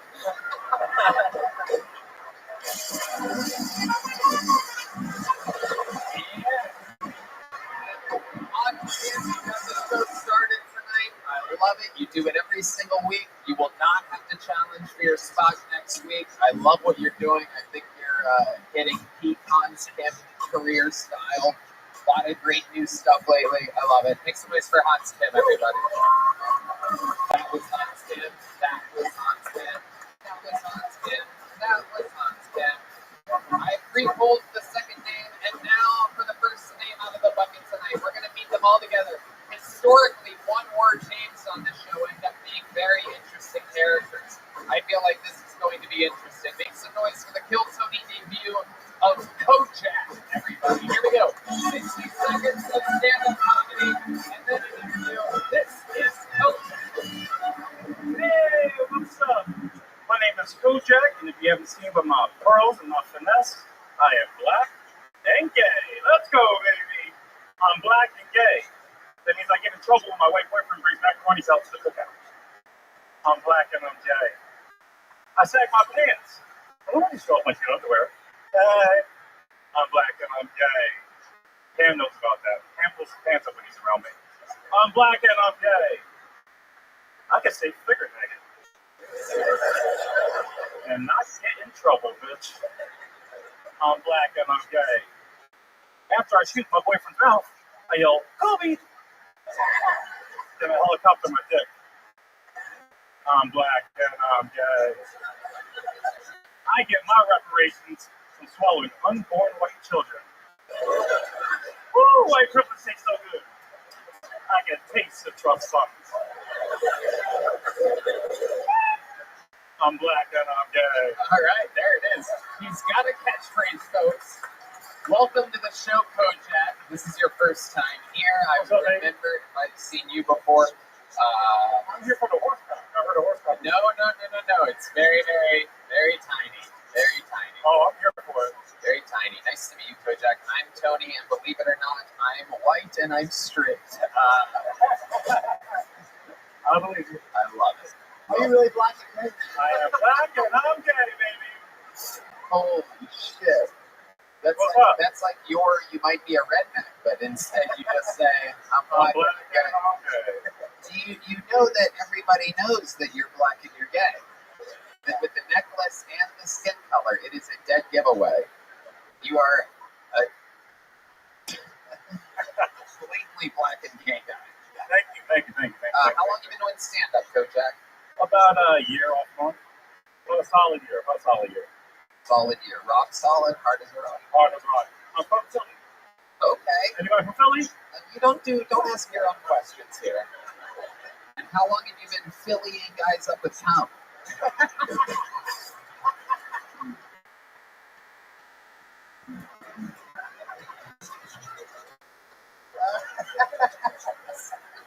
I lost my gag reflex at 14 Philly's a very tough area. It was tough being gay in Philly. I mean, watching Philly is crazy, but was it tough being? Oh yeah, I was in the hood, 22nd and Diamond, baby, Temple University. Oh my God. Now the only time you're in the hood is when you're with an uncircumcised guy. Now you have the hood inside of you. My boyfriend's Puerto Rican. Oh really? Yeah, he's cut though. Okay. Yeah, those Puerto Ricans have been cut at some point. It's normally by a shank in prison, but. Oh yeah, he cuts. Okay, where'd you meet the Puerto Rican boyfriend at? Grinder. And you saw his bio, and it just said, "I'm brown and I'm gay," and you're like, "This is gonna be good." Were you seeking someone cut, or was that just a bonus? Oh, that was a bonus. I don't like all that extra. It's like a deli thick pepperoni, and you have the pills of getting back.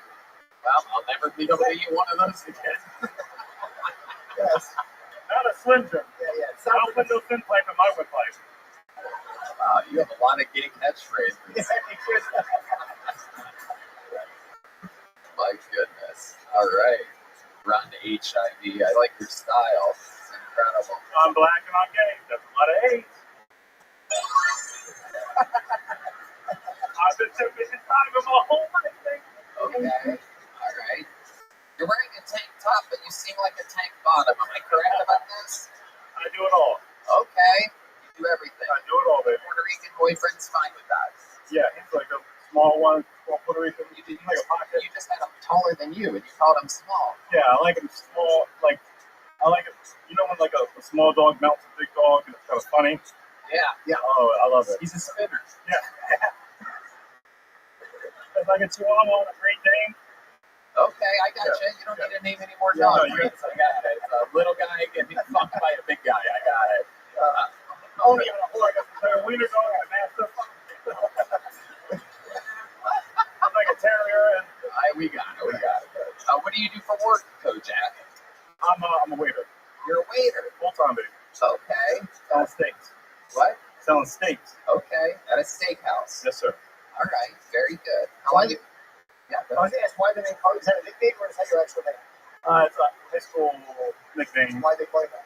All that, baby. Who loves you, baby? Oh, Kojak from the old show. Yeah. I mean, You know. I just definitely see what the fuck you're talking about. I get it.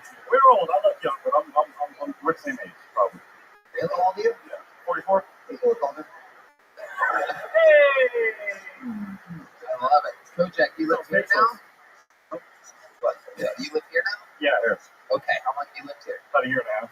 What do you love about us in Texas? Oh, I got a hand job from a 20-foot mullet at the lake. They don't have that in Philly. Okay. Was his name Uncle Laser?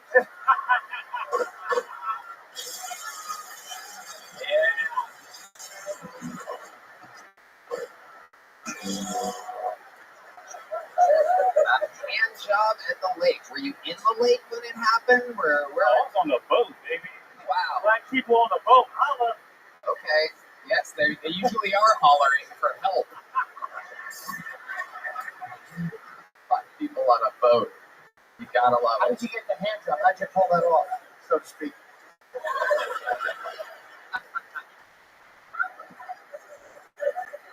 It was an old news. It was a hippie hollow.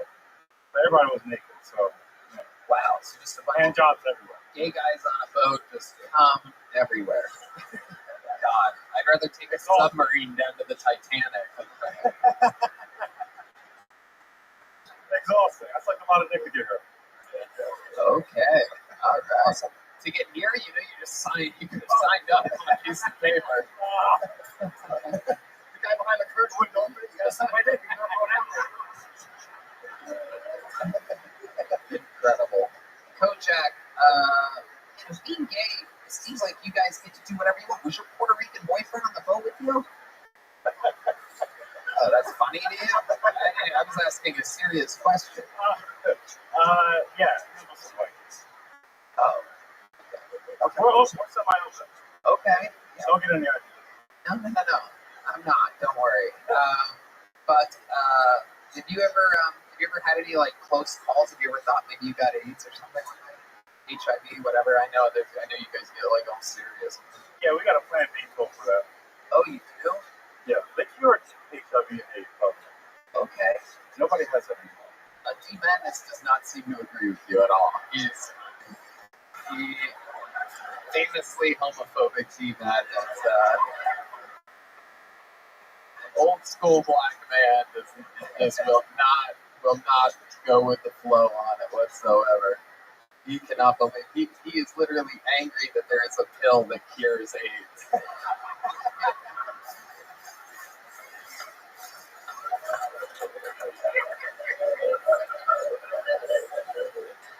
If D Madness found out that sucking a dick would cure his blindness, he'd be like, I'm good.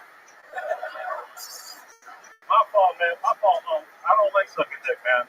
I'm just good at it. You know? All right, Kojak, you're not gonna win back D Madness. No. All right, Kojak, fun times. Congratulations. We got a little joke book for you. Actually, you know what? Since you're gay, we're gonna give you a keychain. We have new keychains from Bonsai. Handmade. It says PT Go Home. There you go. Kojak, absolutely. I love you guys. Thank you. Very fun. He's black and he's made, folks. Kojak. All right, I pulled another name out of the bucket. Let's all meet him together. Your next comedian goes by the name of Alex Hampman. Alex Hampman. Here we go, everyone.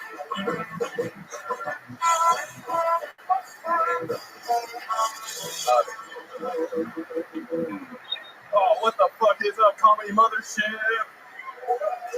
All right, I got a question. How do you guys feel about bird watchers? That's the right answer. I'm pretty skeptical too, right?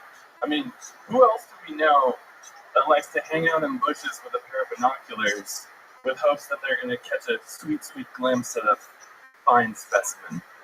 Right? It's a bit of a hot take, but I think the bird watchers are just perverts on their best behavior. I can't even tell you how fucking stoked I am to be here right now. It took me 3 flights to get here. And on one of them, I had this lady, and she just kept trying to get me to go in the laboratory with her. And, you know, don't get me wrong, I've always wanted to make it into Mile High Club. There's just one thing wrong with this lady. She was no less than 85 years old. Now, don't get me wrong, I love cave diving in ancient ruins as much as the next guy. But I work in architecture, and I can recognize an unstable structure when I see one.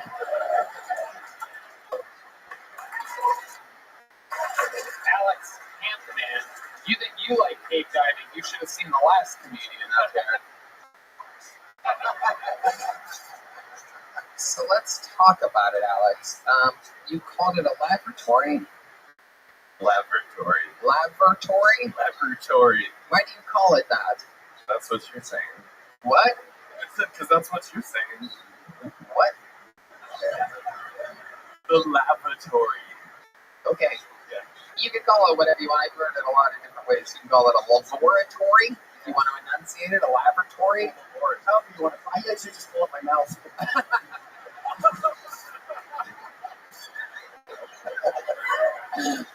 But my question is why are you calling it that instead of a bathroom? Because that's what they call it. Read the sign. It says laboratory. Now I've convinced you to go with laboratory all of a sudden. I completely changed your enunciation. I like that you started with the bird watching. A lot of people are afraid to wade into that. Because we're such a polarized nation, but you're like, fuck this shit, right into the bird watching. My suggestion would be the opening line of that bit should be, I think that bird watchers are just perverts on their best behavior. That should be the opening line, and then you can kind of back the joke a little bit, but I think that's a funny thought to start with. All right. Yeah, no doubt. Absolutely. Great advice. Straight to the good stuff. And you also gave a lot of information on you said that you're stoked to be here and you took 3 flights to be here, but that didn't really apply to the story that you told about the old lady. Where did you come from to where it was 3 flights? I flew all the way here from Oregon. Oregon? Wow, I think that's unbelievably. The people here in this room tonight think that things are farther away than they actually are. I flew from a faraway land. The 39th state of the United States of America. 3 flights. So was that just cost effective to take the 3 flight? $11. $11? No way. Miles and $11. Wow, look at that. Which flight did the old lady want to fuck you on? Yeah, which leg of the flight was that? Yeah. San Diego to Austin. I should have done it for the story. That would have been a great opening line. I fucked an 85-year-old woman on the way here. You got my attention. 85? 85? I mean, that's out of your range? I cut it at 76. Okay. That's very patriotic of you. That's his range, 17 to 76.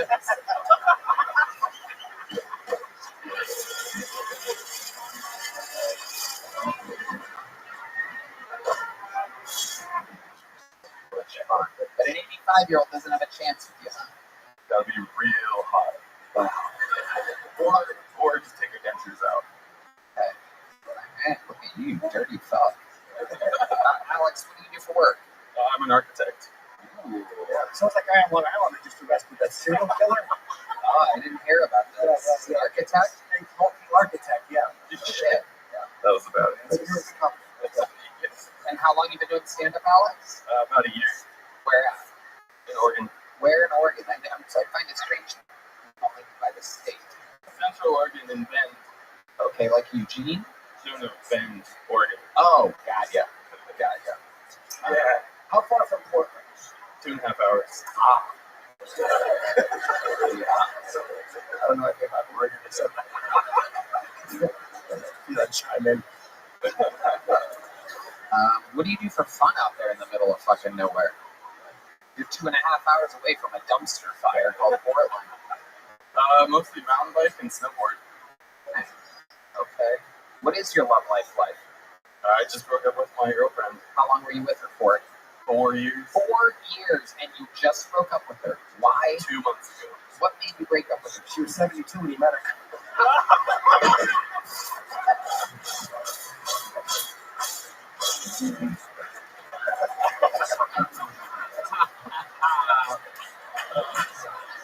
She couldn't bend anymore. No, she fucked Eugene.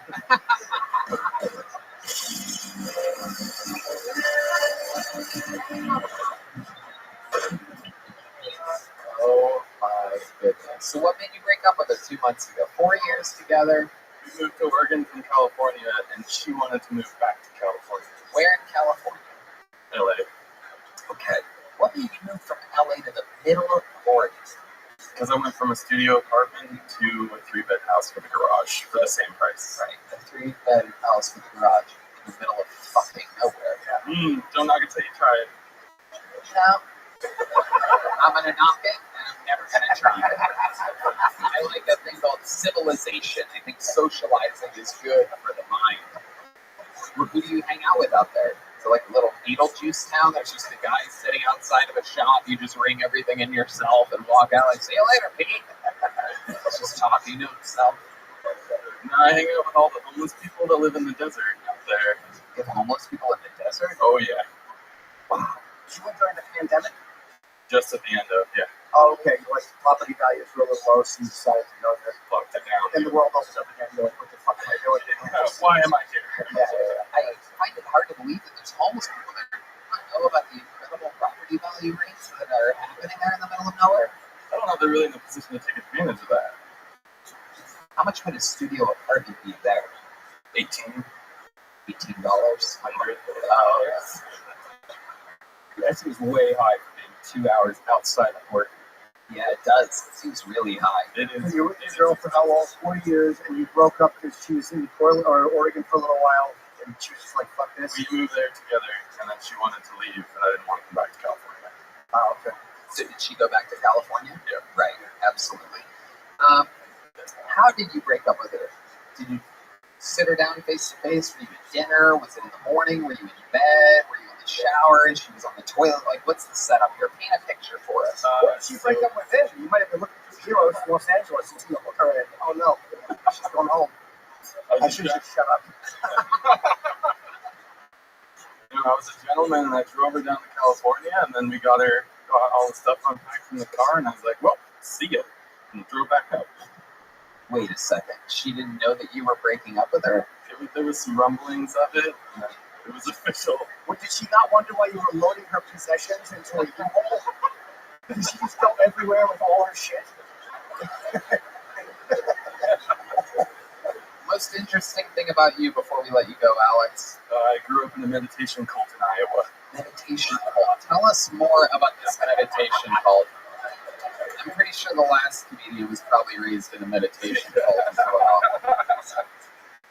Yeah, it's called Transcendental Meditation, and I used to meditate before and after school every day at the top floor of my school with all my classmates. It's really not that horrible. That's nice. Yeah, I mean, it's actually like why call it a cult? Yeah, because it's pretty culty. Everyone wears beige all the time. Everyone's houses face exactly the same direction. Everyone's vegetarian and very bland. Not exactly correct. Yeah, I mean, alright, meditating. Did anyone ever molest you or anything? That's how you know it's a cult. I got out when I was 14, so I escaped that. How long do they wait to molest people in this cult? What fucking lazy pedophiles? I'm not fucking that kid till he can drive over here. Come on. Use the produce while it's still good. You know what I mean? 14. I love it. Alex, congratulations. Fun times. Here's a little joke for you, my friend. Congratulations. Oh, yeah, good catch on the bank. All right. Well, there goes Alex. Ladies and gentlemen, this is something has happened here which I cannot believe. I know for a fact that this young lady has signed up for the show a few times. Over the many years that we've done this show, there has been a few times where she has said, or Red Band has told me, you know who signed up tonight? So-and-so. And her name has never, ever, not once, been pulled out of the bucket. And right now, for the very first time, it has happened. I can't believe what I'm about to say right now. Ladies and gentlemen, making her Kill Tony debut, Red Band's girlfriend of over 7 years. Oh my God. The Kill Tony debut of Red Band's girlfriend. The place is in chaos. It's definitely about to happen. We're going to wait until she arrives. She's probably going to try to roast me, right? The real deal, ladies and gentlemen, the first lady of Kill Tony. This is Janice, everybody.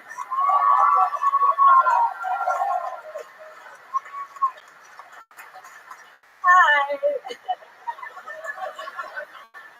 Oh, what the fuck? Okay. So my mom is super religious, and she doesn't believe in gay people. So I was like, okay, Mom, what would you do if I was gay? And she was like, I just stuff you back into my womb, and you could come out all over again. And I was like, yeah, Mom, it's pretty gay.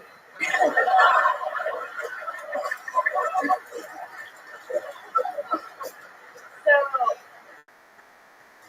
I have hemorrhoids, and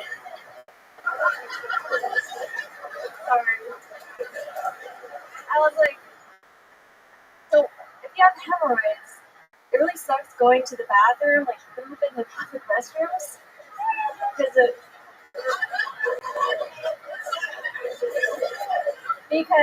you know the one-ply papers, they don't really work out, so I have to take anyway, so I come up with this method where you spit on it, and that's what you do. The only problem with that you go to the restroom now, your mouth starts to water. Oh my God. Our sweet little Janice was without a doubt, as far as the bucket holes, the set of the night so far. Absolutely incredible. I mean, that was amazing. It's so funny because I literally asked you guys in the green room earlier, I go, how long have you two been together now? And it's over 7 years, right? Amazing. Janice, welcome. This is so surreal to see you over there. No, but Joe told us that your mom doesn't like your boyfriend.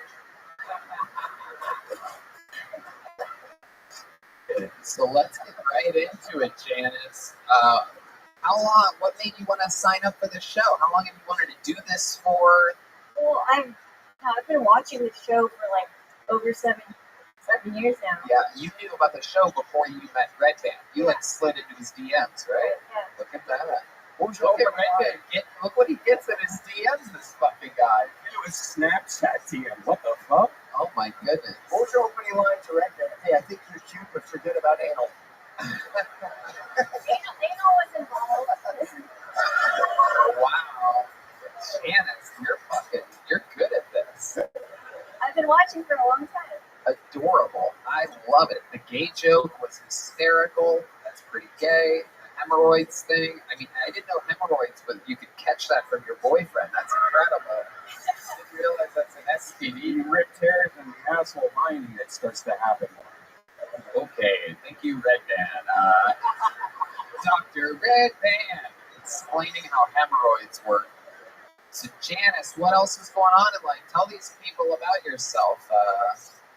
Well, I do crochet. I like to sew. I like to do things with my hands. So I like to do all the things the little kids in China like to do. Yeah, absolutely. She made us all new iPhones for Christmas.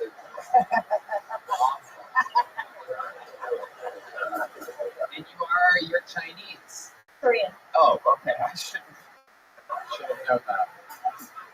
I would never tell. Oh, okay. Korean, absolutely. So that's fun.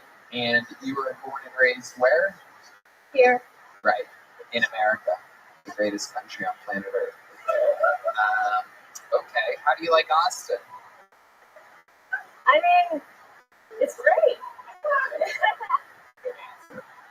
Good answer. Tell us, what do you do for work? I just had my last day of work. I'm retired. Yeah. What'd you do? Menial jobs here in Indiana. Okay. But do you do stand-up regularly? No, this is my first ever role set. How about a hand? Wow. All right, we're 4 minutes and 52 seconds into the interview, so let the fun begin. Tell us what Red Band's body looks like. Describe it to us. He seems like the guy that swings with a t-shirt on. I want to know more. I want to know what's going on. How many belly buttons does he have?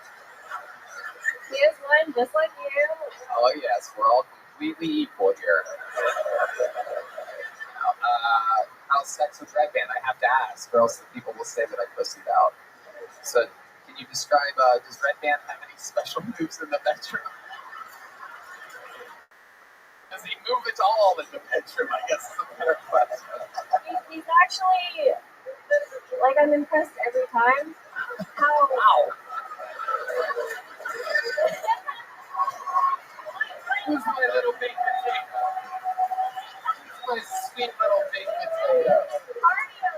Well, it doesn't mean she comes. She's just impressed. He just keeps trying. I like the attitude. Oh. His cardio is impressive. What? No, now I know you're lying. No, I'm serious. This is incredible. You just quit your menial jobs. We know who's picking up the tab over here. Oh, yeah, he fucks the shit out of me. I mean, he just takes me down like you wouldn't believe. I love it.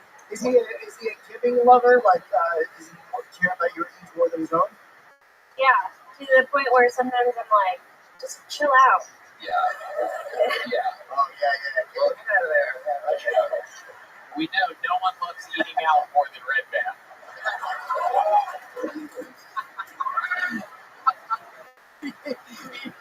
He had to hit his own face after that. I've never seen his hat pulled this far down, by the way. It's freaking out. There's just a nose hanging out underneath the brim. He cannot see anything right now. He has the same visual range as Deep Madness for the first time ever. What an epic moment this is. I mean, you have been with the show through, I've had, what, 3 or 4 relationships through the entire time that Janice has been here. Rock solid with you. It is amazing. Can you tell us, what do you love about Red Band the most? Okay. Yeah, I know, it's good. Are you sure you want to do this? Whoa. I don't know whether to be sincere or not. Be sincere. Yeah. This is your time to be sincere. Well, I love that he's like a sweet person, kind person, but also that he's always just done his own thing, and he's very like firm in that, you know. And you know, it's worked out really well for him so far. Oh my God. How cute. You're nice. Can I ask, what do you love about him the least? It's kind of the same thing.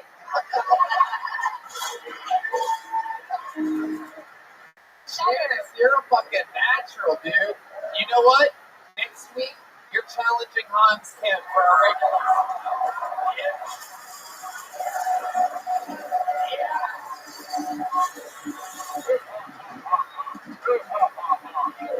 It was me all along. I've been pulling the strings the whole time. Fuck you, Red Band. It's gonna be fun. We're gonna have a fucking not the first time 2 Koreans have battled. It's going down next week. This is incredible. Kim versus Min. Pat versus Taik. General So versus Kung Pao in a battle of the Titans. Janice, you are so naturally likable and funny that it is absolutely incredible.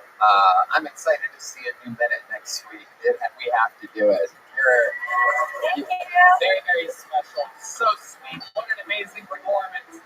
And you know what? You're getting a big joke bug. No doubt about it. There you go. And the Joe Blaster. And I'm pretty sure you can perform on the secret show if you want. First time Red Band hasn't invited a girl to the secret show. It's a cock block, Tony. Fucked me up all day. That really fucked me up. Oh my, that could not have gone any better. I'm so glad that she did so good. Because that could have been fucking awkward as hell. This show's crazy. Anything can happen. I'm re-pulling a name for 1 pull from now because we have a special treat for you guys. We have a golden ticket winner, famously from 5 or 6 years ago, out of Phoenix, Arizona. He now lives in New York. Golden ticket winner means that when we're doing a road show, if we find someone absolutely extremely exceptional, they can perform a minute on the show anytime they want for the rest of the history of the show. So this guy is now visiting from New York City. We found him when he was, we found him the day before his 21st birthday. 20 years old when he started on the show. He's so fantastic. Make some noise for the Mothership Kill Tony debut. A golden ticket winner. Tristan Bowling, everybody. A legend of Kill Tony. How the fuck we doing, Kill Tony, huh? Hey, who here's trying to kill themselves, huh? Yeah, me. I had pills. Not like bucks, like you'd be able to tell. If I'm just up here visibly inspiring, no, I was saying, this is why I was thinking about it. I think this is one of the silliest ways to kill yourself. Hear me out.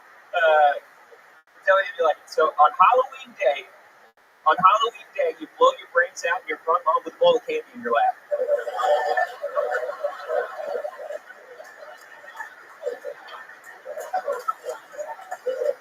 And then all night people are like, his decorations are nuts. Like, that's kind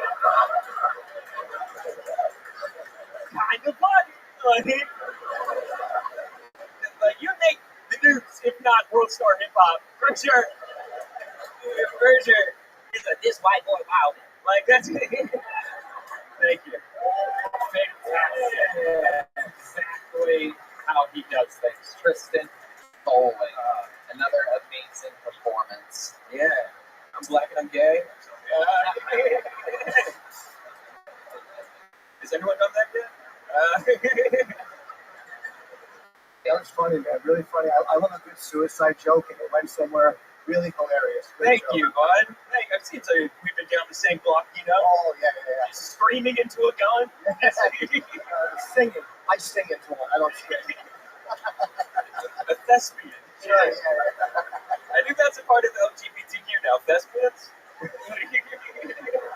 It is true. A lot of stand-up comedians kill themselves. Never the ones we want. Yeah, not enough. Yeah, turns out there's not a rope in the world strong enough to hold up. We have to bleep that because that's a stand-up joke that I do now. Anyway. Tristan, how old are you now? 25. 25. Yeah. I love it. And you moved from Phoenix to New York how long ago? 8 months. 8 months ago.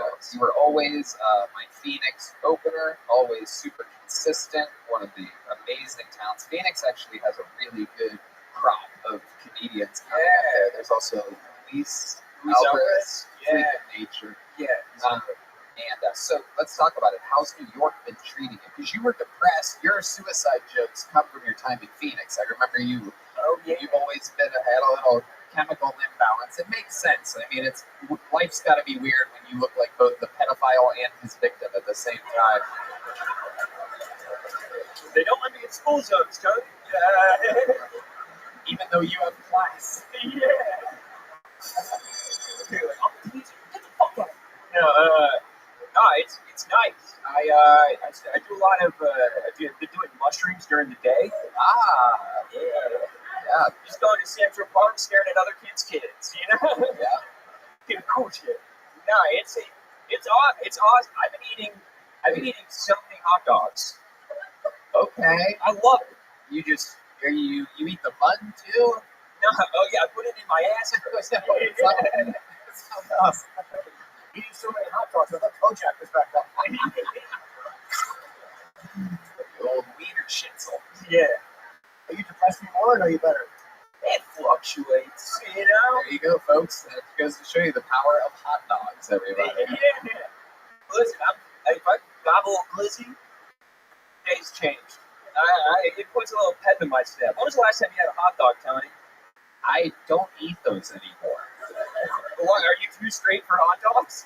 No, I don't eat bread, and the thought of eating a hot dog. You're gay? You don't eat bread? Oh, yeah, totally. That's what gay is, by the way. Everybody knows. I don't know if you guys know this, but I actually had to march in the parade because no bread.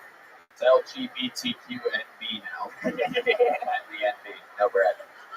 No bread. Gay as fuck. Yeah, just crying out in front of a Wetzel pretzel. Yeah. This guy roped me at one point. I was trying to enjoy my gay parade. All of a sudden, there's a rope around my neck, and the guy has me in a rear naked choke with by a rubber band. He's got you in the grasshopper hole, dude. It's fucking. Oh yeah. Okay. So Tristan, tell us about New York. How's it going? What's happening? It's dope, dude. I'm having a lot of fun. I do a podcast out there. You know, Final Stop. Okay, sure. Final Stop, is it about suicide? Do you know what?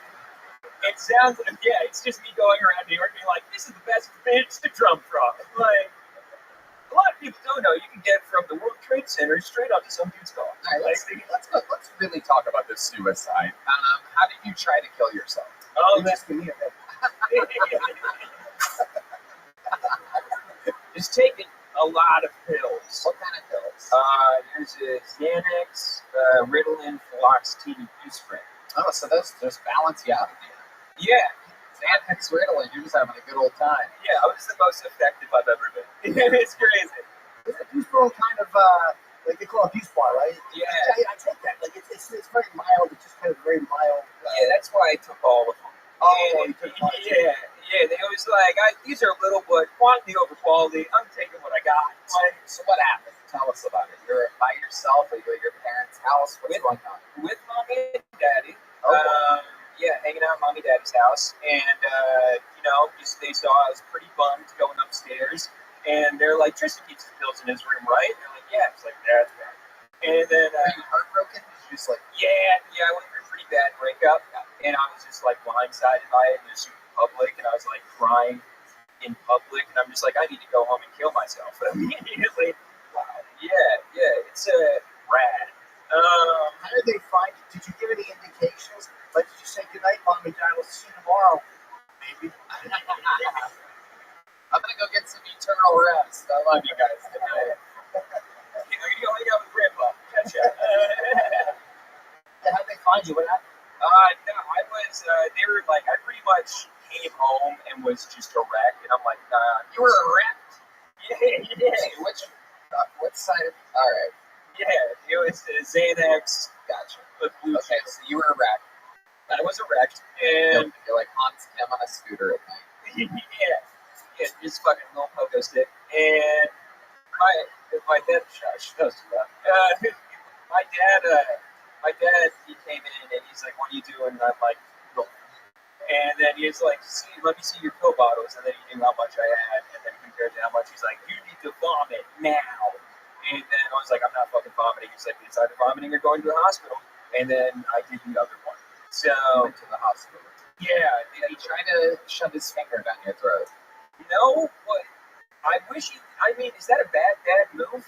No, but I've had it. I took pills, and my father said the same thing. You gotta throw up, and I wouldn't. And then he fucked my mom in front of it. So.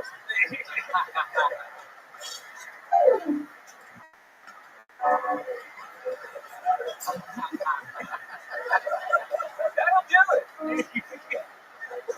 No, it didn't work. Feel better already, Dad. You thought you were wrecked when you came in. Look at you now. So you went to the hospital, they pumped your stomach? Yeah, and then I went to the psych ward after.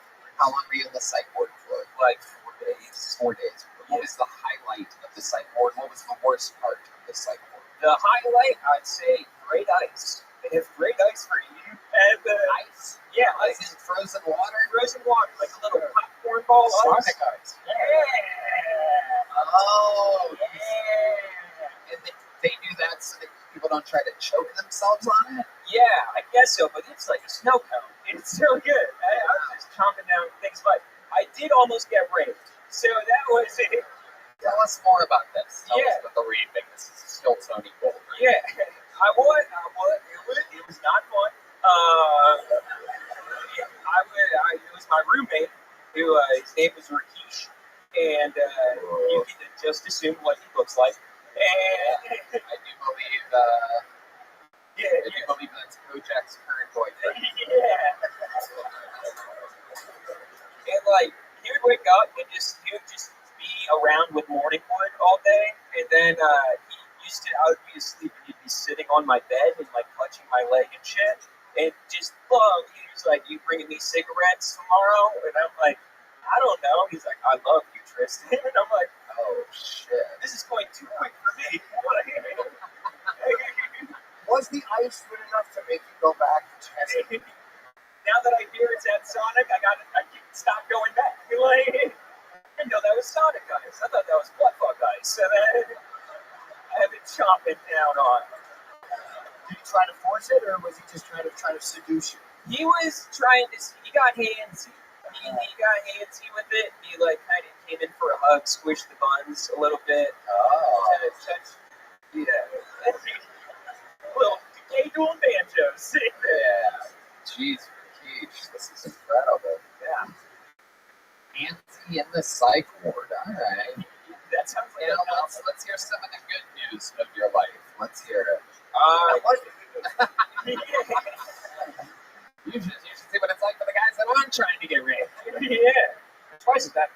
No, shit's going great. I still got my girlfriend.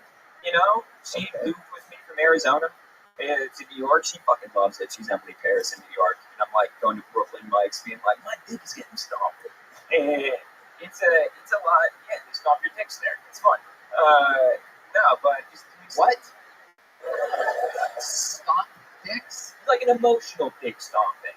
You know, you just go to open mic and then just have a bunch of these kids nowadays. They use terminology that I don't get. Redman knows he's got a Discord server. I mean, that's something different. I've watched videos of girls stomping dicks, but you're talking about good old, something totally different. Good old cock and ball torture.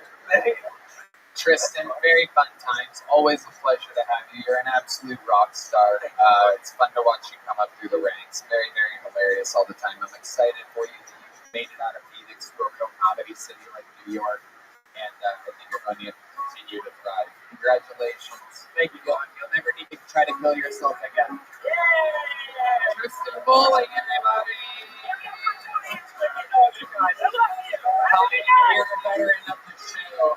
Alright, now we're going to meet somebody else. That's how we met Tristan 5 years ago, just pulling a name out of a bucket. Anything can happen. Make some noise for your next bucket pull. Riel Silva, everybody. Riel Silva. Come on, these people wait all day for this. Make some noise for Riel, everybody. What up, everybody? Y'all been thinking about your health recently? Because I have. I've been trying to cut back on the drinking a little bit, try to eat a little cleaner, because I feel like there's a fairly high likelihood that our future doctorate a Tide Pod. So I think our future health is more in our hands than we wish it was at this point.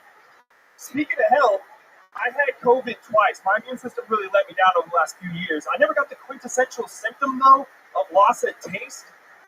Totally. Everything just kind of tasted like pierced nipples. And for those of y'all who don't date trashy women on the regular, if you ever have the misfortune of wearing jeans here in July and you have like loose change rattling around your back pocket, just give one of them a little licksy. That's exactly what I'm talking about. I gave up on dating apps, man. Dating at Austin is trash altogether, but dating apps are the worst. I go to Target now. Because in Target, there's 10 girls for every one guy, and they're already in there looking for shit they don't need, so you might as well bring me home too, right? There you go. All right, Riel Silva. Hello, welcome to the show. Am I saying that correct, Riel? Yes, sir. Okay, how long have you been with stand-up? About 6 months. Where are you at? Mostly in Austin, Texas. Is this where you live? I do. For how long? I've been here a little over 2 years. What do you do for work? I work in tech. What do you do exactly in tech? EHS, Environmental Health Safety and Security. Okay. Yeah. So you have to like show up to an office every day at 10 a.m.? Basically, yeah. Get off at about 5? That's about right. Okay. What do you do for fun? I shoot archery. I do stand up, obviously, a little bit here and there, and Joe Rogan's not here. Tell us what you really do. I used to shoot archery on the close wicket for like 3 years. It's a small niche, but I did. Where did you come from? Monterey, California, Western California, San Marino, Nevada, Little Rock, Arkansas. I was a military guy. Oh, okay. You stationed in Reno? I was. All right. You were in the military yourself, or your family was? I was. I've been in for 12 years. Okay. What branch? Air Force. Yes, sir. That's the smartest one. I went to Iraq years ago with the Air Force to entertain troops. You guys get the best food. The Air Force, they take care of the fucking pilots. That's the best one to be in. I did fly C-130s actually. So yeah, C-130s, yeah. Yeah, that's what took us around. They did those combat takeoffs and landings. So yeah, 4 fans of freedom, 16 blades of justice. Oh, mostly, I know what that means. Damn. Jesus. All right. 16 blades of justice. My God. It's incredible. What ethnicity are you? My dad's a white guy. My mom's Brazilian. Mom's what? Brazilian. Brazilian. Yeah. Okay. Yeah. They usually use 16 blades of justice over there too. So. What were you saying, Jim? Is it real Brazilian money? It might be. I don't know. That economy's crashed a couple times over there, so I don't know what they're using. Is it a real denomination with Brazilian? I think so. There you go. I've never been to Brazil. I can't confirm. Oh, I I'm have. pretty sure though. Riel, what's your love life like? You seem like a good-looking guy. You talk really fast. Am I that nervous? Honestly, since I've been to Austin, it really has been trash. Like dating here is awful. I've been on a few dating here is awful. What exactly do you mean? It's like all of the drawbacks of like LA without all the perks of LA. So like no one's really anybody, but everybody feels like they're somebody for the most part. Oh yeah. Everybody feels like you're. But you think LA people are somebody? And Well, I mean, I feel like in LA, I mean, there's like a lot of people who are like at least working in film or acting or music or whatever. But like people here, I don't feel like really do that much. Do you specifically only like dating artists? Oh, this guy's leaving. He's storming out right now. Look at this. He's heard it now. Look at this. Somebody. Yeah, I can paper towel commercials. God damn it. It's the Mexican brawny guy, everybody. Browno. I don't know. Yeah, it just hasn't been great. I've gone on like 17 third dates, and that's about where it is. So this is so interesting to me. What is it about these? Like, can you give us an example of a moment where things are kind of going good, you kind of like the girl, and she says something, and you're just like, this is over. Give us an example of a deal breaker with Okay. So like the last girl I went out with was an Instagram model, and you know, again, somebody probably not somebody, but felt like she was somebody. I mean, those are the somebodies nowadays. That's true. I mean, Instagram is probably the biggest modeling agency there is now, I guess. Yeah. But anyway, so we went out on like probably 4 dates with that one. And on the fourth date, she was like, hey, you know what? It's been great. You know, I really liked all this time that we spent together and everything, but I just don't think I'm over my ex. I shouldn't have been on the app, you know, all this stuff. I'm sorry I dragged you through, but I think I need to figure myself out. So the biggest turnoff that you've seen so far is when a girl is no longer wanting to see you. That's fair, right? I mean, I feel like That's crazy, bro. I asked you what a girl has done in which you're like, no, I can't be, this girl doesn't have a chance with me. And you gave us her telling you that you don't have a chance with her. She wasn't really not over her ex, she just didn't like you that much. It's a lot easier way to say it my way. With the rare, he barely ever speaks, but he just gave a hard yup. It's out of nowhere. The nicest guy in Austin, Texas is like, fuck you, Riel. Did you think it was going well? Is that why it kind of came as a shock? I did kind of think it was going well. But, I mean, then again, I guess my barometer for people has led me astray a few times. Did she hit you with it on the fourth date? Like, did she go on the fourth date and at the end of it go, by the way? No, very beginning of the fourth date. Like, we didn't even get to, like, order anything. She was like, hey, by the way. Where were you at? What restaurant did you go to? This could solve all the problems. You didn't even get to order. We're there in line at McDonald's, and she wouldn't even. To be completely honest with you, I don't even remember the name of the place. It was kind of over. It's on E6 over by like Latchkey and all that. I don't really remember the joint. Was it Mexican food? No. I was pretty excited to have fish and chips. I remember that was on the menu. Fish and chips. What do we got? What do you think? Fish and chips. Perfect state. Oh, revelry. Could have been revelry. Should have been. What happened after she said that? Did you continue to order? I ordered a beer and then I think finished that and probably went home. Left her there? Well, I mean, she had left, obviously, before that. You know. Before you finished your beer? Yeah, she was like, you know, whatever. Okay, all right, well, see ya, handshake, I don't know. And then I was like, oh, I guess I'll. And you're like, fuck women, I'll have a Bud Light.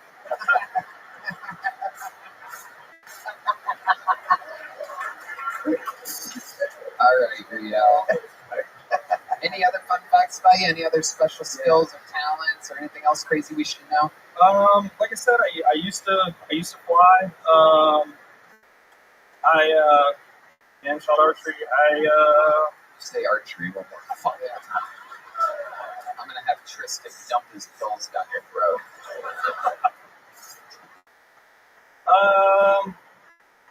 No, I guess that's really the only. What are you scared of?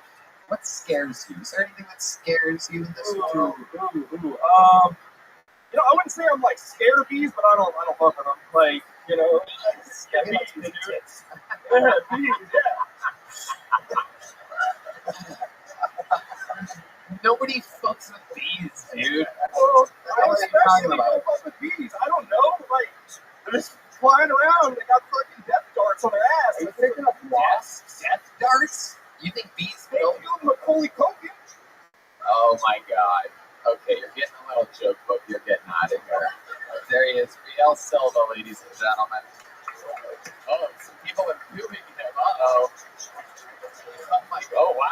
crowd is turning on the young comedians. Pulled another name out of the bucket. Let's see what happens here. Your next person, we're going to meet them all together. Ty Marion, everybody. Ty Marion is next on Don't Touch. Here we go. I recently went vegan. I think it's making me gay. Before I started this diet, I never really liked sucking dick. I'm just kidding. I like black chicks. I like black chicks so much that when I jack on, I own black tube socks.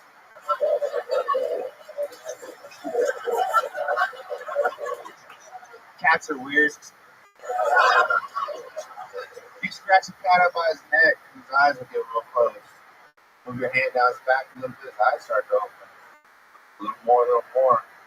The cat's eyes will damn near pop out of their head. You get all the way to the end, and you jam your thumb up their ass.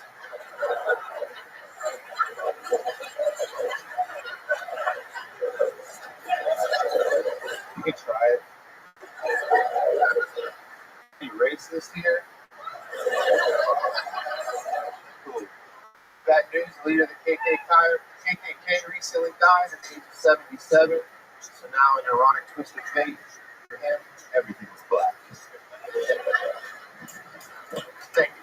All right, Ty Marion. Welcome to the show, Ty. How are you? Doing well, sir. How are you? Absolutely. How long have you been doing stand-up comedy? 3 months. 3 months. Okay. All of it here in Austin? Yes, sir. I'm in Dallas, but mostly here. I love it. Jim, what do you think about that? I enjoyed the fact that you just kind of like tell everybody like I'm gay and I like sucking dick, and then you just end up like going, just kidding, then you move right on. I like that. No segues at all. I don't like sucking dick. I like black chicks, kidding, cats. I like cats. But use your time wisely. That's my point. What's going on, Ty? I don't know. There's an X on the ground. Yeah. That's how they got Kennedy, right? Oh, wait, what? Oh, yeah. That's right. I think the X came later. That's right. I've been there in Dallas. I don't know. Shit's marked straight the fuck out. It's an easy target, you know? I mean, you didn't even dodge once. He's just chilling.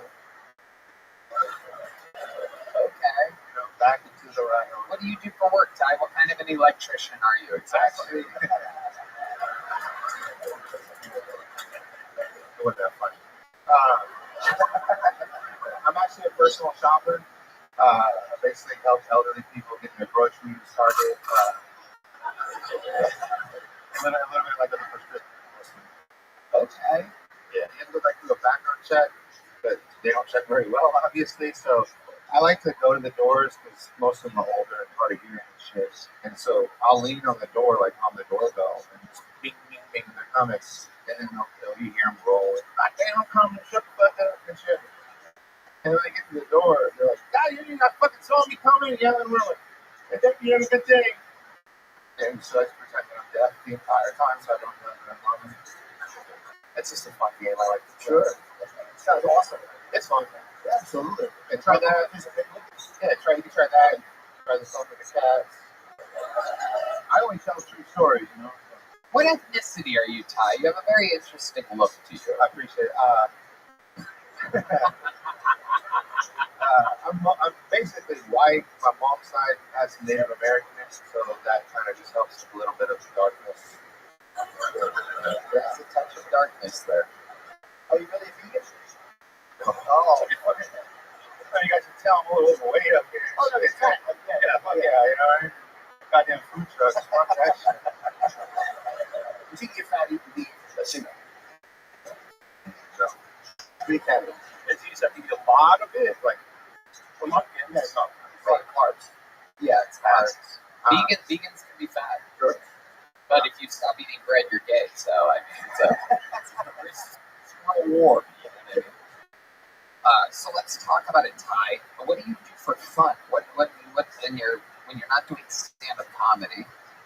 Well, I tried to make it on TikTok during the pandemic. So one of the things I like to do is, because everybody has ADD on there. And you're like, no one has the brown Down syndrome market. No, unfortunately not. I would just write like 10, 15-second songs, 4 to 8 bars, just to kind of keep them there. Can you give us an example of one of the songs? All right. First off, do we have any Spanish speakers here? Yeah. I'll do a Spanish original. Yeah. I don't want them to feel illegally alienated or anything. Yeah. Go ahead. All right. This is original. You don't mind know the words sing along. Hola verga. Hola wey. Pinche puto. Chinga tu madre. Thank you. Okay. Can you do one in English? Yeah, so here's an English for you guys in case you know what that one is. This one is called Sweatpants. It's based on a situation I have at HEB. Oh, brown people. In them sweatpants got a phone people.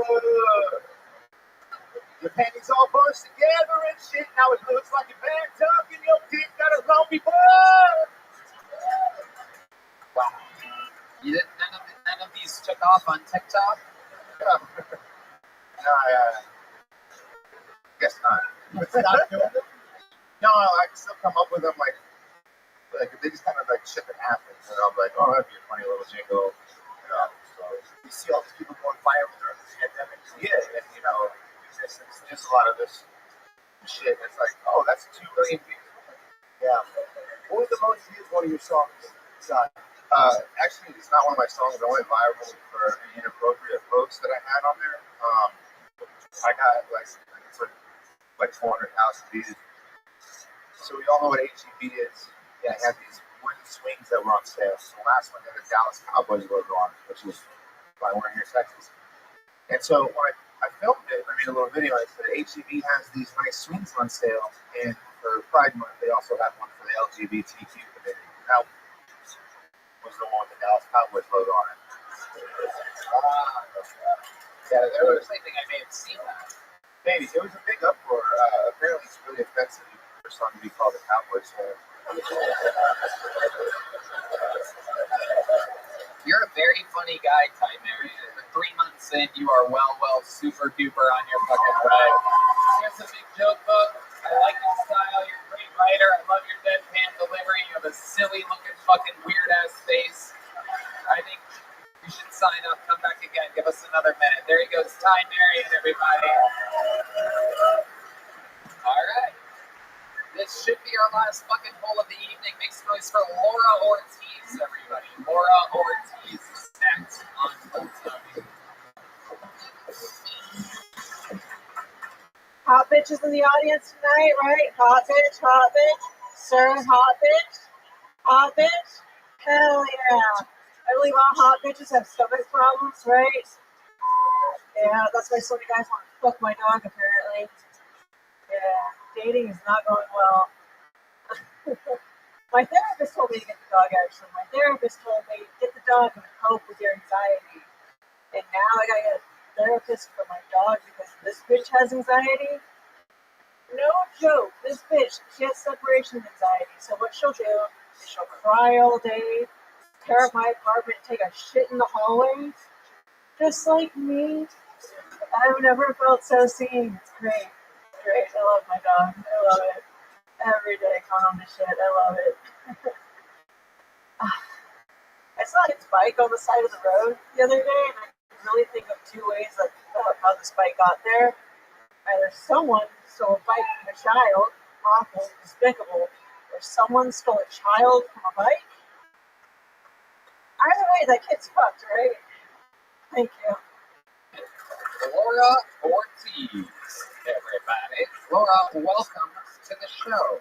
How are you? Good. Anxious. How long have you been doing stand-up? On and off since 2017. Oh, boy. All right. I know. Terrible. I'm sorry. It's hard to do it. It is. It's also kind of easy if you've been doing it since years. I know. It's okay, Laura. I know. It's my fault. Of all the people with those glasses and that haircut, you're the funniest. Yeah, huge victory. I love it. What do you do for a living? Right now, I am a busser. A busser? You're a bus girl? Yeah, bus girl. Oh, my goodness. Wow. Yeah. Not going great. How'd you end up being a bus girl? I could not find work as a graphic designer. That is what I went to college for. Art degrees are terrible. Oh, boy. Yeah, I am. Yep. I can't believe college still exists. It's unbelievable. Did you really expect anything else from these glasses and this haircut? Yeah, barista. Or a blogger. Look at a blogger. I lost the barista job due to anxiety. Really? Yeah, I got anxious that I'd burned the customer. Oh, what? By mistake? Yeah, just by gripping the cup too hard. Oh, you're crazy. Glass.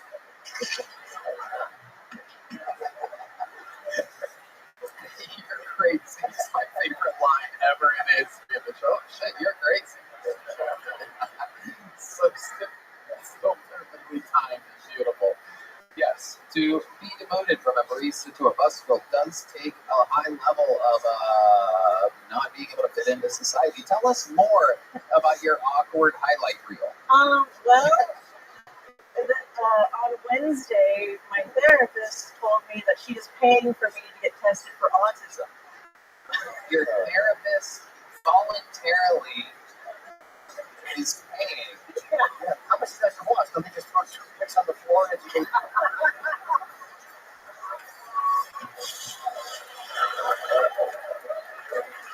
I wish I had the genius kind. I really did. Apparently, there's two types of genius kind and then me.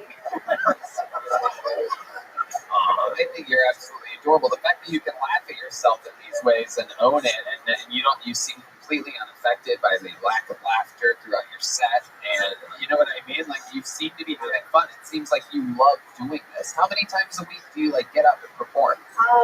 With this job, it's only been once a week, really. Right, you're busting at night. Busting at night. So it's a little bit harder.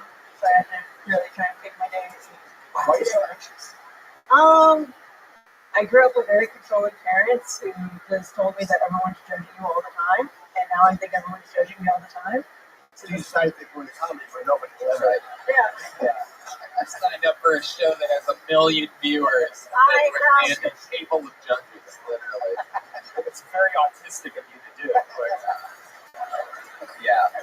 You're autistic, by the way. Tell your therapist to save a few bucks. Amazing. I just wanted to take control of the narrative for once. Absolutely. Yeah. I love it. I like your style. I like your attitude.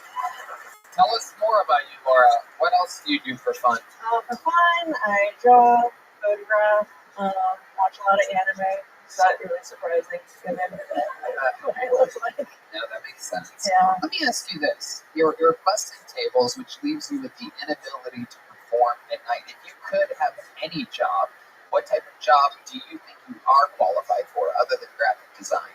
I think I've gotten better at my anxiety, so I think I am ready for that barista job again. Yeah. Oh, wow. Right. But only cold brews. Yeah. I'm a summertime employee, right? Only cold drinks. Oh my God, that is hilarious. What else other than a barista? Because these are entry-level jobs. How old are you? I am 29. 29.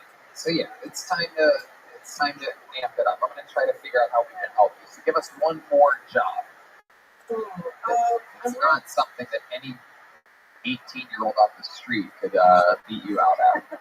I'm really good at brand strategy, analyzing what a brand is and what they speak for, and how that relates to the market, how that relates to an audience. And really analyzing, okay, you're trying to hit this demographic is into these hobbies, this is where you should be targeting them on this social media platform and not other social media platforms. Yeah, you're autistic. That's what most busboys do. What's an example? So, in college, I worked on this hypothetical app called Stasher, where you're supposed to sign in and keep your luggage at a random cafe if you have a long layover or something. And so we were targeting travelers, people in their late 20s to early 30s with lots of money, And I think the project turned out really good. Wait, would people would actually leave their luggage at a cafe? Yeah, if it's a locked room. Oh, yeah. As long as so they get a little bit of the money, like the cafe would get a little percentage. Yeah. That's actually a really interesting business model. Mm-hmm. Yeah.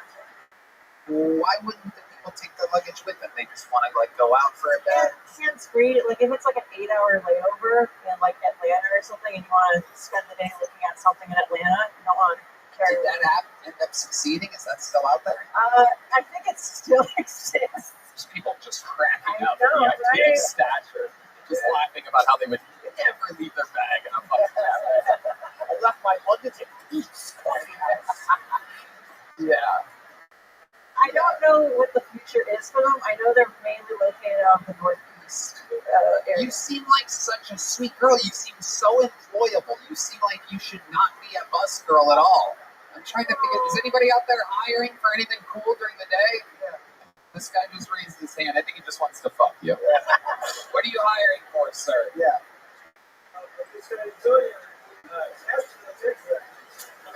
Yeah. Oh, you're going to get murdered. Actually, I know exactly where that is. What's the job?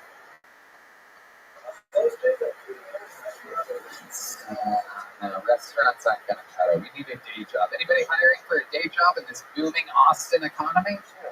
App creation, maybe? Do abortions at Dunkin' Donuts?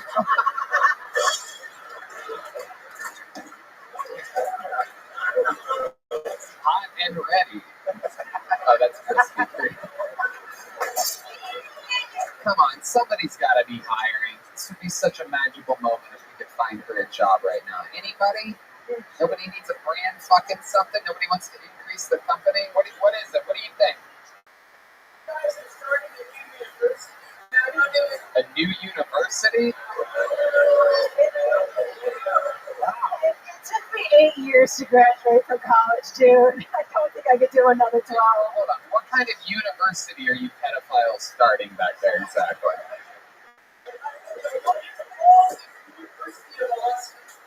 Oh, that's a real original idea. This is good. You guys like fucking with us right now?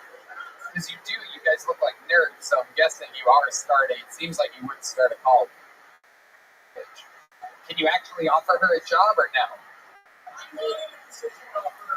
Oh, Jesus. Bunch of pussies. Fuck you, dude. Fuck you and fuck your fucking university. Exactly. I'm going back to truck university. Yeah.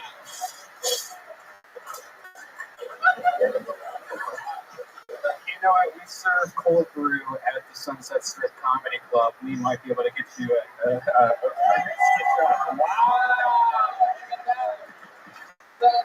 The booming economy was sitting next to me the whole time.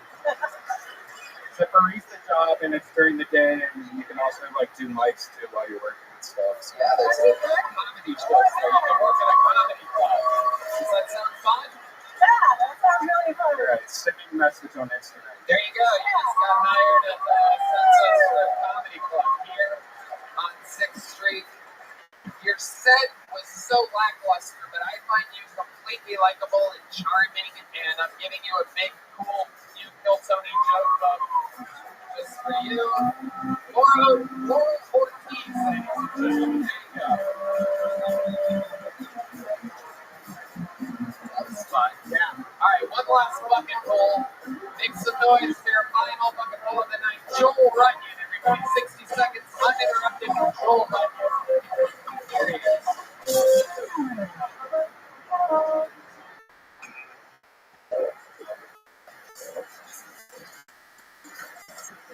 I just beat the worst video game of all time, guys. Not to brag. What is it? It's called Bumble. No one's fully ending for anyone, but you just swipe away all the way and big yellow wall of disappointment. Because that's everybody. Not a great ending. Just getting into play video games. I don't like dating apps. Dating apps don't work. There's women who put one thing on the profile, and guys think something completely different. As women will put a photo of their face in the filter, they think it makes the skin look great. When a guy sees it, he just immediately knows that's the insecurity we're going to put up with for the next 3 weeks. We're going to put a phrase like, I'm not here to play games, please don't waste my time. And they think it means you're setting healthy boundaries. When a guy sees it, all we're thinking is just not accepted. best part is when we'll put a qualification above my personal favorite. Yeah. It's a long way to get there. You want to finish it? Yeah. Okay. They think means I'm fun at conventions. I love to travel. When a guy sees it, oh, thinking nice. How do you fucking have some chat? Joel Runyon, everybody. Your final bucket ball tonight. Joel, I feel like I've seen you before. You've been on this show before, correct? Yeah, I went way too long that time. So this time? Last time. Last time. Brought it back a little bit. You went way too long both times. Yeah. Okay. I like the opening joke. I thought you were a little, you seem a little hesitant, a little, I know it's nerve-wracking, but maybe a little strong weather, like a little more confidence in what you're saying. The line wasn't bad. It's a good joke. Yeah. How long you been doing this? Like 2.5 to 3 years. All of it here in Austin? Yeah. Okay. Is this where you always lived? I lived in Chicago, San Diego, but started doing comedy in Austin. Okay. What do you do for work? I run a business called Impossible. Okay, what's Impossible? We do like performance supplements and formulations. With energy products, sleep products. You sell an energy product?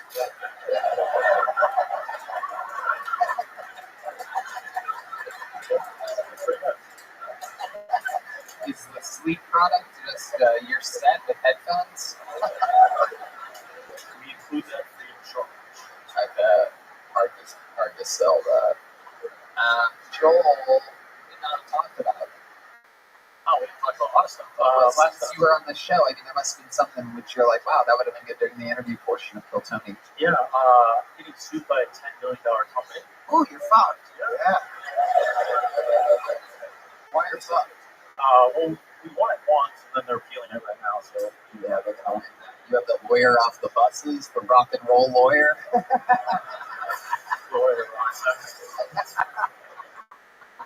Your chances of winning that case are impossible, by the way. Yeah. Why are they suing you? So we have my company's called Impossible, and then theirs is called Impossible. Theirs is Impossible Foods. Oh yeah, you're fucked. We won it once. They got kicked out, and they're killing it. So they have that trademarked. We have it trademarked. They're trying to cancel ours. Yeah, Impossible is a fucking word we all use. I don't know how a company can claim that. And they have foods at the end of theirs. Yeah, you might actually have the right of way here. They didn't trademark the word Impossible Foods. No, we have a 12-year-old. Oh, that's full trademark. Oh, sorry. I thought you were in some more legal trouble.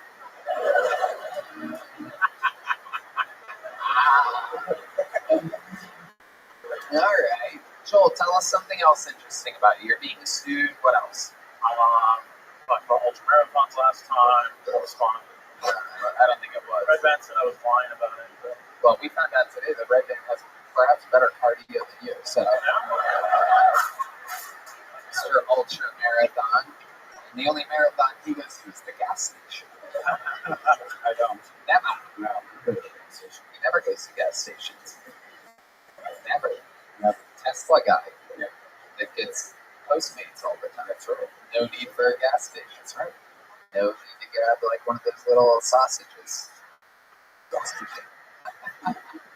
Okay. So, Joel, what else? What's your love life like? You seem like a rapist.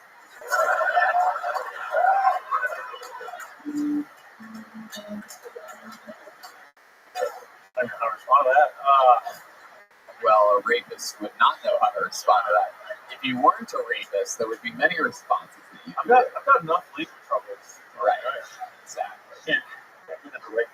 Right. Like a work. I'm working a lot right now, so all day intermittently, but I'm stressed out a little bit. Yeah. What do you do to resolve your stress? I work out a lot. I ice baths. Okay. Do they help? I've never done one. Yes, I find I need an outlet to send all my energy, so the ice bath. The ice that you're bathing in, is that crystal meth? Try that. Joel, you've been on the show before. It was good to get you up here. Good to see you again. You got a little joke book last time? I had a little joke book last time. Well, you know what? I'm going to upgrade you to a slightly bigger than little chip, but this is about a half an inch bigger. This is a new level that the Green Bug size got. It's brought in different sizes. Don't believe it. You're getting there, Joel. Slowly but surely. Joel Runyon, everybody. There you go. All right. Now here's the deal. Some of you guys are going to be very disappointed to find out that the great and powerful William Montgomery is stuck in Hawaii, everybody. And you're going to be disappointed to find out that David Lucas is retired from the show and stuck in Atlanta tonight. And you'll be disappointed to know that the great and powerful Brian Holtzman has another gig on the other side of town tonight. But you will be thrilled to know that your final comedian of the night is perhaps the greatest, most potential regular we've ever had in the entire history of the show. He's only a month and a half into his regular shift, and this guy is the talk of the entire comedy club, probably the most hyped up guy in the entire city right now. He delivers all the time, even with an intro like this. He'll still come in over the top, likable, thunderous, different. He can translate his street style to even the whitest, oakiest, most boring-looking white people. A lot of you out there tonight.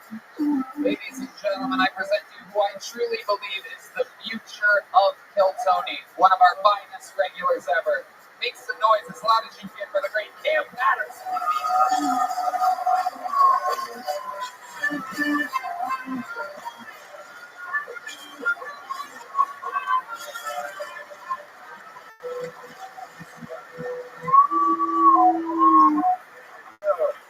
That nigga all crazy as shit. You can't put that nigga right there. That's kind of crazy. Fuck you, nigga. We not the same bitch. I used to work at a grocery store, and I hated it, dog. There's a lot of people like y'all there, you know? A lot of y'all, too, y'all, but it wasn't like y'all. It was like y'all parents. Like, we had a bunch of old white people, like old to the point where, like, I think they were people with slavery ended. You know what I'm saying? That's how old he was. And the lady would come in every day. She was in a wheelchair, and I always help her, and I hate that bitch. Because every time I would help her, I would think she thought to herself, it's just like the good old times. And one day I helped her, right? And she was like, thank you so much, Jeffrey. Are you behaving yourself? Now, y'all know my name is Cameron. Who the fuck is Jeffrey? So I stole that bitch wheelchair.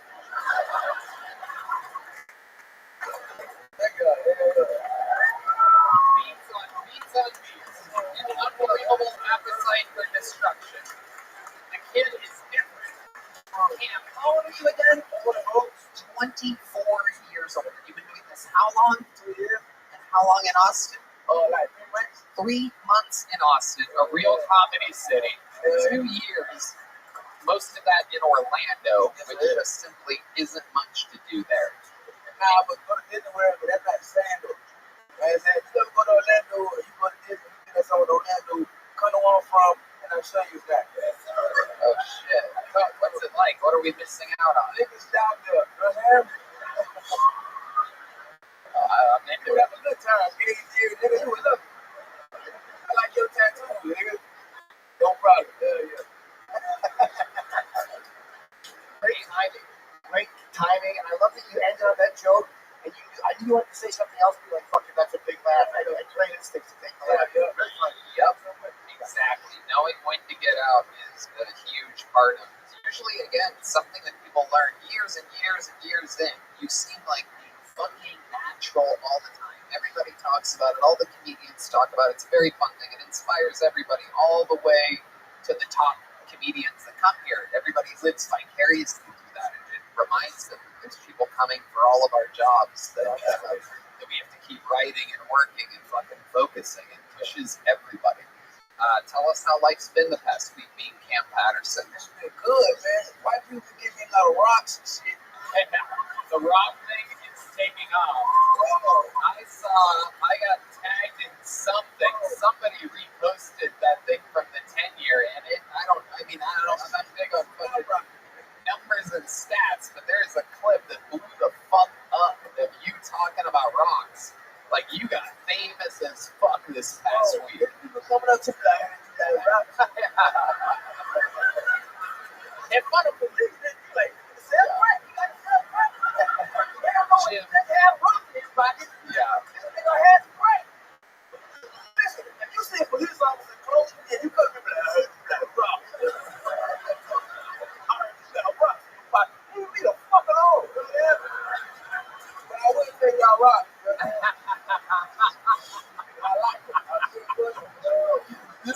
he loves rocks.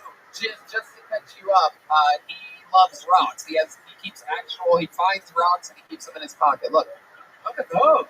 Wow, those are actually beautiful fucking rocks. I can tell these aren't the street rocks that you're used to. Well, there's one street. Look, you can tell he's getting rocks from girls that are like, this one needs energy and power. This is fucking money, alright? This is gonna make you money. This looks like a kidney stone. Yeah, those are his rocks. You can tell the rocks that he found the ones that were given to him by one of these fucking Austin girls with bangs and bad tattoos. You can just see. Why do you like rocks? I like how they feel. We gonna do this shit. Oh, fuck. Oh, God damn it. Shit. I didn't like how they feel. Oh, yeah, I might got a little chest. Yeah. Sprinkle.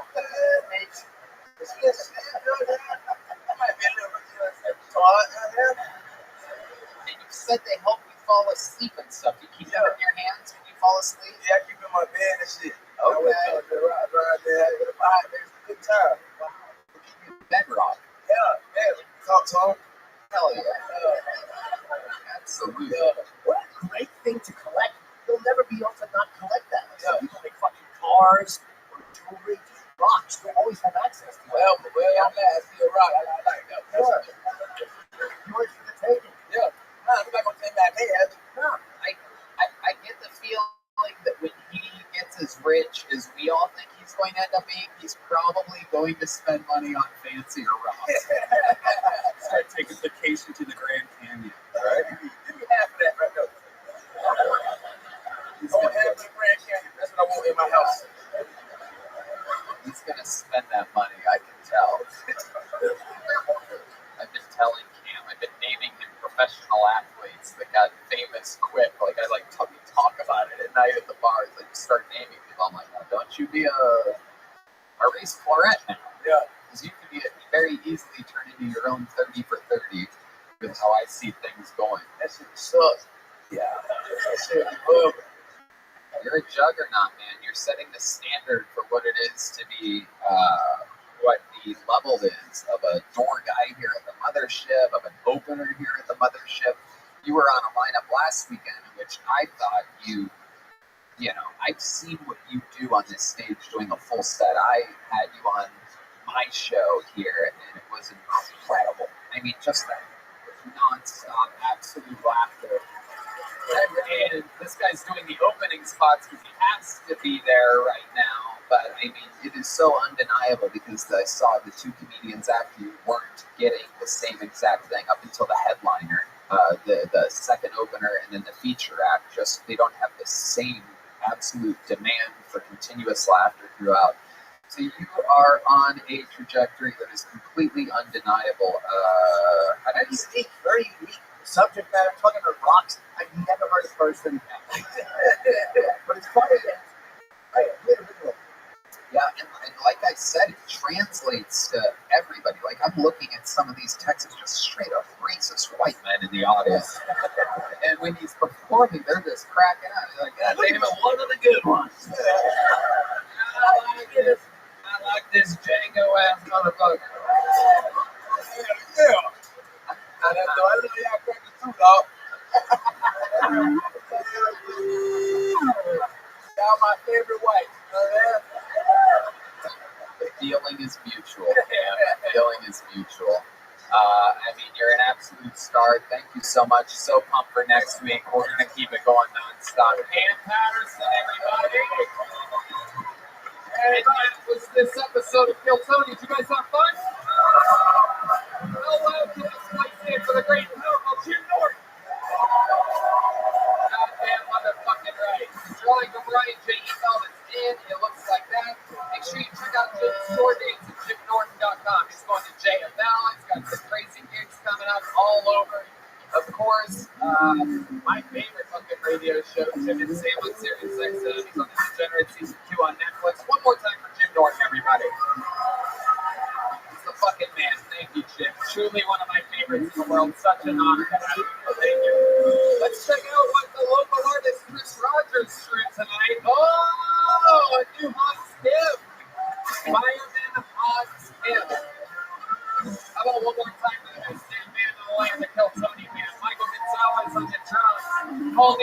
horns, Steve Magnus on the bass guitar, Shelly Bees on the keys, and Matt Mueling on the electric guitar. Some very exclusive Kill Tony merch available only tonight on your way out. You have a chance of getting that. You cannot get it online. You can only get it in the lobby here immediately after the show. So if anybody's interested in that, that's a thing. And yes, thank you to Gel Blast for the Red Rose, the Yellow Rose, Austin Security Guard Service, and Screwball Peanut Butter Whiskey, #1 Tequila, and VIB Drip. Right there, Check out the Sunset Strip Comedy Club next door, sunsetstrip.com. I love you guys. HEB Center is 75% sold out for New Year's Eve. It's going to sell out in the next few weeks. It's going to be an unbelievable weekend of incredible Kill Tony debauchery. So, for those of you listening around the world, this is truly your last chance to get tickets for New Year's Eve. The first ever Kill Tony in an arena here in Austin, Texas. You guys, thank you. We love you. Good night, everybody. Thank you so much.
What's something you think we should know about you as we get to know you? What do you think the 3,000 people in front of you, what's something interesting about you? I'm not retarded, but I like rocks.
Hey, this is Rabbi coming live from the Comedy Mothership here in Austin, Texas, for a brand new episode of Kill Tony. Get up for Tony! Let's play!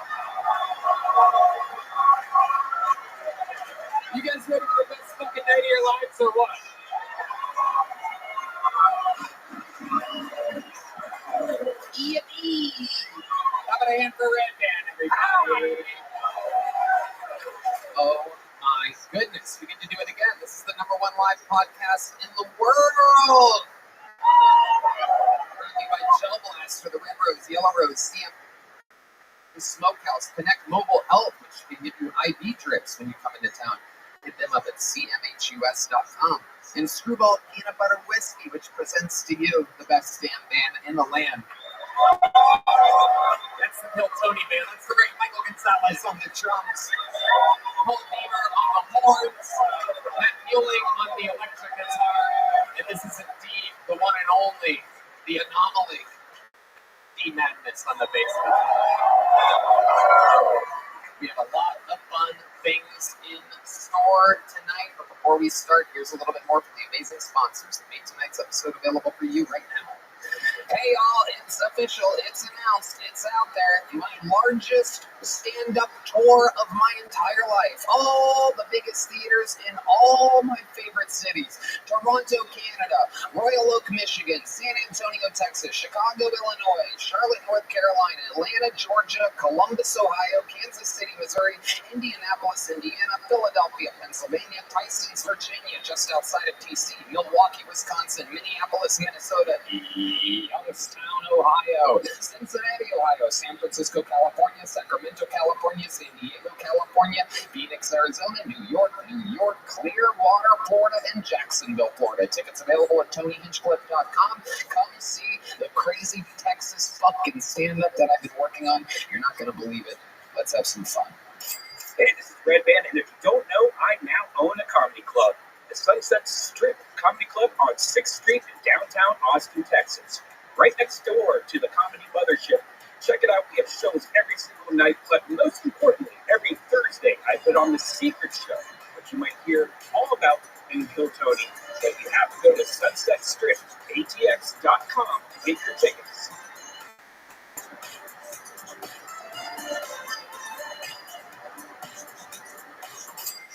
Hey y'all, fall is right around the corner, and HelloFresh is here to help you plan for the busy season ahead with tasty dishes delivered directly to your door. Simply choose your recipes, your delivery date, then lay back and enjoy the last days of summer knowing dinner is covered.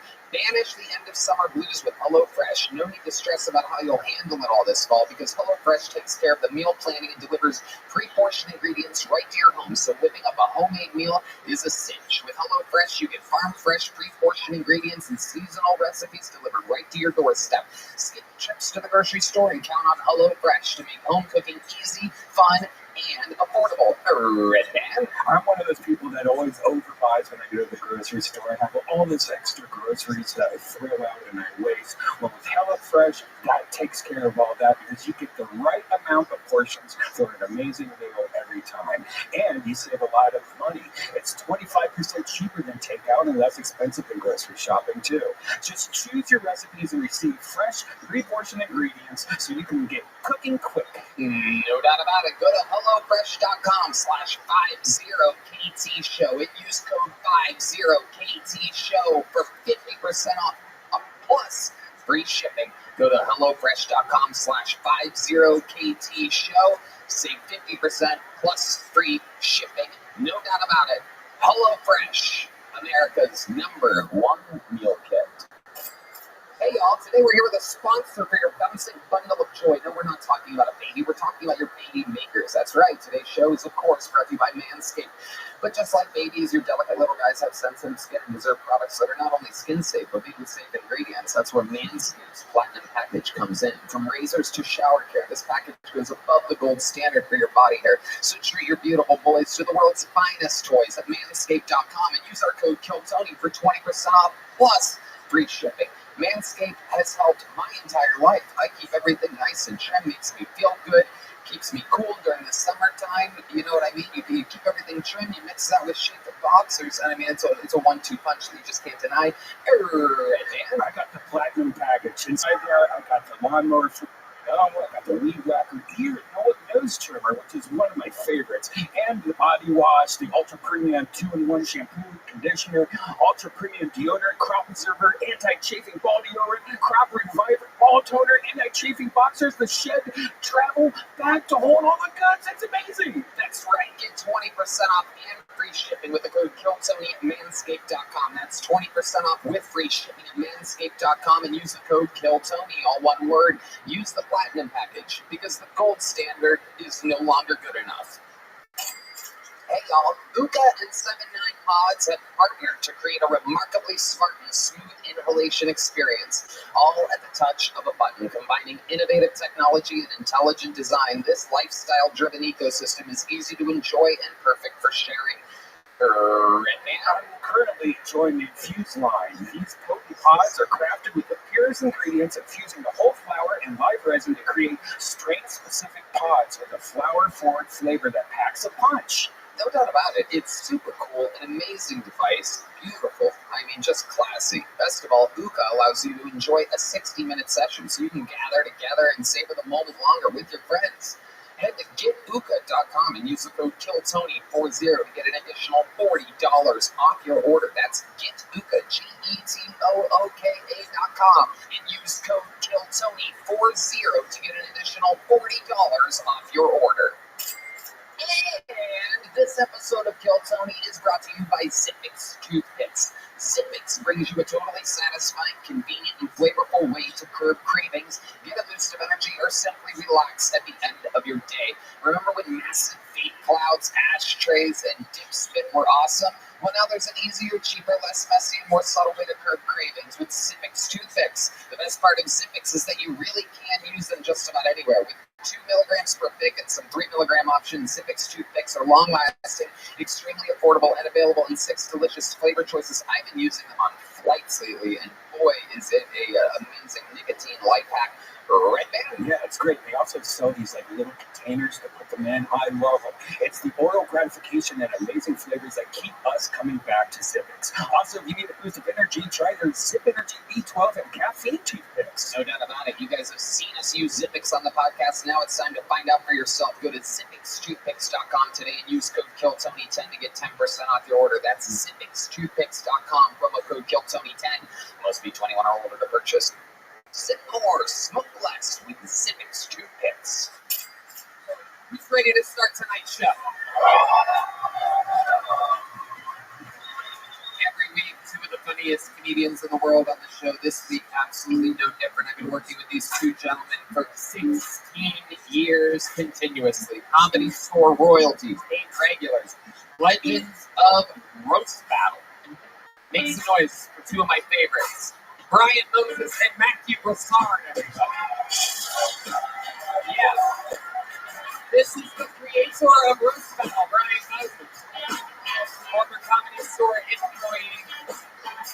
We work together forever. That is the great Matthew Broussard. Brilliant comedian. And another great roast battler. Here we are, gentlemen. Welcome. Matthew, this is your first time on the show. Say hello to the people. Yeah, my first time judging. I did a spot a couple years back. Oh, you were on? Yeah, it was okay. It was all right.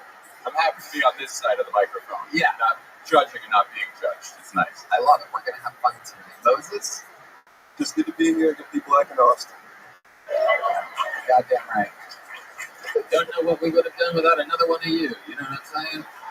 Well, yeah. This is the guy that was taking the credit for being black earlier.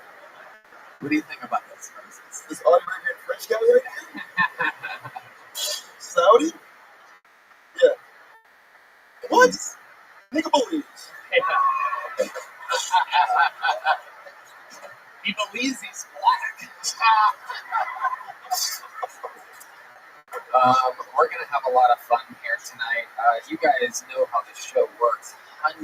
Literally hundreds of human beings signed up for the chance to get 60 seconds on this stage. I'll pull some of these names out tonight. And if I do, that means they get 60 seconds uninterrupted. You know their time is up and you hear the sound of a kitten. That means they have to wrap it up then, or else they bring out the angry West Hollywood bear. And that just cuts them off. And then I interview them. We laugh about stuff. We try to figure out what's funny about them live on stage. Everything's improvised. You guys ready to start tonight's show? Well, you're in for a real special treat. I'm going to pre-pick the first bucket full so that will eventually be ready when it happens. They are all at a bar down the street, contained, and they're herded together, hundreds of comedians. But to start the show, we have one of our esteemed regulars that kicks off every single show for 2.5 years. And tonight, he is indeed battling for his job. Here, with a brand new minute, ladies and gentlemen, Hill Tony royalty. Sing it if you know the words. This is Hot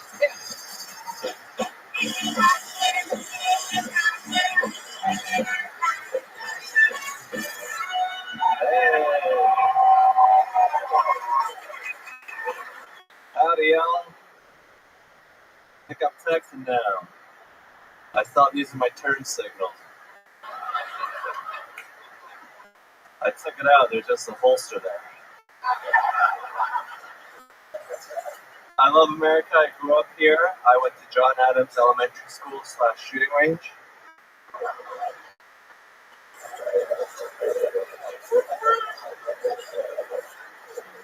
A lot of people don't think that trans women should be allowed to compete in women's sports. I personally don't think that women should be allowed to compete in women's sports. Why do we have a category of sports for people that suck at sports? It's called the Special Olympics. Thank you. There it is, 58 seconds, point 9.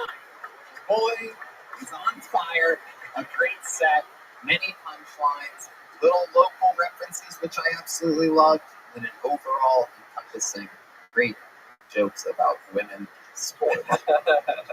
The old elephant in the room. Everybody wants to say it, but no one wants to talk about it, but you're just out here fighting for your life, willing to joke about anything, and we appreciate it.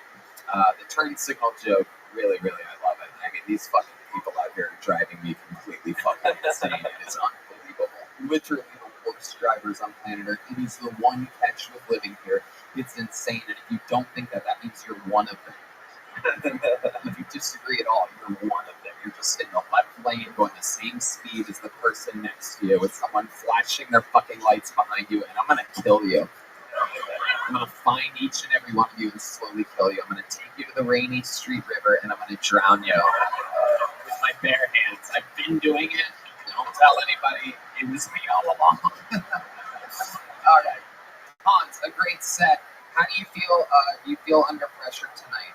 I feel extremely under pressure. There's all downside, no upside to beating someone who's only done comedy once in her life. Well, hold on. Don't blow the load. I haven't revealed to the audience exactly who you're going up against. All right. And you're really talking shit. I think you should keep the likable face on right now. Women don't have their own division of comedy like they do in sports, so they should know, right? Hey now. So, Hans, anything else happening interesting in your life this week that we should know about before moving on to your competitor? Yes, I was in Portland recently. I was flying my drone, and some Portland woman was like, "I did not consent to a drone." Yeah. Oh my God, Portland is just one of those dumpster fires right now. Incredible, worse than Belize. Yeah, you know it. You guys been to Portland lately? It's a real shithole. It used to be lovely. Very progressive city. They recently legalized crimes. See what I mean? It's getting a fucking sharpshooter over here. Before. A lot of wiggers. Yeah. White guys with dreadlocks and mixtapes. Yeah. Any brown ones that wear Trump hats? No, Portland's like white trash cans. There's a revolution every weekend, and they don't know which side they're on. Like, Black Lives Matter. I'm like, where are these black lives? Also, that basketball team that never won. So, Hans, Kim, this is the moment that you have been waiting for. Put the mic back on the mic stand, and I guess, what do we normally do? Do we keep you on the stage? No, usually not for these. Okay. Okay, well, go on backstage. We're going to bring you back out in just a second because the audience decides tonight whether Hans Kim stays the regular or not. Ladies and gentlemen, he kind of leaked something very, very interesting that you may have noticed. His opponent tonight has only done stand-up comedy one time ever, and that one time ever was last week here on Kill Tony.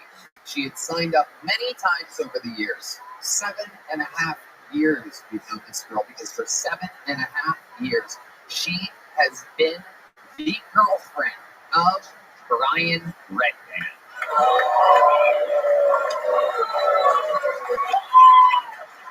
She had a set last week and it went so well that I said that she should battle Hans for regularship. Therefore, getting Hans to work a little harder, giving us a little storyline, and you guys get to decide afterwards who's the regular. Sound like a deal? Ladies and gentlemen,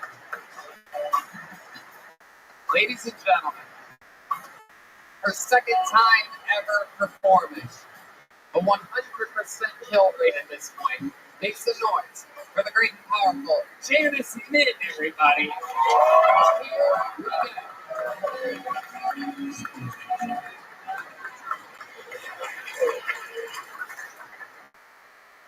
Hello. There's a lot of Asian stereotypes. Some are true, some aren't, but that's for another time.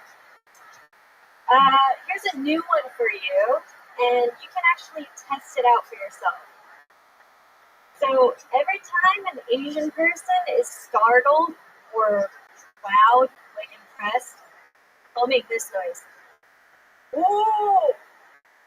Oh! Oh! Okay, you can surprise someone and see for yourself. Or impress, whatever.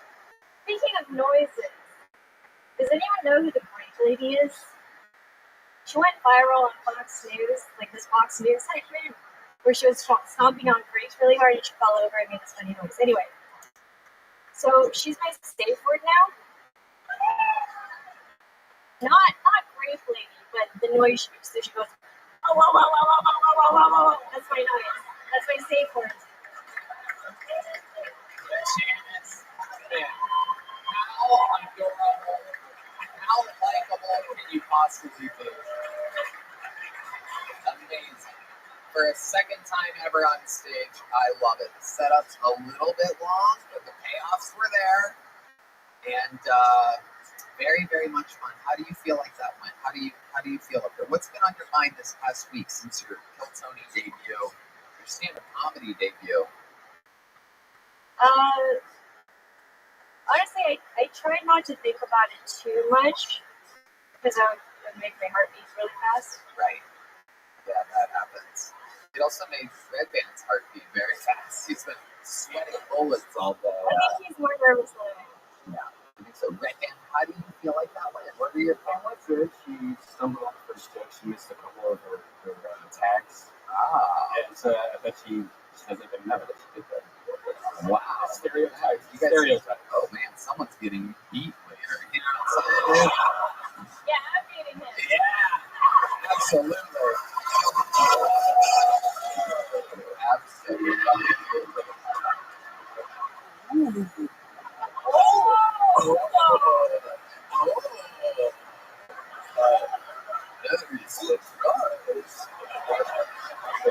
Alright, let's bring him out. Make some noise for Hans Kim, everybody. Here he is. Probably smiling ear to ear. Still nervous. Look at him. He still doesn't think he pulled it off. What do you think about this situation, Matthew? It looks a lot like women's sports versus the Special Olympics. Yeah, it does.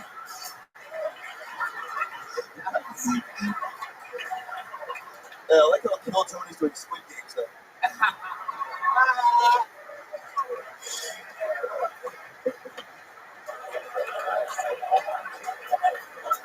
Alright, well, you guys know how this goes. I warned you. You have the fate of the show in your hands. You just a random group of fucking tourists, locals that would change the course of the history of the show. Look how scared Hans is right now. You cannot hide it. So, how many of you have Janice winning this competition here tonight? Whoa, that's a lot. That's okay. How many of you have Hans Kim? Whoa, that was close. Look how happy he is. He can't hide his emotions. Thank you guys so much. You got to make the surprise noise now.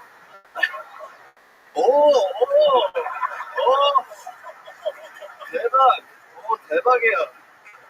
Janice, you dishonored our family. Janice, it is amazing. I put you in under a ridiculously high-pressure situation that no one that's done stand-up comedy once should ever be in, but I looked at it as a win-win. You came out funny, likable again, up for the challenge. So cool. It's amazing to see. And Hans beat someone that's only done comedy twice. That's really impressive. Yeah. Good job. He just got roasted, you homo. You did better than Uncle Laser, so. Oh!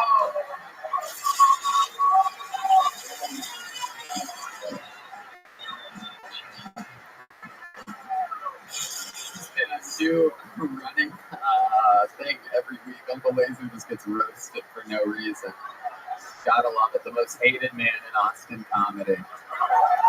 Hans, how many battles have you won for your regular ship? 4-0. 4-0, undefeated. He refuses to let anybody have a chance. Make some noise for the great Hans, Kim, and Janice, man, everybody. That's somebody to get a fucking show started, am I right? Alright, I pulled the name out of the bucket. This is where shit gets interesting because we're gonna meet these people all together. Anything could happen. They could be completely fucking insane. They could be the future. Anything can happen. Make some noise. 60 seconds uninterrupted, and then an interview from Kent Hunter, everybody. Kent Hunter is the first fucking I've been trying to work on my Spanish, so I started watching Dora. Thought it'd be funny if they did an episode where Dora explores the U.S.-Mexican border. Oh no, swipe Michael. What am I going to do? Can you say hop the fence? Next thing you hear, breaking news, Dora the Explorer arrested at the border. She was found with a kilo of coke shoved up her pussy. Apparently it was so far up there to find it they had to use the map. I used to play sports in high school and I come to the conclusion that sports are a little gay. I had a football coach who used to smack me on the ass to tell me good job. One time I made a really good play. He said, "Kim, you're making me moist." I'm a big words of affirmation guy, so I just came instantly. I think different races have different flavored vaginas. White pussy a little bland, needs some seasoning. Latina's a little spicy, got some kick to it. Black pussy tastes like lemon pepper. Okay. So lemon pepper just looked me dead into my soul after that, so I'm guessing he's done. Let's talk about it, Kent Hunter. Why do I get the feeling that you've never actually eaten a black pussy before? And if so, is that how you got that chain around your neck? I'm trying. Have you ever done it? What does the X on your hand mean? At Shakespeare's, where their house, I'm not 21. Oh, okay. How old are you? 20. 20. All right. Where are you from? South Carolina. South Carolina. Is former Seattle Mariners pitcher Randy Johnson your father?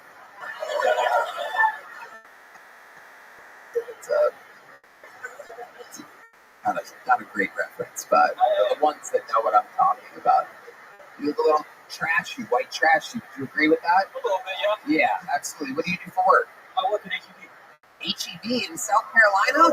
I live here. Oh, okay. How long ago did you move here? January. We love HEB. Tell us one of the things that you love about working at HEB. I mean, I just work with some amazing people. They let me work my jokes out with them in the back, so that's always nice. Wow, look at that. Absolutely amazing. And the response is always, see?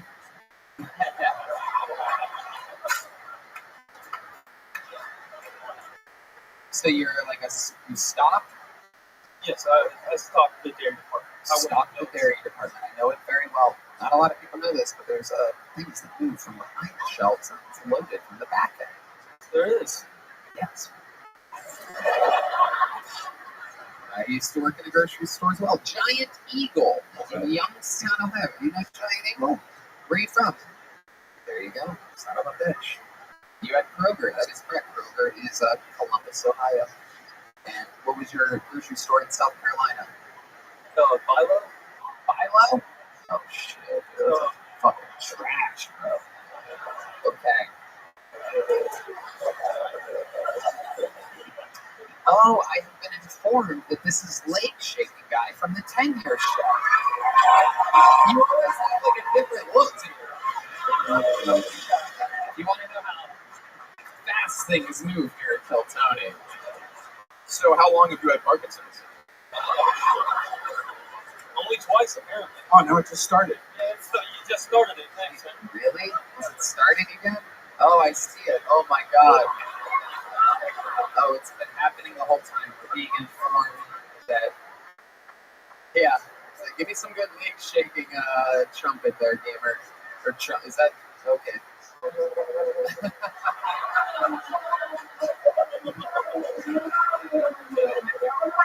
Yeah, do the shaky leg.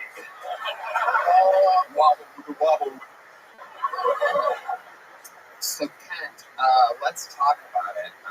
How's living in Austin been going for you? What's something that we haven't talked about that you think would be interesting to talk about during the interview portion of Kiltony? Been on the show twice now. Yeah. I went on a date recently. Oh, tell us about the date. Did she sit on your lap and come on your vibrating thigh? That's it.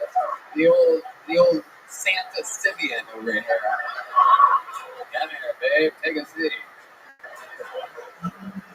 Sure, the microphone's close to your mouth when you're telling us about this date. Go ahead. Tell us about it. We went to a comedy show. You're 20 years old. You took her to a comedy show. How old is she? He was 21. 21. Okay, very good. It was great. I mean, we had a good time. The show was good. What comedy show did you go to?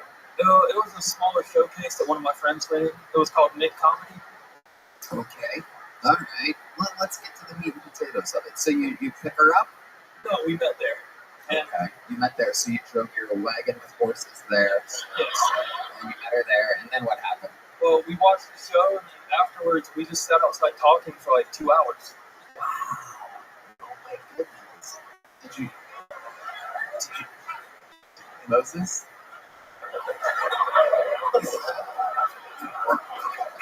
We've been doing it for like 5 minutes. Nobody's looked at this fucking list.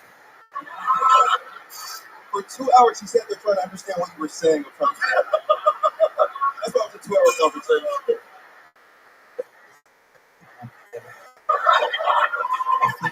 You're really insane. On Sunday. Alright. I think the leg shake and the lisp have something together. Right. I think the lisp is like the 9th weirdest thing alive. I'm not even really worried about it. Do you drink too much milk or something, maybe? Like you? I don't think I drink enough, actually. Whoa. Getting high on your own supply over there.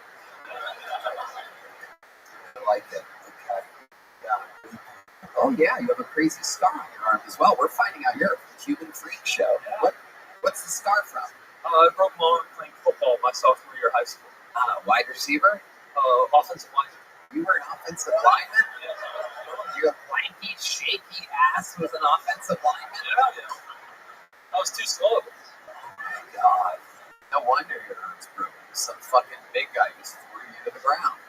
Well, actually, I threw someone to the ground. And I tripped over him and landed on my arm. Tripped over it. Yeah, that makes sense. So you talked for 2 hours with this girl. When was this date? About a month ago. And then did you follow up? Have you hung out since? We were talking a little after, and then she told me that there was someone else. Damn. Man. Well, Michael Gonzalez with a little rare input. He said, at least she told you. My goodness, what the fuck? What is going on back there, Michael? Where did that come from? Give it a little... That's interesting. At least she told you. Did she describe the person at all? He did not. She just said, I really like.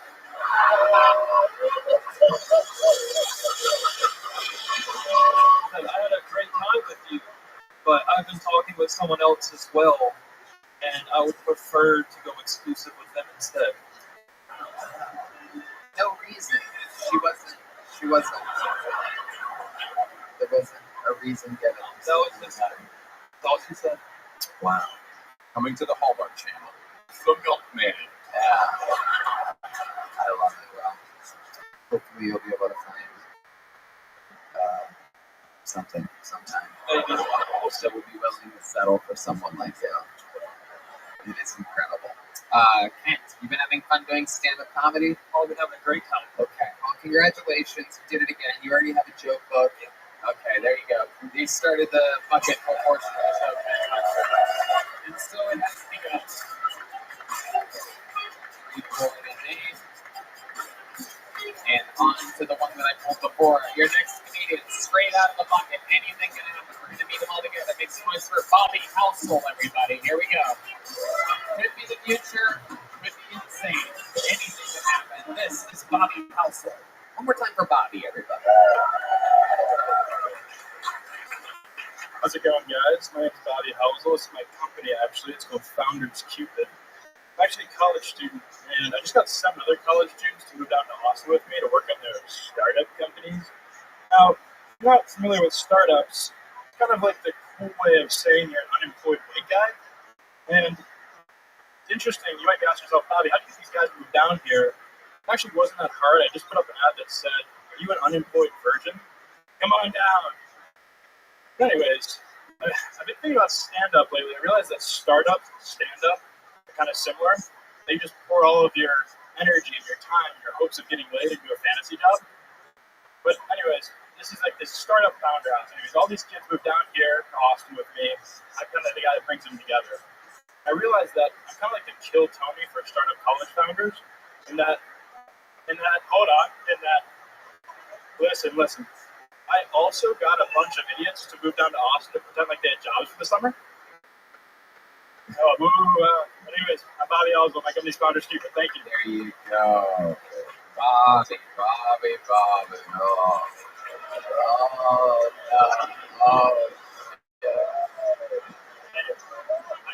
There's only so much I can do to help you at this point. Maybe take a breath for a second, Bobby. Talking hasn't helped you up to this point. Just relax. I can tell you really want to talk right now. Just give it a moment. Soak it in through your nose, out through your mouth. Your mouth breathing right now, Bobby. I want you to have a chance at this. Matthew, what did you think about what just happened here? This I thought the last joke actually had like some, like it was a joke. It was not terrible. I got no laughter. I liked it. But anyways indicated where he thought he was going to get a laugh. There was a lot of moments there where it seemed like you thought there was going to be laughs. You promoted your company that was not described at all from the get. You decided to wear it on your hat and your shirt. Its stock, which it isn't even existing, went down during your set. Is this the first person who's tried to Shark Tank kill Tony? I think so. At this point, like this, it is not good. Did you get an Office Max gift card? Like, why do you have such like generic clothing on right now? He's trying to promote his company, which is just fucking weird. And you know what? I'm out. Have you ever done stand-up comedy before? I have. 2 times I've done stand-up. 2 times. Did people tell you that you're funny or something like that? I did decent 2 times. I did it. Do you always wear your company's stuff on stage? We actually just made it. Okay, so I want to know. This startup, because it seems like you're a real startup guy. I'm going to have a startup. Startup. It's my identity. I'm a startup. What is Founders Cupid? We help other college students build their companies. So, wait, what happens when Bobby pitches the dumbest company ever? The king of unlikability has still tank. People come with horrible energies to pitch their ideas. Patches on plain white clothing. Sewed on by his mom. Bobby, your shirt's ready. You'll kill it tonight, Bobby. I know you've got it in you. I think you're funny. Your father thinks you're funny.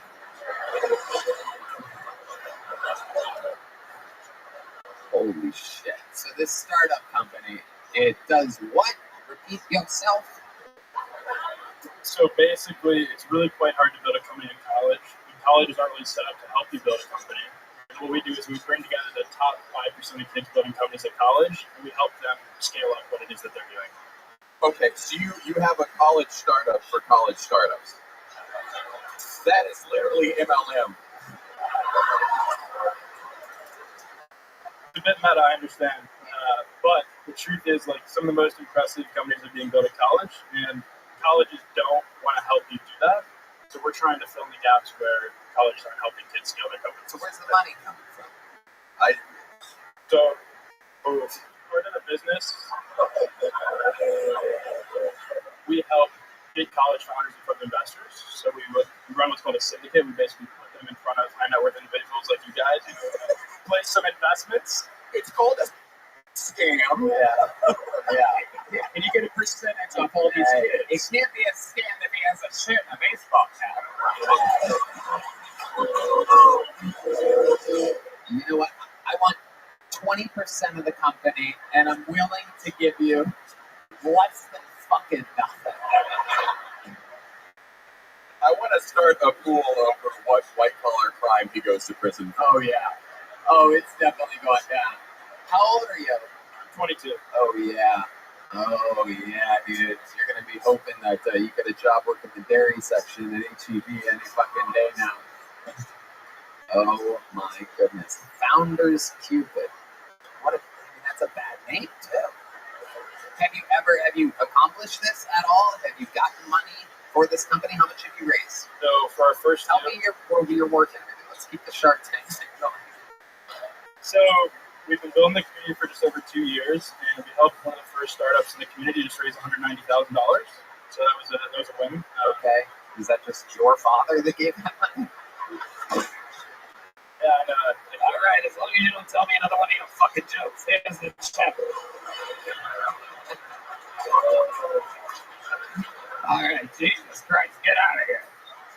Founders Cupid sounds like my mom forgot the name of Destiny's Child. Yeah, what's the name? What's the name of the three girls?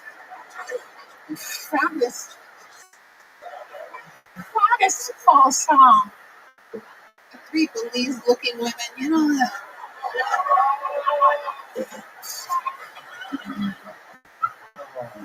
I've never heard an all-white audience act like fucking Apollo Theater. Like, Oh yeah, these are my people right here. They travel from faraway lands like Iowa to be here in Belize. Okay, Bobby, you've done what you did here tonight. So let me ask you this: what's a redeeming quality about you? What's something you find you to be kind of like a smarmy startup young kid that thinks he hasn't figured out, but you're just moving other people's money around and probably taking a percentage and lying about what's going on. So give us a redeeming quality about you. What's something about you that'll make these people like you? You're setting it in a roar of booze.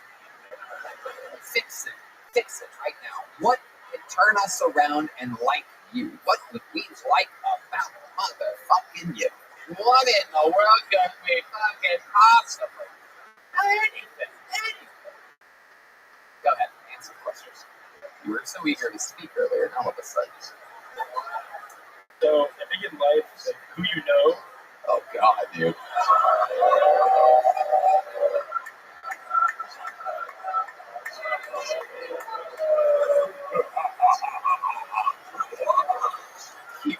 Keep going. This is priceless. I think in life, who you know, worst line to start with that you possibly could have come up with. It's not getting any better from here. No, come on, keep going. We want to know. This was his redeeming quality, by the way. All right, so why do you come down to Austin? Right? If you're a stand-up comic, you come to be around other comics. If you're a not taking a job and you're trying to build your own company, it's extremely lonely and it's scary. So if you can put these people in the room with other kids that think like them, they get a moment where they feel like they're not the weird kids. Where's your Bobby? You're talking like a politician. You use your hand. I mean, who taught you this? Where do you think? How did you become this way? Where's your PowerPoint? They didn't let me put the pitch deck up. So is there anything about your real life, non-business, no pitch, no founder's cupid, anything about your life that would make us kind of like you? You can reference anything that you've ever done, that you do on a daily basis, perhaps something that you love, perhaps maybe you're nice in some way, maybe you do some type of nice thing or good deed, perhaps. Because right now we think that you fucking break puppies' necks with your bare hands. That was my last and then you take a percentage from the founders, and we diverse that capital into and I think it's important that give us one thing before I let you go. This has gone on way too long. Make us like you. I don't know. You say what you want, but I think bringing people. Oh, get the fuck out of here! Get the fuck out of here! Get out of here! This is an official "you suck" Kill Tony and Exodus song. Here you go, buddy. Hey. Oh yes, this is Kill Tony. Try the warning. Is that Shark Tank? Is that Shark Tank? You guys are so good. Make some noise for your next comedian out of the bucket. You've seen it. Anything can happen. His name is Patrick Carpenter, everybody. Here we go.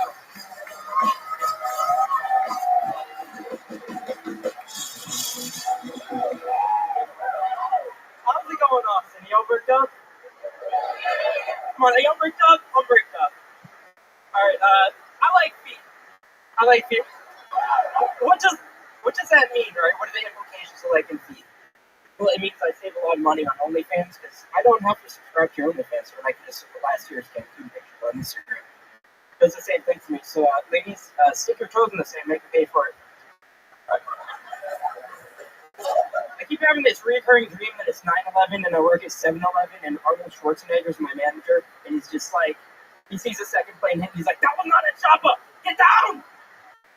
And he's just yelling at me to do stuff like, "Restock the ramen noodles! Restock the cigars!"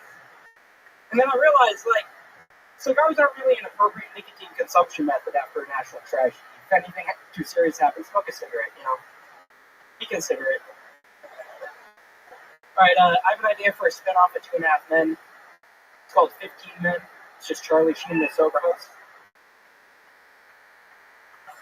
All right. Hell yeah, there you go. How you doing? Welcome, Patrick.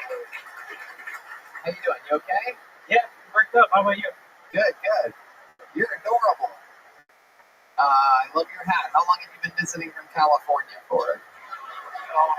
I just moved from Boston a month ago. There you go. Absolutely. There you have it. We all have been through that phase. All of us. But somehow you look like both Sturgill and Homer Simpson at the same time. This is incredible.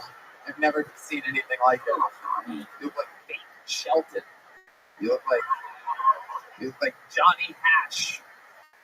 These are all fat country singer references for those of you that are falling behind in the show. Welcome from Boston. You live here now? Yeah. Okay. How long have you been doing stand-up? For about a year now. What do you do for work? I work at a bar, coffee shop, like a bar back security. Help people stop kissing in the corner, you know, that type of stuff. Yeah, stop kissing in the corner for sure. It happens. You'd be surprised. Does you have a little bit of a lisp? No, I got anxiety, but I just say I'm bricked up, you know, I'm just drank a lot of coffee today. Absolutely. May or may not have taken a Sudafed, you know, I'm a bit congested. You what? Took a Sudafed, you know, I'm congested. It's hippie Adderall. Okay. Alright. Alright, Patrick, so you've been here for a month. Yeah. What do you do for fun? Tell us more about you. Give us some information about your life. Martin Springs is fun. I took a rain check on a date tonight. Kayaking. Rain check on a date? Yeah. Okay. I was supposed to go kayak in Martin. Like, now I got to be coming at night. So, wow. I know it's kind of gay. Wow, there's a kayak still afloat because you decided to come do comedy tonight. Adorable. Have you kayaked a lot? Yeah, you know, a few times. Yes. Indeed. The lonely man's canoe. Sure. All right. Patrick, what's your love life like? I'm trying. No, I'm trying. Tell us about it. Tell us about how you're trying. Has the naked Betty Boop tattooed on your calf helped or hurt with your love Yes, life? I just got that on my birthday like a few weeks ago. Yes, your calf is still shaved. So. Yeah, it's Betty Boop. It got infected. Oh man, it's a bunch of downtrodden bucketfuls tonight. I took antibiotics. It's been down. Okay. His face looks like an animatronic. Have you ever been to like one of those like roadsides? It looks like if the New Next Monster was a plantation owner. Trying to figure out more about you. I feel like there's a fun fact about your life that we're missing here. You seem like something. It seems like you've seen something in your life, like some type of darkness. There's a sadness behind your eyes that I'm trying to figure out. Tell us what we're missing. What do you think it is? Oh yeah, I've been to around like 70 fish shows, so that could have some part in it. Fish. I made too much nitrous, you know. You do a lot of drugs. You know, from time to time. Just don't tell my boss. Your boss? No, he probably does a lot of drugs too. Okay. So fish concerts. Anything else? Any special skills or talents or anything like that? I've been doing a painting series. I've been painting dick pics and trying to sell them after open mic sets. Wait, feet pics and dick pics. You putting Tarantino or you? I'm also writing a couple scripts, but let's not get into that yet. Are they prescriptions? What are we talking about? I feel like I'm into feet and I paint dick pics would have been redeeming answers for the last guy. Yeah. Can you imagine him trying to get that out? In this world, it's all in who you know. And that starts at the base. Their feet. He looks like an investor the last guy would defraud. 100%. Yeah, I just inherited my uncle's. All right. Patrick. All right, buddy. Well, that was okay. Giving you a slightly larger than small joke book. How do you feel like it went up here? Went alright, you know. It was a bit too bricked up, but you know. Bricked up? Wait, what? How old are you? 26. 26. What do you mean by bricked up? Blaming the Sudafed? It means like 3 different things. It means like a broken iPhone, a closed restaurant, or an erect penis. But I tend to use it to say like excited, you know, I'm bricked up.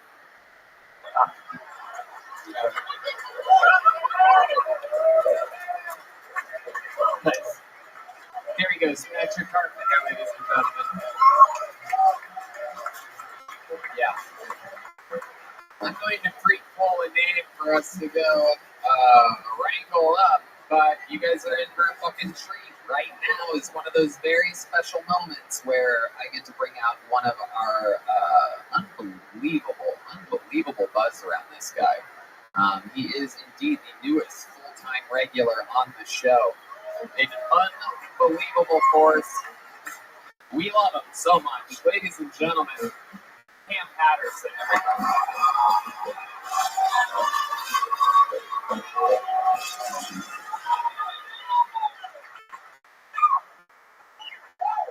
You ever had a problem with your man? Like, you know what I'm saying? You met with the STDs and shit. I mean, I was fucking the girl one time, like, when Cole was in there, we were fucking like for a minute. She could tell me to take the condom off, and I was like, no, because I can smell it.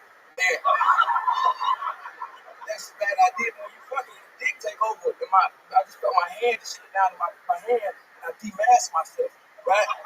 So now I'm just swimming in treacherous waters. Now I'm just going crazy when I swim in treacherous water. In 2 weeks after I fucked her, right? I was at work and I was pissing lava. And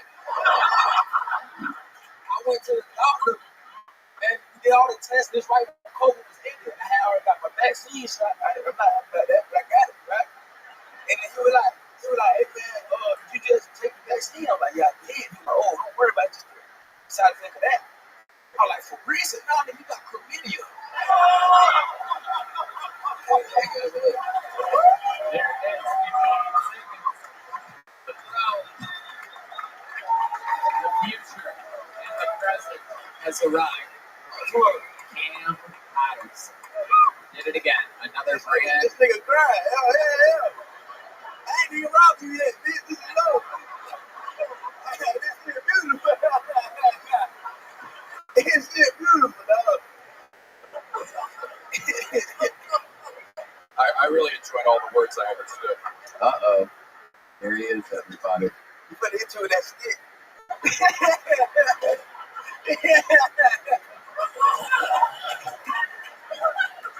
Cam, let me ask you something. During the commercial break, we found out that this gentleman in the front row is from Belize, and he said that he's black. What do you think about that? Do you think he's black?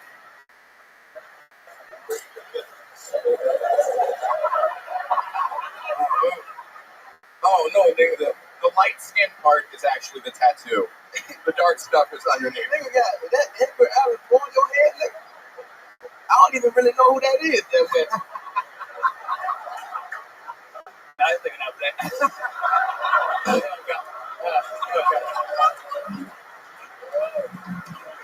Don't talk to Nipsey Lacy over there. Shit.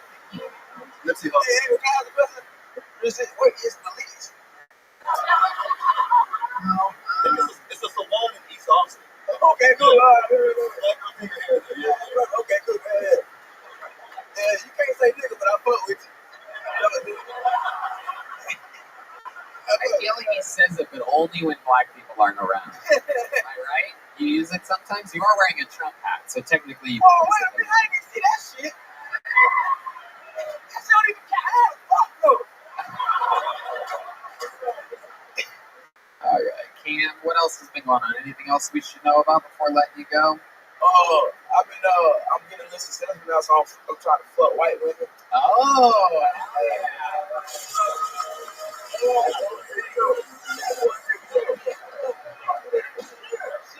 all it takes. That shit getting better. There's a tax bracket too when you're talking about successful black. It's like it's a weight limit for white people. You get more successful. I'm just getting us. I'm getting the hood white bitches right now. You know what I'm saying? You want to talk like me when I get home, and I'm gonna get like a sting white bitch like that one right there. I'm gonna get one of them. Yeah. Look at that. Yeah. That's white bitch. This ain't more expensive shit. You know what I'm saying? I want a Britney. You know what I'm saying? Oh shit. Or a Taylor. Oh my goodness. What are the names of the ones you're dealing with now? Damn. Kathy.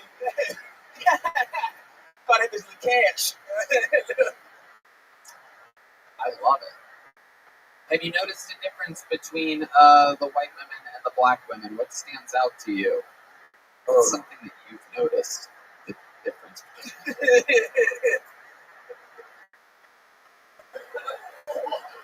White women suck dick so well, dog. Oh shit. Wow, our viewership just went down 10% just then. A bunch of angry white men in the middle of the crowd. Fuck this shit! They suck dick so good. You used the adjective the second time and the adverb the first time. Yep, I know the word. I like that. You know that. Matthew Broussard's famous last words. You almost had a haiku there for a moment. Cam, you're a fucking superstar, dude. It is unbelievable and so much fun. I love having you as part of this show. It's incredible. Thank you so much. The great, powerful Cam Patterson.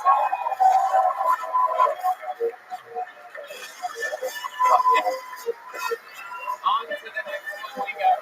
Another bucket full coming at you at 1,000 miles an hour. And the name of this bucket hole is Alan G.G. Walker, everybody. Ooh. Long name. Here we go. Alan G.G. Walker. Hello.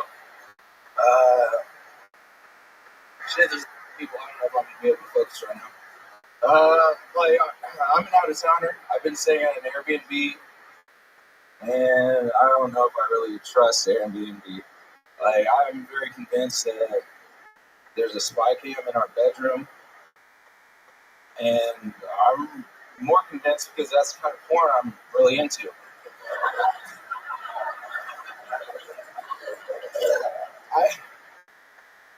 I can't get over the fact that like I just think every morning someone's waking up to me waking up at 8 a.m. and just slowly masturbating as I go through recipes on TikTok of what I'm going to make for breakfast. I don't know. I don't know how I feel about that.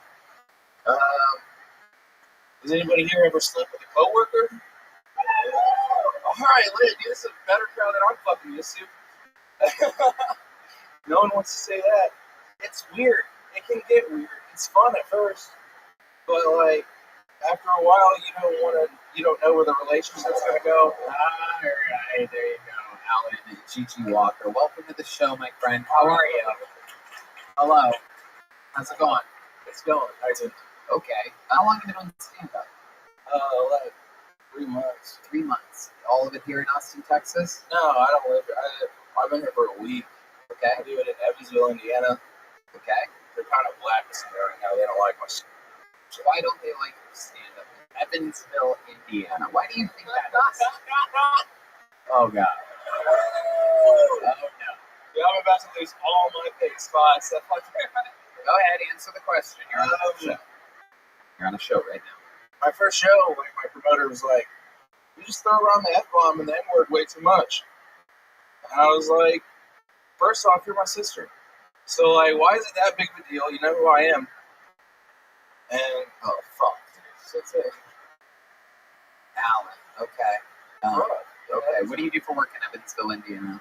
I'm a freelance photographer, and I serve foods. What's something interesting about you? Anything at all? Interesting. You're good at something. You have a hobby. You once did this. You want this once happened. You were part of anything, something. Your Belizean? Belizean? I don't know. I really like that I went after the rocks dude because I got a rock in my pocket, and that made me feel very secure. What he also had is jokes. It was carry the rock that's going to help you. So what else about you, other than the fact that you have a rock in your pocket? What else is interesting? You can reference your entire life right now, anything at all.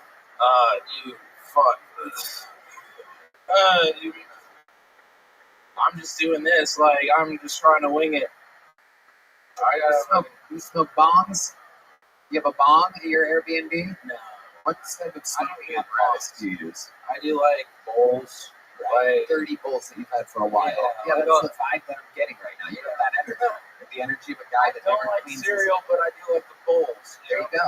And you know what? I hope you like little joke books too. I'm going to keep it moving along. There you go. There you go, my friend. There he goes. Alan Gigi Walker, everybody. Indiana. Did I pre-pull? I forgot the pre-pull, huh? Let's get a special treat up here. Is that golden ticket winner ready back there? Fantastic. Get past that on. You guys are in for a special treat right now. How many of you have been watching this show for a long time, huh? This lady, a legend in the game of Kill Tony. She is one of the original golden ticket winners from over half a decade ago. Always a very, very interesting new minute. She's a wild, wild lady. She fits in just perfectly here. Make some noise for legend Nicole Tran, everybody.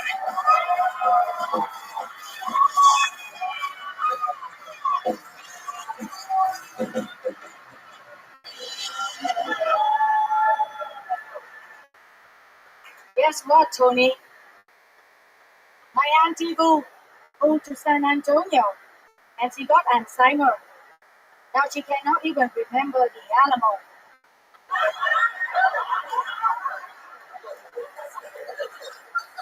I saw a restaurant right next to an immigration office in El Paso. They say it's better to eat after you swim. I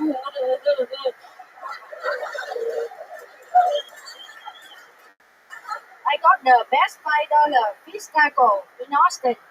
If I make $30 doing comedy, I go get 6 fish taco. I got a big gig coming up in Las Vegas. It pays 160 fish taco.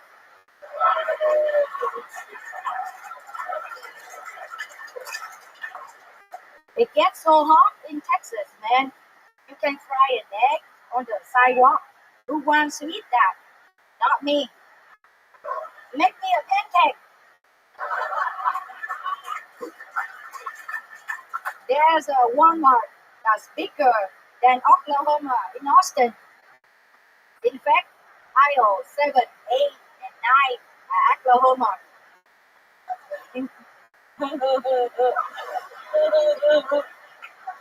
What's up, Tony? Nicole Tran, ladies and gentlemen, there it is.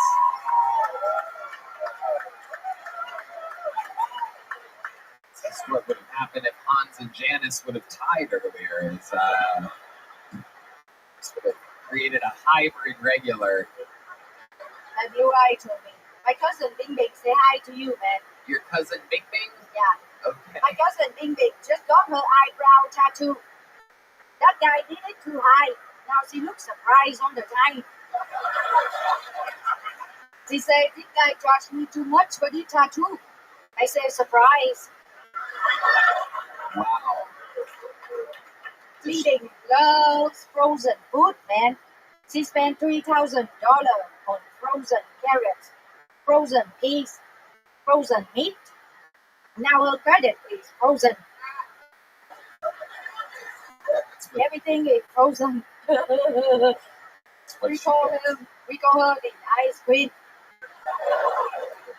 She found Libo success much cheaper in Mexico, but it's located in a piñata factory. Really, it's not Libo suction, Tony. They just knock the sugar out of you with a baseball bat. Actually, I got some merch for cousin Bing Bing. For girls, if you get the sexy Bing Bing t-shirt on the back, you get bonbon. You're going to be selling this merch in the lobby after the show, right? Okay. You call for my airplane call? This is for guy. If you get the sexy Bing Bing t-shirt, I guarantee you get bang bang. Hey, this is a much better Shark Tank pitch than what we saw earlier. This is like Sushi Tank.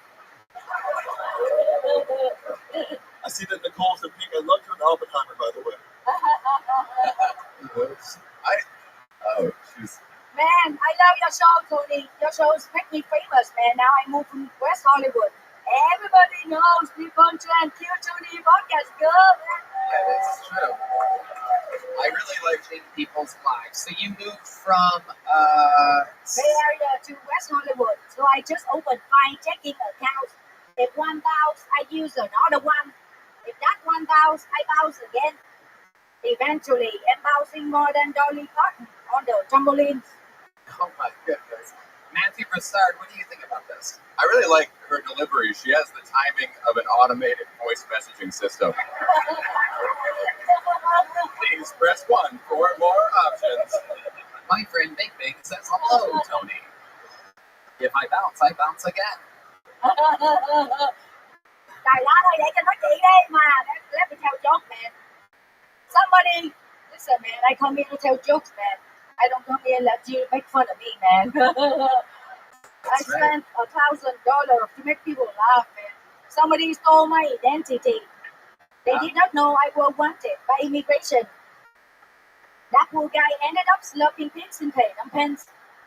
He ended up what? Ended up slopping pigs in Phnom Penh. Slopping pigs in Phnom Penh? What? Say it again. Say it again. Say it again. I want you to say it again. He ended up what? Ended up slopping pigs in Phnom Penh. Slopping pigs and paying them pin. That's why I like white guys always laugh. You spelled yours.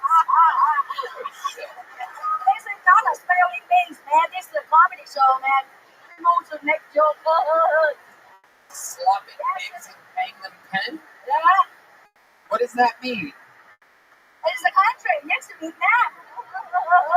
That's where I go. Cambodia, it's really Cambodia. Study some history, bro. Hey, all right.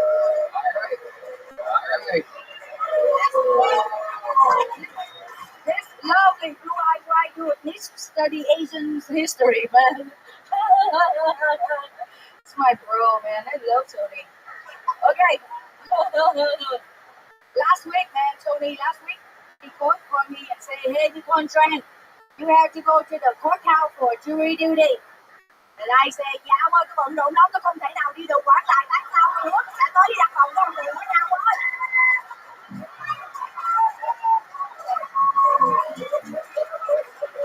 And he says, okay, never mind.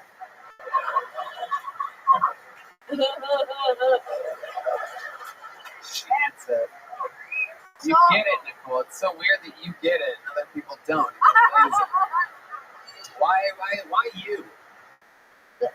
The Counting Crows called you and told you you had to do jury duty. That's unbelievable. Jokes, bro.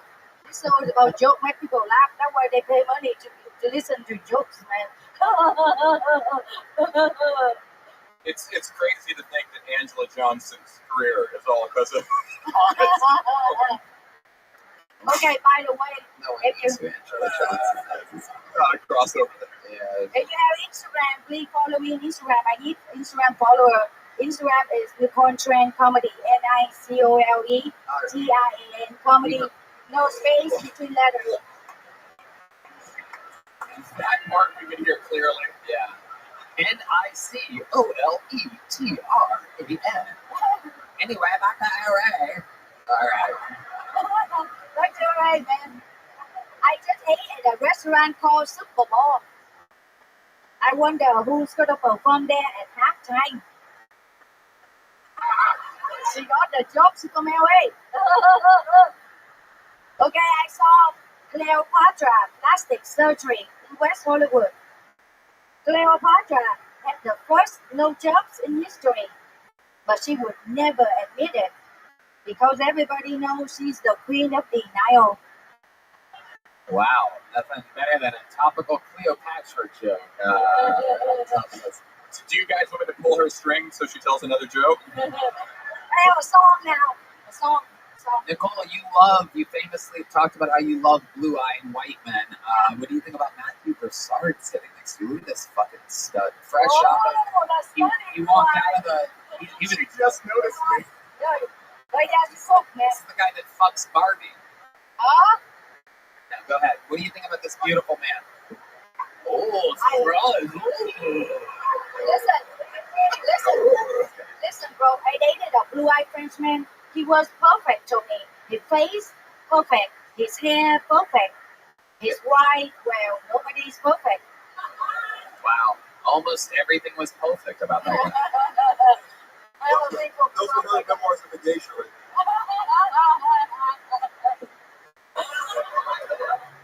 Oh, I have a big news coming up, Tony. Oh, yes. I'm doing a comedy special at Open Bar Comedy. Sounds like you're Big news, bro. Let me talk. Let the blue eyes, white guy, let me do the talking, man.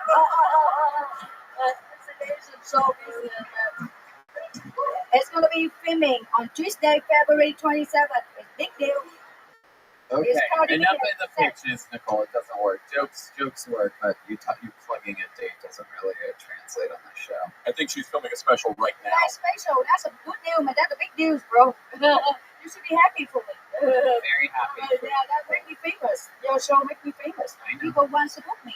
I know. I'm very aware, Nicole. Anything else before I let you go? I have a song for you. You have a song? Yeah. Okay. Do you want the band to play with you, or you doing it a cappella? You want them to play with you? Yeah, no, I can go by myself. Okay. Whatever you want. Okay. I'm a yellow girl in Texas. I have no cowboy hat. I don't really need one. I got a 10-gallon gun. I know Tony loves me. He buzzed me like a bee. He says, please come to Austin. 'cause he knows I would walk free.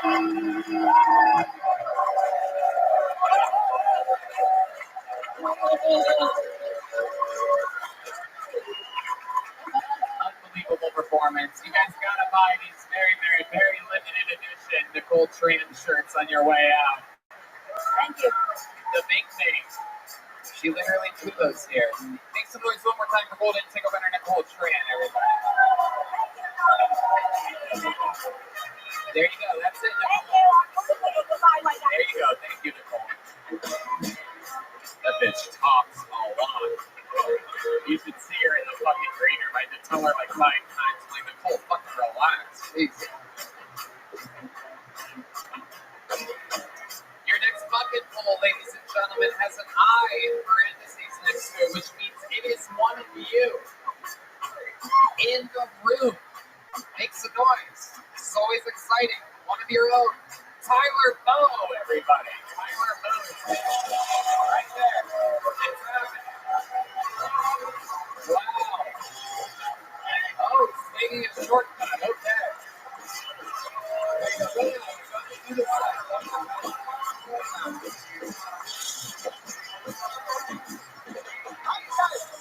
one more time for Tyler Bowe, everyone. I was just about to yell in this thing. How you guys doing tonight? Thank you very much for having me.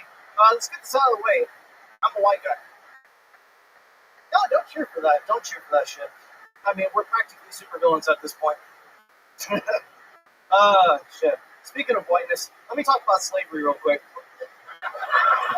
Hold on, people. I gotta roll here. All right. So, you expect me, a white guy, another white guy, went ahead and sailed to Africa. Sounds about right so far. But then you expect me to go ahead and throw a net and catch a black guy that runs from lions and shit and hunts them with a spear. Let me tell you, from a white guy's perspective, we don't have the fucking stamina. We do not. Well, another thing about me.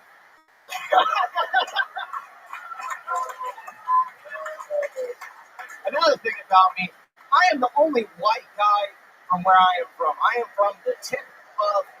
There you go. That's your time. All right. Your card starts now. Where are you from, Tyler?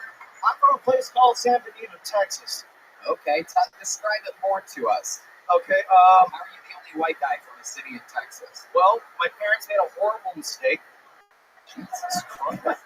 His name is Tyler Bowe. They're teachers. They're teachers. My dad went ahead and came down because he had a job opportunity. I was in my mom's room, so I was taken without consent. Okay. All right, Tyler. What do you do for a living? Oh, well, is that your first time doing stand-up? Fuck no. No, okay. Say fuck no with a lot of confidence, like it didn't seem like it was your first time. How long have you been doing stand-up? 2.5 to 3 years. All of it there in that small Texas town? Yeah, I actually came up to San Antonio just recently, and this is the furthest I've done comedy. How does it feel? It's a little awkward. I can't see everybody. The light is in my face, and to be honest,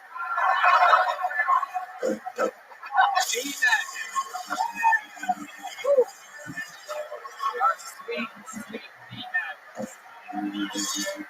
never misses a fucking beat, this guy. Can I be honest with you, Tony? Sure. This is the first time I ever heard about you. Okay, well, Tyler, can I be honest with you? Yeah, go ahead. Yeah. This is the first time I've ever heard about you, Tyler. But I'm serious. I never heard about Kill Tony about a month ago, and I'm just a horrible teacher. My friend over here. Tyler, stick with me. Yeah, go ahead. I'm a little excited with this pre-planned self-sabotage that you're doing right now. Was that a month ago, or was it right now? You just said I never heard of you until right now. Yeah. You just said a month ago. Yeah, a month ago. So how'd you find out about the show? Oh, well, I went ahead and heard about the rock guy.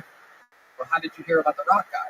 Oh, my friend went ahead and showed me a video over here in Harvey, and then he was like, you know, it'd be nice to go ahead and get tickets. Right. And then, like, so you bought tickets to some. No, he bought tickets. I just went ahead and paid for gas money. Right. So you paid money to come to a show so that you could tell the guy hosting it that you've never heard of him before? Until right now, even though it was a month ago. It's just like everybody else. We gotta be honest with each other. You what? We gotta be honest with each other, that's all. Let's find out how honest you actually are. You don't want to know. Tell us more about your actual life. Tell us something that we would be surprised to know. You talked about the logistics side of slavery during your 60 seconds. You said that you're a white guy and that they're villains now. A lot of really hard-hitting subject material. Very much, yeah. But no, I am the only white guy pretty much down in the valley, and I was the only white guy on the football team. I had a nickname, Powder. So this is your identity? Is that you're the white guy? No, that's just how I live my life. That's just how it is. Okay. No one else will let me live any other life. Relax a little bit. You're talking a lot now, Tyler. You're not Sam Bonita anymore, dude. True. What kind of powder was it, man? My coaches thought it was Coke, because one day they went ahead and pulled me into the head coach's office, and I think this was their attempt to go ahead and sexually assault me. I think it was dandruff. The guy went ahead and put it out on the table, and was like, "You want some?" "Nah, dude, I'm 17. Then he did the line in front of me. "You want to be on the 18? Hell yeah!" Wow, you are not funny. It's unbelievable. Nicole Tran buried you with a pair of chopsticks. It's amazing. What do you think the funniest thing you've ever said? 2 years. I asked you if it was your first time. Your answer was fuck no. So let's talk about it. Your best joke you've ever written right now, Tyler, though. You have a chance to do it in front of this is the most people you've ever performed in front of, correct? Technically, yes. By technically, what do you mean? Yes, if you exclude masturbating at the mall. What's the best joke you've ever written, Mr. Fuck no, not my first time? The best joke I ever wrote was about weed. I love smoking weed. If anyone hasn't gone on the bandwagon, it makes a good day great and a bad day good. But it makes you look up weird shit. Like, have you guys ever went ahead and wanted to have sex, and you're about to put on the condom, and you're like, how was it made? I was that guy. I went ahead and looked it up. It was really weird. Turns out in 1405, a Muslim went ahead and used a goat and tested it. Pretty gross, right? But by the 1800s... There he goes, everybody. Tyler, no, you're going that way. There he goes. Okay, I agree with You're asking for jokes and it gave you Snapple facts. For a guy that only jokes about slavery, I wouldn't mind sending him on a ship to Africa, am I right? Let's do it reverse. We should send our worst whites. It's actually a good premise. When you was on the slave Hold on. Michael, these fucking in-ears are killing you over there. Jesus Christ. I've heard of Holocaust now, but slavery denial was weird. These white guys are probably like, oh my god. The one person who wasn't covering their face when he's doing that was my nigga right here. He was like, come on.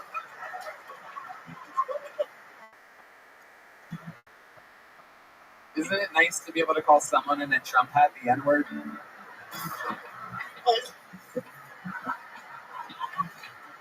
Pull another name out of the bucket, ladies and gentlemen. We're keeping it moving. Your first female of the night, other than Nicole and Janice, straight out of the bucket. Make some noise for Teresa McAdam, everybody. We're all together here. Teresa McAdam. My Chinese pussy's like Chinese takeout. It's cheap and easy, but you don't want to eat it the next day. This Jewish guy ghosted me recently. I guess that makes 6 million and one.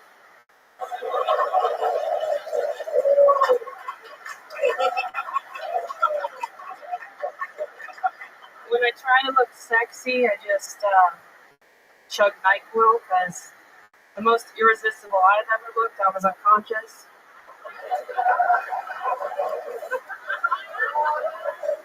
Guys like these girls with these, bubble butts.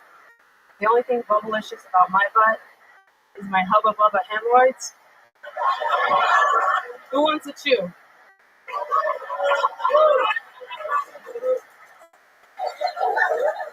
I think I have a really short taint.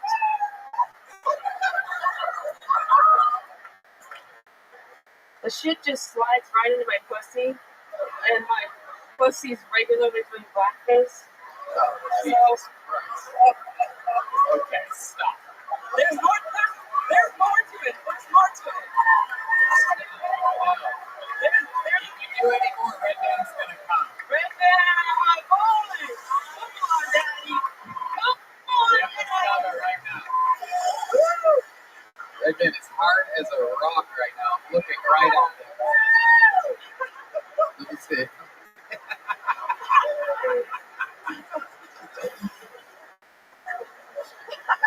I'm sorry. You just touched it. Yeah, I know. This is what I have to do to keep myself entertained nowadays. It's fucking... Was that it? Or was that your second belly flap or whatever that is down there? I don't know what that was. It was soft, that's for sure. Was it your actual penis? That was the tip of it. Yeah, hell yeah. Turtle. It was like a turtle. Yes. there's another part of it. I'm just throwing it out there. Okay, what's the rest of it? The pussy does blackface, shit all over your pussy. You know, on my pussy. Yeah. So I get these raging yeast infections. And yeah, ew. And I Googled, can you get eaten out when you have a yeast infection? Yeah. Probably. And it feels like the best back scratch. You know, like up a little bit, down a little bit, to the left, to the right, harder. Like blow cottage cheese all over his face. Wow. You are fucking disgusting. Matthew Broussard. Yeah, I'm Jewish, and just as a note, I can't eat out pussy if it has a yeast infection, if it's on Passover. I have to wait for it to 11. Okay. Heck yeah. I also, for many reasons, could never eat your pussy. Teresa, let's talk about it. How long have you been doing stand-up? 3 months. 3 months. Okay, already better than somebody I know who's been doing it 2.5 years. I love it. A lot of Asian women on this show tonight. What kind of Asian are you? Half Chinese. Half Chinese. What's the other half? Scottish, Irish, and Czech. Wow. Okay. All right. Half Chinese. What do you do for work? I'm a pre-K special education teacher's aide. Oh my god. Is that who's writing your material for you?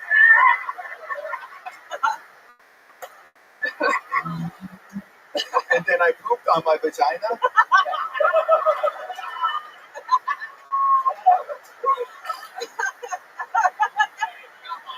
Sneaking extra fart noises. So Teresa, you seem a lot of your set has to do with sexual things. Are you very sexually active? I recently separated from a 10-year divorce to an autistic firefighter. Wow, damn. So at least you could spray your pussy down before eating it. That's incredible. No. He was too scared to fuck me, believe it or not. Really? Yeah. Why was he scared to fuck you? Because of the autism. Oh, really? Yeah. What kind of autism are we talking about? Was he afraid he'd give it to you? I have it too a little bit, but I think he's way more, you know. So how long have you been separated from the autistic fighter? 3 months. 3 months. So you've just been on a tear. Yes. So what's been going on? Describe some of your actual interactions with other humans with us. I am excited about this. Yeah, so I've been on a Hispanic frenzy. Ooh, is that a dating site? It should be. No, it should be. I wish it was. Who's Gone Wild, perhaps? It's Hey, what's all the shit on your pussy? Hey, your pussy's so black. Hey, so, yo, your pintos are black beans. Dude. This frenzy. So you're just out there with the Hispanics. What's going on? Tell us about it. I had sex with 3 different guys named Angel in 1 month. Oh my god. It's not called running train. It's just a regular sized car. There's a lot of people in it. Damn, I didn't know angels go to hell too. That's incredible. Founder's Cupid, am I right? stupid. This is the dumbest show of all time. 3 angels in a month. So tell us more. Describe what's going on here. Tell us. You want to know about the angels? Yes, anything. Keep on. Any angels, Salvadors, fucking Mihes. Okay. So Angel, I met on Live Links. What's Live Links? You call in this number and then you talk to guys. Old school. It's like from the 90s or something. Yeah. Are you still? Deep Madness knows what it is. Live Links. Yeah. 1-800 Live Links. Yeah. Okay. So he's like, yeah. He's on fentanyl tonight, everybody, for the first time. He's experimenting. I'm kidding, dude. We know you're not on fentanyl. Yeah, so. Okay, dude, let's keep listening to that. Chatty. So Angel was like, come to Dallas. I'll give you gas money, pay for a hotel. I get to Dallas. Didn't get any gas money. He asked me to pay for the hotel. Oh, shit. And then he said he'd Venmo me for some Plan B, and he fucking did it. So I was like $300 out.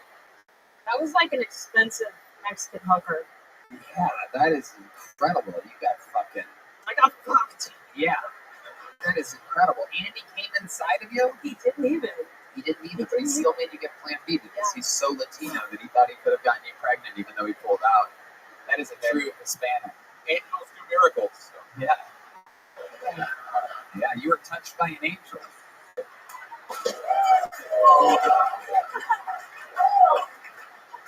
That is absolutely amazing. You drove all the way to Dallas. Was the sex good?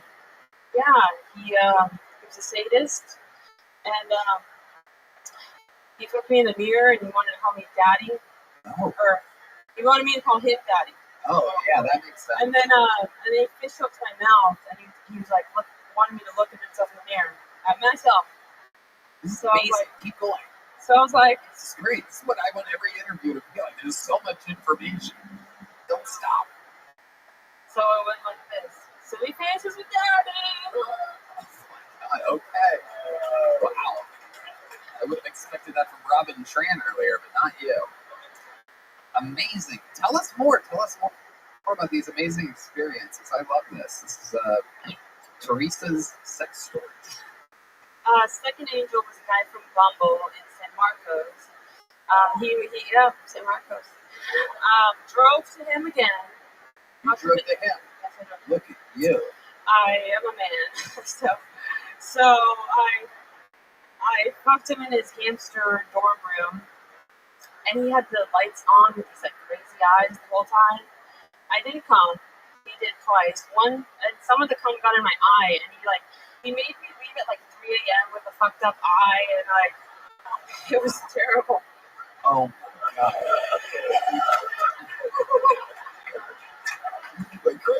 Angel. So so far 2 angels have made you drive. Yeah, actually the third did too. Oh my God, here we go. Let's talk about the third angel. Here we go. Okay, so Angel 3, which is his name in my phone. Oh.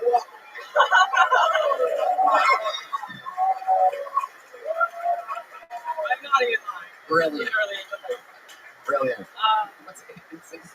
So I drive like 45 minutes to Angel 3, and he has this like degenerative hunchback condition.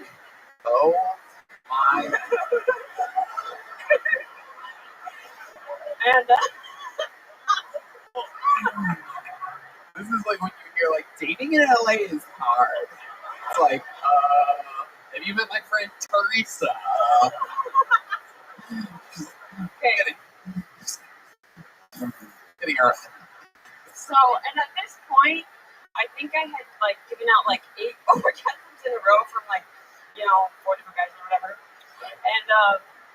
And so we have sex, and neither of us come because he has to go to a birthday party. Oh, that is so Hispanic. That is incredible. But I respected it. And the next time we fucked, then he goes, "Oh, I just want you to know I've never cheated on my girlfriend before, but till now with you." Is that after he came in your eye or in your pussy? No, that was Angel 2. Don't get it mixed up. Angel 3 told you afterwards that he cheated on his girlfriend? Yeah, I didn't know he had a girlfriend. Why would he tell you that, do you think? I don't know. It was her birthday. Ah. Who says you can't have your cake and eat it too? You know what I'm saying? The old chocolate cake, because your pussy is covered in shit. That's a callback. I thought it was a kid's party and he just showed up cocked and loaded. Unbelievable. 3 angels. Do we have? Can you name some other names? That this is... The next guy was Mexican. His name was John. That was kind of weird. Oh, Mexican John. Okay. John. Tell us about Mexican John. Also, Line Links. He picked me up.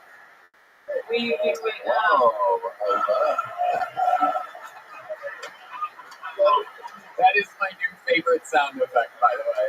Let's go. I can't believe we found a new one here. It took 3 angels for us to find the hallelujah button for the first time in 10 years. Amazing. Yeah, so then he took me to that outlook that looks over the city, smoked some weed, grabbed my ass. Then we went to his car. We went to 15 different hotels that were all booked. Ended up in a parking lot, and then backseat.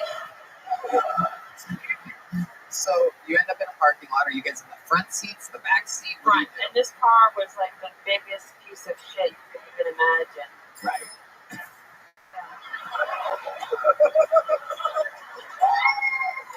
Right, man, in the zone right now. Yes. Okay, so you're in the front seat of his car. What happens? Stick shift? Automatic? Automatic. Okay. Yeah. And you crawl over, he comes over to you, you put the seat back. What goes on here? A lot of people are confused. The seat's back. Let me taste his leche. Whoa, that's basically Mexican third base with you. Those of you that don't know. Once you try the leche, you... Okay. Turn into his leche. Sometimes I can't compute the setup that I force myself to... Once you try the leche, you turn it to his leche. Yeah, there you go. Absolutely. You kept thinking about it. I forced myself to have a half a second there, so you got it. Yeah, that, sex. Somehow the condom came off. Whoa. And then, what else happened? Oh, and that's when he finished my mouth. Ah, the old switcheroo. Absolutely. Yeah. The old dolce de leche. That's how they're speaking in the country. All right. But I didn't come, so we never talked to him. Have you ever been with a black man before? Actually, I recently fucked a half-black Indian. Oh, half-black. Yeah, he's been on the show. Half-black. Half-black. Yeah. Is that a rubber ducky? Half-black. Yeah. Okay. So, tell us about the half-black. So the half-black was totally not my time. You know, should I say he's been on the show? No, don't say it. Don't say it. No, we don't want to know which half-black comedian. Yeah, this ain't no jumper. What the fuck? Sorry. Is that snitching? Am I snitching? Am I triggering you?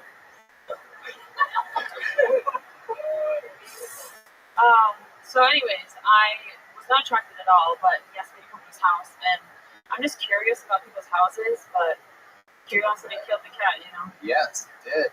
Absolutely. So it was actually Reparation Sex. It was Juneteenth. Wow. That's not reparation. You're Chinese, lady. I'm half white. I'm half white. I've got some skeletons in my closet. He's half white. What the fuck's reparations in any of this? So I wasn't trying to fuck him, but how did he end up? How could he possibly end up having the ability to get inside of your very openable pants? What did he do that you didn't want to fuck him? How did he end up winning you over? We were talking about who massages each other better. I was in his bed. He was massaging me, but that's not where it happened. Oh, he had a bed. This is an unbelievable breakthrough. It's the hallelujah when you. This is the first guy you mentioned that had his own bed.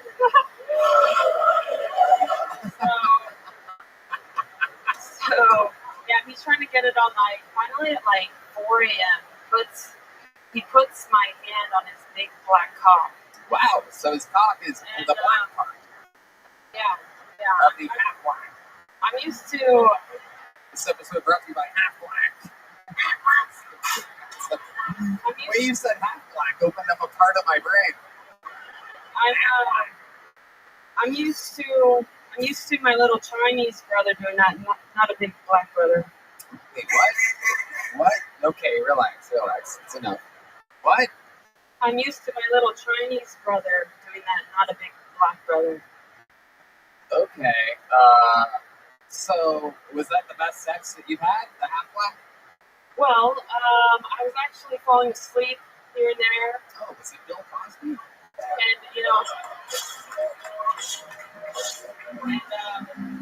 I would wake up.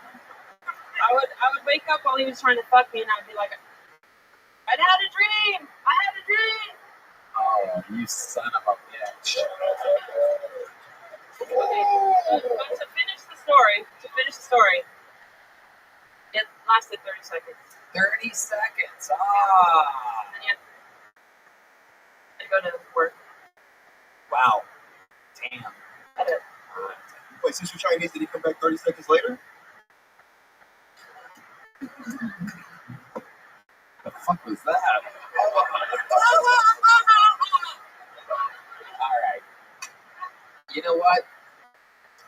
Actually, one of my favorite interviews in a long time. You're leaving with a big joke book and a chill blaster. And if I have a feeling that chill blaster, it's going to be a lot of shots on the face and chest. How about one more time for Teresa McAdam, everybody? All right, we have one last bucket bowl. We're going to get through it real quick. We're running into overtime. Make some noise for your final bucket bowl tonight. Alex Reyes, everybody. Here we go. In and out, Alex Reyes after an 18-minute interview with Teresa McAdam. Come on, everybody. Your final bucket bowl tonight. One more time for Alex, everybody. These people wait for hours. I'm 38 years old. I'm going back to school. I'm taking a DWI class.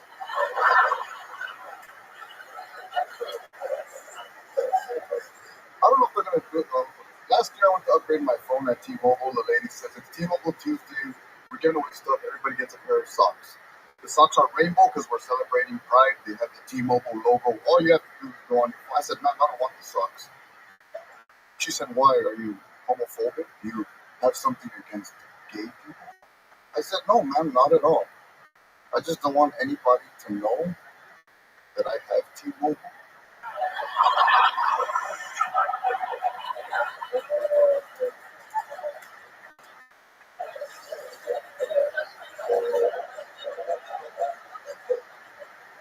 I've been saving a lot of money by switching to self-checkout.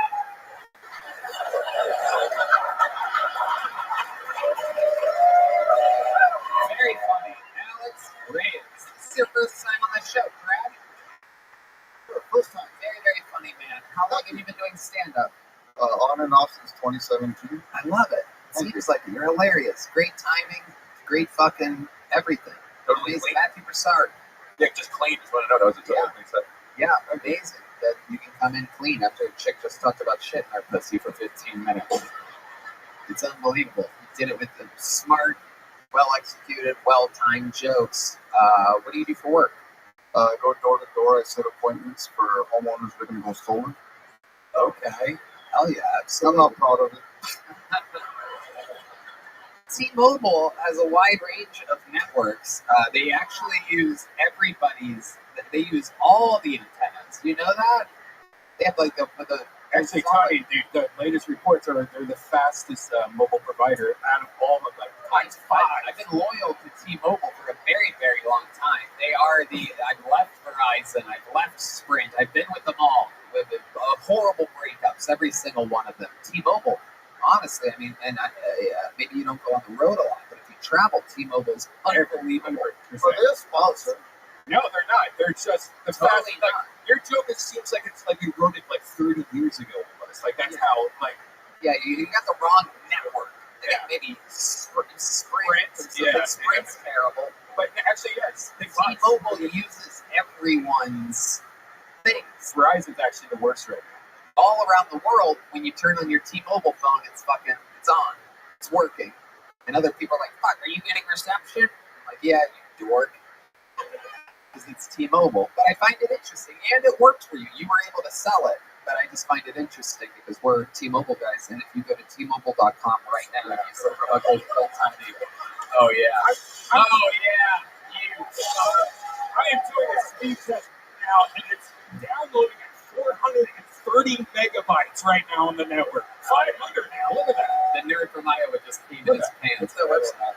I use Verizon. Should I consider switching? Oh, yeah. Absolutely. And if you switch right now using the promo code PhilTony, you get, they buy you a new iPhone plus up $200 free for your first month. Yeah, new iPhone? Yes, a new iPhone only at T-Mobile.com. T-MOBILE.com. This is a fucking commercial. What's happening right now? Yeah. Yeah. Uh-huh. So tell us more about your life, Alex. You seem so balanced and centered. It's absolutely incredible. I find you to be an anomaly in these crazy, insane fucking times post-pandemic. It seems like everybody's a little bit crazier than normal, and you're just right here riding the wave. No shaky legs, super calm, in the moment, waiting, taking your time. You're not just forcing an answer down everybody's throats, embarrassing yourself. You're calm, you're cool, you're casual. Tell us more. Today's my birthday.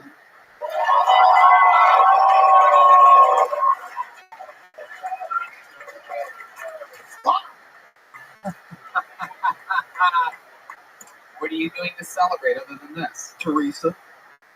Yeah. Hell yeah, dude. Oh, you can get that for sure.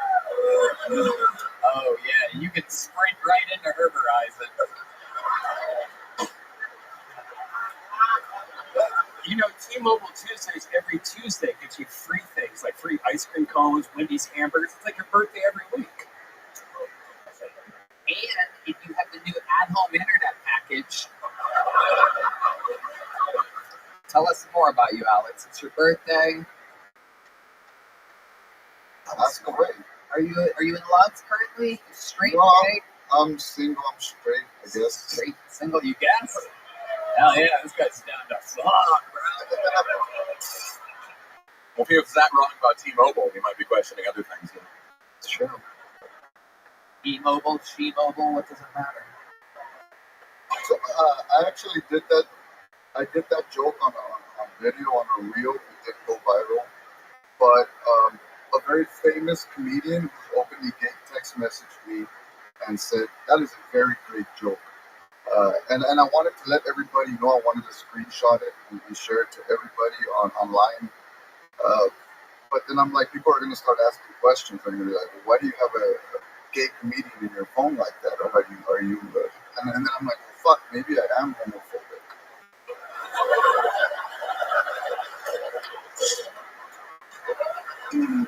You're a funny guy. His name is Todd Glass. Ah, we love Todd Glass, legend of the Kiltony universe. One of our dear guests. And he's listed in your phone as openly gay comedian? Well, his name is Todd Glass. Mm-hmm. I picked him up from the airport and we became friends. Oh, yes, indeed. Absolutely. What's the gayest thing you've ever done? I had my ass grabbed on my way out of a Jeep. Ah. Wait, Todd grabbed your ass? A guy grabbed my ass? No, not Todd. No, not at all. Okay. You live by yourself? Yes, sir. Weirdest thing in your refrigerator right now? Think about it. Take your time. Maybe it's in the door. Maybe it's in the crisper. Maybe it's in the little butter holder. And then strawberries that are molded. Oh, very good. Very good. Do you have any special skills or talents other than being a very funny comedian? I used to be able to play the guitar. You used to be able to? What happened? I lost my pinkies. How did you lose your pinkies? Vaccine side effects? So I have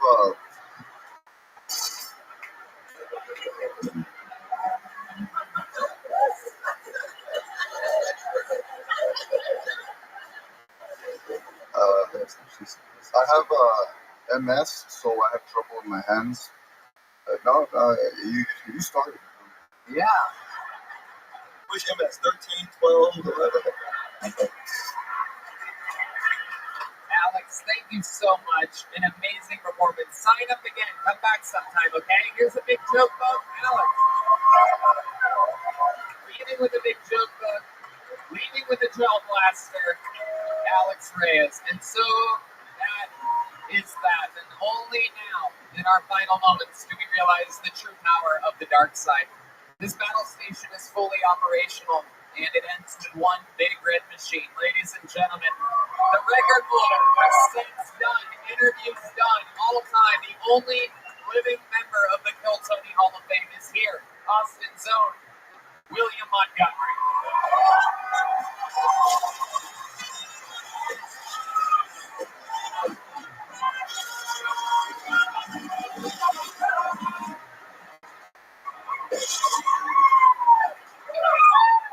Nice to be back from the big island.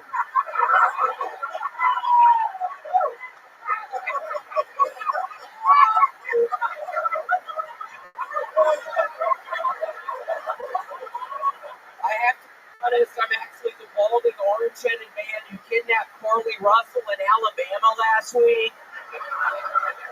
She was telling the truth. Don't get mad at her. That's not a joke. I mean, it was me. Imagine thinking to yourself, you know what animal seems the most ninja-like? And coming up with turtles.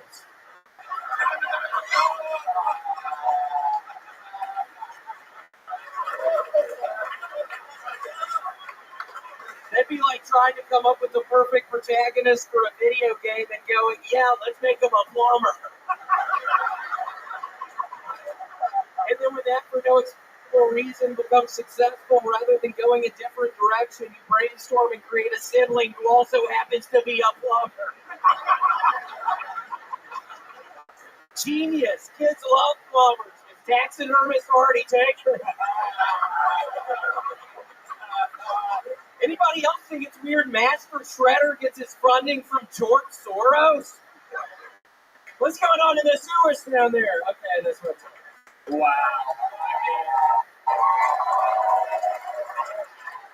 Time after time, somehow, apparently getting stronger and stronger somehow. It is unbelievable. Man that could come in weak. He could come in, he could take a night off and go, oh, I've already done so much. But instead, build time after time, laugh after laugh, the volume level, the amount of punchlines, the energy, the excitement, the connection. I mean, look at the way he stares these people directly in the eyes. Everyone, an innocent victim of his. Look at me, bitch. You better look at him. Thank you. And so, Tony, I'm excited. Nicole came up here doing her new merch. This is some of my new merch. I made tan peanut characters. Say Hawaii, so I'll be selling them after the show as well. Oh, wow. Tan peanut characters. It's like the Belize guy. It's this guy. It's unbelievable. Incredible. Just like him. Exclusive William Montgomery merch. I love it. How was Hawaii? Tell us about it. We missed you last week. Yeah, Hawaii was wonderful. I stayed a little longer because, Tony, I'm gonna be an actor now. They casted me in a remake of Rescue 911. They're gonna start doing a Rescue 911 in Hawaii. I'm gonna be the driver of the ambulance, so I'm super excited. We already started shooting. I have to go back in a couple weeks, but super excited. It seems like it could be a good opportunity for me. That is so exciting. So you're the ambulance driver for Rescue 911, the old classic show. Yeah, I'm sorry bringing up that reference. I've been working on not doing the older references, Tony. I'm very sorry. I can't stop doing what's funny over there, Brandon? I can't stop doing. What are you doing? Why are you slapping yourself like that? It's some new thing I'm trying. Sometimes it makes people laugh. Not all the time. Every time you do it, there's a weird sound. Do it again. Yeah, every now and again, it kind of makes the sound. But not all the time, but sometimes.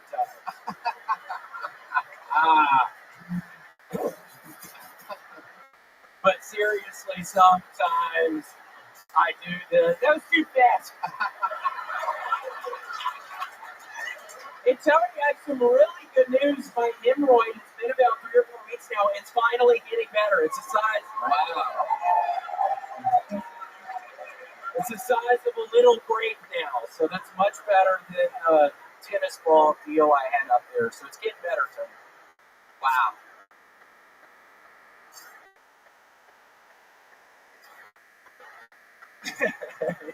Amazing. You're coming back from Hawaii super refreshed with what seems to be superpowers right now. What else happened out there why do you think you're coming in so strong?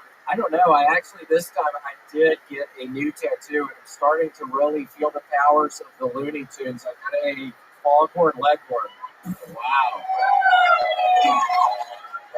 Cost me $5,000. Wow. Why did you pay so much money for it? Because I was thinking when I was in Hawaii, the doctors were telling me don't go because of your skin cancer, but I'm just getting to the point. I think you've been here as well before Matthew started, but just getting to the end of my fucking rope, dude. I think you were that way a couple years ago or something, so we share that in common. Yeah, I was just at the end of my fucking rope. Just do I jump off this fucking building? I think you were in a similar situation like 3 years ago or something. And you talked me out of it. I did talk him out of it. He was a fucking pussy. I thought he was going to do it. But I'm glad he didn't. What did you say to him to talk him out of killing himself? Matthew, come on. You know I love you, dude. We briefly dated, Tony. I don't know if Matthew wanted me to say that. But yeah, it was like a lover's quarrel. He almost fucking dropped off. I was like, Matthew, stop, man. You know I love the world. Matthew, you know I love the world.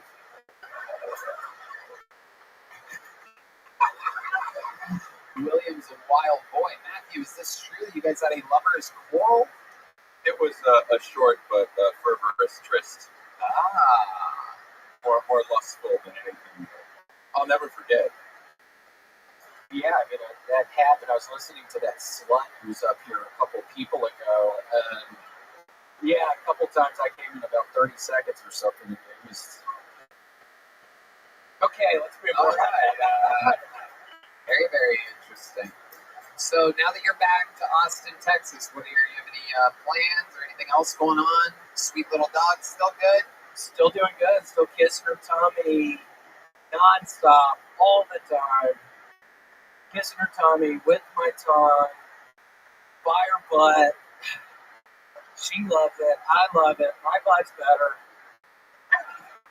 Luckily, I started putting grape juice on it. Yellow grape juice. Did a doctor tell you to do that? Dr. Threckle. Dr. Freckle? Dr. Threckle. Threckle. That's your actual doctor? Yeah, Dr. Threckle. What else? Why is that funny, you fucking idiot? I'm bombing up here right now, dumbass. I'm having a real hell of a time up here.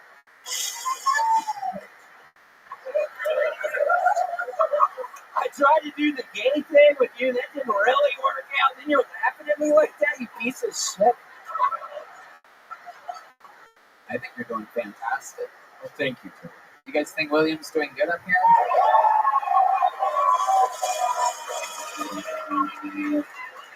Why didn't you clap, bitch? I can see everything that's going out there right now. Thank you, thank you. Thank goodness. Things are up and up. You're about to go on the tour with me. That starts in 2 weeks. Very excited. I'm actually driving an hour tomorrow. I've started the process. It'll be fine, but I'm finally getting my passport tomorrow. I have to drive an hour away. And then Why are you driving an hour away? paying some guy $500. I went, seriously. Did I tell you that I have a guy for that? It might be the same guy. I gotta find somebody else. His office is like 3 blocks from here. I have to drive an hour. I have to wake up at 7 in the morning and drive an hour, but I'm going to be able to get up. This sounds very suspicious. This lady's got to go read somebody's fortune right now. Jesus. She looks like a gypsy. Yes. We're a good team. We should do like a comedy together sometime. Let's do it. Okay. An hour away from Passport. Where did you find this human from? From Nick. Why would wow? You're gonna end up. Yeah, I would have to take somebody else to Canada, I guess. Janice is free. Oh, maybe Janice can do it. That would be exciting. I'm gonna get it to Teresa. Who said that? Who is that lady right there? The one behind the Belize guy. I'll get the passport to her. I swear to God, I'm getting it. Again, I have to pay him $500 with a money order. It's kind of sketchy, but I'll get it. Is there anything else that you want to tell this audience, tell these people that love you so much, perhaps something passionate from the heart? Again, I will be right out front after the show. I have these new t-shirts. I'm super excited about it. And just remember, I am a gold. Stop loving the gold train.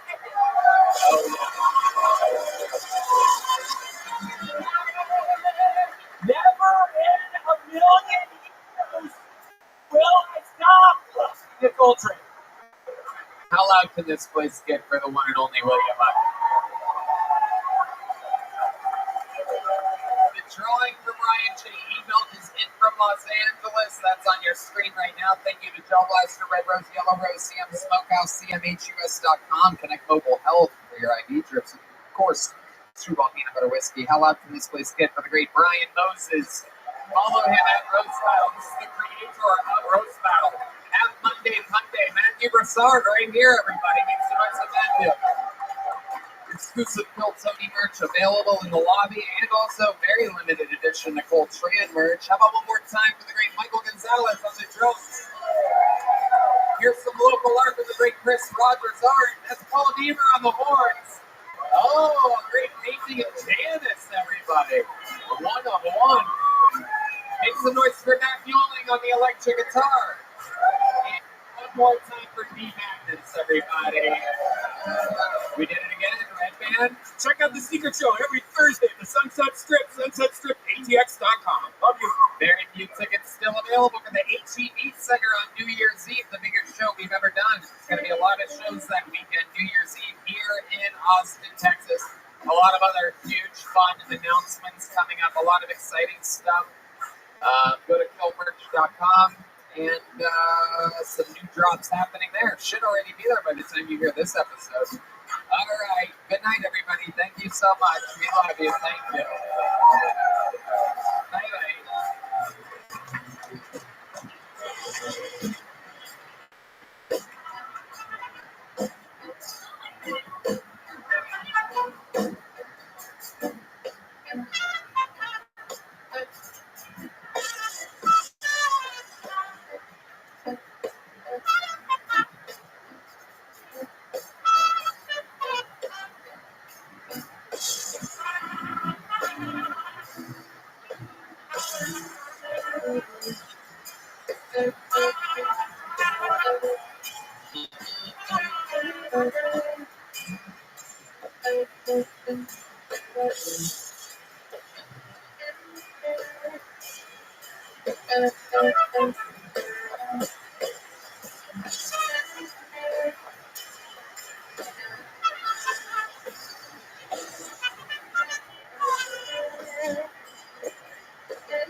Hey y'all, HelloFresh takes the work out of eating well, with meals like cheesy smash burgers, which aren't just easy, they're delicious. Get 50% off plus free shipping with code 50KTSHOW. HelloFresh.com. 50KTSHOW. Again, that's 50KTSHOW at HelloFresh.com/50KTSHOW. Hello, Charlotte, North Carolina. I will be at the Night Theater at the Levine Center for the Arts, August 25th. Atlanta, Georgia. I will be filming my next special with you at the Cobb Energy Performing Arts Center on August 26th. Tickets available now at TonyHinchcliffe.com.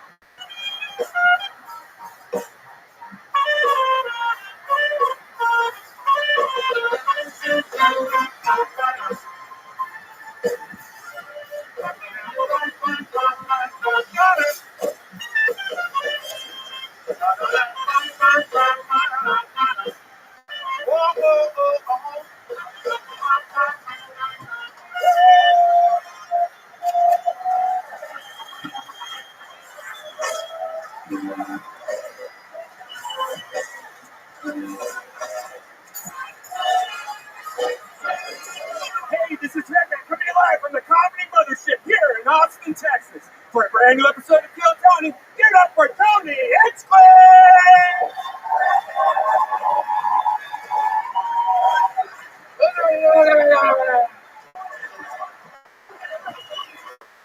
Fuck yeah, make some noise for the great Brian Red Band. Are you doing this shit tonight? Are you a good fucking crowd?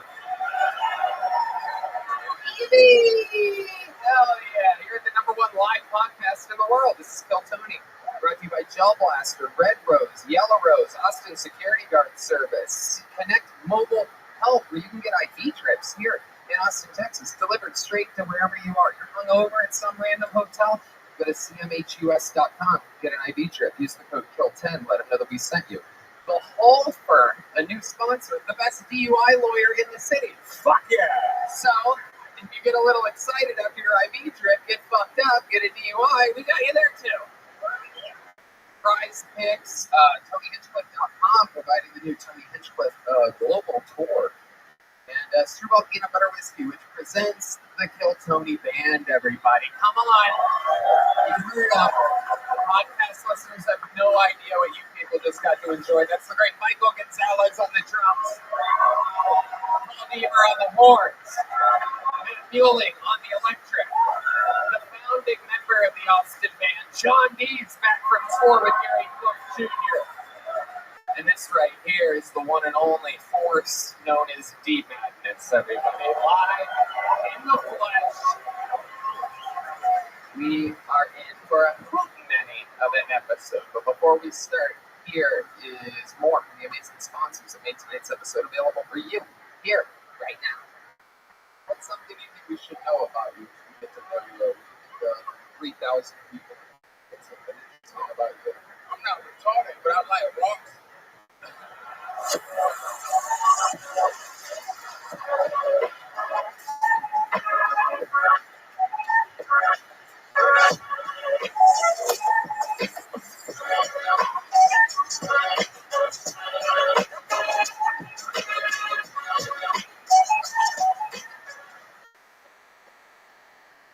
Hey, this is Red Band, and if you don't know, I now own a comedy club, the Sunset Strip Comedy Club on 6th Street in downtown Austin, Texas, right next door to the Comedy Mothership.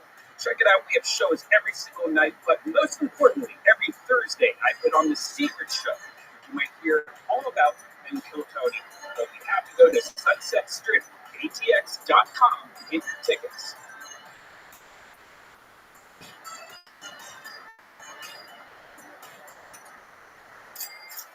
And this episode of Kill Tony is brought to you by Zippix Toothpicks. Zippix brings you a totally satisfying, convenient, and flavorful way to curb cravings, get a boost of energy, or simply relax at the end of your day.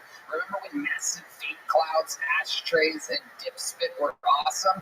Well, now there's an easier, cheaper, less messy, and more subtle way to curb cravings with Zippix Toothpicks. The best part of Zippix is that you really can use them just about anywhere. With 2 milligrams per pick and some 3 milligram options, Zippix Toothpicks are long-lasting, extremely affordable, and available in 6 delicious flavor choices. I've been using them on flights lately, and boy, is it a amazing nicotine life hack.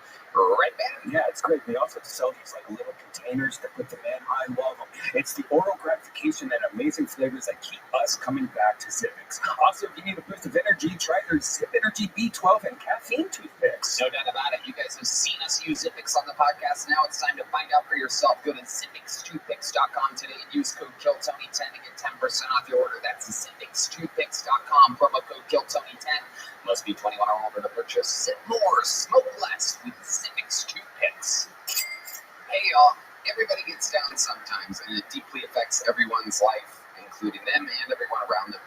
You know, sometimes it helps to talk to a therapist, but you might not know where to get started. But TalkSpace makes it easy to find a therapist you like. It's convenient to meet online, at home, or wherever you're most comfortable. TalkSpace has made a huge difference in many people's lives. It's accessible and affordable. A lot of people don't think that a therapist or psychiatrist would be helpful, but don't have the time to find and meet with one of them or afford them. But with TalkSpace, you can do everything online. They've made getting the help you want easy, accessible, and affordable. When you've met your therapy goals or simply want to cancel, TalkSpace has a simple cancellation process and will work with you to get a prorated refund for unused time if applicable. It's incredibly convenient to have virtual sessions with your licensed therapist from the comfort of your own home. TalkSpace lets you send messages to your therapist so you don't have to wait for your next session. Therapy can help you shift your perspective, find tools to cope at difficult times, and be a guiding light.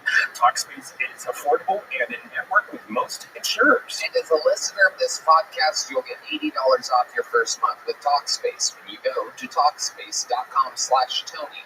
To match with a licensed therapist today, go to TalkSpace.com/Tony to get $80 off your first month and show your support for the show. That's TalkSpace.com/Tony.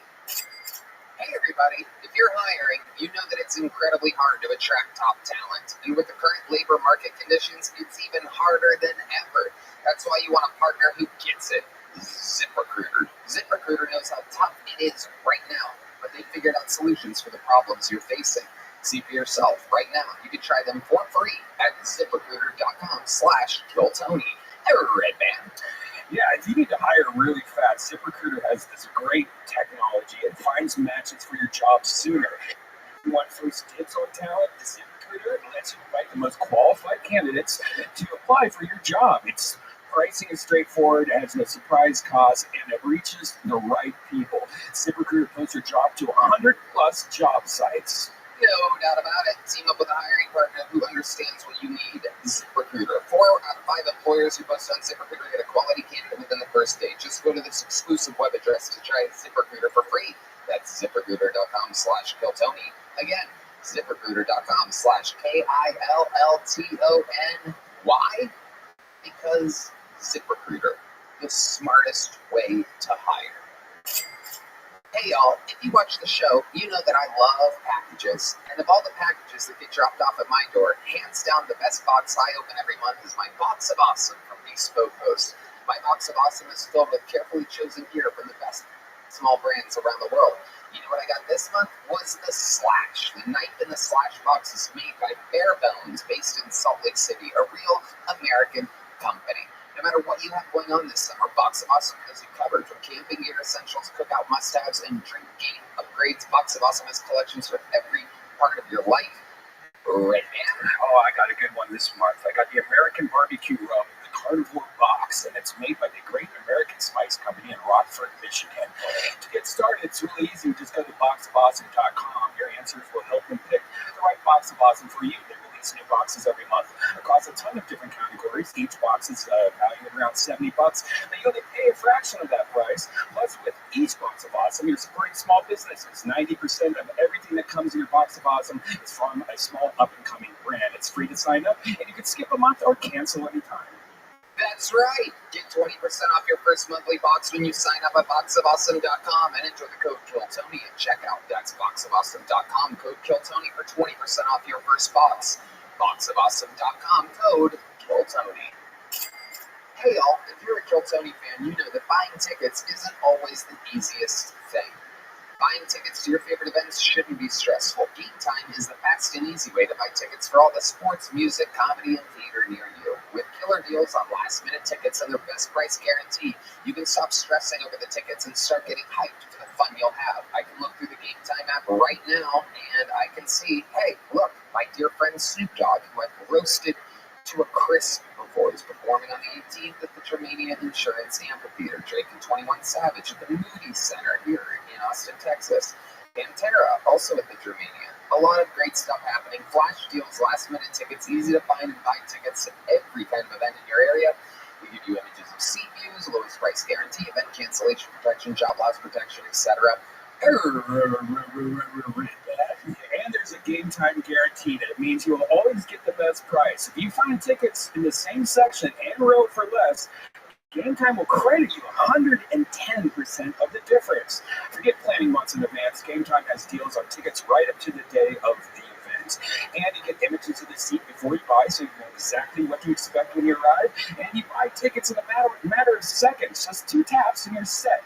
Tickets are sent directly to your phone, so you never have to dig through your email. Snag the tickets without the stress with Game Time. Download the Game Time app, create an account, and use code KILLTONY for $20 off your first purchase. Terms apply. Again, create an account and redeem code KILLTONY for $20 off. Download Game Time today. Last-minute tickets, lowest price, guaranteed.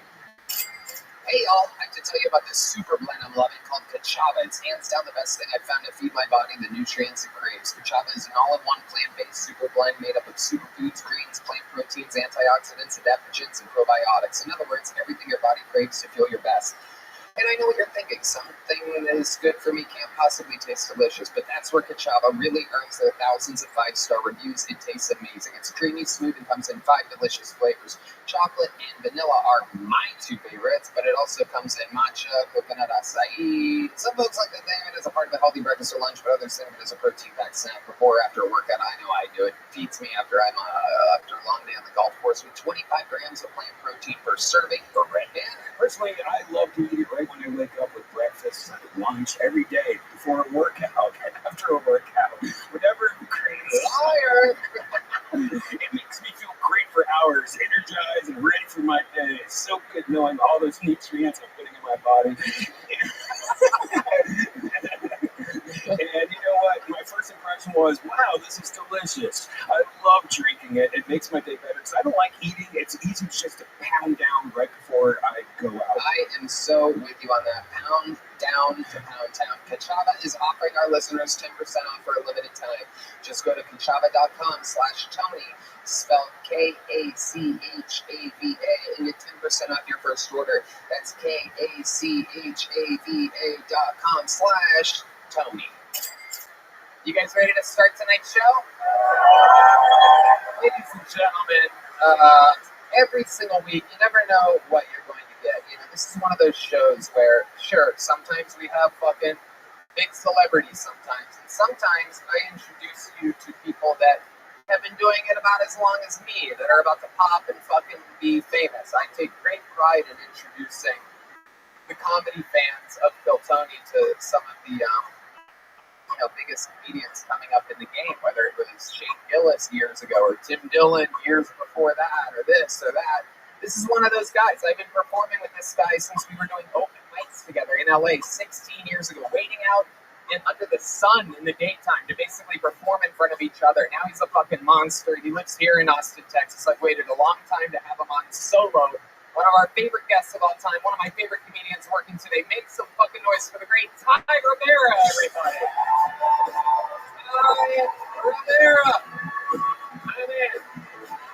But he's a diabolical comedian. A wild-looking human being, so get that out of your systems. Little bit.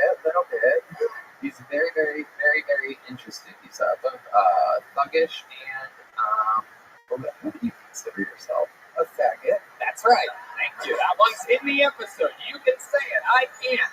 Even though I seem gayer than you. It's weird how that works. I heard you say it right before I came out. That was during the commercial break, though. On YouTube, you can say it. But that's how weird things have gotten. Because I, believe it or not, like girls. We edited out 5 of those F words on tonight's episode that's airing tonight. Really? Oh, okay. I just got word we have signups from China, India, Ireland, and Canada in the bucket. That's very interesting. I hope we get China out here tonight. Oh boy. Anyway, Ty, you've been on this show numerous times.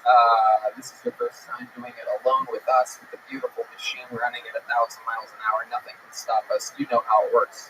Tons of fucking people sign up. I mean, it's absolutely ridiculous. Over 200 people. Like I said, people from all around the world in the bucket. If I pull their name out, they get 60 seconds uninterrupted. You know, their time is up to hear the sound of a kitten. That means their stand-up comedy time is done, or else they bring out the Angry West Hollywood Bear, which just interrupts them. And then I interview them. We find out more about them and what makes them interesting. Now, while we have a whole bucket full of comedians, we like to start the show with a little something special. We have a few regulars on this show, which every single week they have the very not easy, very judged job of doing a new 60 seconds every week in front of the entire internet.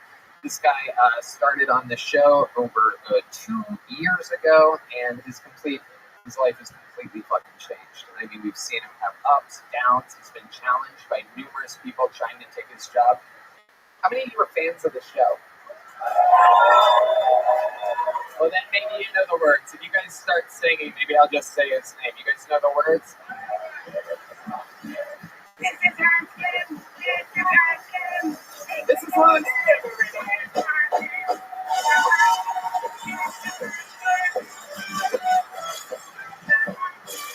What's up? It's good to be here. My name is Hans Kim, and I'm pretty good at fingering. Whenever I see a dude not washing his hands in the bathroom, I'm like, good, that's 10 fewer fingers that I have to worry about. Whenever I see a woman squirting around in her seats, I'm like, you should have gotten fingered by some dirty-ass homeless dude. But I got that sriracha pussy right now. Tired of fingering girls in yoga pants? It's like a resistance band. I was just in LA recently. A lot of snowflakes there, woke people were like, no means no. When a girl says stop, you gotta stop.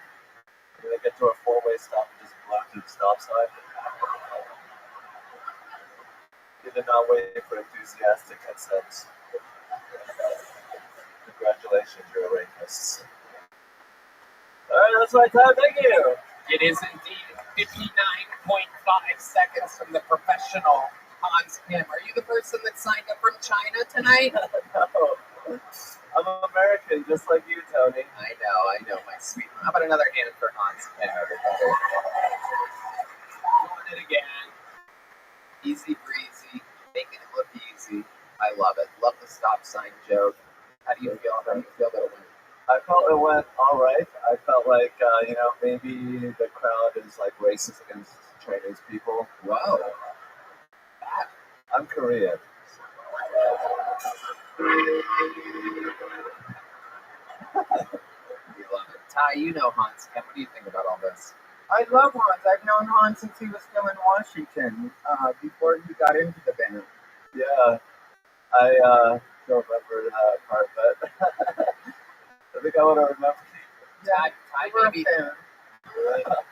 maybe roofied you and butt-fucked the shit out of you, and that's why you don't remember.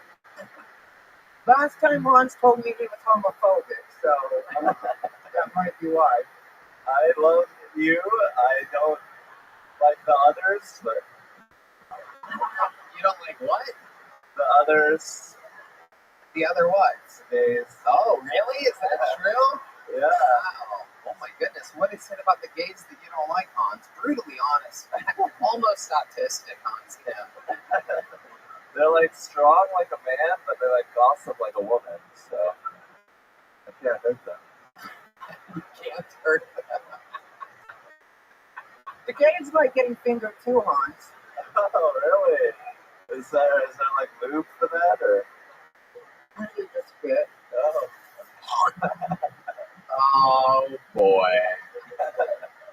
Hans, what's been going on this week? Tell us about it. It's always so interesting to find out about your real life.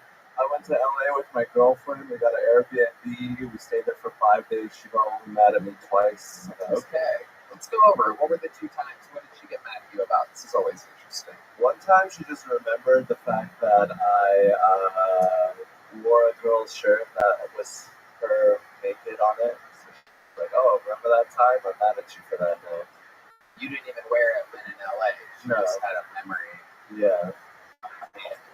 I thought I was like, I'm an entertainer, you know, I do crazy things like, you know, wear porn on my shirt. What was the second thing she got mad about? Some girl Snapchatted me, and, you know, I'm not interested in her. I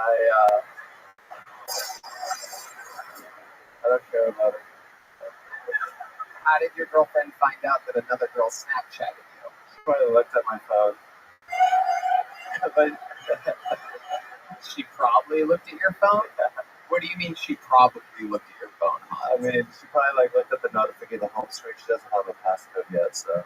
I love how you said yet, by the way. Why do you have notifications turned on for Snapchat on your home screen? Oh, you can turn that off? Oh my god, you are just a magnet for trouble. It is unbelievable. What other notifications do you have turned on? I have TikTok, I have Instagram, I have everything turned on. Why do you think you have everything turned on except for your girlfriend?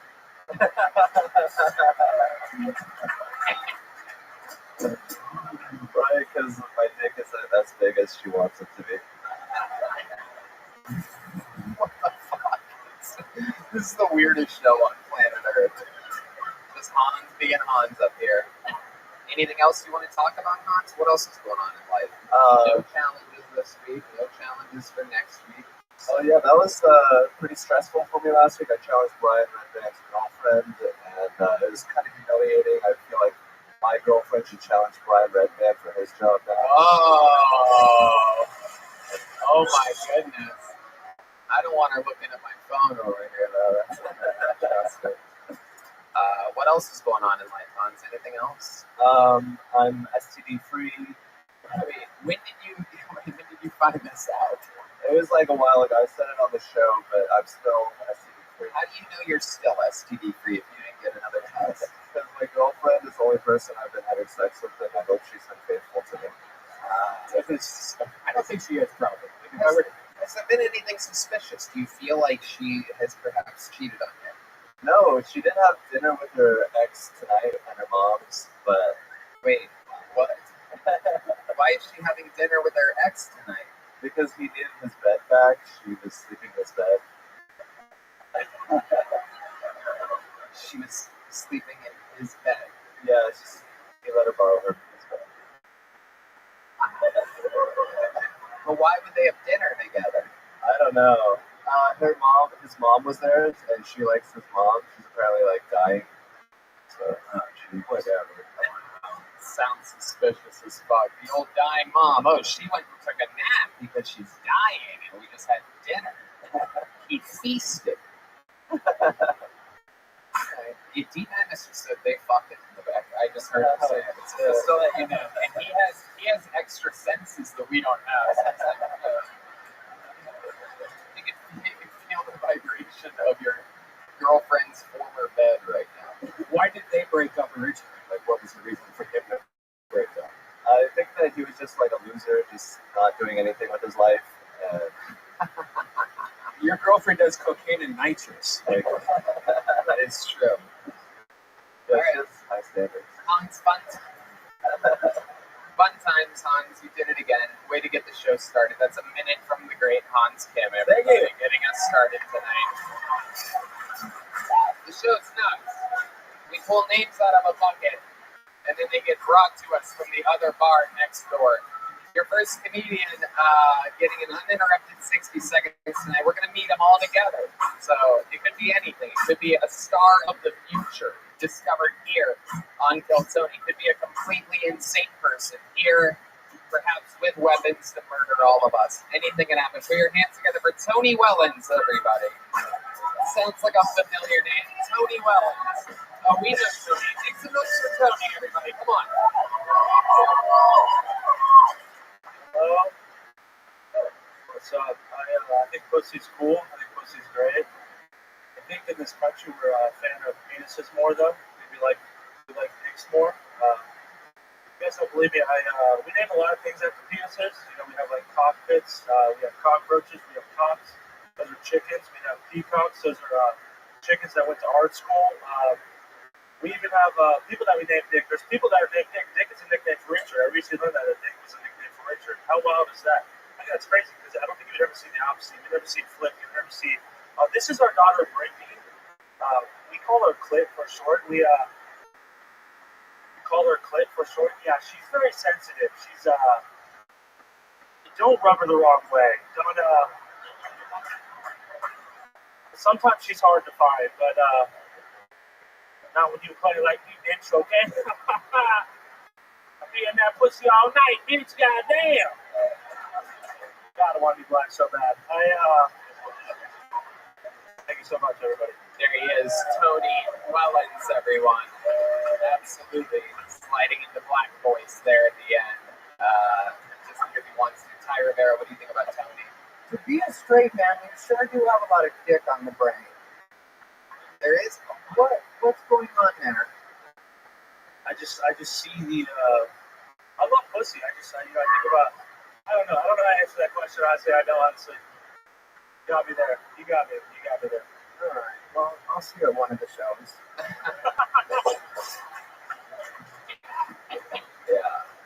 Yeah. You might be deep in the closet.